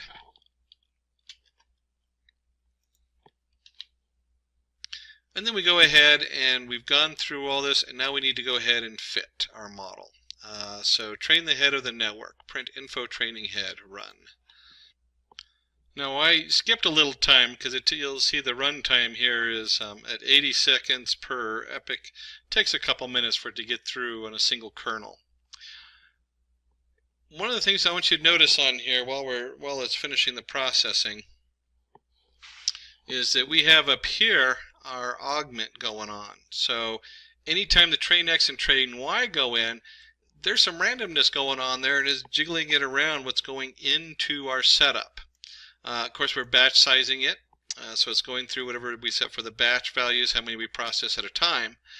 And then we have the steps per epoch, the train X, the batch size, validation data. Here's our test X and test Y, where we're sending that in. And this, again, it's validation. One of the important things to know about validation is when both our training data and our test data have about the same accuracy, that's when you want to stop. That means that our model isn't biased. If you have a higher accuracy on your testing, you've trained it, and your accuracy is higher on your actual test data, then something in there is probably has a bias and it's overfitted. So that's what this is really about right here with the validation data and validation steps. So it looks like let me go ahead and see if it's done processing. It looks like we've gone ahead and gone through 2 epochs. Again, you could run this through about 20 with this amount of data, and it would give you a nice refined model at the end. We're going to stop at 2 because I really don't want to sit around all afternoon, and I'm running this on a single thread. So now that we've done this, we're going to need to evaluate our model and see how good it is. And to do that, we need to go ahead and make our predictions. These are our predictions on our test X to see what it thinks are going to be. So now it's going to be evaluating the network, and then we'll go ahead and go down here, and we will need to turn the indexing, because remember it's either 0 or 1. It's 0, 1, 0, 1. So you have two outputs: not wearing a mask, not wearing a mask. And so we need to go ahead and take that argument at the end and change those predictions to a 0 or 1 coming out. And then to finish that off, we want to go ahead and let me just put this right in here and do it all in one shot. We want to show a nicely formatted classification report so we can see what that looks like on here. And there we have it. We have our precision. It's 97% with a mask. There's our F1 score, support without a mask, 97%.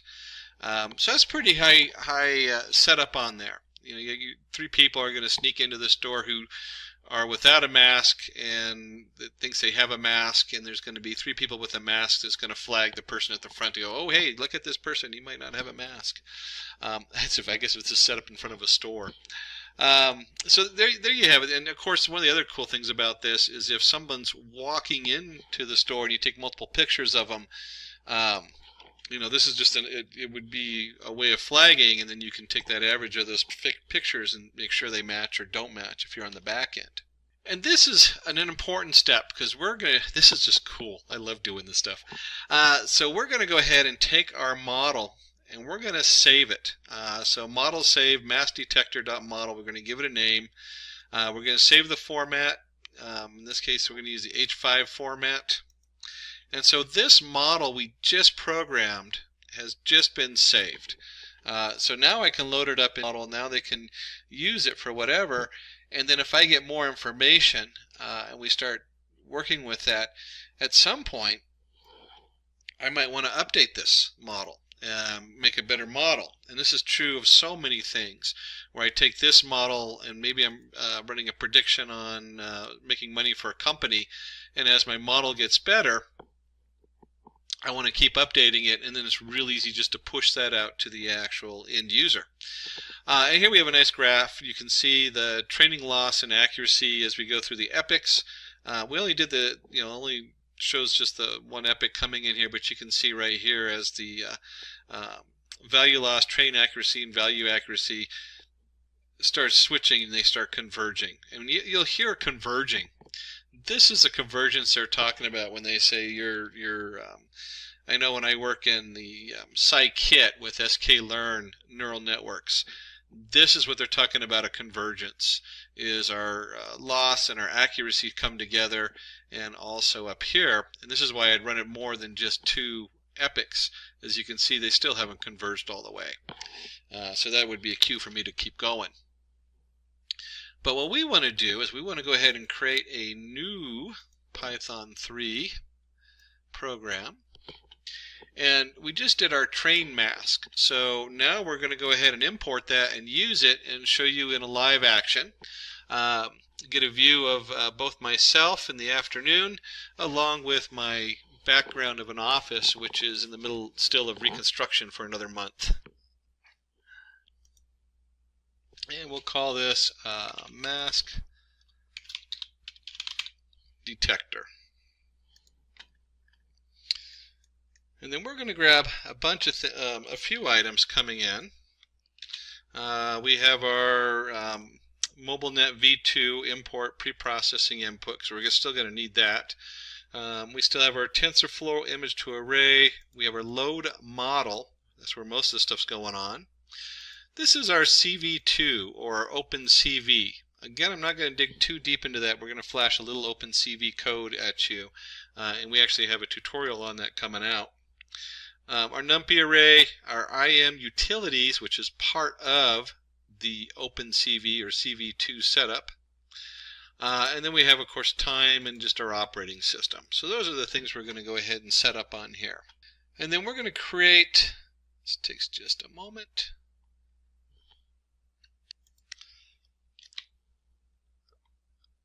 Our module here, which is going to do all the heavy lifting. So we're going to detect and predict a mask. We have frame, FaceNet, MaskNet.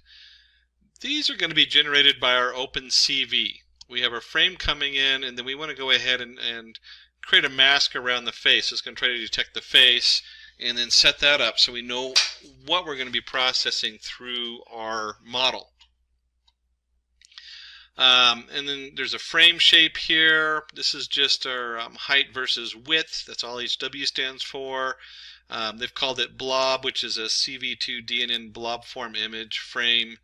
So this is reformatting this frame that's going to be coming in literally from my camera.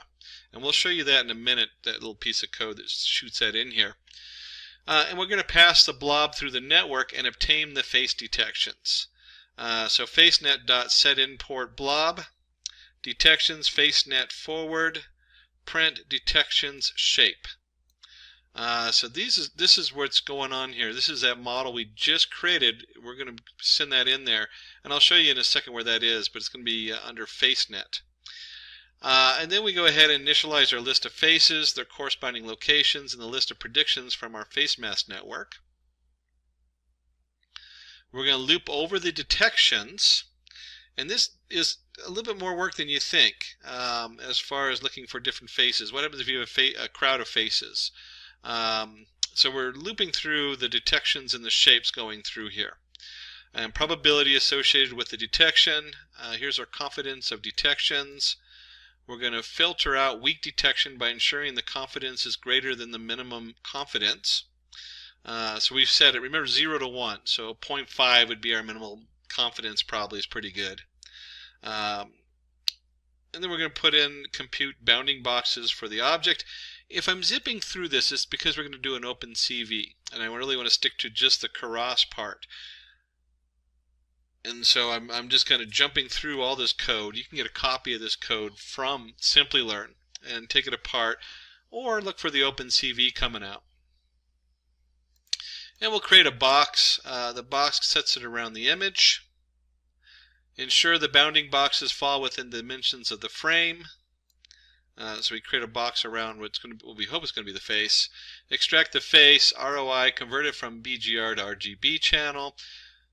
Again, this is an OpenCV issue. Not really an issue, but it has to do with the order. I don't know how many times I've forgotten to check the order colors when working with OpenCV. Causes all kinds of fun things when red becomes blue and blue becomes red. And we're going to go ahead and resize it, process it, frame it, face frame, setup. Again, the face, the CVT color, we're going to convert it. We're going to resize it, image to array, pre-process the input, pin the face, locate face, start X, start Y, and X. Boy, that was just a huge amount, and I skipped over a ton of it, but the bottom line is we're building a box around the face, and that box, because the OpenCV does a decent job of finding the face, and that box is going to go in there and see, hey, does this person have a mask on it? And so that's what all this is doing on here. And then finally we get down to this where it says predictions equals masknet.predict faces batch size 32. So these different images of where we're guessing where the face is are then going to go through and generate an array of faces, if you will. And we're going to look through and say, does this face have a mask on it? And that's what's going right here is our prediction. That's the big thing that we're working for. And then we return the locations and the predictions. The location just tells where on the picture it is, and then the prediction tells us what it is. Is it a mask or is it not a mask? Alright, so we've loaded that all up. So we're going to load our serialized face detector model from disk. And we have the path that it was saved in. Obviously you're going to put it in a different path depending on where you have it or however you want to do it and how you saved it on the last one where we trained it. And then we have our weights path. And so finally our FaceNet, here it is, equals cv2.dnn.readnet prototext path weights path. And we're going to load that up on here. So let me go ahead and run that. And then we also need to, I'll just put it right down here. I always hate separating these things in there. And then we're going to load the actual mask detector model from disk. This is the model that we saved. So let's go ahead and run that on there also.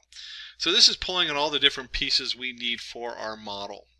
And then the next part is we're going to open up our video. And this is just kind of fun because it's all part of the OpenCV video setup. And let me just put this all in as one. There we go. So we're going to go ahead and open up our video. We're going to start it and we're going to run it until we're done. And this is where we get some real kind of live action stuff, which is fun. This is what I like working about with images and videos, is that when you start working with images and videos, it's all right there in front of you. It's visual and you can see what's going on. So we're going to start our video streaming. This is grabbing our video stream source 0 start. That means it's grabbing my main camera I have hooked up. And then, starting video, you're going to print it out. Here's our video source equals 0 start. Loop over the frames from the video stream. Oops, a little redundancy there. Let me close. I'll just leave it. That's how they had it in the code. So while true, we're going to grab the frame from the threaded video stream and resize it to have the maximum width of 400 pixels. So here's our frame. We're going to read it from our visual stream. We're going to resize it. And then we're returning. Remember, we returned from our procedure the location and the prediction. So detect and predict mask. We're sending it the frame. We're sending it the face net and the mask net. So we're sending all the different pieces that say this is what's going through on here. And then it returns our location and predictions, and then for our box and predictions in the location and predictions. And the box is again, this is an OpenCV set that says, hey, this is a box coming in from the location, because you have the two different points on there. And then we're going to unpack the box and predictions, and we're going to go ahead and do mask without a mask equals prediction. We're going to create our label, no mask. We're going to create color if the label equals mask L00225. And this is going to make a lot more sense when I hit the run button here. But we have the probability of the label. We're going to display the label and bounding box rectangle in the output frame. And then we're going to go ahead and show the output from the frame, CV2 IM show frame. And then the key equals CV2 wait key 1. We're just going to wait till the next one comes through from our feed. And we're going to do this until we hit the stop button pretty much. So are you ready for this? Let's see if it works. We've distributed our model. We've loaded it up into our distributed code here. We've got it hooked into our camera. And we're going to go ahead and run it. And there it goes. It's going to be running, and we can see the data coming down here, and we're waiting for the pop-up. And there I am in my office with my funky headset on. And you can see in the background my unfinished wall, and it says up here, no mask. Oh no, I don't have a mask on. I wonder if I cover my mouth, what would happen? You can see my no mask goes down a little bit. I wish I'd brought a mask into my office. It's up at the house. But you can see here that this says, there's a 95, 98% chance that I don't have a mask on. And it's true, I don't have a mask on right now. And this could be distributed. This is actually an excellent little piece of script that you can start, you install somewhere on a video feed on a security camera or something, and then you'd have this really neat setup saying, hey, do you have a mask on when you enter a store or public transportation or whatever it is where they're required to wear a mask. Let me go ahead and stop that. Now, if you want a copy of this code, definitely give us a holler. We will be going into OpenCV in another one, so I skipped a lot of the OpenCV code in here as far as going into detail. Really focusing on the Keras, saving the model, uploading the model, and then processing a streaming video through it so you can see that the model works. We actually have this working model that hooks into the video camera, which is just pretty cool and a lot of fun.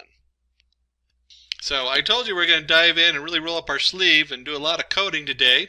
We did the basic demo up above for just pulling in a Keras, and then we went into a cross model where we pulled in data to see whether someone was wearing a mask or not. So very useful in today's world as far as a fully running application. So what are confusion matrices and why do we need them?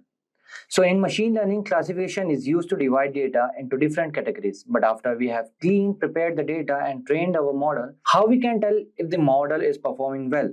So there is where confusion metrics come in handy. So a confusion metric is a tool that helps measure the performance of a classifier in detail. It goes beyond just giving an overall accuracy score. It shows exactly where the model is making mistake and how it is classifying each category. For example, if there is an imbalance in the data where one category has many more instances than other, the model might predict the majority category most of the time and still show a high accuracy. But this wouldn't be helpful because the model is not accurately predicting the minority categories. The confusion matrix help visualize these outcomes by showing a table of all the predicted and the actual values, allowing you to see where the model is performing well and where it needs improvement. So moving forward, let's see confusion matrices parts or how to create 2 by 2 matrix. So we can get 4 different outcomes when comparing the predicted actual values from a classifier. The first one is true positive. This is when the model correctly predicts a positive outcome. You predicted positive and it was actually positive. The second one is false positive.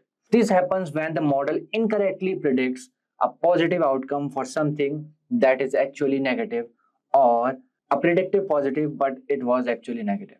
The third one, true negative. This is when the model correctly predicts a negative outcome. You predicted negative and it was actually negative. And the fourth one, false negative. This occurs when the model incorrectly predicts a negative outcome for something that is actually positive. You predicted negative and but it was actually positive. So moving forward, let's see some matrices of confusion matrix. So this is a graph. So we know there are 4 parts: true positive, false negative, and true negative. So this one is true positive, this one is false positive, this one is false negative, this one is true negative. So just consider a confusion matrix made for a classifier that classify people based on whether they speak English or they speak Spanish. Okay, from this diagram you can see that. Fine. So these are some values: TP, FN, FP, TN. There is nothing true positive, true negative like this. Just from looking at the matrix, the performance of our model is not very clear. So to find out how accurate our model is, we use the following matrices. The first one is accuracy. So this is the formula of accuracy. TP means true positive, means this 86 value. So the accuracy is used to find the portion of correctly classified values. It tells us how often a classifier is right. It is the sum of all the true values divided by total values. So in this case, this is 88%. Okay, 86 plus 79, true positive plus true negative divided by this. It will come 88.23. Okay, and the second one is precision. So precision is used to calculate the model ability to classify positive value correctly. It is the true positive divided by the total number of predicted positive value. So this is the formula. It is true positive divided by true positive plus false positive. So in this case, the value will come 87.75%. Okay, and the third one is recall. So recall is used to calculate the model's ability to predict positive values. How often does the model predict the correct positive values? So it is true positives divided by the total number of actual positive values. So in this case, the value is 88.93. Okay. And the last one is F1 score. So it is the harmonic mean of recall and precision. It is useful when you need to take both precision and recall into an account. So in this case, the value is 88.77%. So now let's jump into the demo part and see how we can get these values: accuracy, precision, recall, and F1 score from our dataset using hands-on. So I'm performing this in Google Colab. So first I will rename it to confusion matrix. Okay. So yes, let's start. So first we will import some basic libraries of Python like NumPy and the pandas. So here I will import NumPy as np and import pandas as PD. Why I'm writing this NP and PD? Because I don't want to write again and again NumPy and pandas. Okay, this is a short form, NP. So everyone knows, I guess, NumPy and pandas because these are the basic library. So NumPy is used for mostly linear algebra stuff, and pandas is used for the creating data frames, data processing, or if you want to read files, CSV files like that. Okay, yeah. So now let's import our data. Okay, so data equals to pd dot read underscore CSV, then file name data.csv. So I will upload this file on the description box below. You guys can check out from there. Okay, yes. So okay, what is saying? No such file or directory on data or CSV. I guess it's there. Okay, it's not. Let me import it. Okay, yeah. Okay, now file is there. So, yeah, it's working fine. So now let's check. Okay, 5 rows. Yeah, so this is our data. You can see we have columns with data dot columns. Okay, so we have this 32 columns in our data set: ID, diagnosis, radius means, texture means, parameter mean. So I just simply took this data. There is nothing related to confusion matrix and all. Okay, we have to we can perform confusion matrix to any data. So head is used for displaying top 5 rows of our data set. Okay, if I will write data simply, you can see the full data. Okay, with 33 columns and all the rows, right? So now we don't need this ID, and one is this unnamed data because there is no values. Okay, so what I will do, I will write data dot drop ID comma. Okay, let me copy it because I don't want any spelling mistake. Yeah, copy paste here. Okay, let me write axis equals to 1, then comma in place equals to true. Okay, let me run it. Okay, if you will check data dot head, now I guess there will be no ID and all. See, there is now no ID and all. Okay, this we remove that large column as well, unnamed 32. Okay, so now what I have to do, I will write here data dot diagnosis equals to 1 if each equals to m. Okay, else 0 for each in data dot diagnosis. Yeah, so if you can see, there is mmm value and there is other values as well. So for m I am putting 1, for the rest I will put 0. Okay, let's check again.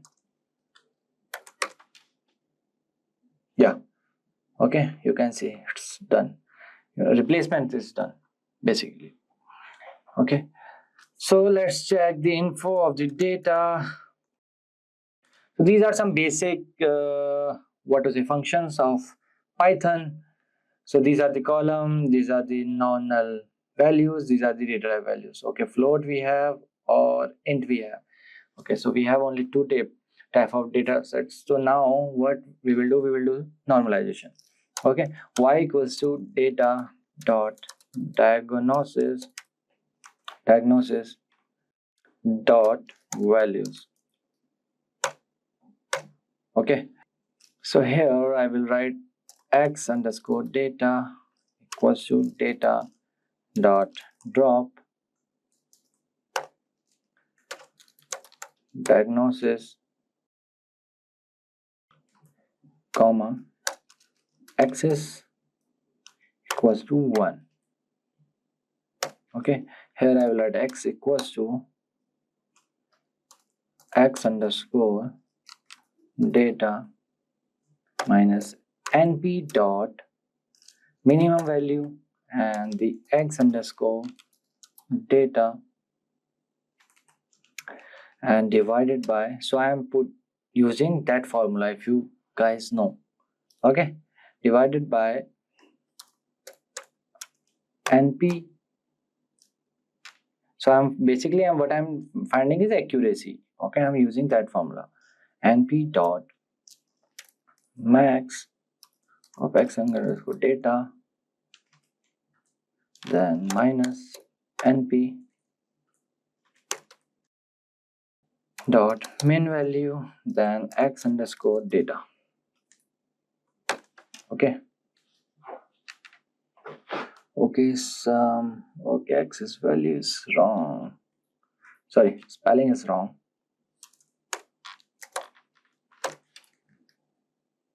Now fine, yes, it's fine. So now we will do train test split. So what is train test split? Okay, so first let me write underscore selection import train test split. Okay, so what is train test split? So what we do, we split our data set into training and the testing. Mostly we train and the some part of data we test. Okay, so here I will set the ratio. So x underscore train comma x underscore test comma y underscore train comma y underscore test equals to train test split, then x comma y comma test underscore size equals to 0.15. Means 85% we are on the training and 15% we are on the testing part. Okay, comma random state equals to 42. Okay, let me run it. It's working fine. Yeah, it's working fine. So now let's see the accuracy from the random forest. So I will write from sklearn dot ensemble import random forest classifier. Okay, then rf equals to random forest classifier and n underscore estimators equals to 100, and here I will set random state to 1. Okay, then rf, this is a short form of random forest, dot fit x underscore train comma y underscore train, then print random forest score comma rf dot score, then x underscore test comma y underscore test. Okay, so now let's check how much the accuracy. So accuracy is coming 95%. Okay, which is very good. So now what I will do, I will create confusion matrix now. Y underscore prediction equals to rf dot predict x underscore test. Okay, then y underscore true equals to y underscore test. Okay, so here now let's create the array sklearn dot matrix import confusion matrix.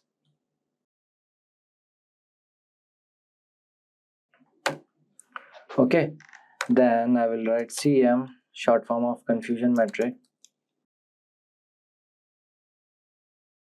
Here I will write y true comma y prediction, then confusion matrix. So this is our array. Okay, the true positive, and this is false negative, and this is false positive, like this. Okay, so now let's create the visualization of confusion matrix. Okay, so here I will write import cborn as SNS, and import matplotlib dot pyplot as plt. plt means plot. Okay, the short form f comma ax equals to plt dot subplots. Let's give the figure size equals to 5,5. Then SNS dot heat map, then confusion matrix comma n naught equals to true, then comma line width equals to 0.5, comma line color equals to, let's give red, then fmt equals to, I don't need any that decimal values, comma ax equals to ax. Okay, then plt dot x label y underscore prediction, then plt dot y label, then y underscore true. Add the, okay, forgot to add this braces, then plt dot show. Yeah, so as you can see, this is the y true values and this is the y prediction values. Okay, this is the heat map we have created. So this is how you can visualize your confusion matrix. Fine. Stable diffusion, one of the most advanced AI tools for generating stunning photorealistic images from just text. Whether you are describing a vibrant sunset, a futuristic city, or a surreal dreamscape, Stable Diffusion can turn your imagination into reality within seconds. The latest version, Stable Diffusion XL, brings even higher quality results thanks to a larger network and improved techniques. Not only you can generate images, but you can also enhance them with features like inpainting, where you can edit parts of an image, or outpainting, which expands the image beyond its original borders. So how does it work? The AI starts by breaking down an image into noise, then cleverly reverse that process to recreate a clear and detailed picture. We will also show you how to create effective prompts to get the best result from Stable Diffusion, whether you are using web-based version or running it on your own computer. And yes, you can even use it for commercial purposes. Stick around because I will be giving you a live demo and showing you step by step how to create your own images with this powerful tool. So without any further ado, let's get started. So hello guys, welcome back to the demo part of the Stable Diffusion. So first I will open Stability AI. Okay. So this is the artificial intelligence company which launched Stable Diffusion, text to image generator. Okay, so we have multiple models in this. Okay, so we have image model, we have video model, audio, 3D languages. Okay, let's go to this image models. Yes, so we have two series, SD3 series and SDXL series. SD3 large is there, large turbo is there, SD3 medium is there. In SDXL, see, stable diffusion XL is there, SDXL turbo is there, and Japanese stable diffusion XL is there. So there are two ways of using stable diffusion. The first is you can install stable diffusion locally and you can use it, but there are some requirements you should have on your system. Okay, just like there should be, GPU should be there, graphic card, NVIDIA graphic card should be there, or another graphic card will be fine, right? So here you can use the API, or you can get the license, or you can download the code. Okay, or you can read about the stable diffusion XL here, right? So I will show you how to download and install this stable diffusion. For a while I don't have any graphic card on my system, okay, so I can't use, but I will show you properly how to use and how to run it. So first step, I will give you this link. Okay, this is the Hugging Face. So here SDXL is, their recently launched model. Okay, so here you can read it about all the configuration or you want. Okay, how you can install. So first you have to install Python. Okay, first you have to install Python latest version, and then second you have to install, after installing Python, you have to install Git, not Git Copilot, just Git Bash. Okay, this you have to install Windows, either Mac OS or Linux. Okay, so here what you have to do, I will give you this link, and you have to go to files and version, and you have to download this one, SDXL base 1.0 0. This one, or you have to download it. So see, I have already downloaded it. Okay, so this file is all around 6.5 GB. Okay, for a while I'm canceling it because as you can see here, I already downloaded. Okay, so after downloading this, you have to go to, you have to write stable web UI, stable diffusion web UI. Okay, I will give you this link as well. Okay, here what you have to do, you have to go here and download zip file. Okay, again zip file is there, but again let me download it for you. Okay, this is done. Okay, after that what you have to do, you have to unzip this stable diffusion. Okay, then this folder will come. Okay, then you have to go down, and here you can see web UI user for Windows batch file. You have to run this batch file. Okay, if you are Mac user, you can run this shell script. Okay, so I will install this. I have already installed, but you have to just double click this and everything will be installed.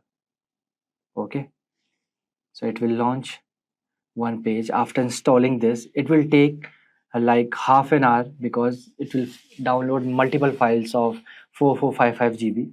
Okay, for a while let me run it. See, this page will come. So as you can see here, I am running stable diffusion locally 127.0 this. Okay, this is local. So here, so now we downloaded first file, right? If you remember, we downloaded this file.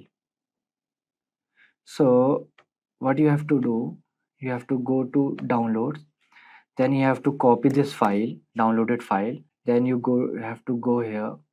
Here you have to go to models, then here you have to stable diffusion, then you can copy paste here your file. Okay, so these are the models. So this is the latest models. Okay, it will install with v15 pruned model, but we want to use latest model. Okay, so that's why we are copying it. Okay, so while installing, it will show you some these type of things here. It will download multiple things, right? So after installing this, just refresh and you can see two models are there. Okay, you can select either. Okay, I'm selecting this. Here I will write astronaut riding horse, but it will give me error. Okay, I will write generate. So what error is coming? See, found no NVIDIA driver on your system. Okay, I don't have any drivers installed in my system. I don't have any graphic card, but if you have graphic card, it will run smoothly. It will give you all the outputs. But again, we can use this stable diffusion online as well, web. Okay, here see stable diffusion 2.1 demo. I will give you this link as well. Okay, so let me write again then the same thing, astronaut riding horse, generate image. So it will take 11 seconds as it is showing. You have to wait. Okay, it's scanning, almost done, processing. See, astronaut riding horse. Okay, let's go to ChatGPT and ask some funny. Give me some funny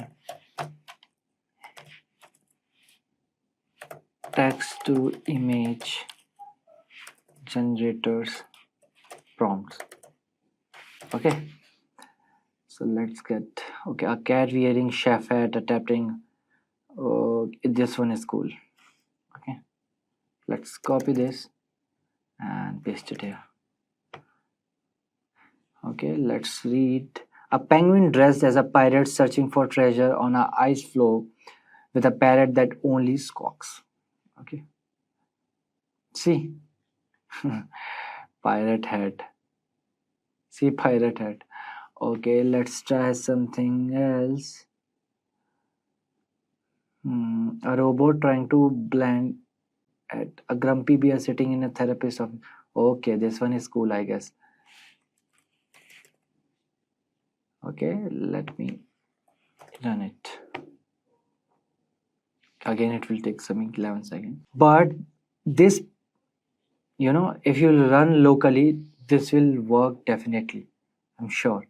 Okay, because in other my system, it's running smoothly. See, a grumpy bear sitting in a therapist office discussing its feeling about something. See, sitting, this one. So this is how you can use stable diffusion, okay, locally and using web, right? This is better than DALE because DALE is again expensive. We will get started by a brief introduction to LLMs and chatbots. Later, we will dive into setting up the development environment. Then, we will understand data collection and preparation. Followed by that, we will understand the implementation of LLMs. Later, we will check into chunking and embedding for vector search or RAG. Followed by that, we will learn implementing query processing and recommendations. Next, we have zero-shot text classification, and lastly, the sentiment analysis with LLMs. Hope I made myself clear with the agenda. Now handing over the session to our experts. Hi, welcome all. Welcome to Simplilearn session on how to create LLM chatbot. In this course, we are going to talk about what is LLM, what are chatbots. We'll try to see how do we start developing a chatbot using large language models, where we'll try to understand how do we set up the environment. Then we talk about how do we collect and prepare the data for LLMs to understand. Then how do we implement LLMs? Chunk and embedding vectors that is required for retrieval augmentation. So that is embeddings of the data chunks.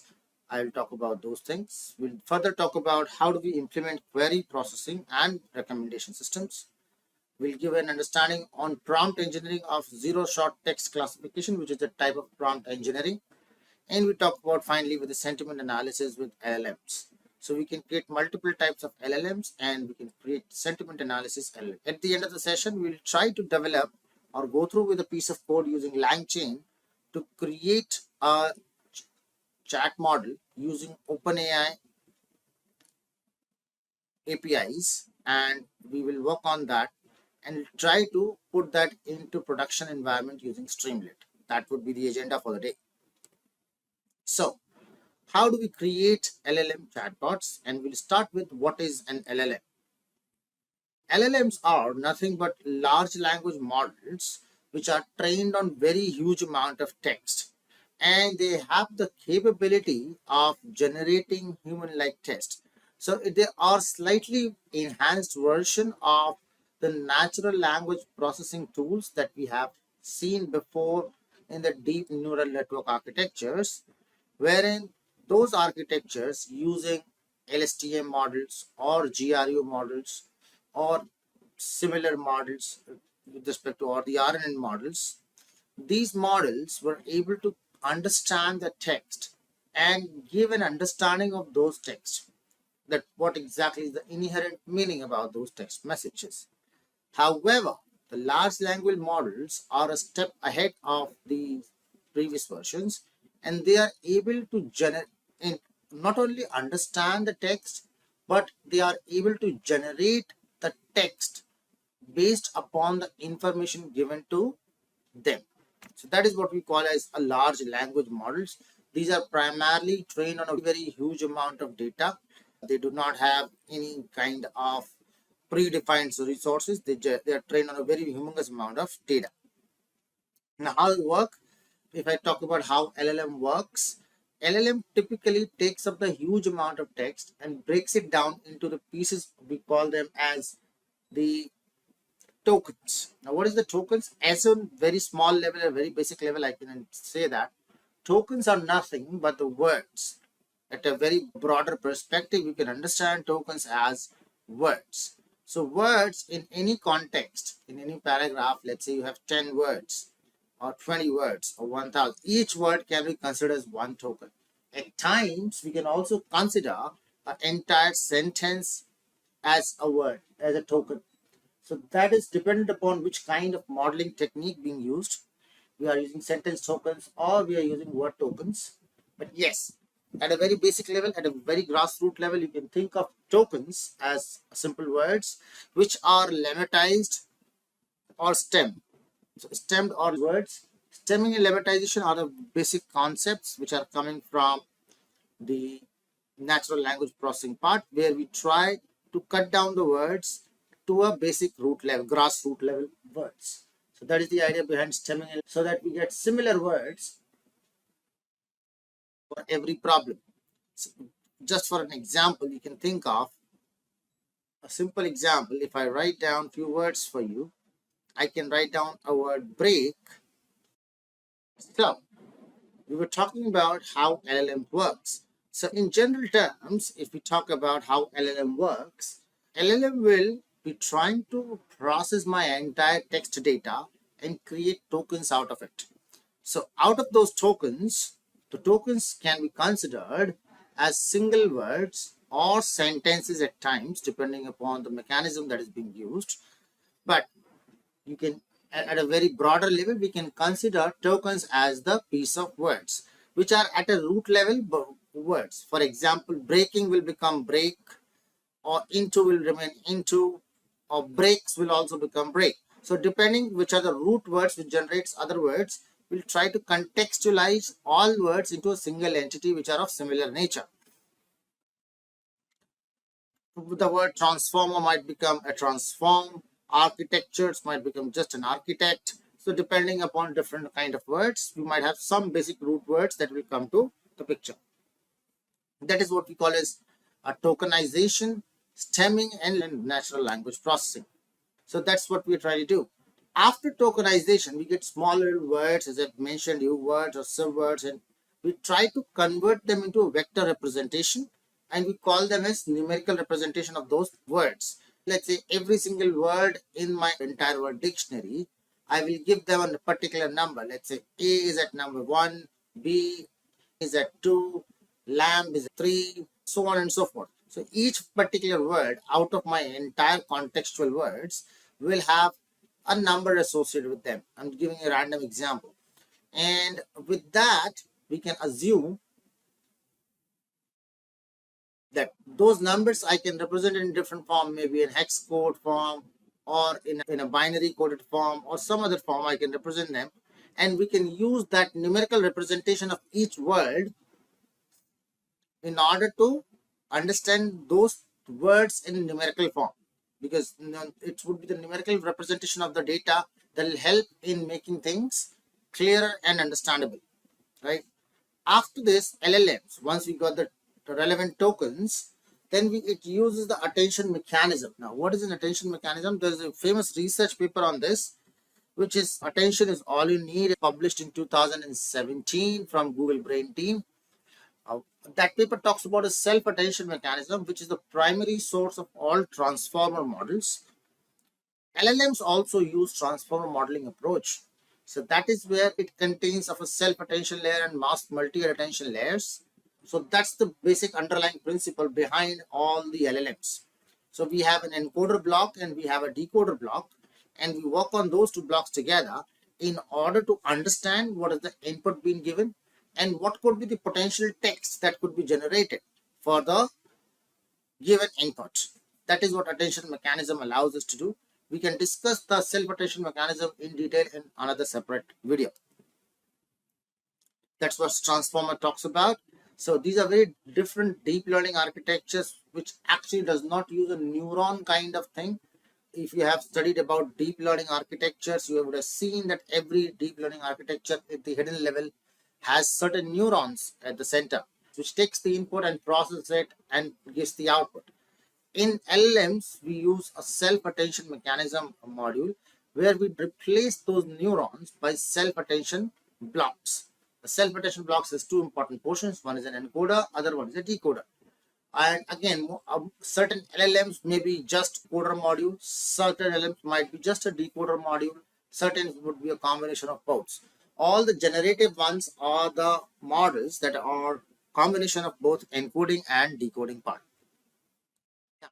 If I talk about types of chatbots, the chatbots is another example of using large language model. What does chatbot do for us? We ask a question, we put up a prompt, we put up a query in front of a machine, and then machine is able to respond back based upon the query being put up. And there can be two classifications of the chatbot based upon these two versions. The first is the rule-based chatbot, and the second one is AI-based chatbot. What are the rule-based chatbots? So rule-based chatbots are those where they have a defined set of rules and pre-written scripts for a particular question. Let's say, how are you? So if I have mentioned already or defined, if someone asks you, how are you? It will give me a particular answer. If that question is not into the vocabulary, it will say that, sorry, I'm not able to answer that question. I'm not trained onto that part. So those are called as rule-based chatbot or rule-based LLMs. Typically, these kind of rule-based LLMs use decision algorithms or random forest or based algorithms in order to understand and create rules and then give the answers. Typically, that's the underlying logic that goes behind the rule-based chatbots. Typically not into practice too much these days. We have AI-powered chatbots, which are much more responsive and much more better. So we'll use in this class as well, we will work on AI-based chatbots. The rule-based chatbots, which are very simple to implement and very easy to put up through. They will not be able to handle very complex wordings because you will not be able to give sufficient amount of examples. Right? Then you have AI-based chatbots. You can put up any kind of queries. I'm pretty much sure most of us would have used AI-based chatbots like ChatGPT or Anthropic, right? Or Gemini. You would have used, some of you might have used those, some common names that I've taken up. So all these are AI-based chatbots, right? Depending upon my requirement, what requirement that we have, what kind of chatbot should I use is very much important, because I need to look at many factors like how much customization is required, what is the cost involved, how do I'm on a deployment, what is my deployment requirements, how much open source do I want it make it to be the open source availability for this. Last and most important factor is how much is a private data. That means a data which is not available publicly for OpenAI models or open source models to learn from. So do I want to include that data or not? That is also an important factor. If I have to include the data, the type of AI based chatbots will also vary, because there will be two types of AI based chatbot. One that we use with the pre-trained models, which will work in this class, and the other one that uses pre-trained models. Along with that, it also takes up a chunk of data, or it can also get trained from some other data as well. That is what we call as RAG approach, retrieval augmented approach. All right. So this is what we have seen so far. Now, setting up the development environment. In order to create a development environment, we can choose many things. There are multiple APIs which are available, but in this particular section, we will use OpenAI API. It is easily and freely available. Right. So we require a coding environment. I'm going to use Jupyter Lab for it. Some institutional libraries. To name few of them, I'm going to use Streamlit. We are going to use Langchain. What else? That would be more than sufficient. NumPy and Matplotlib would also be required. That's it. So these would be few libraries. Whether I want to do a cloud-based deployment or on-premises deployment depends. That dependency needs to be understood, because cloud-based deployments would require a little more resources. We need to ensure about the correct API access. The API access that I'm going to use is my own personal OpenAI access. So I would mention OpenAI key at the place of the code where it is required to put up the OpenAI key. All right. Thank you. We'll require understanding of basic Python, understanding how do we write Python scripts, how do we integrate APIs with the Python scripts. Two important things. We'll use Jupyter Notebook in this case, and VS Code, or either you can use any technology, because we are going to write down a .py file. So whatever you're comfortable with, Jupyter Notebook, VS Code, or just Python working environment, I'm okay with that Python editor. So API access can be requested from OpenAI, Cohere, or Hugging Face. I'm going to use OpenAI in this class. So I'll show you how to gain OpenAI access. You can go to platform.openai.com, register yourself, and you can generate your OpenAI API key. Right. So transformers, I can use Langchain, which will require me to develop the chatbot logic, and that's what we're going to do. We can use Lama index for data retrieval, or you can use Fast API, Grad.io. That can apply. Fast API and Grad.io will allow me to put the deployment part, but we're not going to use that. You can use cloud-based services like AWS, Azure, or Cloud. We're not going to cover that too as well, because it's not within the scope. So data collection and preparation part. So we need to collect the data in the form of either CSV, JSON, or web scraping data. Go to NumPy, Pandas, create the data, and refine the data. But in this particular section, we are not going to deal with NLTK or Spacy library. We are not going to train the model as of now. We are going to use pre-trained models from OpenAI API. So how do we create LLM chatbots? So that will be little practical parts that we'll try to understand how we can create LLM chatbots. What we require is few understanding. If I'm going to train up a model, for example, I'm going to train up an LLM model, we need a model architecture which can be implemented, which can be downloaded from transfer learning methodologies. You can get all those models either from Hugging Face or directly from Transformers library, or directly from TensorFlow or PyTorch, whichever way you're trying to implement. We can get it then from there. Apart from that, what kind of model is required? That is also an important thing, because if I'm doing a sentiment analysis, I'll require a sentiment analysis. If I'm looking for a question answering approach, I would require a question and answering approach. If I'm requiring general question answers, generic models, I can use generic model like ChatGPT. So depending upon my requirement, I would have to choose the correct model and correct APIs accordingly. That is first important task that we need to, right? That's we have talked about. If I'm trying to use different LLMs, I require different kind of things. For general versatility, GPT is good. Open source customization, Lamas are good. Mistral for efficiency, Falcon for scalability. So right model will depend on many factors like performance, cost, and deployment needs. We can get right models, whatever models that you want from Hugging Face or API-based models. API-based models would include, like, I have Open API access, and on Open API we have the Chat GPT's 4.0 mini version, which is available for access with me. So I'll use that. Now, how to create LLM chatbot? For this, we need to understand what is retrieval augmented generation. So what is that? Retrieval augmented generation. Suppose I'm trying to do a search. For example, I typed in a query, what is the role of Python? Just a simple word. What is the role of Python? In this scenario, it will try to find out of my entire context that I've given, what is the role of Python. It will try to find out what are the most relevant words with respect to the question being asked, the meaning that it has, and based upon that, it creates a architecture of most important keywords, and that keyword is called as RAG, or retrieval augmented generation. So after that, it finds out what are the most important keywords, and based upon that, it performs the extensive search through the data that it has and finds out the correct responses, matching keywords from different resources. Then from all different resources, it will learn everything and then come back with my solution. So that is what it is going to do for us. What it allows us to do is, the RAG approach is, my model or my LLM is not going to give me random vague answers. It's not going to create or generate answers without any context. It will always try to find out some semantic information and give good contextual answers. Same thing happens with the chunking and embedding in vector search. It tries to break down the entire text into smaller manageable pieces. We call them tokens. Again, converted to numbers are called as vectors. Again, it can be done through many other libraries, like chunking and embedding can be done by Langchain's character text splitter. We can do through NLTK, or we can do it from TikToken. TikToken is not to be misunderstood with TikTok. It's a different entity altogether. Token is a library that allows us to tokenize my text.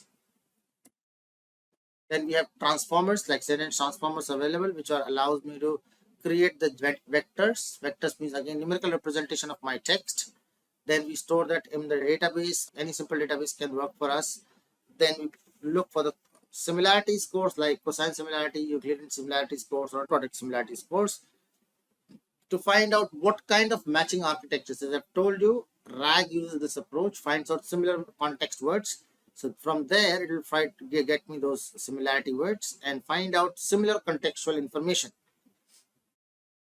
Then we talk about the implementation of query processing and recommendation. In query processing, the idea again changes nothing but you ask a question, LLM works around with that, again breaks it down into a text form. From text, it converts vectors, and since it's a question, so it becomes a question answer kind of approach. So it will find out 10 answers and try to filter out the best suitable answer for any query that is being done. Now, what is zero-shot text classification? In a zero-shot text classification, I do not train my model explicitly, right? So what that is zero-shot classification, where I'm not putting up any additional resource. What is that meaning is, I have a pre-trained model like GPT that is being trained on very generic knowledge. That may not be very specific about the context that I'm asking. Say, for example, I have Chat GPT, which is trained on almost everything in the world, but it might not be trained on my organization's specific issues. But I can still ask this question about my organization. It may not be able to give me a very specific answer, but it will be able to give me a generic answer. That is what we call a zero-shot text classification, where I'm not training a LLM on a specific data. Rather, I'm just creating an LLM from a pre-trained model and asking it for new data installation, right?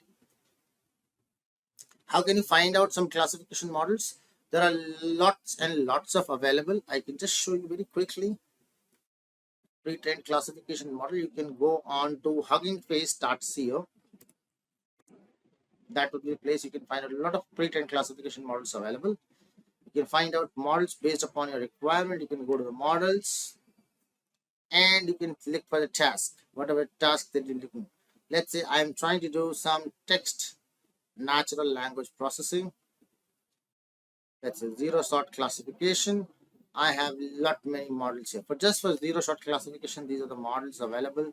I have BART large MNLI from Facebook. That's one of the zero-shot classification model. You can look at that. Go to files and versions. This is the entire model. You can see that you can read out this readme.md file and find out the information about it. So there are a lot of models which are available, which you can use. Again, it's a GitHub, so you can clone this entire part, and you can clone it from directly from Hugging Face, clone the repository and use it locally. Okay, so any model can be used.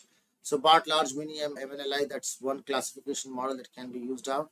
There can be a lot of things that can be done in zero-shot classification. Apart from that, you can create transformer pipelines, wherein I'm trying to do one transformation followed by another one, followed by another one, and so on.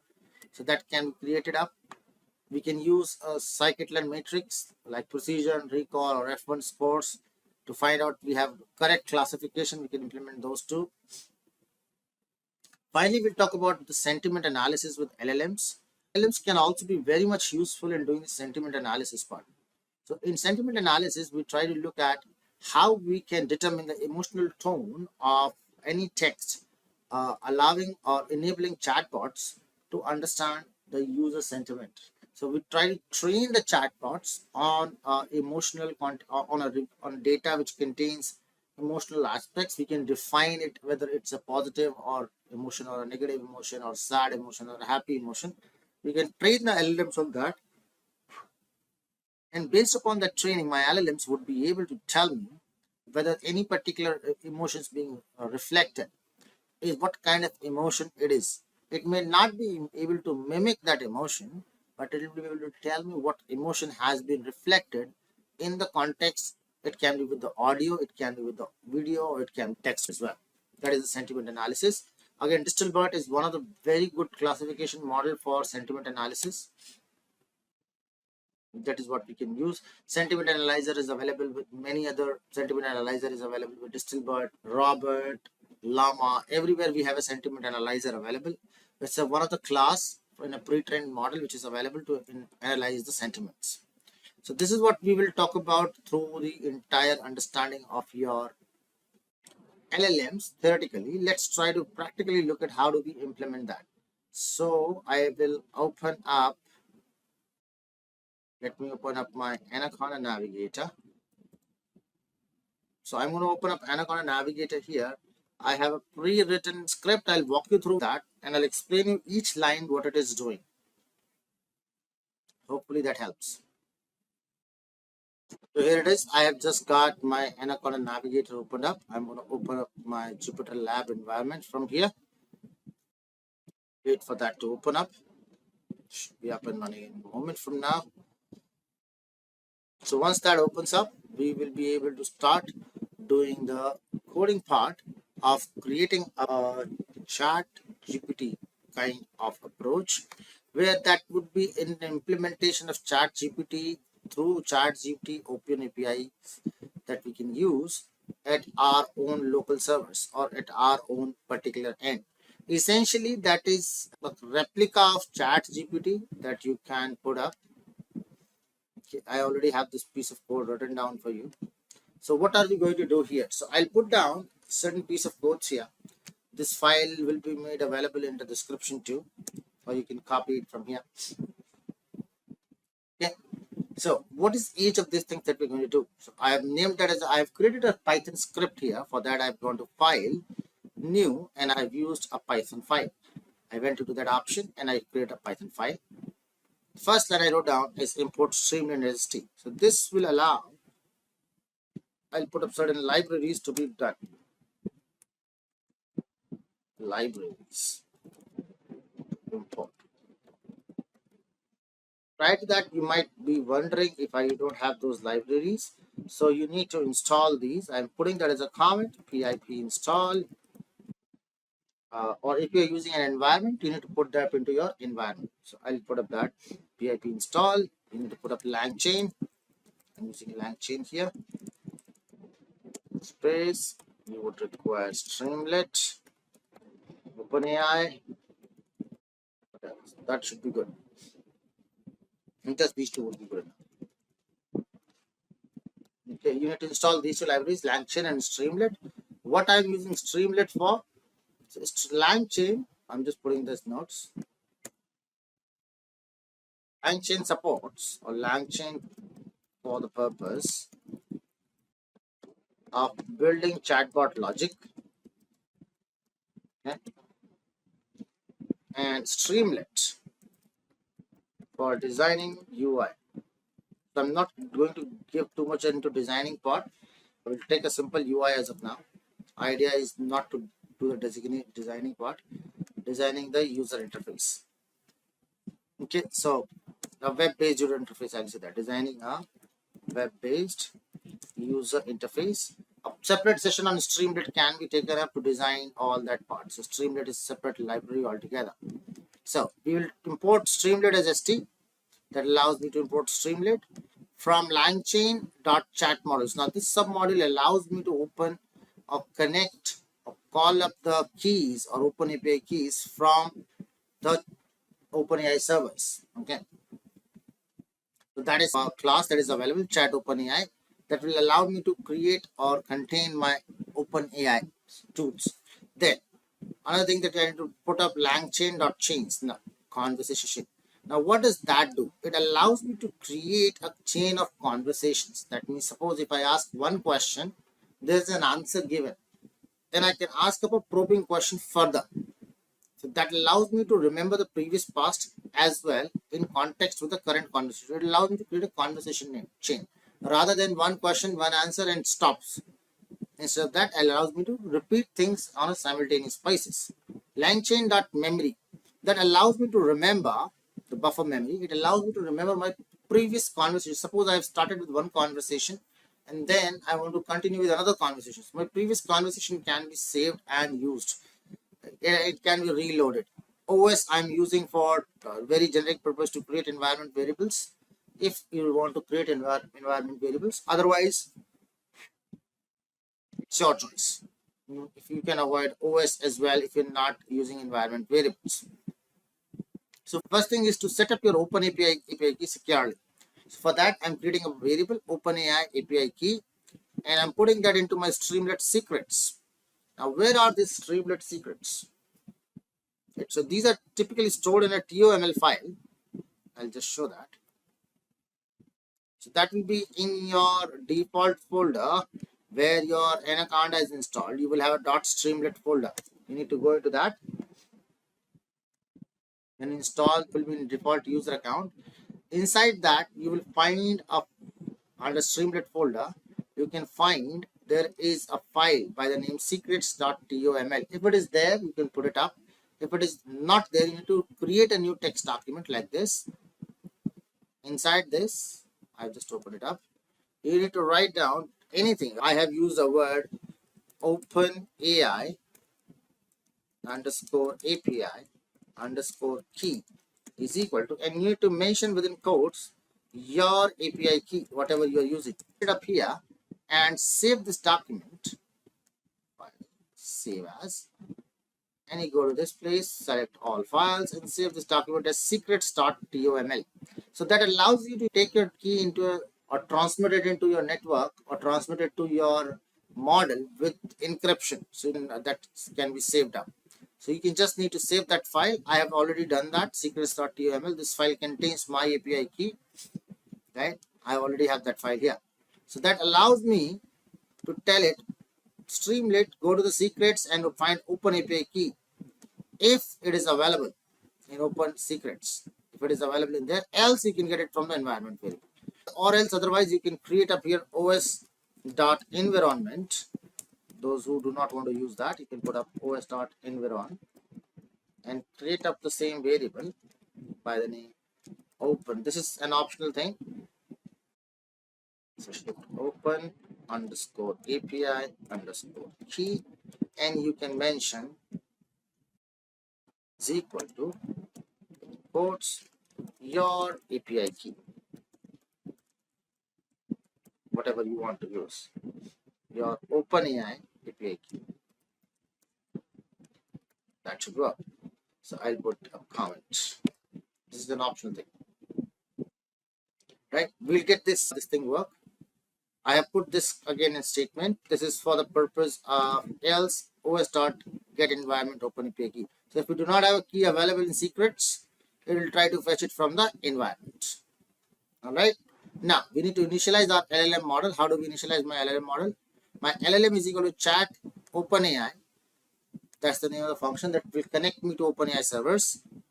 OpenAI.api key is equal to OpenAI.api key. I have kept my API key. If you do not have anything else available, just write down your OpenAI key directly here. You don't have to create anything at all. Right? You can paste it up directly here as well. That will expose your OpenAI key, and you may not want to expose that securely. Then the temperature, it's the amount of randomness that we want. Now, what does that mean? It means how much randomly generic answers I want to create. The temperature part. Higher the number, more is the randomness I'm trying to bring into my answers. The bigger the temperature value is, the better your answers would be. Lastly, the model name. Based upon your access to OpenAI API, you would be able to access either some of the models. I am able to access GPT-4 or mini model. I have mentioned that model. If you're able to access GPT-4, you can just mention GPT-4 or whichever model you have an access, or 3.5 turbo, depending upon your access. You can use that particular model. After we have initialized the LLM part, we will move on to the next part where I'll set up the memory part. Now, what is that memory part? In this, on my Streamlit platform, I just wanted to make sure if there is any previous memory available, it should be able to bring that memory for me. If it is not available, I'll start my conversation from a new piece. So I've created a variable memory if memory not in session state, right? st.session state. A session state is a variable that creates my value, and I'm looking for memory part. If there would be any memory, this flag will be true, whether it will be false.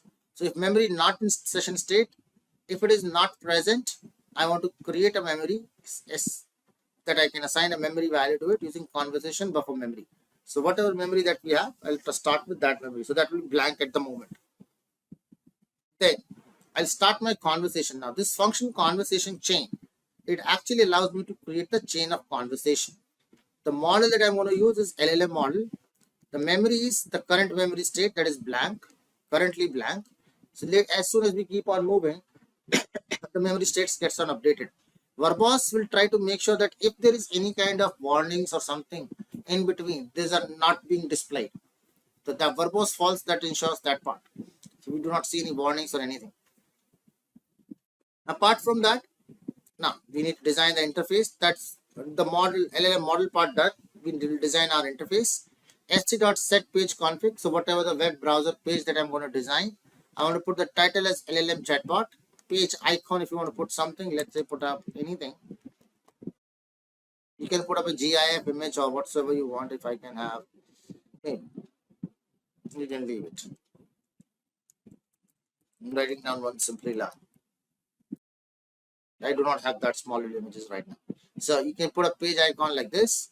Then title. Now this title will appear up in the center of your page, right on the first page on your screen. The Langchain chatbot by Simplilearn. Okay. So that will appear up in there. Now we will now use the same place that will create my interface. That means I'll get a web page whose title will be LLM chatbot. Page icon will look like Simplilearn's name written onto that. Title would be Langchain chatbot by Simplilearn. That will appear up somewhere in the center of my screen. Then I'll put up a blank box to receive user input. So user input is equal to, the name of the function is st text input. St is my Streamlit library. In text input, I'm asking this part to display. Asking you to display the word u followed by key is equal to input. So it will display up a box and the key input will be displayed up within the box. So you get to know that here I have to put in the input value. Then if I get a user input, my response is conversation, which is my conversation chain model that we have created here. Conversation.predict the user input. So based upon the input that I gave, it will create up a response.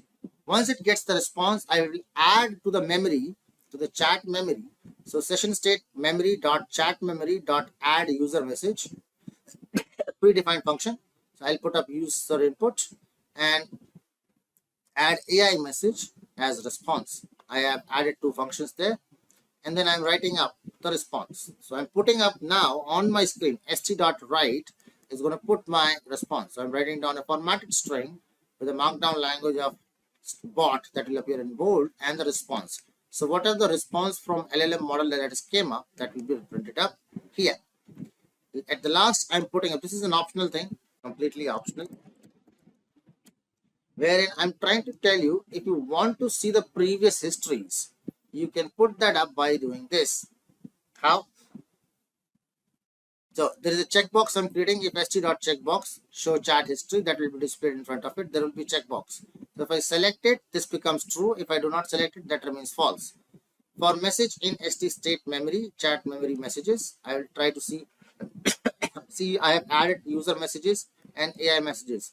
So that is available in my session state memory, chat memory, right? So I'll go to session state memory, chat memory, and I want to recollect all messages. So I'll retrieve all messages from there, and I'll put up what the role this particular if message dot type is human, else bot, and I'll put down the entire content. So that's what will be printed out on my screen. That completes your entire LLM creation part. Let's try to work around this. Now for this, you need to save this file as chatbot.py. Once you have done this, open up your terminal.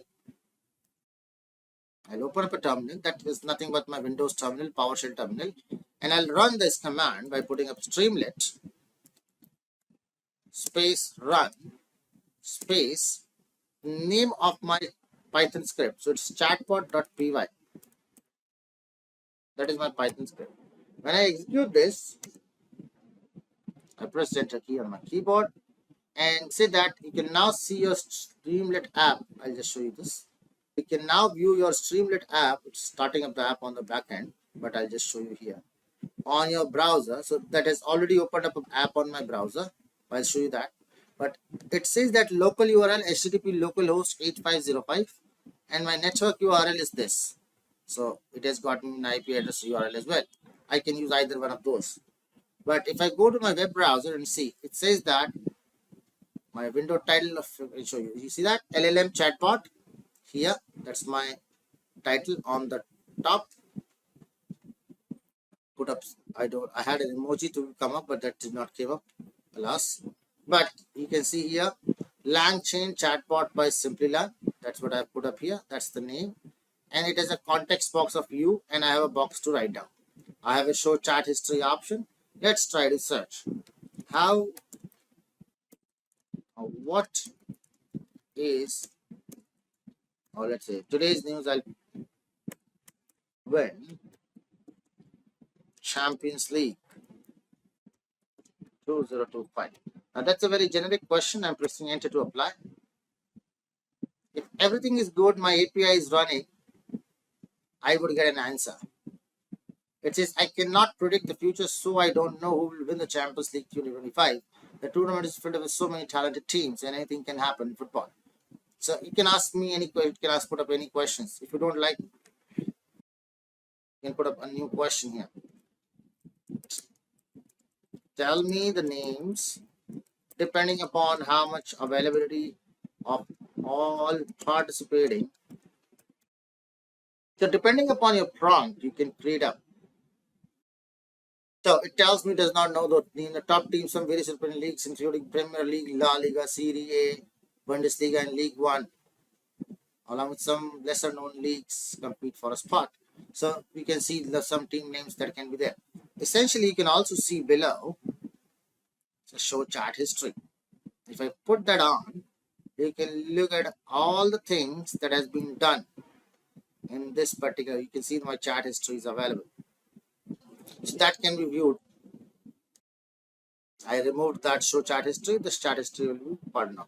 Again, depending upon the machine that you're using, it is running on my local server. So depending upon hardware, it might be slow or fast.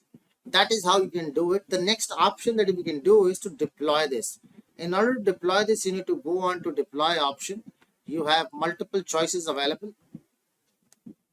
Like you can go Streamlit Community Cloud, you can go Snowflake, or you can deploy on your custom platforms.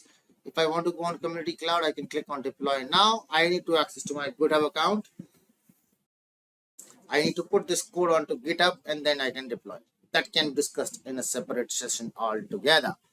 So that would be it, everyone. And I would really like you to think of questions and answers. If you have something, put them up into your comment section and we'll definitely respond back. Thank you very much. Hello everyone, I am Mayank and welcome to Simplilearn. Today, we will take you through a hands-off lab demo of how to detect fake news using machine learning. Before we start, I hope the screen is clearly visible and the audio is fine. If yes, please type in yes. If there are any issues, do let us know in the chat section so that we can resolve them. I'm repeating again, before we start, I hope the screen is clearly visible and the audio is fine. If yes, please type in yes. If there are any issues, do let us know in the chat section so that we can resolve them. Let's wait for some more minutes to let us the people join. Until then, let me tell you guys that we have regular updates on multiple technologies. If you are a tech geek in a continuous hunt for the latest technological trends, then consider getting subscribed to our YouTube channel and press that bell icon to never miss any update from Simplilearn. I'm repeating again, let me tell you guys that we have regular updates on multiple technologies. If you are a tech geek in a continuous hunt for the latest technological trends, then consider getting subscribed to our YouTube channel and press that bell icon to never miss any update from Simplilearn. Great. I think we can get started. So in today's session, we will discuss what fake news is, and at the end we will do a hands-off lab demo of how to detect fake news using machine learning. Before we move on to the programming part, let's discuss first what fake news is and proceed further for the same. What is fake news? False or misleading information that is reported as news is called fake news. A common goal of fake news is to harm someone or something reputation or to profit through advertising. The term fake news was first used in 1890s, a time when dramatic newspaper reports were common. Even though incorrect information has always been disseminated throughout history. However, the phrase has no clear definition and is often used to refer to all misleading information. High profile individuals have also used it to refer to any news that is not favorable to them. So, dear learners, if you want to upskill your AI and machine learning skill, so give yourself a chance to simply learn professional certificate program in AI and machine learning, which comes with a completion certificate and in-depth knowledge of AI and machine learning. Check this course details from the description box below. Now let's move to our programming part. So first we will open a command prompt to write a command to open Jupyter Notebook. So here we will write Jupyter Notebook. Center.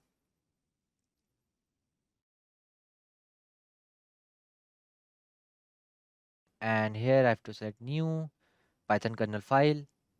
Okay. So this is how the kernel look like. So first we will import some major libraries of Python. So here I will write import pandas as pd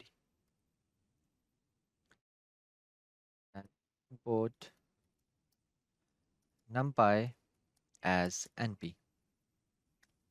Then import cborn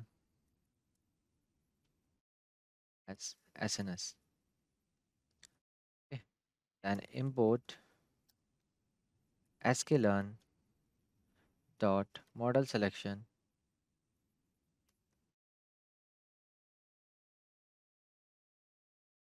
import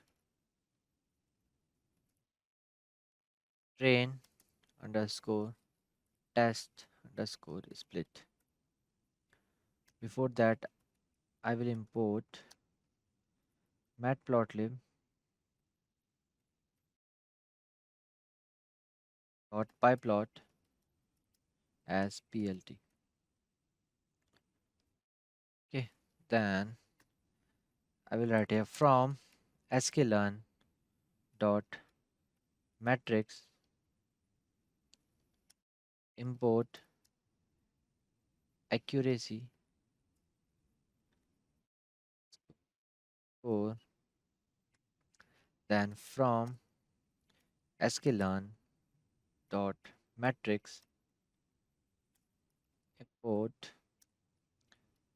classification to report. Then import re, then import string. Okay, then press enter. So it is saying, okay, here I have to write from.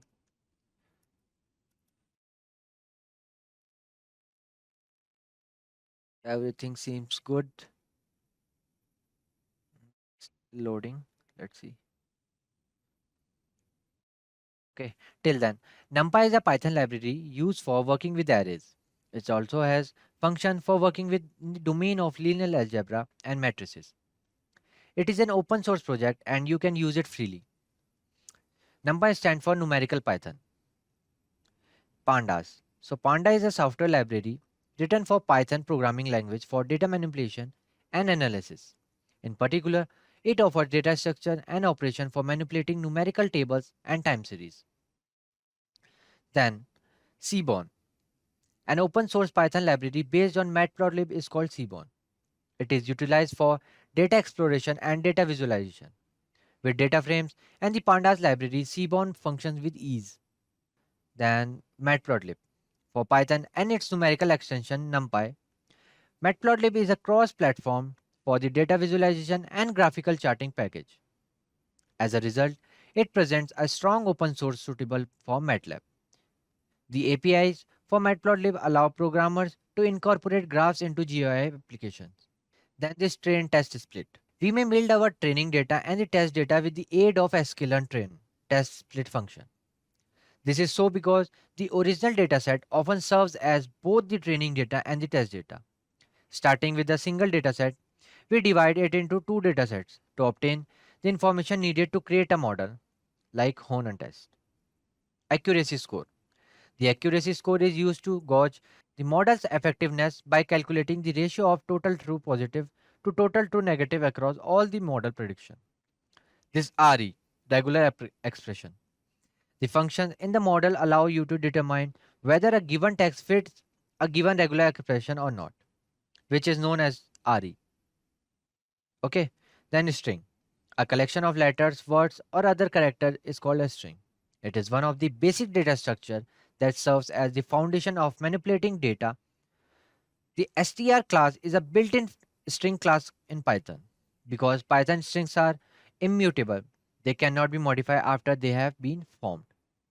Okay, so now let's import the dataset. We will be going to import two datasets, one for the fake news and one for the true news, or you can say not fake news. Okay, so I will write here ef underscore fake equals to pd dot read underscore csv, or what can I say, df fake. Okay,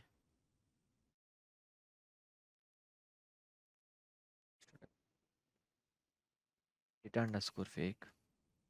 Okay, then fake dot csv. You can download this dataset from the description box below. Then data dot true equals to pd dot read underscore csv. Sorry, csv. Then fake news. Sorry, true. True dot csv. Okay. Then press enter. So these are the two datasets. You can download these datasets from the description box below. So let's see the board dataset. Okay. Then I will write here data underscore fake dot head. So this is the fake data. Okay. Then data underscore true dot head. And this is the true data. Okay. This is not fake. So if you want to see your top 5 rows of the particular dataset, you can use head. And if you want to see the last 5 rows of the dataset, you can use tail instead of head. Okay. So let me give some space for the better visual. So now we will insert column class as a target feature. Okay. Then I will write here data underscore fake class equals to 0. Then data underscore true and class equals to 1. Okay. Then I will write here data underscore fake dot shape and data underscore true dot shape. Okay. Then press enter. So the shape method returns the shape of an array. The shape is a tuple of integers. These numbers represent the length of the corresponding array dimension. In other words, a tuple containing the quantities of entries on each axis is an array shape dimension. So what's the meaning of shape? In the fake world, in this dataset, we have 2, 3, 4, 8, 1 rows and 5 columns. And in this dataset true, we have 2, 1, 4, 1, 7 rows and 5 columns. Okay, so these are the rows, column for the particular dataset. So now let's move and let's remove the last 10 rows for the manual testing. Okay, then I will write here data underscore fake underscore manual testing equals to data underscore fake dot tail. For the last 10 rows, I have to write here 10. Okay, so for I in range 2, 3, 4, 8, 1, sorry, 0, comma 2, 3, 4, 7, 0, comma -1. Okay,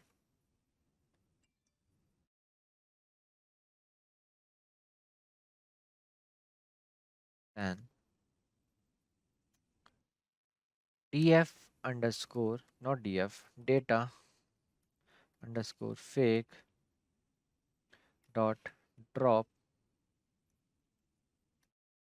1. Yeah, instead of 1 I can write here I comma axis equals to 0 in place equals to true.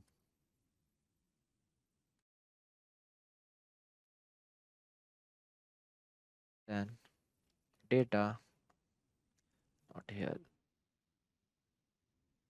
data underscore same I will write for I will copy from here and I will paste it here and I will make the particular changes. So here I can write true, here I can write true. Okay, then I have to change a number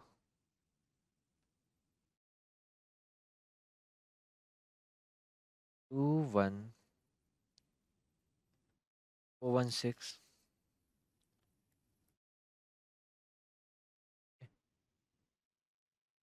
Write 21406 -1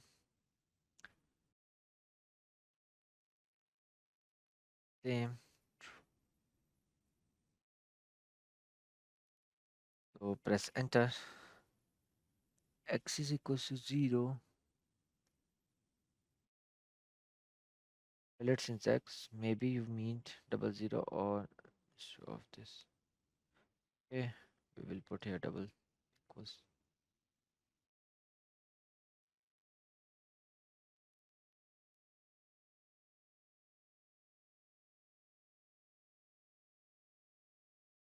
And I'm putting this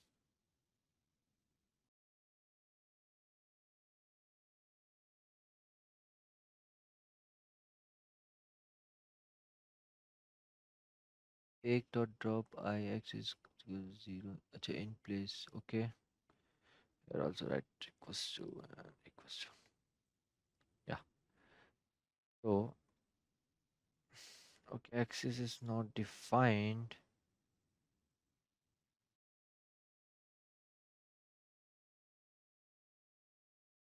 So now it's working. So let me see now. Data underscore fake dot shape. Okay, and data dot true and data underscore true dot shape.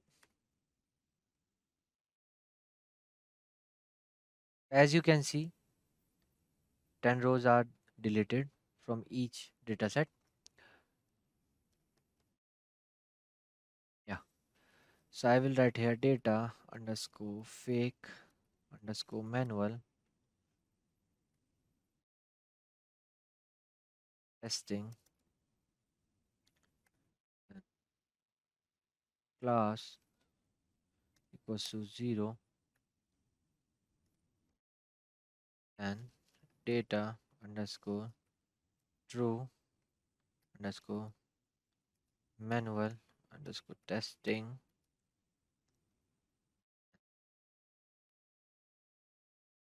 class equals to 1. Okay. Just ignore this warning. And let's see data underscore fake underscore manual testing dot head.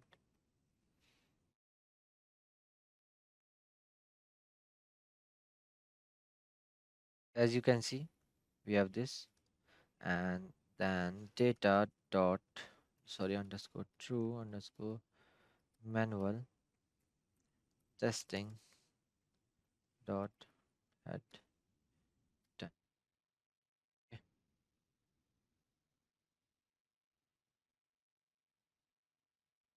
This is the true data set. So here I will merge data underscore merge equals to pd dot concat. Concat is used for the concatenation. Data underscore fake data underscore true comma axis equals to 0. Then data underscore merge dot head the top 10 rows. Yeah, as you can see, the data is merged here. Okay. First it will come for the fake news and then with the for the true news. And let's merge true and fake data frames. Okay, we did this, and let's merge the column. Then data dot merge dot columns, or let's see the columns.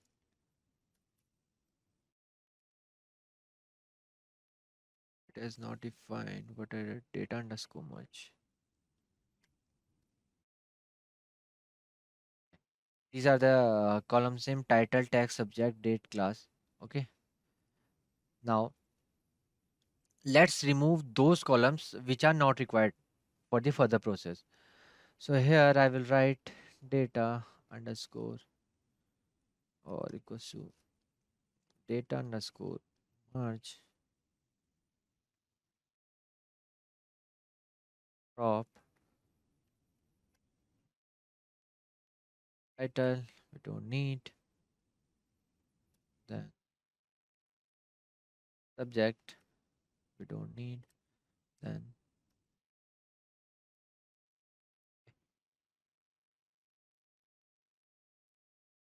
so 1. So let's check some null values. It's giving error where because of this.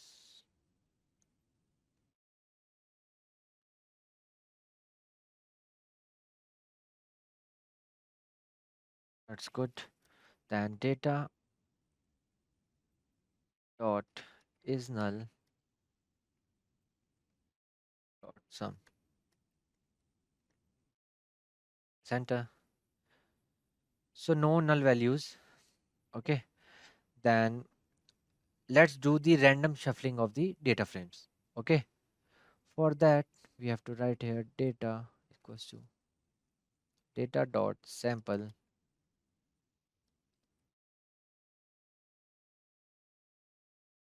one. Then data, okay, data dot hat. Okay. Now you can see here the random shuffling is done, and one for the true data set and zero for the fake news one. Okay. Then let me write here data dot reset underscore index place equals to true. Data dot drop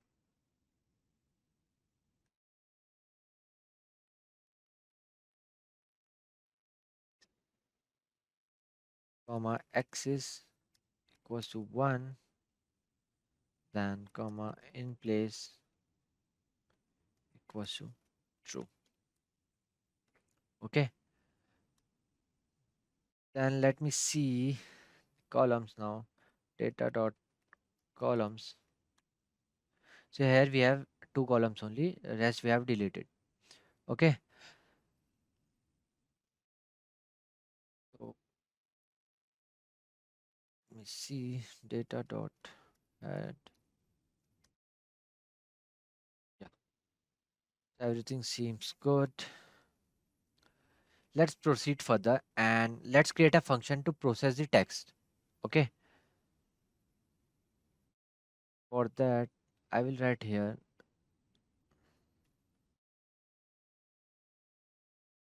word. Okay. You can use any name text, and text equals to text dot lower. Okay. And text equals to re dot for the substring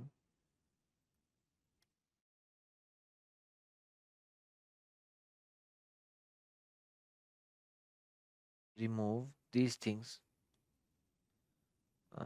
from the data. Okay. So for that, I'm writing here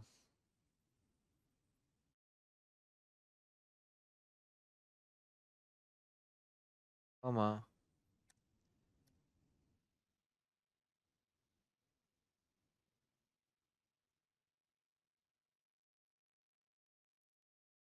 okay. Then text equals to re dot substring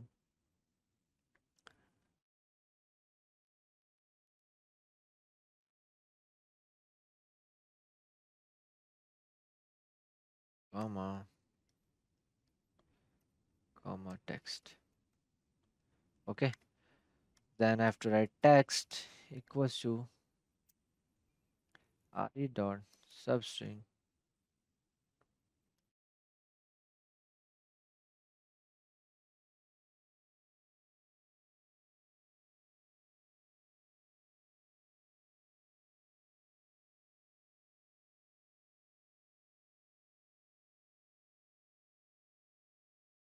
www dot s plus comma comma text.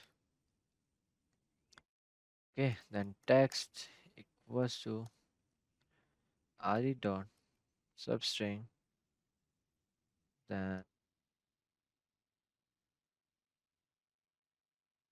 oh,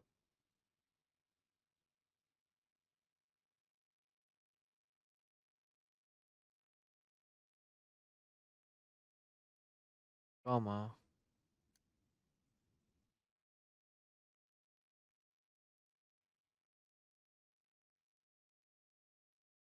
okay, then text equals to re dot substring, then percentage as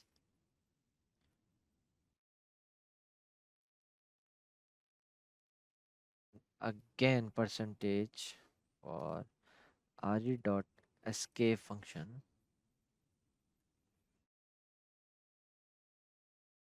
right here string dot punctuation,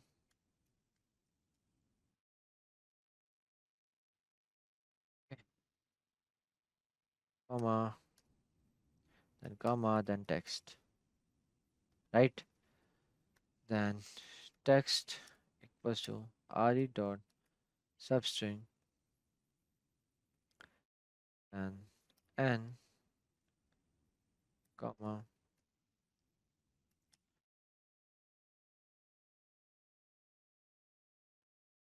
text equals to re dot substring right here,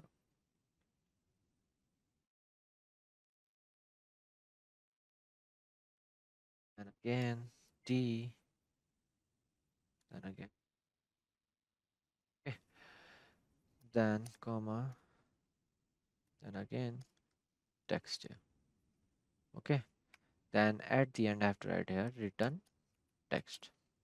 So everything like this these type of special character will be removed from the data set. Okay, let's run this. Let's see. Yeah. So here I will write df, sorry, not df, data, then text equals to data, okay, dot apply to the function name word opt.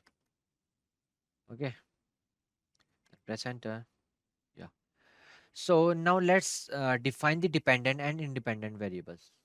Okay, x equals to data text and y equals to data class. Okay, then splitting training and testing data. Okay, sorry. So here I will write x underscore train comma x underscore test, then y underscore train comma y underscore test equals to train underscore test underscore split, then x comma y comma test underscore size equals to 0.25. Okay, press enter. So now let's convert text to vectors. For that I have to write here let me z, it's x.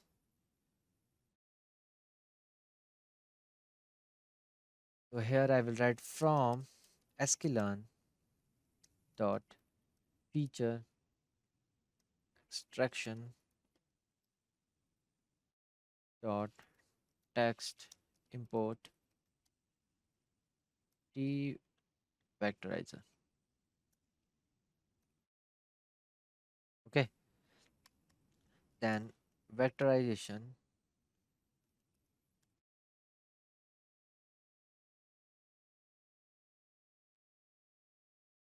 equals to tfid vectorizer. Okay, then xv underscore train equals to vectorization or ZATION vectorization dot fit, then transform x underscore train. Okay, then xv underscore test equals to vectorization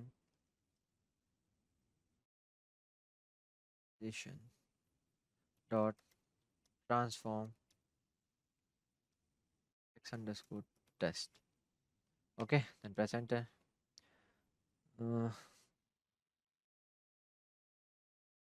So now let's see our first model, logistic regression. So here I will write from sklearn dot linear underscore model. Okay, import logistic regression.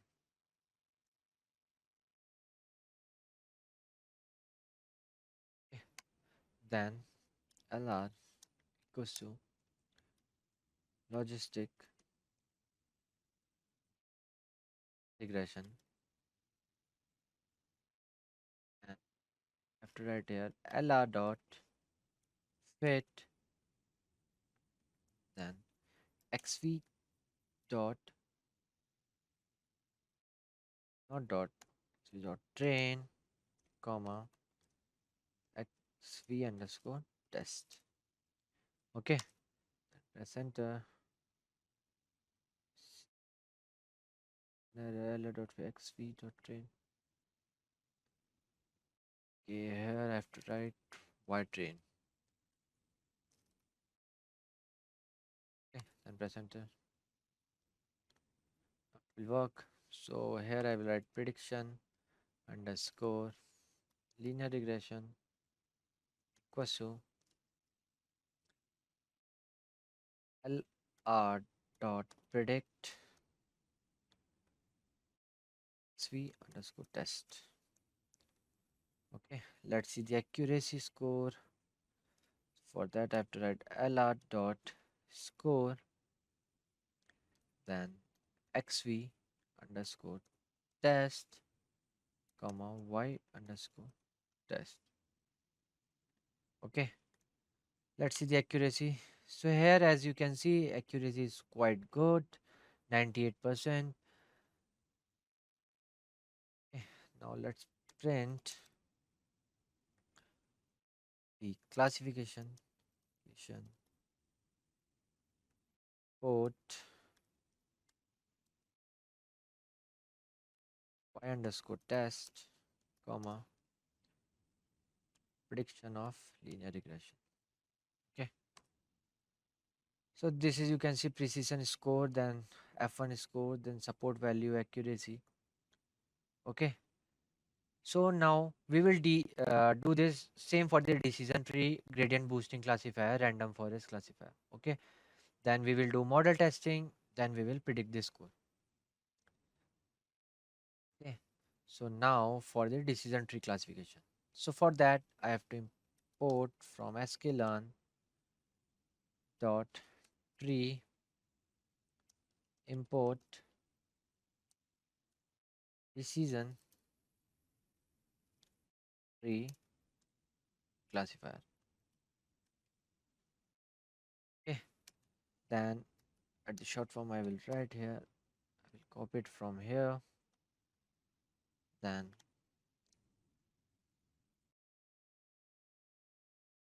okay, then I have to write the same as this, so I will copy it from here and here.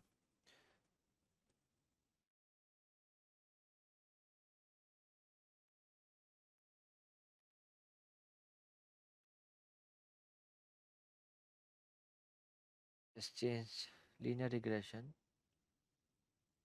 to decision tree classifier. Okay, then I will write here same dt equals to dt dot predict xv underscore test. It's v still loading. It will take time. Okay. Till then, let me write here for the accuracy dt dot score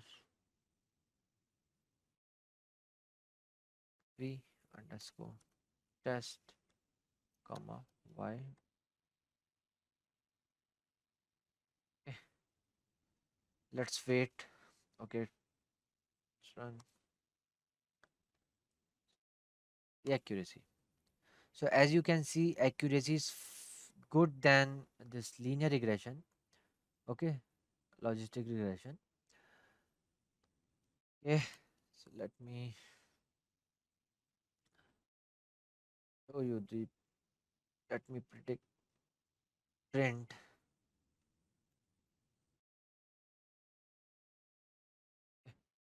Okay. So this is the accuracy score. This is the all the report.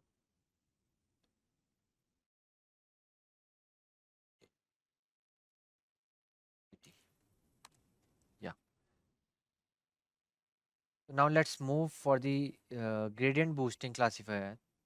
Okay, for that I write from sklearn dot ensemble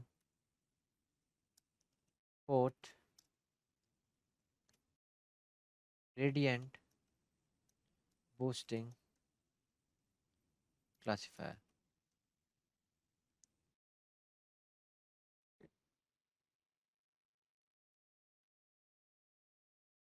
Classifier. I will write here GB equals to, let me copy it from here.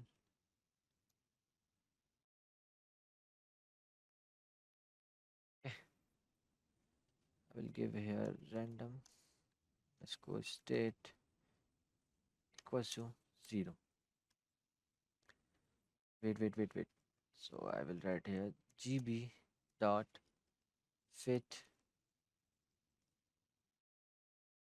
xv underscore train comma y underscore train.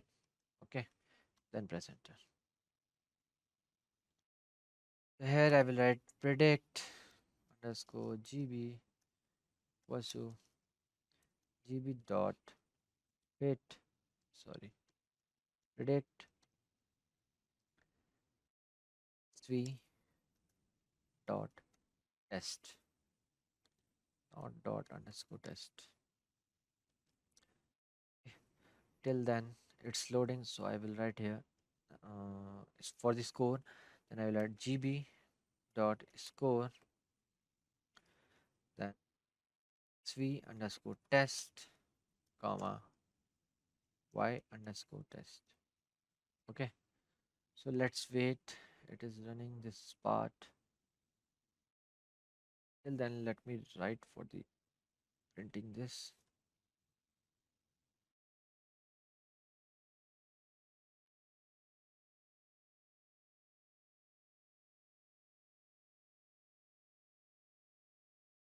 Okay, it's taking time. Still taking time. What if I will run this? It's not coming because of this. Yeah, it's done now. So you can see the accuracy is not good than decision tree, but yeah, it is also good, 99.4 something. Okay, so now let's check for the last one, random forest. First, I will do. For the random forest, we have to write from sklearn dot ensemble import random forest classifier. Okay, and here I will write rf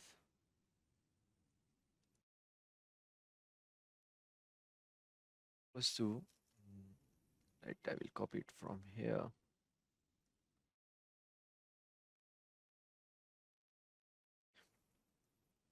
Then random state equals to 0.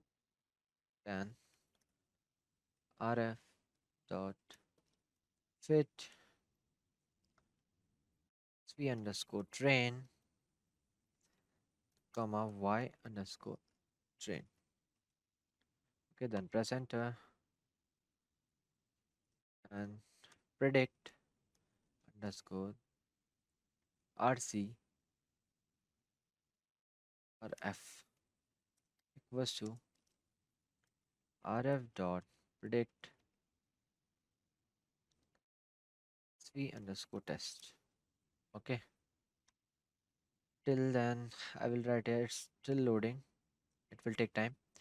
So till then I will write for the score accuracy score xv underscore test comma y underscore test.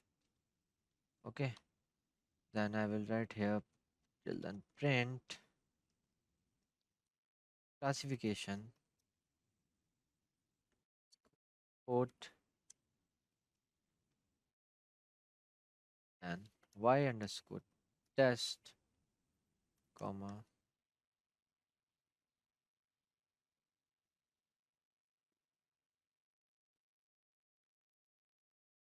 it will take time little bit. So it run, the accuracy score is 99, it is also good. So now I will write the code for the model testing. So I will get back to you but after writing the code. So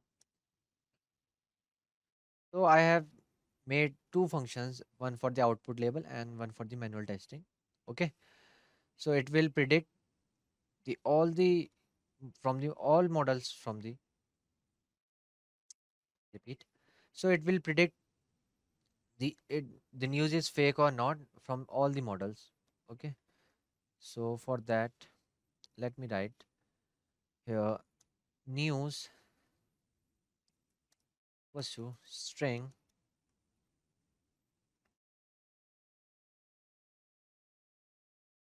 put.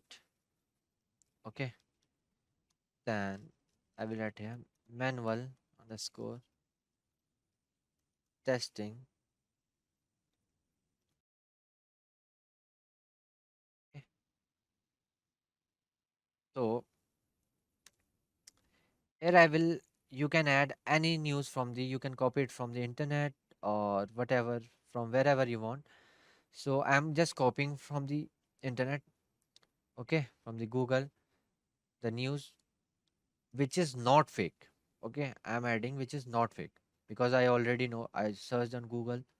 So I'm entering this. So just run it, let's see what is showing. Okay, string input object is not callable. Okay, let me check this first.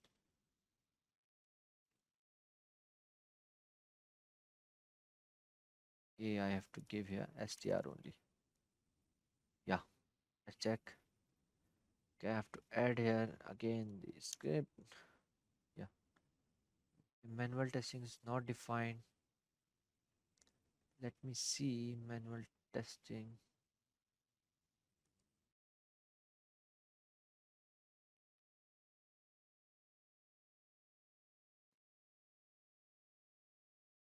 Okay, I have to edit something. It is just GB and it is just RF. Still GBC is not defined. Okay, okay. So what I have to do? I have to remove this. Okay,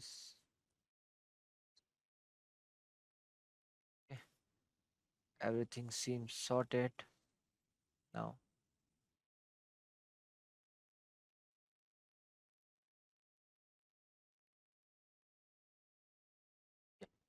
So as I said to you, I just copied this news from the internet.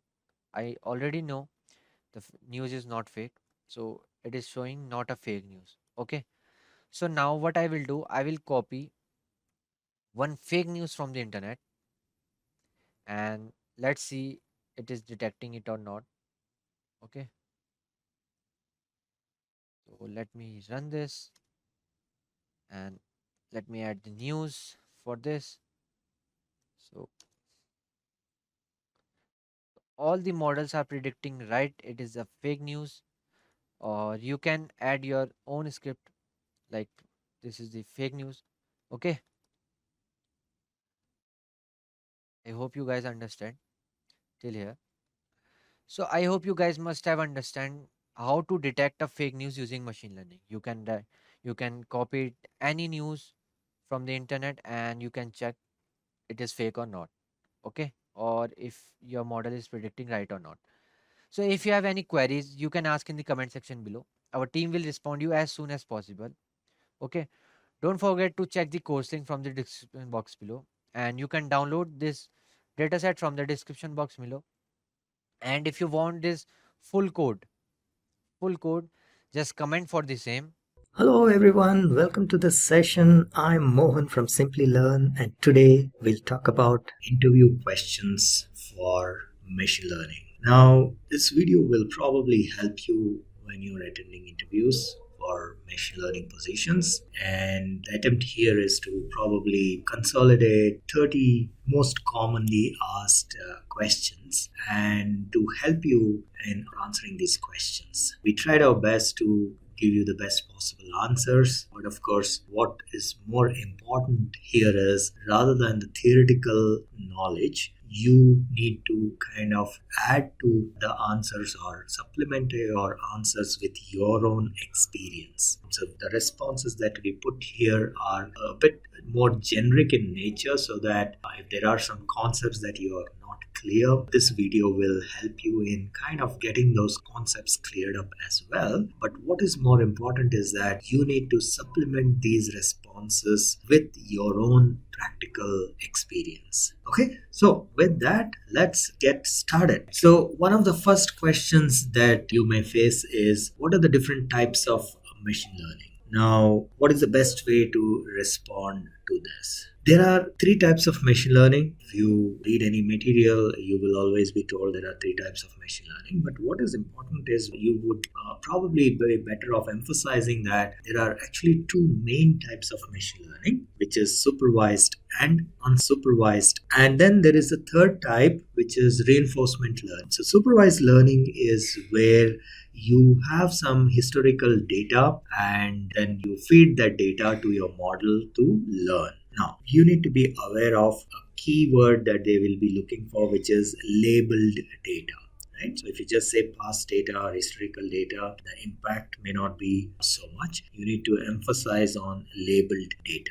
So what is labeled data? Basically, let's say if you're trying to train your model for classification, you need to be aware of, for your existing data, which class each of the observations belong to, right? So that is what is labeling. So it is nothing but a fancy name, you must be already aware, but just make it a point to throw in that keyword labeled, so that will have the right impact. Okay, so that is what is supervised learning, when you have existing labeled data which you then use to train your model.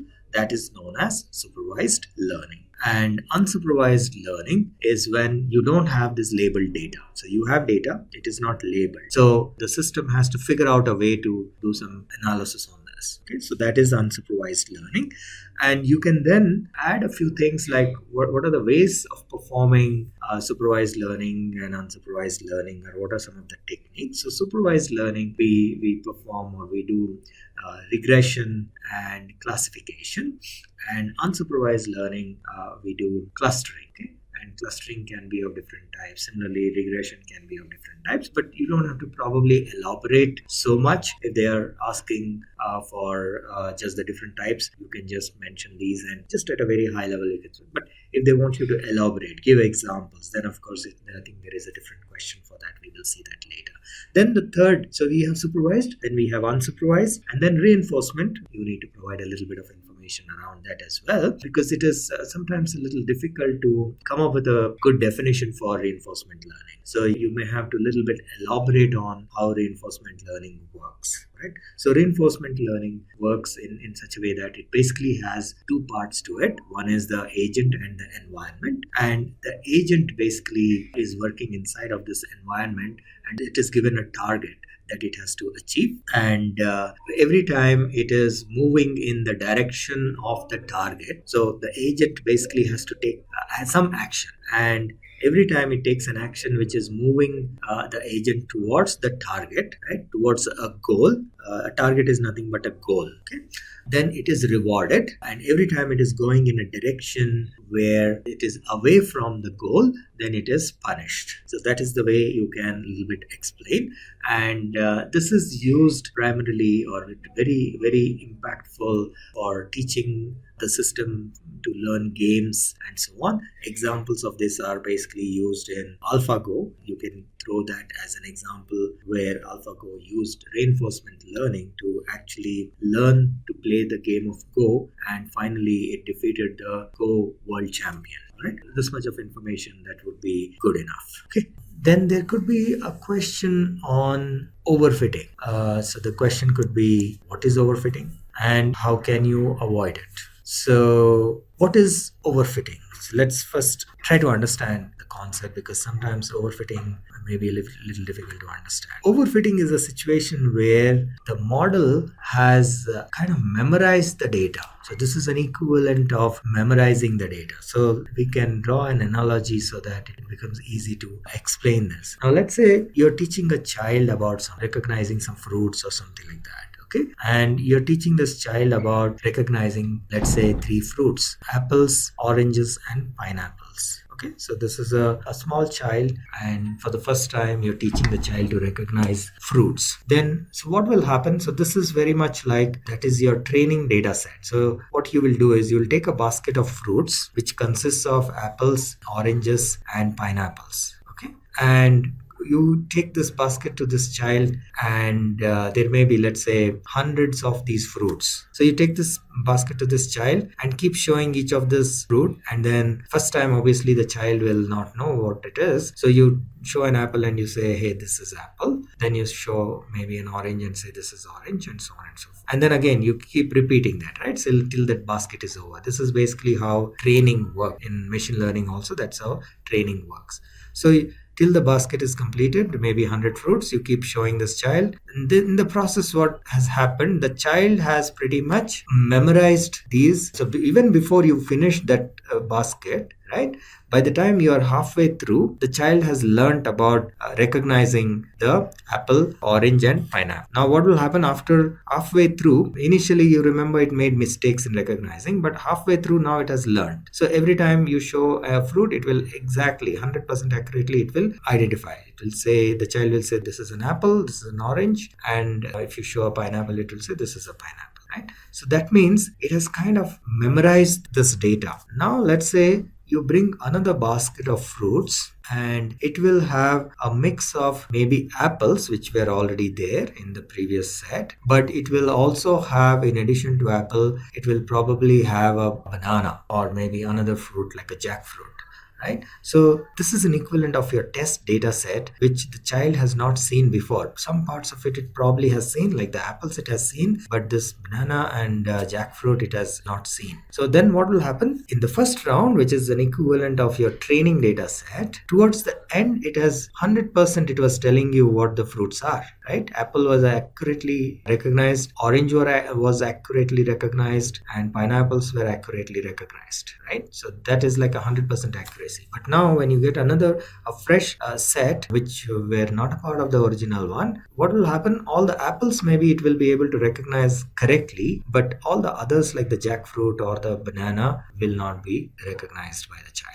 right? So this is an analogy, this is an equivalent of overfitting. So what has happened during the training process, it is able to recognize or reach 100% accuracy, maybe very high accuracy, okay, and we call that as very low loss, right? So that is the technical term. So the loss is pretty much zero and accuracy is pretty much 100%. Whereas when you use testing, there will be a huge error, which means the loss will be pretty high and therefore the accuracy will be also low. Okay, this is known as overfitting. This is basically a process where training is done. Training process it goes very well, almost reaching 100% accuracy, but while testing, it really drops down. Now, how can you avoid it? So that is the extension of this question. There are multiple ways of avoiding overfitting. There are techniques like what you call regularization. That is the most common technique that is used for avoiding overfitting. And within regularization, there can be a few other subtypes like dropout in case of neural networks and a few other examples. But I think if you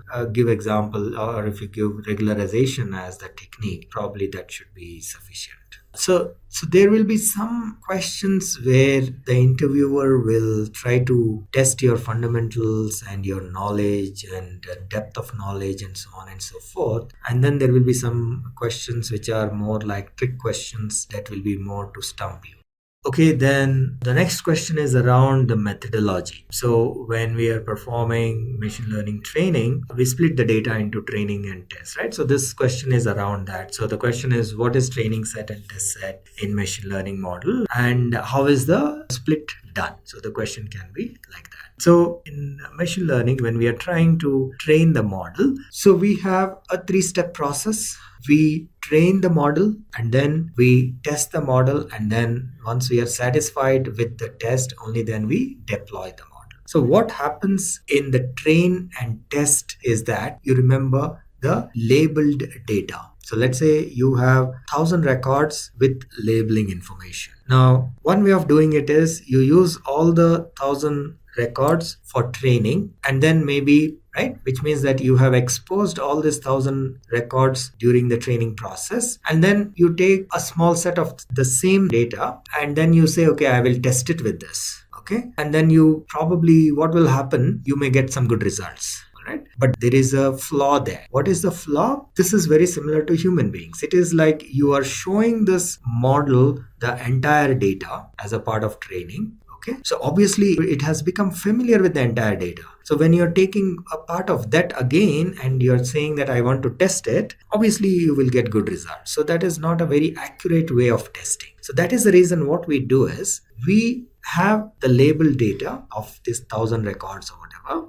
We set aside, before starting the training process, we set aside a portion of that data and we call that test set, and the remaining we call as training set, and we use only this for training our model. Now, the training process, remember, is not just about passing one round of this data set. So let's say now your training set has 800 records. It is not just one time you pass this 800 records. What you normally do is you actually, as a part of the training, you may pass this data through the model multiple times. So this 1,000 records may go through the model maybe 10, 15, 20 times till the training is perfect, till the accuracy is high, till the errors are minimized. Okay, now, so which is fine, which means that that is what is known as the model has seen your data and gets familiar with your data. And now when you bring your test data, what will happen is this is like some new data, because that is where the real test is. Now you have trained the model and now you are testing the model with some data which is kind of new. That is like a situation, like a realistic situation, because when the model is deployed, that is what will happen. It will receive some new data, not the data that it has already seen, right? So this is a realistic test. So you put some new data. So this data which you have set aside is for the model, it is new. And if it is able to accurately predict the values, that means your training has worked. Okay, the model got trained properly. But let's say while you're testing this with this test data, you're getting a lot of errors. That means you need to probably either change your model or retrain with more data and things like that. Now, coming back to the question of how do you split this, what should be the ratio? There is no fixed number. Again, this is like individual preferences. Some people split it into 50-50, 50% test and 50% training. Some people prefer to have a larger amount for training and a smaller amount for test, so they can go by either 60-40 or 70-30, or some people even go with some odd numbers like 65-35 or 63.33 and 33, which is like 1/3 and 2/3. So there is no fixed rule that it has to be something, the ratio has to be this. You can go by your individual preferences. All right, then you may have questions around data handling, data manipulation, or what do you call data management or preparation. So these are all some questions around that area. There is again no one answer, one single good answer to this. It really varies from situation to situation, and depending on what exactly is the problem, what kind of data it is, how critical it is, what kind of data is missing, and what is the type of corruption. So there are a whole lot of things. This is a very generic question, and therefore you need to be a little careful about responding to this as well. So probably have to illustrate this again. If you have experience in doing this kind of work in handling data, you can illustrate with examples saying that I was on one project where I received this kind of data. These were the columns where data was not filled, or these were this many rows where the data was missing. That would be, in fact, a perfect way to respond to this question. But if you don't have that, obviously, you have to provide some good answer. I think it really depends on what exactly the situation is. And there are multiple ways of handling the missing data or corrupt data. Now, let's take a few examples. Now, let's say you have data where some values in some of the columns are missing, and you have pretty much half of your data having these missing values in terms of number of rows. Okay, that could be one situation. Another situation could be that you have records or data missing, but when you do some initial calculation, how many records are corrupt, or how many rows or observations, as we call it, has this missing data. Let's assume it is very minimal, like 10%. Okay. Now, between these two cases, how do we? So let's assume that this is not a mission critical situation, and in order to fix this 10% of the data, the effort that is required is much higher, and obviously effort means also time and money, right? So it is not so mission critical, and it is okay to, let's say, get rid of these records. So obviously one of the easiest ways of handling the data part or missing data is remove those records or remove those observations from your analysis. So that is the easiest way to do. But then the downside is, as I said, as in the first case, if let's say 50% of your data is like that, because some column or the other is missing. So it is not like in every place, in every row, the same column is missing, but you have in maybe 10% of the records, column 1 is missing, and another 10% column 2 is missing, another 10% column 3 is missing, and so on and so forth. So it adds up to maybe half of your data set. So you cannot completely remove half of your data set, then the whole purpose is lost. Okay, so then how do you handle? Then you need to come up with ways of filling up this data with some meaningful value, right? That is one way of handling. So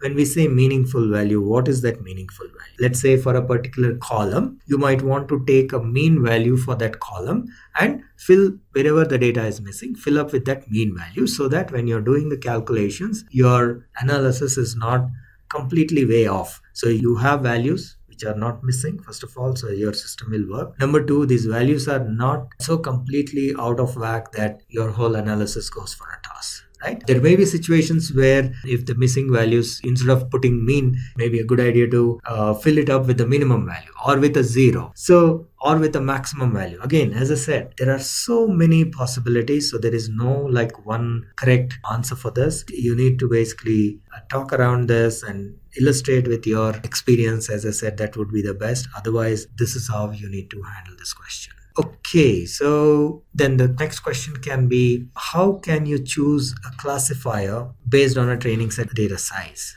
So again, this is one of those questions where you probably do not have like a one size fits all answer. First of all, you may not, let's say, decide your classifier based on the training set size. maybe not the best way to decide the type of the classifier. And even if you have to, there are probably some thumb rules which we can use, but then again, every time. So in my opinion, the best way to respond to this question is you need to try out few classifiers irrespective of the size of the data, and you need to then decide on your particular situation which of these classifiers are the right ones. This is a very generic issue, so you will never be able to, just by, if somebody defines a problem to you, and somebody, even if they show the data to you or tell you what is the data or even the size of the data, I don't think there is a way to really say that yes, this is the classifier that will work here.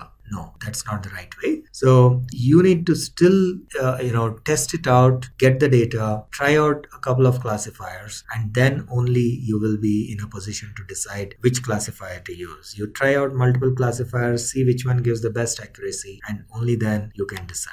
Then you can have a question around confusion matrix. So the question can be, explain confusion matrix, right? So confusion matrix, I think the best way to explain it is by taking an example and drawing like a small diagram. Otherwise it can really become tricky. So my suggestion is to take a piece of pen and paper and explain it by drawing a small matrix. And confusion matrix is about to find out, this is used especially in classification learning process, and when you get the results, when our model predicts the results, you compare it with the actual value and try to find out what is the accuracy. Okay, so in this case, let's say this is an example of a confusion matrix, and it is a binary matrix. So you have the actual values, which is the labeled data, right? And which is, so you have how many yes and how many no. So you have that information, and you have the predicted values, how many yes and how many no, right? So the total actual values, the total yes is 12 plus 1, 13, and they are shown here.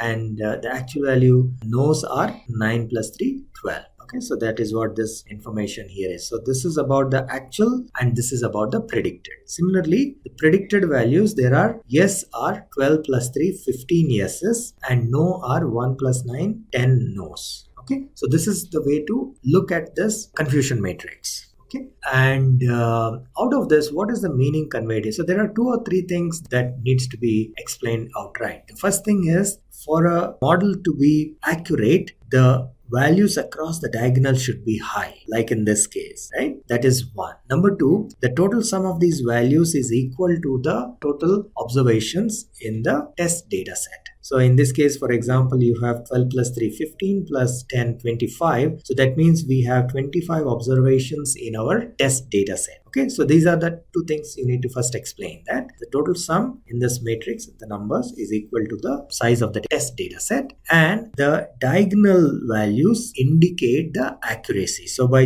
looking at it, you can probably have an idea about, is this an accurate model? Is the model being accurate?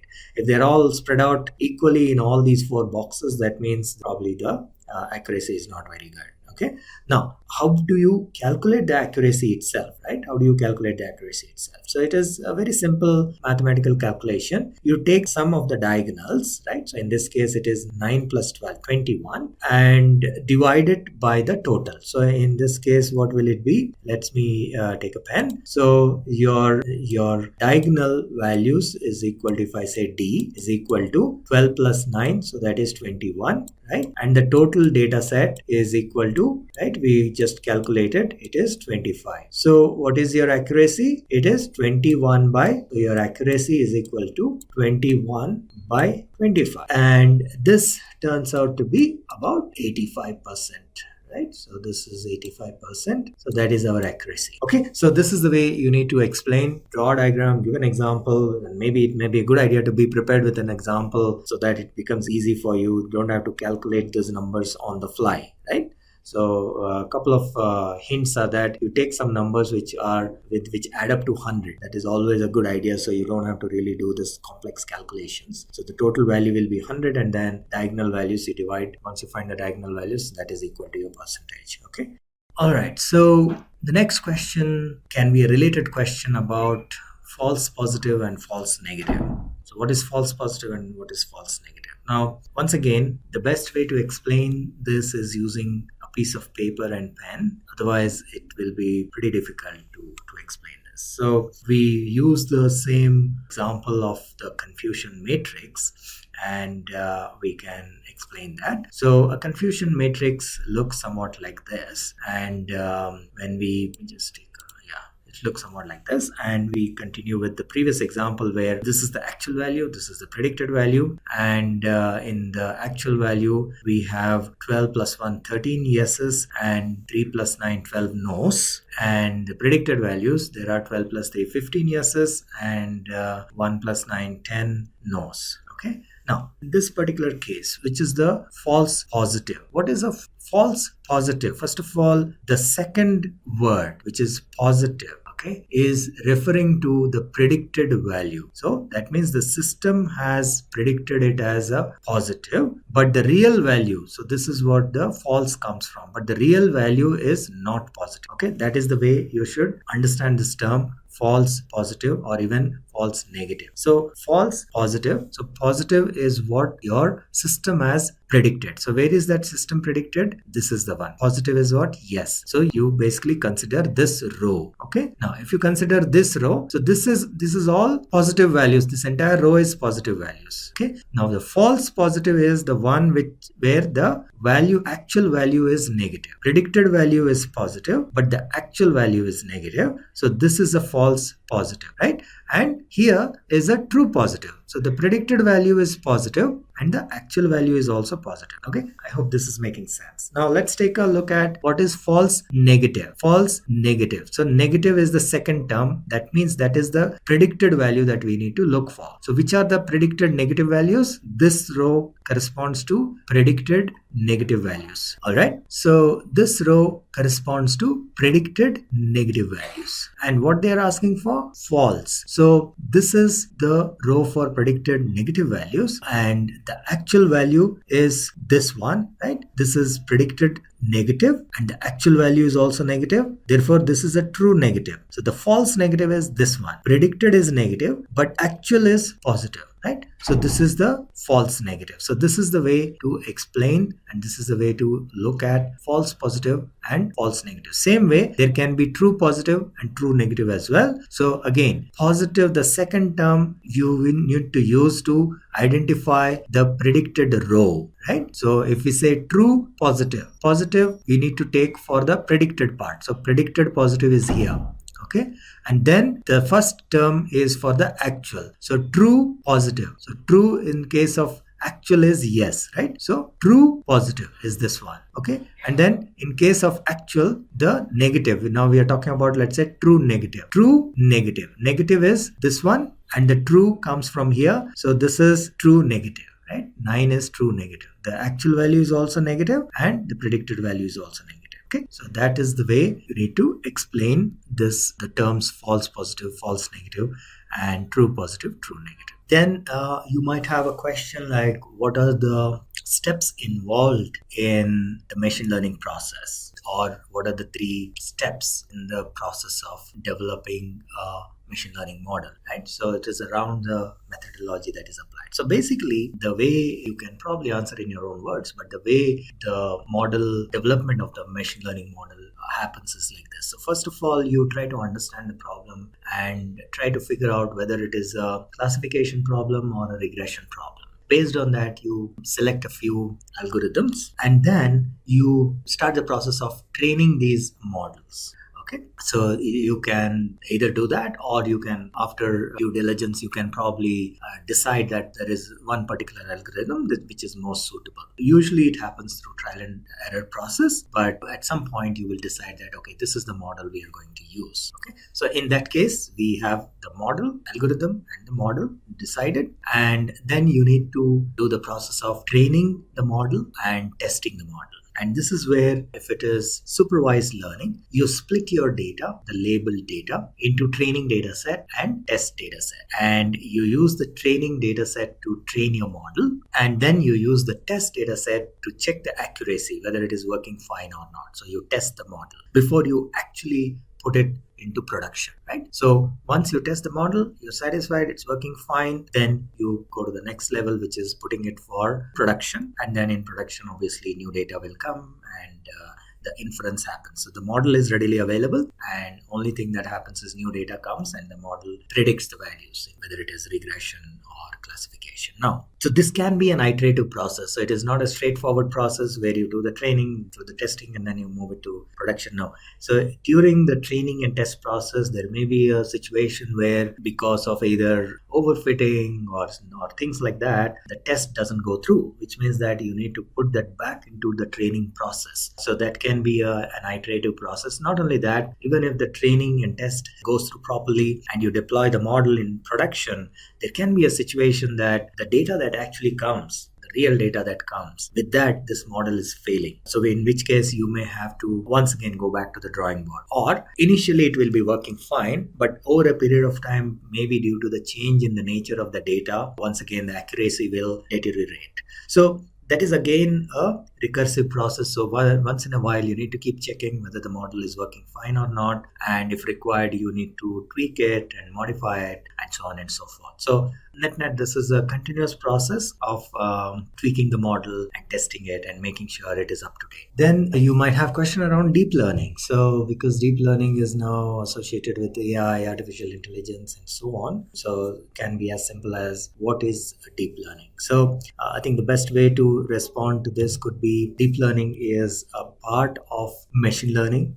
And then obviously the question would be, then what is the difference, right? So deep learning, you need to mention there are two key parts that interviewer will be looking for when you are defining deep learning. So first is, of course, deep learning is a subset of machine learning. So machine learning is still the bigger, let's say, scope, and deep learning is one part of it. So then what exactly is the difference? Deep learning is primarily when we are implementing these our algorithms, or when we are using neural networks for doing our training and classification and regression and all that, right? So when we use neural network, then it is considered as deep learning. And the term deep comes from the fact that you can have several layers of neural networks, and these are called deep neural networks, and therefore the term deep, deep learning.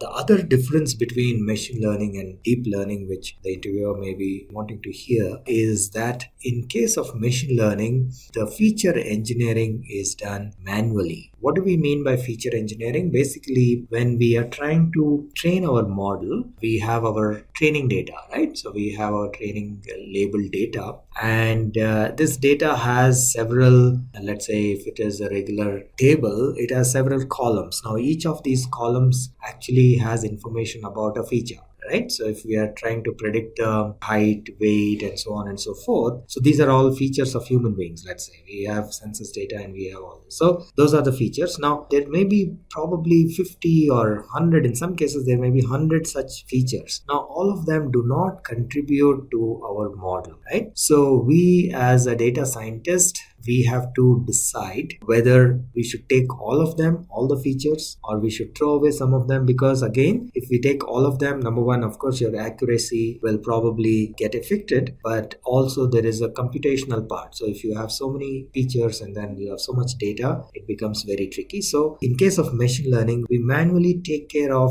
identifying the features that do not contribute to the learning process, and thereby we eliminate those features and so on, right? So this is known as feature engineering, and in machine learning we do that manually. Whereas in deep learning, where we use neural networks, the model will automatically determine which features to use and which to not use, and therefore feature engineering is also done automatically. So this is an explanation. These are two key things probably will add value to your response. All right, so the next question is, what is the difference between, or what are the differences between machine learning and deep learning? So here, this is a quick comparison table between machine learning and deep learning. And in machine learning enables machines to take decisions on their own based on past data. So here we are talking primarily of supervised learning. And it needs only a small amount of data for training, and then works well on low-end systems, so you don't need large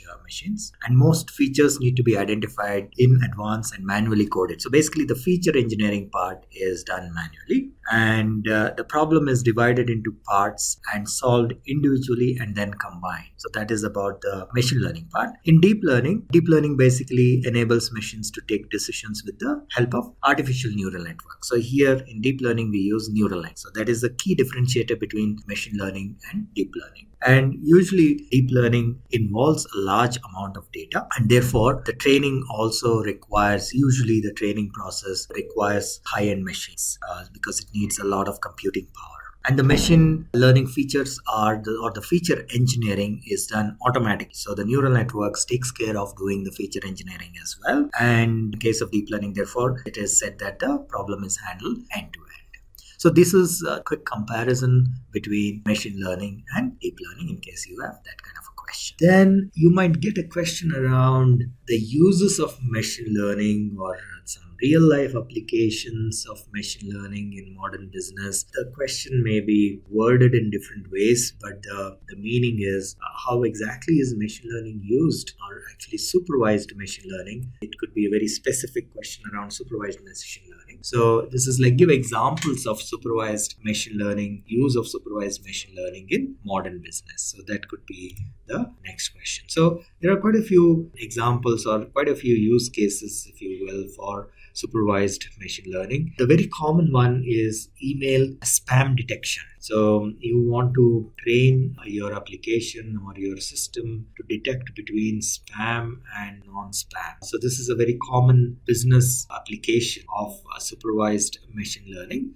So how does this work? The way it works is that you obviously have historical data of your emails, and they are categorized as spam and not spam. So that is what is the labeled information. And then you feed this information or all these emails as an input to your model, right? And the model will then get trained to detect which of the emails are to detect which is spam and which is not spam. So that is the training process. And this is supervised machine learning because you have labeled data. You already have emails which are tagged as spam or not spam. And then you use that to train your model, right? So this is one example. Now, there are a few industry-specific applications for supervised machine learning. One of the very common ones is in healthcare diagnostics. In healthcare diagnostics, you have these images and you want to train models to detect whether from a particular image, whether it can find out if the person is sick or not, whether a person has cancer or not. Right? So this is a very good example of supervised machine learning. Here, the way it works is that existing images, it could be X-ray images, it could be MRI or any of these images are available and they are tagged saying that, okay, this X-ray image is defective or the person has an illness, or it could be cancer, whichever illness, right? So it is tagged as defective or clear or good image and defective image, something like that. So we come up with a binary, or it could be multi-class as well, saying that this is defective to 10%, this is 25%, and so on. But let's keep it simple. You can give an example of just a binary classification, that would be good enough. So you can say that in healthcare diagnostics, using image, we need to detect whether a person is ill or whether a person is having cancer or not. So here, the way it works is you feed labeled images and you allow the model to learn from that, so that when new image is fed, it will be able to predict whether this person is having that illness or not, having cancer or not, right? So I think this would be a very good example for supervised machine learning in modern business. All right, then we can have a question like, so we've been talking about supervised and unsupervised, and so there can be a question around semi-supervised machine learning. So what is semi-supervised machine learning? Now, semi-supervised learning, as the name suggests, it falls between supervised learning and unsupervised learning, but for all practical purposes it is considered as a part of supervised learning. And the reason this has come into existence is that in supervised learning, you need labeled data. So all your data for training your model has to be labeled. Now, this is a big problem in many industries or under many situations. Getting the labeled data is not that easy because there's a lot of effort in labeling this data. Let's take an example of the diagnostic images. We can just let's say take X-ray images. Now there are actually millions of X-ray images available all over the world, but the problem is they are not labeled. So the images are there, but whether it is defective or whether it is good, that information is not available along with it, right, in a form that it can be used by a machine, which means that somebody has to take a look at these images, and usually it should be like a doctor, and then say that, okay, yes, this image is clean and this image is cancerous, and so on and so forth. Now that is a huge effort by itself. So this is where semi-supervised learning comes into play. So what happens is there is a large amount of data, maybe a part of it is labeled. Then we try some techniques to label the remaining part of the data so that we get completely labeled data, and then we train our model. So I know this is a little long winding explanation, but unfortunately there is no quick and easy definition for semi-supervised machine learning. This is the only way probably to explain this concept. We may have another question as what are unsupervised machine learning techniques? Or what are some of the techniques used for performing unsupervised machine learning? So it can be worded in different ways. So how do we answer this question? So unsupervised learning, you can say that there are two types, clustering and association. And clustering is a technique where similar objects are put together. And there are different ways of finding similar objects. So their characteristics can be measured, and if they have, in most of the characteristics, if they are similar, then they can be put together. This is clustering. Then association, I think the best way to explain association is with an example. In case of association, you try to find out how the items are linked to each other. So for example, if somebody bought maybe a laptop, the person has also purchased a mouse. So this is more in an e-commerce scenario, for example. So you can give this as an example. So people who are buying laptops are also buying a mouse. So that means there is an association between laptops and mouse. Or maybe people who are buying bread are also buying butter. So that is a association that can be created. So this is unsupervised learning, one of the techniques. Okay. All right, then we have very fundamental question. What is the difference between supervised and unsupervised machine learning? So machine learning, these are the two main types of machine learning, supervised and unsupervised. And in case of supervised, and again here, probably the keyword that the person may be wanting to hear is labeled data. Now, very often people say, we have historical data, and if we run it, it is supervised, and if we don't have historical data, yes, but you may have historical data, but if it is not labeled, then you cannot use it for supervised learning. So it's very key to understand that we put in that keyword labeled. Okay. So when we have labeled data for training our model, then we can use supervised learning. And if we do not have labeled data, then we use unsupervised learning. And there are different algorithms available to perform both of these types of trainings. So there can be another question, a little bit more theoretical and conceptual in nature. This is about inductive machine learning and deductive machine learning. So the question can be, what is the difference between inductive machine learning and deductive machine learning, or somewhat in that manner, so that the exact phrase or exact question can vary. They can ask for examples and things like that, but that could be the question. So let's first understand what is inductive and deductive training. Inductive training is induced by somebody, and you can illustrate that with a small example. I think that always helps. So whenever you're doing some explanation, try as much as possible, as I said, to give examples from your work experience or give some analogies, and that will also help a lot in explaining as well, and for the interviewer also to understand. So here we'll take an example, or rather we will use an analogy. So inductive training is when we induce some knowledge or the learning process into a person without the person actually experiencing it. Okay, what can be an example? So we can probably tell the person or show a person a video that fire can burn his finger, or fire can cause damage. So what is happening here? This person has never probably seen a fire or never seen anything getting damaged by fire. But just because he has seen this video, he knows that, okay, fire is dangerous, and if fire can cause damage.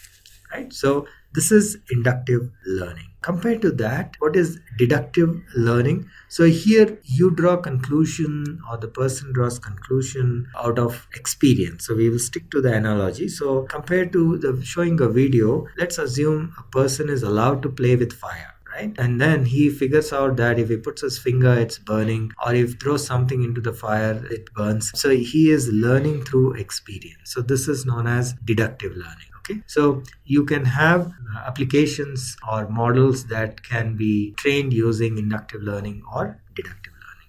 All right, I think probably that explanation will be sufficient. The next question is, are KNN and K-means clustering similar to one another, or are they same? Right, because the letter K is kind of common between them. Okay, so let us take a little while to understand what these two are. One is KNN, another is K-means. KNN stands for K nearest neighbors, and K means, of course, is the clustering mechanism. Now, these two are completely different, except for the letter K being common between them. KNN is completely different. K means clustering is completely different. KNN is a classification process, and therefore it comes under supervised learning, whereas K-means clustering is actually unsupervised. Okay, when you have KNN, when you want to implement KNN, which is basically K nearest neighbors, the value of K is a number. So you can say K is equal to 3. You want to implement KNN with K is equal to 3. So which means that it performs the classification in such a way that, how does it perform the classification? So it will take 3 nearest objects, and that's why it's called nearest neighbor. So basically based on the distance, it will try to find out its nearest objects that are, let's say, 3 of the nearest objects, and then it will check whether the class they belong to which class, right? So if all 3 belong to one particular class, obviously this new object is also classified as that particular class. But it is possible that they may be from 2 or 3 different classes. Okay, so let's say they are from 2 classes, and then if they are from 2 classes, now usually you take a odd number, you assign an odd number to. So if there are 3 of them and 2 of them belong to one class and then 1 belongs to another class, so this new object is assigned to the class to which the 2 of them belong. Now, the value of K is sometimes tricky, whether should you use 3, should you use 5, should you use 7. That can be tricky because the ultimate classification can also vary. So it's possible that if you're taking K as 3, the object is probably in one particular class, but if you take K is equal to 5, maybe the object will belong to a different class, because when you're taking 3 of them, probably 2 of them belong to class 1 and 1 belong to class 2. Whereas when you take 5 of them, it is possible that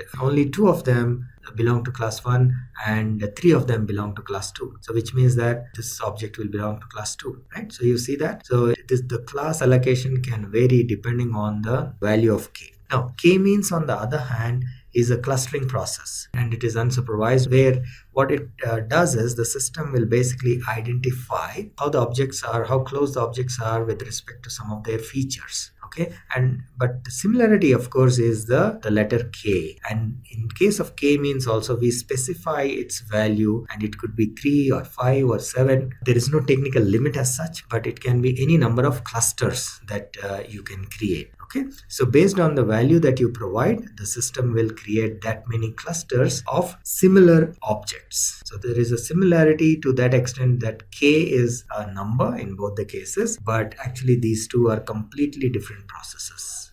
We have what is known as naive Bayes classifier, and people often get confused thinking that naive Bayes is the name of the person who found this classifier or who developed this classifier, which is not 100% true. Bayes is the name of the person, Bayes is the name of the person, but naive is not the name of the person, right? So naive is basically an English word, and that has been added here because of the nature of this particular classifier. Naive Bayes classifier is a probability based classifier, and it makes some assumptions that presence of one feature of a class is not related to the presence of any other feature of maybe other classes, right? So which is not a very strong or not a very, accurate assumption, because these features can be related and so on. But even if we go with this assumption, this whole algorithm works very well even with this assumption, and that is the good side of it. But the term comes from there. So that is the explanation that you can give.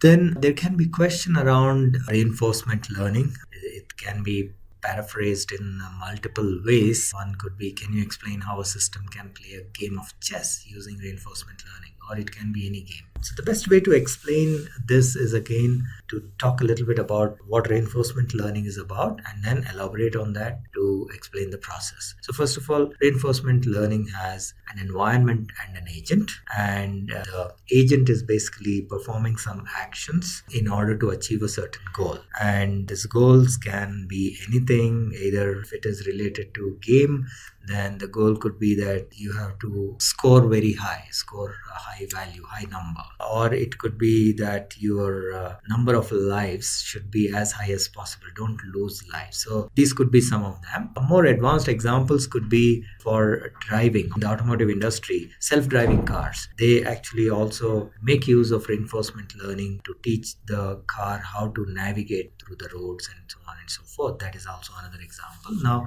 how does it work? So if the system is basically there is an agent and environment, and every time the agent takes a step or performs a task which is taking it towards the goal, the final goal, let's say to maximize the score or to minimize the number of lives and so on, or minimize the deaths, for example, it is rewarded. And every time it takes a step which goes against that goal, right, contrary or in the reverse direction, it is penalized. Okay, so it is like a carrot and stick system. Now, how do you use this to create a game of chess, or to create a system to play a game of chess? Now, the way this works is, and this could probably go back to this AlphaGo example where AlphaGo defeated a human champion. So the way it works is in reinforcement learning, the system is allowed, for example, if in this case we are talking about chess, so we allow the system to first of all watch playing a game of chess. So it could be with a human being or it could be the system itself. There are computer games of chess, right? So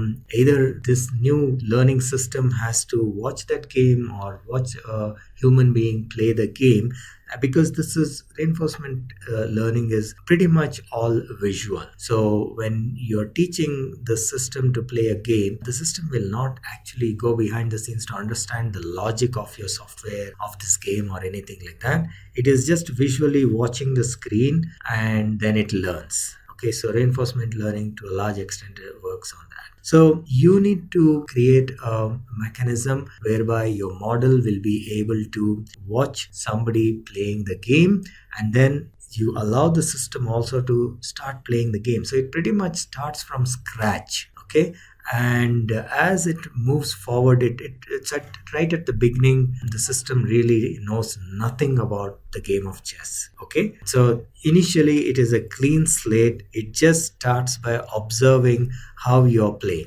So it will make some random moves and keep losing badly. But then what happens is, over a period of time, so you need to now allow the system, or you need to play with the system, not just 1, 2, 3, 4 or 5 times, but hundreds of times, thousands of times, maybe even hundreds of thousands of times. And that's exactly how AlphaGo has done. It played millions of games between itself and the system, right? So for the game of chess also, you need to do something like that. You need to allow the system to play chess and then learn on its own over a period of repetition. So I think you can probably explain it to this much, to this extent, and it should be sufficient. Now, this is another question which is again somewhat similar, but here the size is not coming into picture. So the question is, how will you know which machine learning algorithm to choose for your classification problem?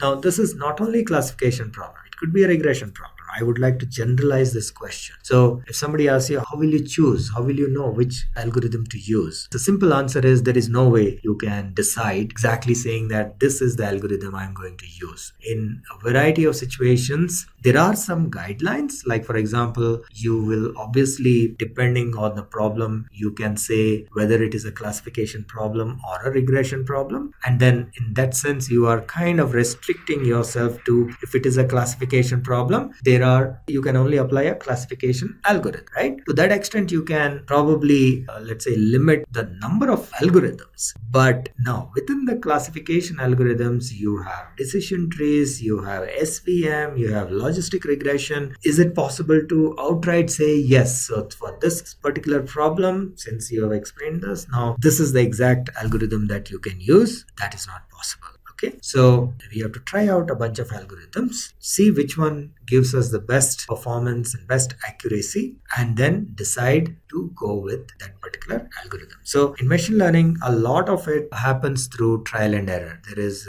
no real possibility that anybody can, just by looking at the problem or understanding the problem, tell you that, okay, in this particular situation, this is exactly the algorithm that you should use. Then the questions may be around application of machine learning, and this question is specifically around how Amazon is able to recommend other things to buy. So this is around recommendation engine. How does it work? How does the recommendation engine work? So this is basically the question is all about. So the recommendation engine again works based on various inputs that are provided. Obviously something like Amazon, a website or e-commerce site like Amazon collects a lot of data around the customer behavior, who is purchasing what.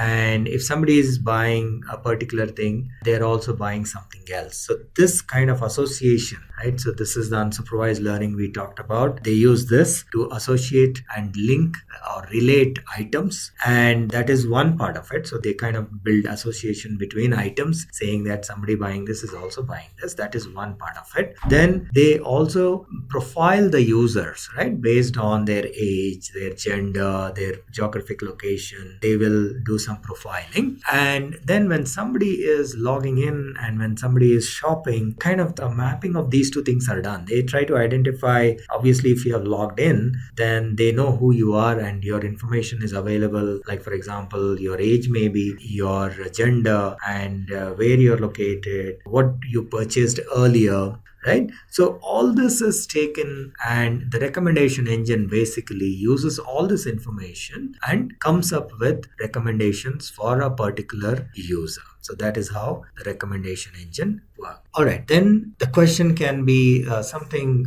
very basic, like when will you go for classification versus regression, right? When do you do classification instead of regression, or when will you use classification instead of regression? Now, yes, so this is basically going back to the understanding of the basics of classification and regression. So classification is used when you have to identify or categorize things into discrete classes. So the best way to respond to this question is to take up some examples and use it. Otherwise, it can become a little tricky. The question may sound very simple, but explaining it can sometimes be very tricky. In case of regression, we use, of course, there will be some keywords that they will be looking for. So just you need to make sure you use those keywords. One is the discrete values, another is the continuous values. So for regression, if we are trying to find some continuous values, you use regression. Whereas if you're trying to find some discrete values, you use classification. And then you need to illustrate. What are some of the examples? So classification is like, let's say there are images and you need to put them into classes like cat, dog, elephant, tiger, something like that. So that is a classification problem. Or it can be, that is a multi-class classification problem. It could be binary classification problem, like for example, whether a customer will buy or he will not buy. That is a classification, binary classification. It can be in the weather forecast area. Now, weather forecast is again combination of regression and classification, because on the one hand, you want to predict whether it's going to rain or not. That's a classification problem. That's a binary classification, right? Whether it's going to rain or not rain. However, you also have to predict what is going to be the temperature tomorrow, right? Now, temperature is a continuous value. You can't answer the temperature in a yes or no kind of a response, right? So what will be the temperature tomorrow? So you need to give a number, which can be like 20 degrees, 30 degrees or whatever. Right? So that is where you use regression. One more example is stock price prediction. So that is where again you will use regression. So these are the various examples. So you need to illustrate with examples and make sure you include those keywords like discrete and continuous. So the next question is more about a little bit of a design related question to understand your concepts and things like that. So it is, how will you design a spam filter? So how do you basically design or develop a spam filter? So I think the main thing here is he is looking at probably understanding your concepts in terms of what is the algorithm you will use, or what is your understanding about difference between classification and regression, and things like that, right? And the process, of course, the methodology and the process. So the best way to go about responding to this is we say that, okay, this is a classification problem because we want to find out whether an email is a spam or not spam, so that we can apply the filter accordingly. So first thing is to identify what type of a problem it is. So we have identified that it is a classification. Then the second step may be to find out what kind of algorithm to use. Now, since this is a binary classification problem, logistic regression is a very common algorithm. But however, right, as I said earlier also, we can never say that, okay, for this particular problem, this is exactly the algorithm that we can use. So we can also probably try decision trees or even support vector machines, for example, SVM. So we will kind of list down a few of these algorithms and we will say, okay, we would like to try out these algorithms. And then we go about taking your historical data, which is the labeled data, which are marked. So you will have a bunch of emails, and then you split that into training and test data sets. You use your training data set to train your model or your algorithm that you have used, or rather the model actually.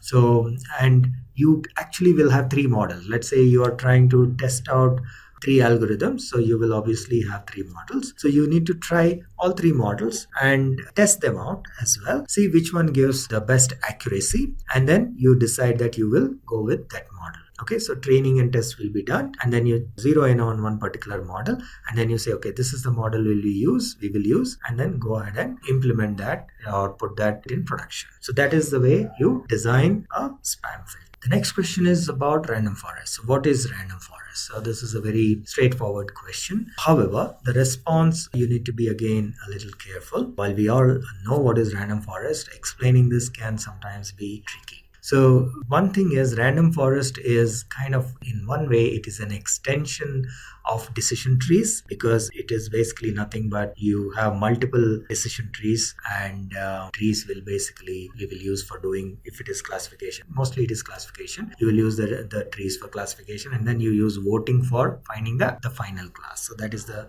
underlyings. But how will you explain this? How will you respond to this? So first thing, obviously, we will say that random forest is one of the algorithms, and the more important thing that you need to, probably the interviewer is waiting to hear, is ensemble learner, right? So this is one type of ensemble learner. What is ensemble learner? Ensemble learner is like a combination of algorithms. So it is a learner which consists of more than one algorithm or more than one maybe models. Okay, so in case of random forest, the algorithm is the same, but instead of using one instance of it, we use multiple instances of it, and we use. So in a way, that is a random forest is an ensemble learner. There are other types of ensemble learners where we have, like, we use different algorithms itself. So you have one maybe logistic regression and a decision tree combined together, and so on and so forth. Or there are other ways, like, for example, splitting the data in a certain way, and so on. So that's all about ensemble. We will not go into that. But random forest itself, I think the interviewer will be happy to hear this word ensemble learner. And so then you go and explain how the random forest works. So if the random forest is used for classification, then we use what is known as a voting mechanism. So basically, how does it work? Let's say your random forest consists of 100 trees, okay, and each observation you pass through this forest, and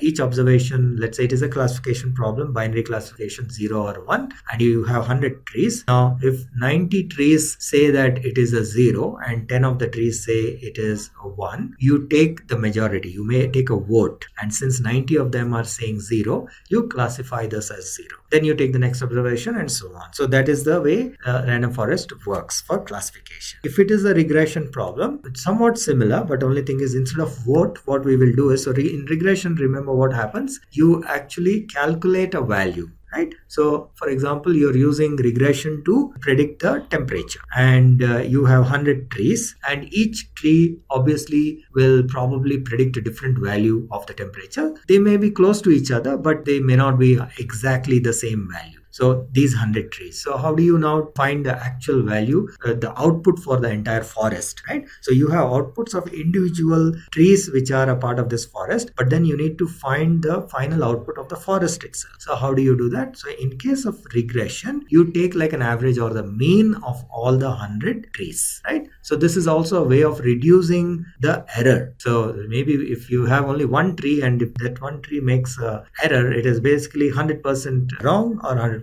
right?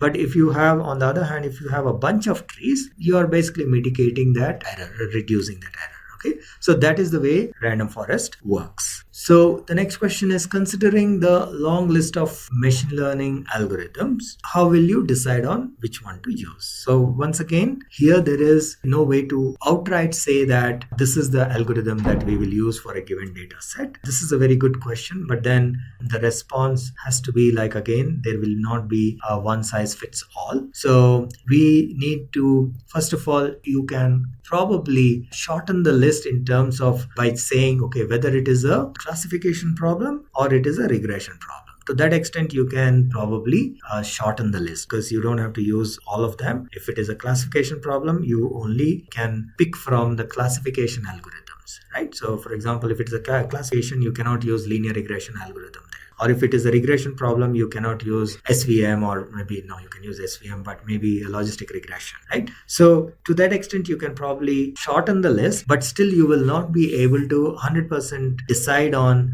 saying that this is the exact algorithm that I'm going to use. So the way to go about is, you choose a few algorithms based on what the problem is. You try out your data, you train some models of these algorithms, check which one gives you the lowest error or the highest accuracy, and based on that, you choose that particular algorithm. Okay. All right. Then there can be questions around bias and variance. So the question can be, what is bias and variance in machine learning? So you just need to give out a definition for each of these. For example, bias in machine learning, it occurs when the predicted values are far away from the actual value. So that is a bias. Okay. And whereas they are all the values are probably, they are far off, but they are very near to each other though. The predicted values are close to each other, right? While they are far off from the actual value, but they are close to each other. You see the difference? So that is bias. And then the other part is your variance. Now variance is when the predicted values are all over the place, right? So the variance is high. That means it may be close to the target, but it is kind of very scattered. So the predicted values are not close to each other, right? In case of bias, the predicted values are close to each other, but they are not close to the target. But here they may be close to the target, but they may not be close to each other. So they are a little bit more scattered. So that is what in case of a variance. Okay, then the next question is about, again, related to bias and variance. What is the trade-off between bias and variance? Yes, I think this is an interesting question, because these two are heading in different directions. So for example, if you try to minimize the bias, variance will keep going high, and if you try to minimize the variance, bias will keep going high, and there is no way you can minimize both of them. So you need to have a trade-off, saying that, okay, this is the level at which I will have my bias, and this is the level at which I will have variance. So the trade-off is that pretty much that you decide what is the level you will tolerate for your bias, and what is the level you will tolerate for variance, and a combination of these two in such a way that your final results are not way off. And having a trade-off will ensure that the results are consistent, right? So that is basically the output is consistent, and which means that they are close to each other, and they are also accurate. That means they are as close to the target as possible, right? So if either of these is high, then one of them will go off the track. Define precision and recall. Now again, here I think it would be best to draw a diagram and take the confusion matrix, and it is very simple. The definition is like a formula. Your precision is true positive by true positive plus false positive, and your recall is true positive by true positive plus false negative. Okay, so that's, you can just show it in a mathematical way. That's pretty much that can be shown. That's the easiest way to define. So the next question can be about decision tree. What is decision tree pruning and why is it? So basically, decision trees are really simple to implement and understand, but one of the drawbacks of decision trees is that it can become highly complicated as it grows. Right? And the rules and the conditions can become very complicated, and this can also lead to overfitting, which is basically that during training you will get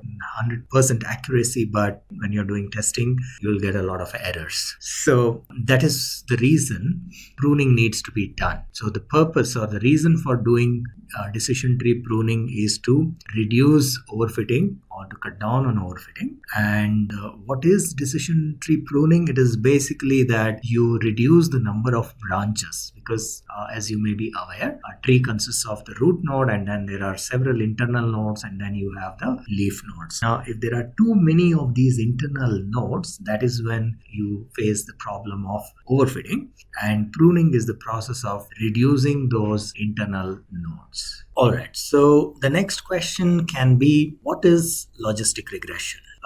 So basically, logistic regression is one of the techniques used for performing classification, especially binary classification. Now, there is something special about logistic regression, and there are a couple of things you need to be careful about. First of all, the name is a little confusing. It is called logistic regression, but it is used for classification. So this can be sometimes confusing. So you need to probably clarify that to the interviewer if it's really, if it is required. And they can also ask this like a trick question, right? So that is one part. Second thing is, the term logistic has nothing to do with the usual logistics that we talk about, but it is derived from log. So that the mathematical derivation involves log, and therefore the name logistic regression. So what is logistic regression and how is it used? So logistic regression is used for binary classification, and the output of a logistic regression is either a 0 or a 1,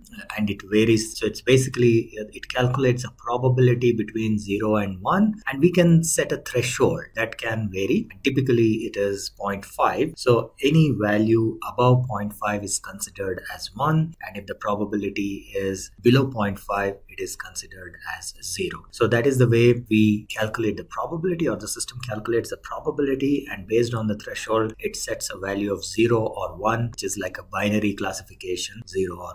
Okay, then we have a question around k nearest neighbor algorithm. So explain k nearest neighbor algorithm.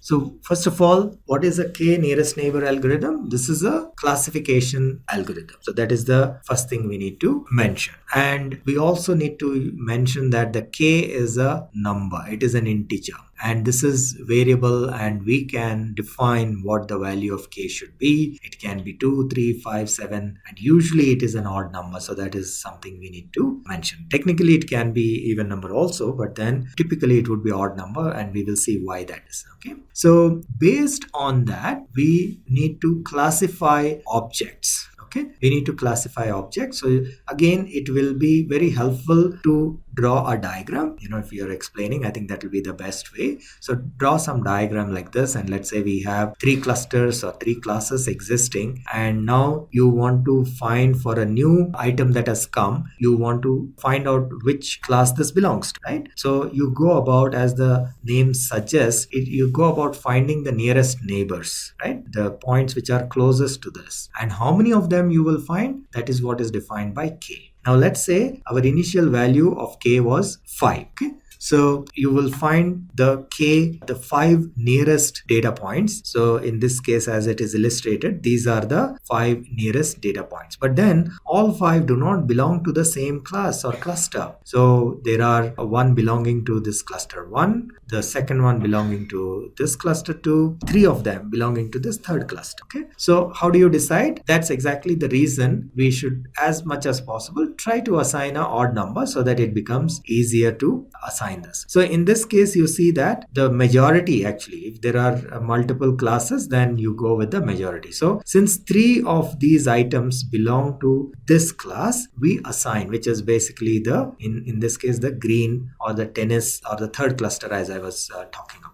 Right, so we assign it to this third class. So in this case, it is that's how it is decided. Okay, so k nearest neighbors. So first thing is to identify the number of neighbors that are mentioned as k. So in this case, it is k is equal to 5. So we find the 5 nearest points and then find out of these 5 which class has the maximum number in that. Okay, and then the new data point is assigned to that class. Okay, so that's pretty much how k nearest neighbors work. All right. So that's a wrap on a full course. If you have any doubts or questions, you can ask them in the comment section below. Our team of experts will reply you as soon as possible. Thank you and keep learning with Simplilearn. Staying ahead in your career requires continuous learning and upskilling. Whether you're a student aiming to learn today's top skills or a working professional looking to advance your career, we've got you covered. Explore our impressive catalog of certification programs in cutting-edge domains, including data science, cloud computing, cybersecurity, AI, machine learning, or digital marketing. Designed in collaboration with leading universities and top corporations, and delivered by industry experts, choose any of our programs and set yourself on the path to career success. Click the link in the description to know more.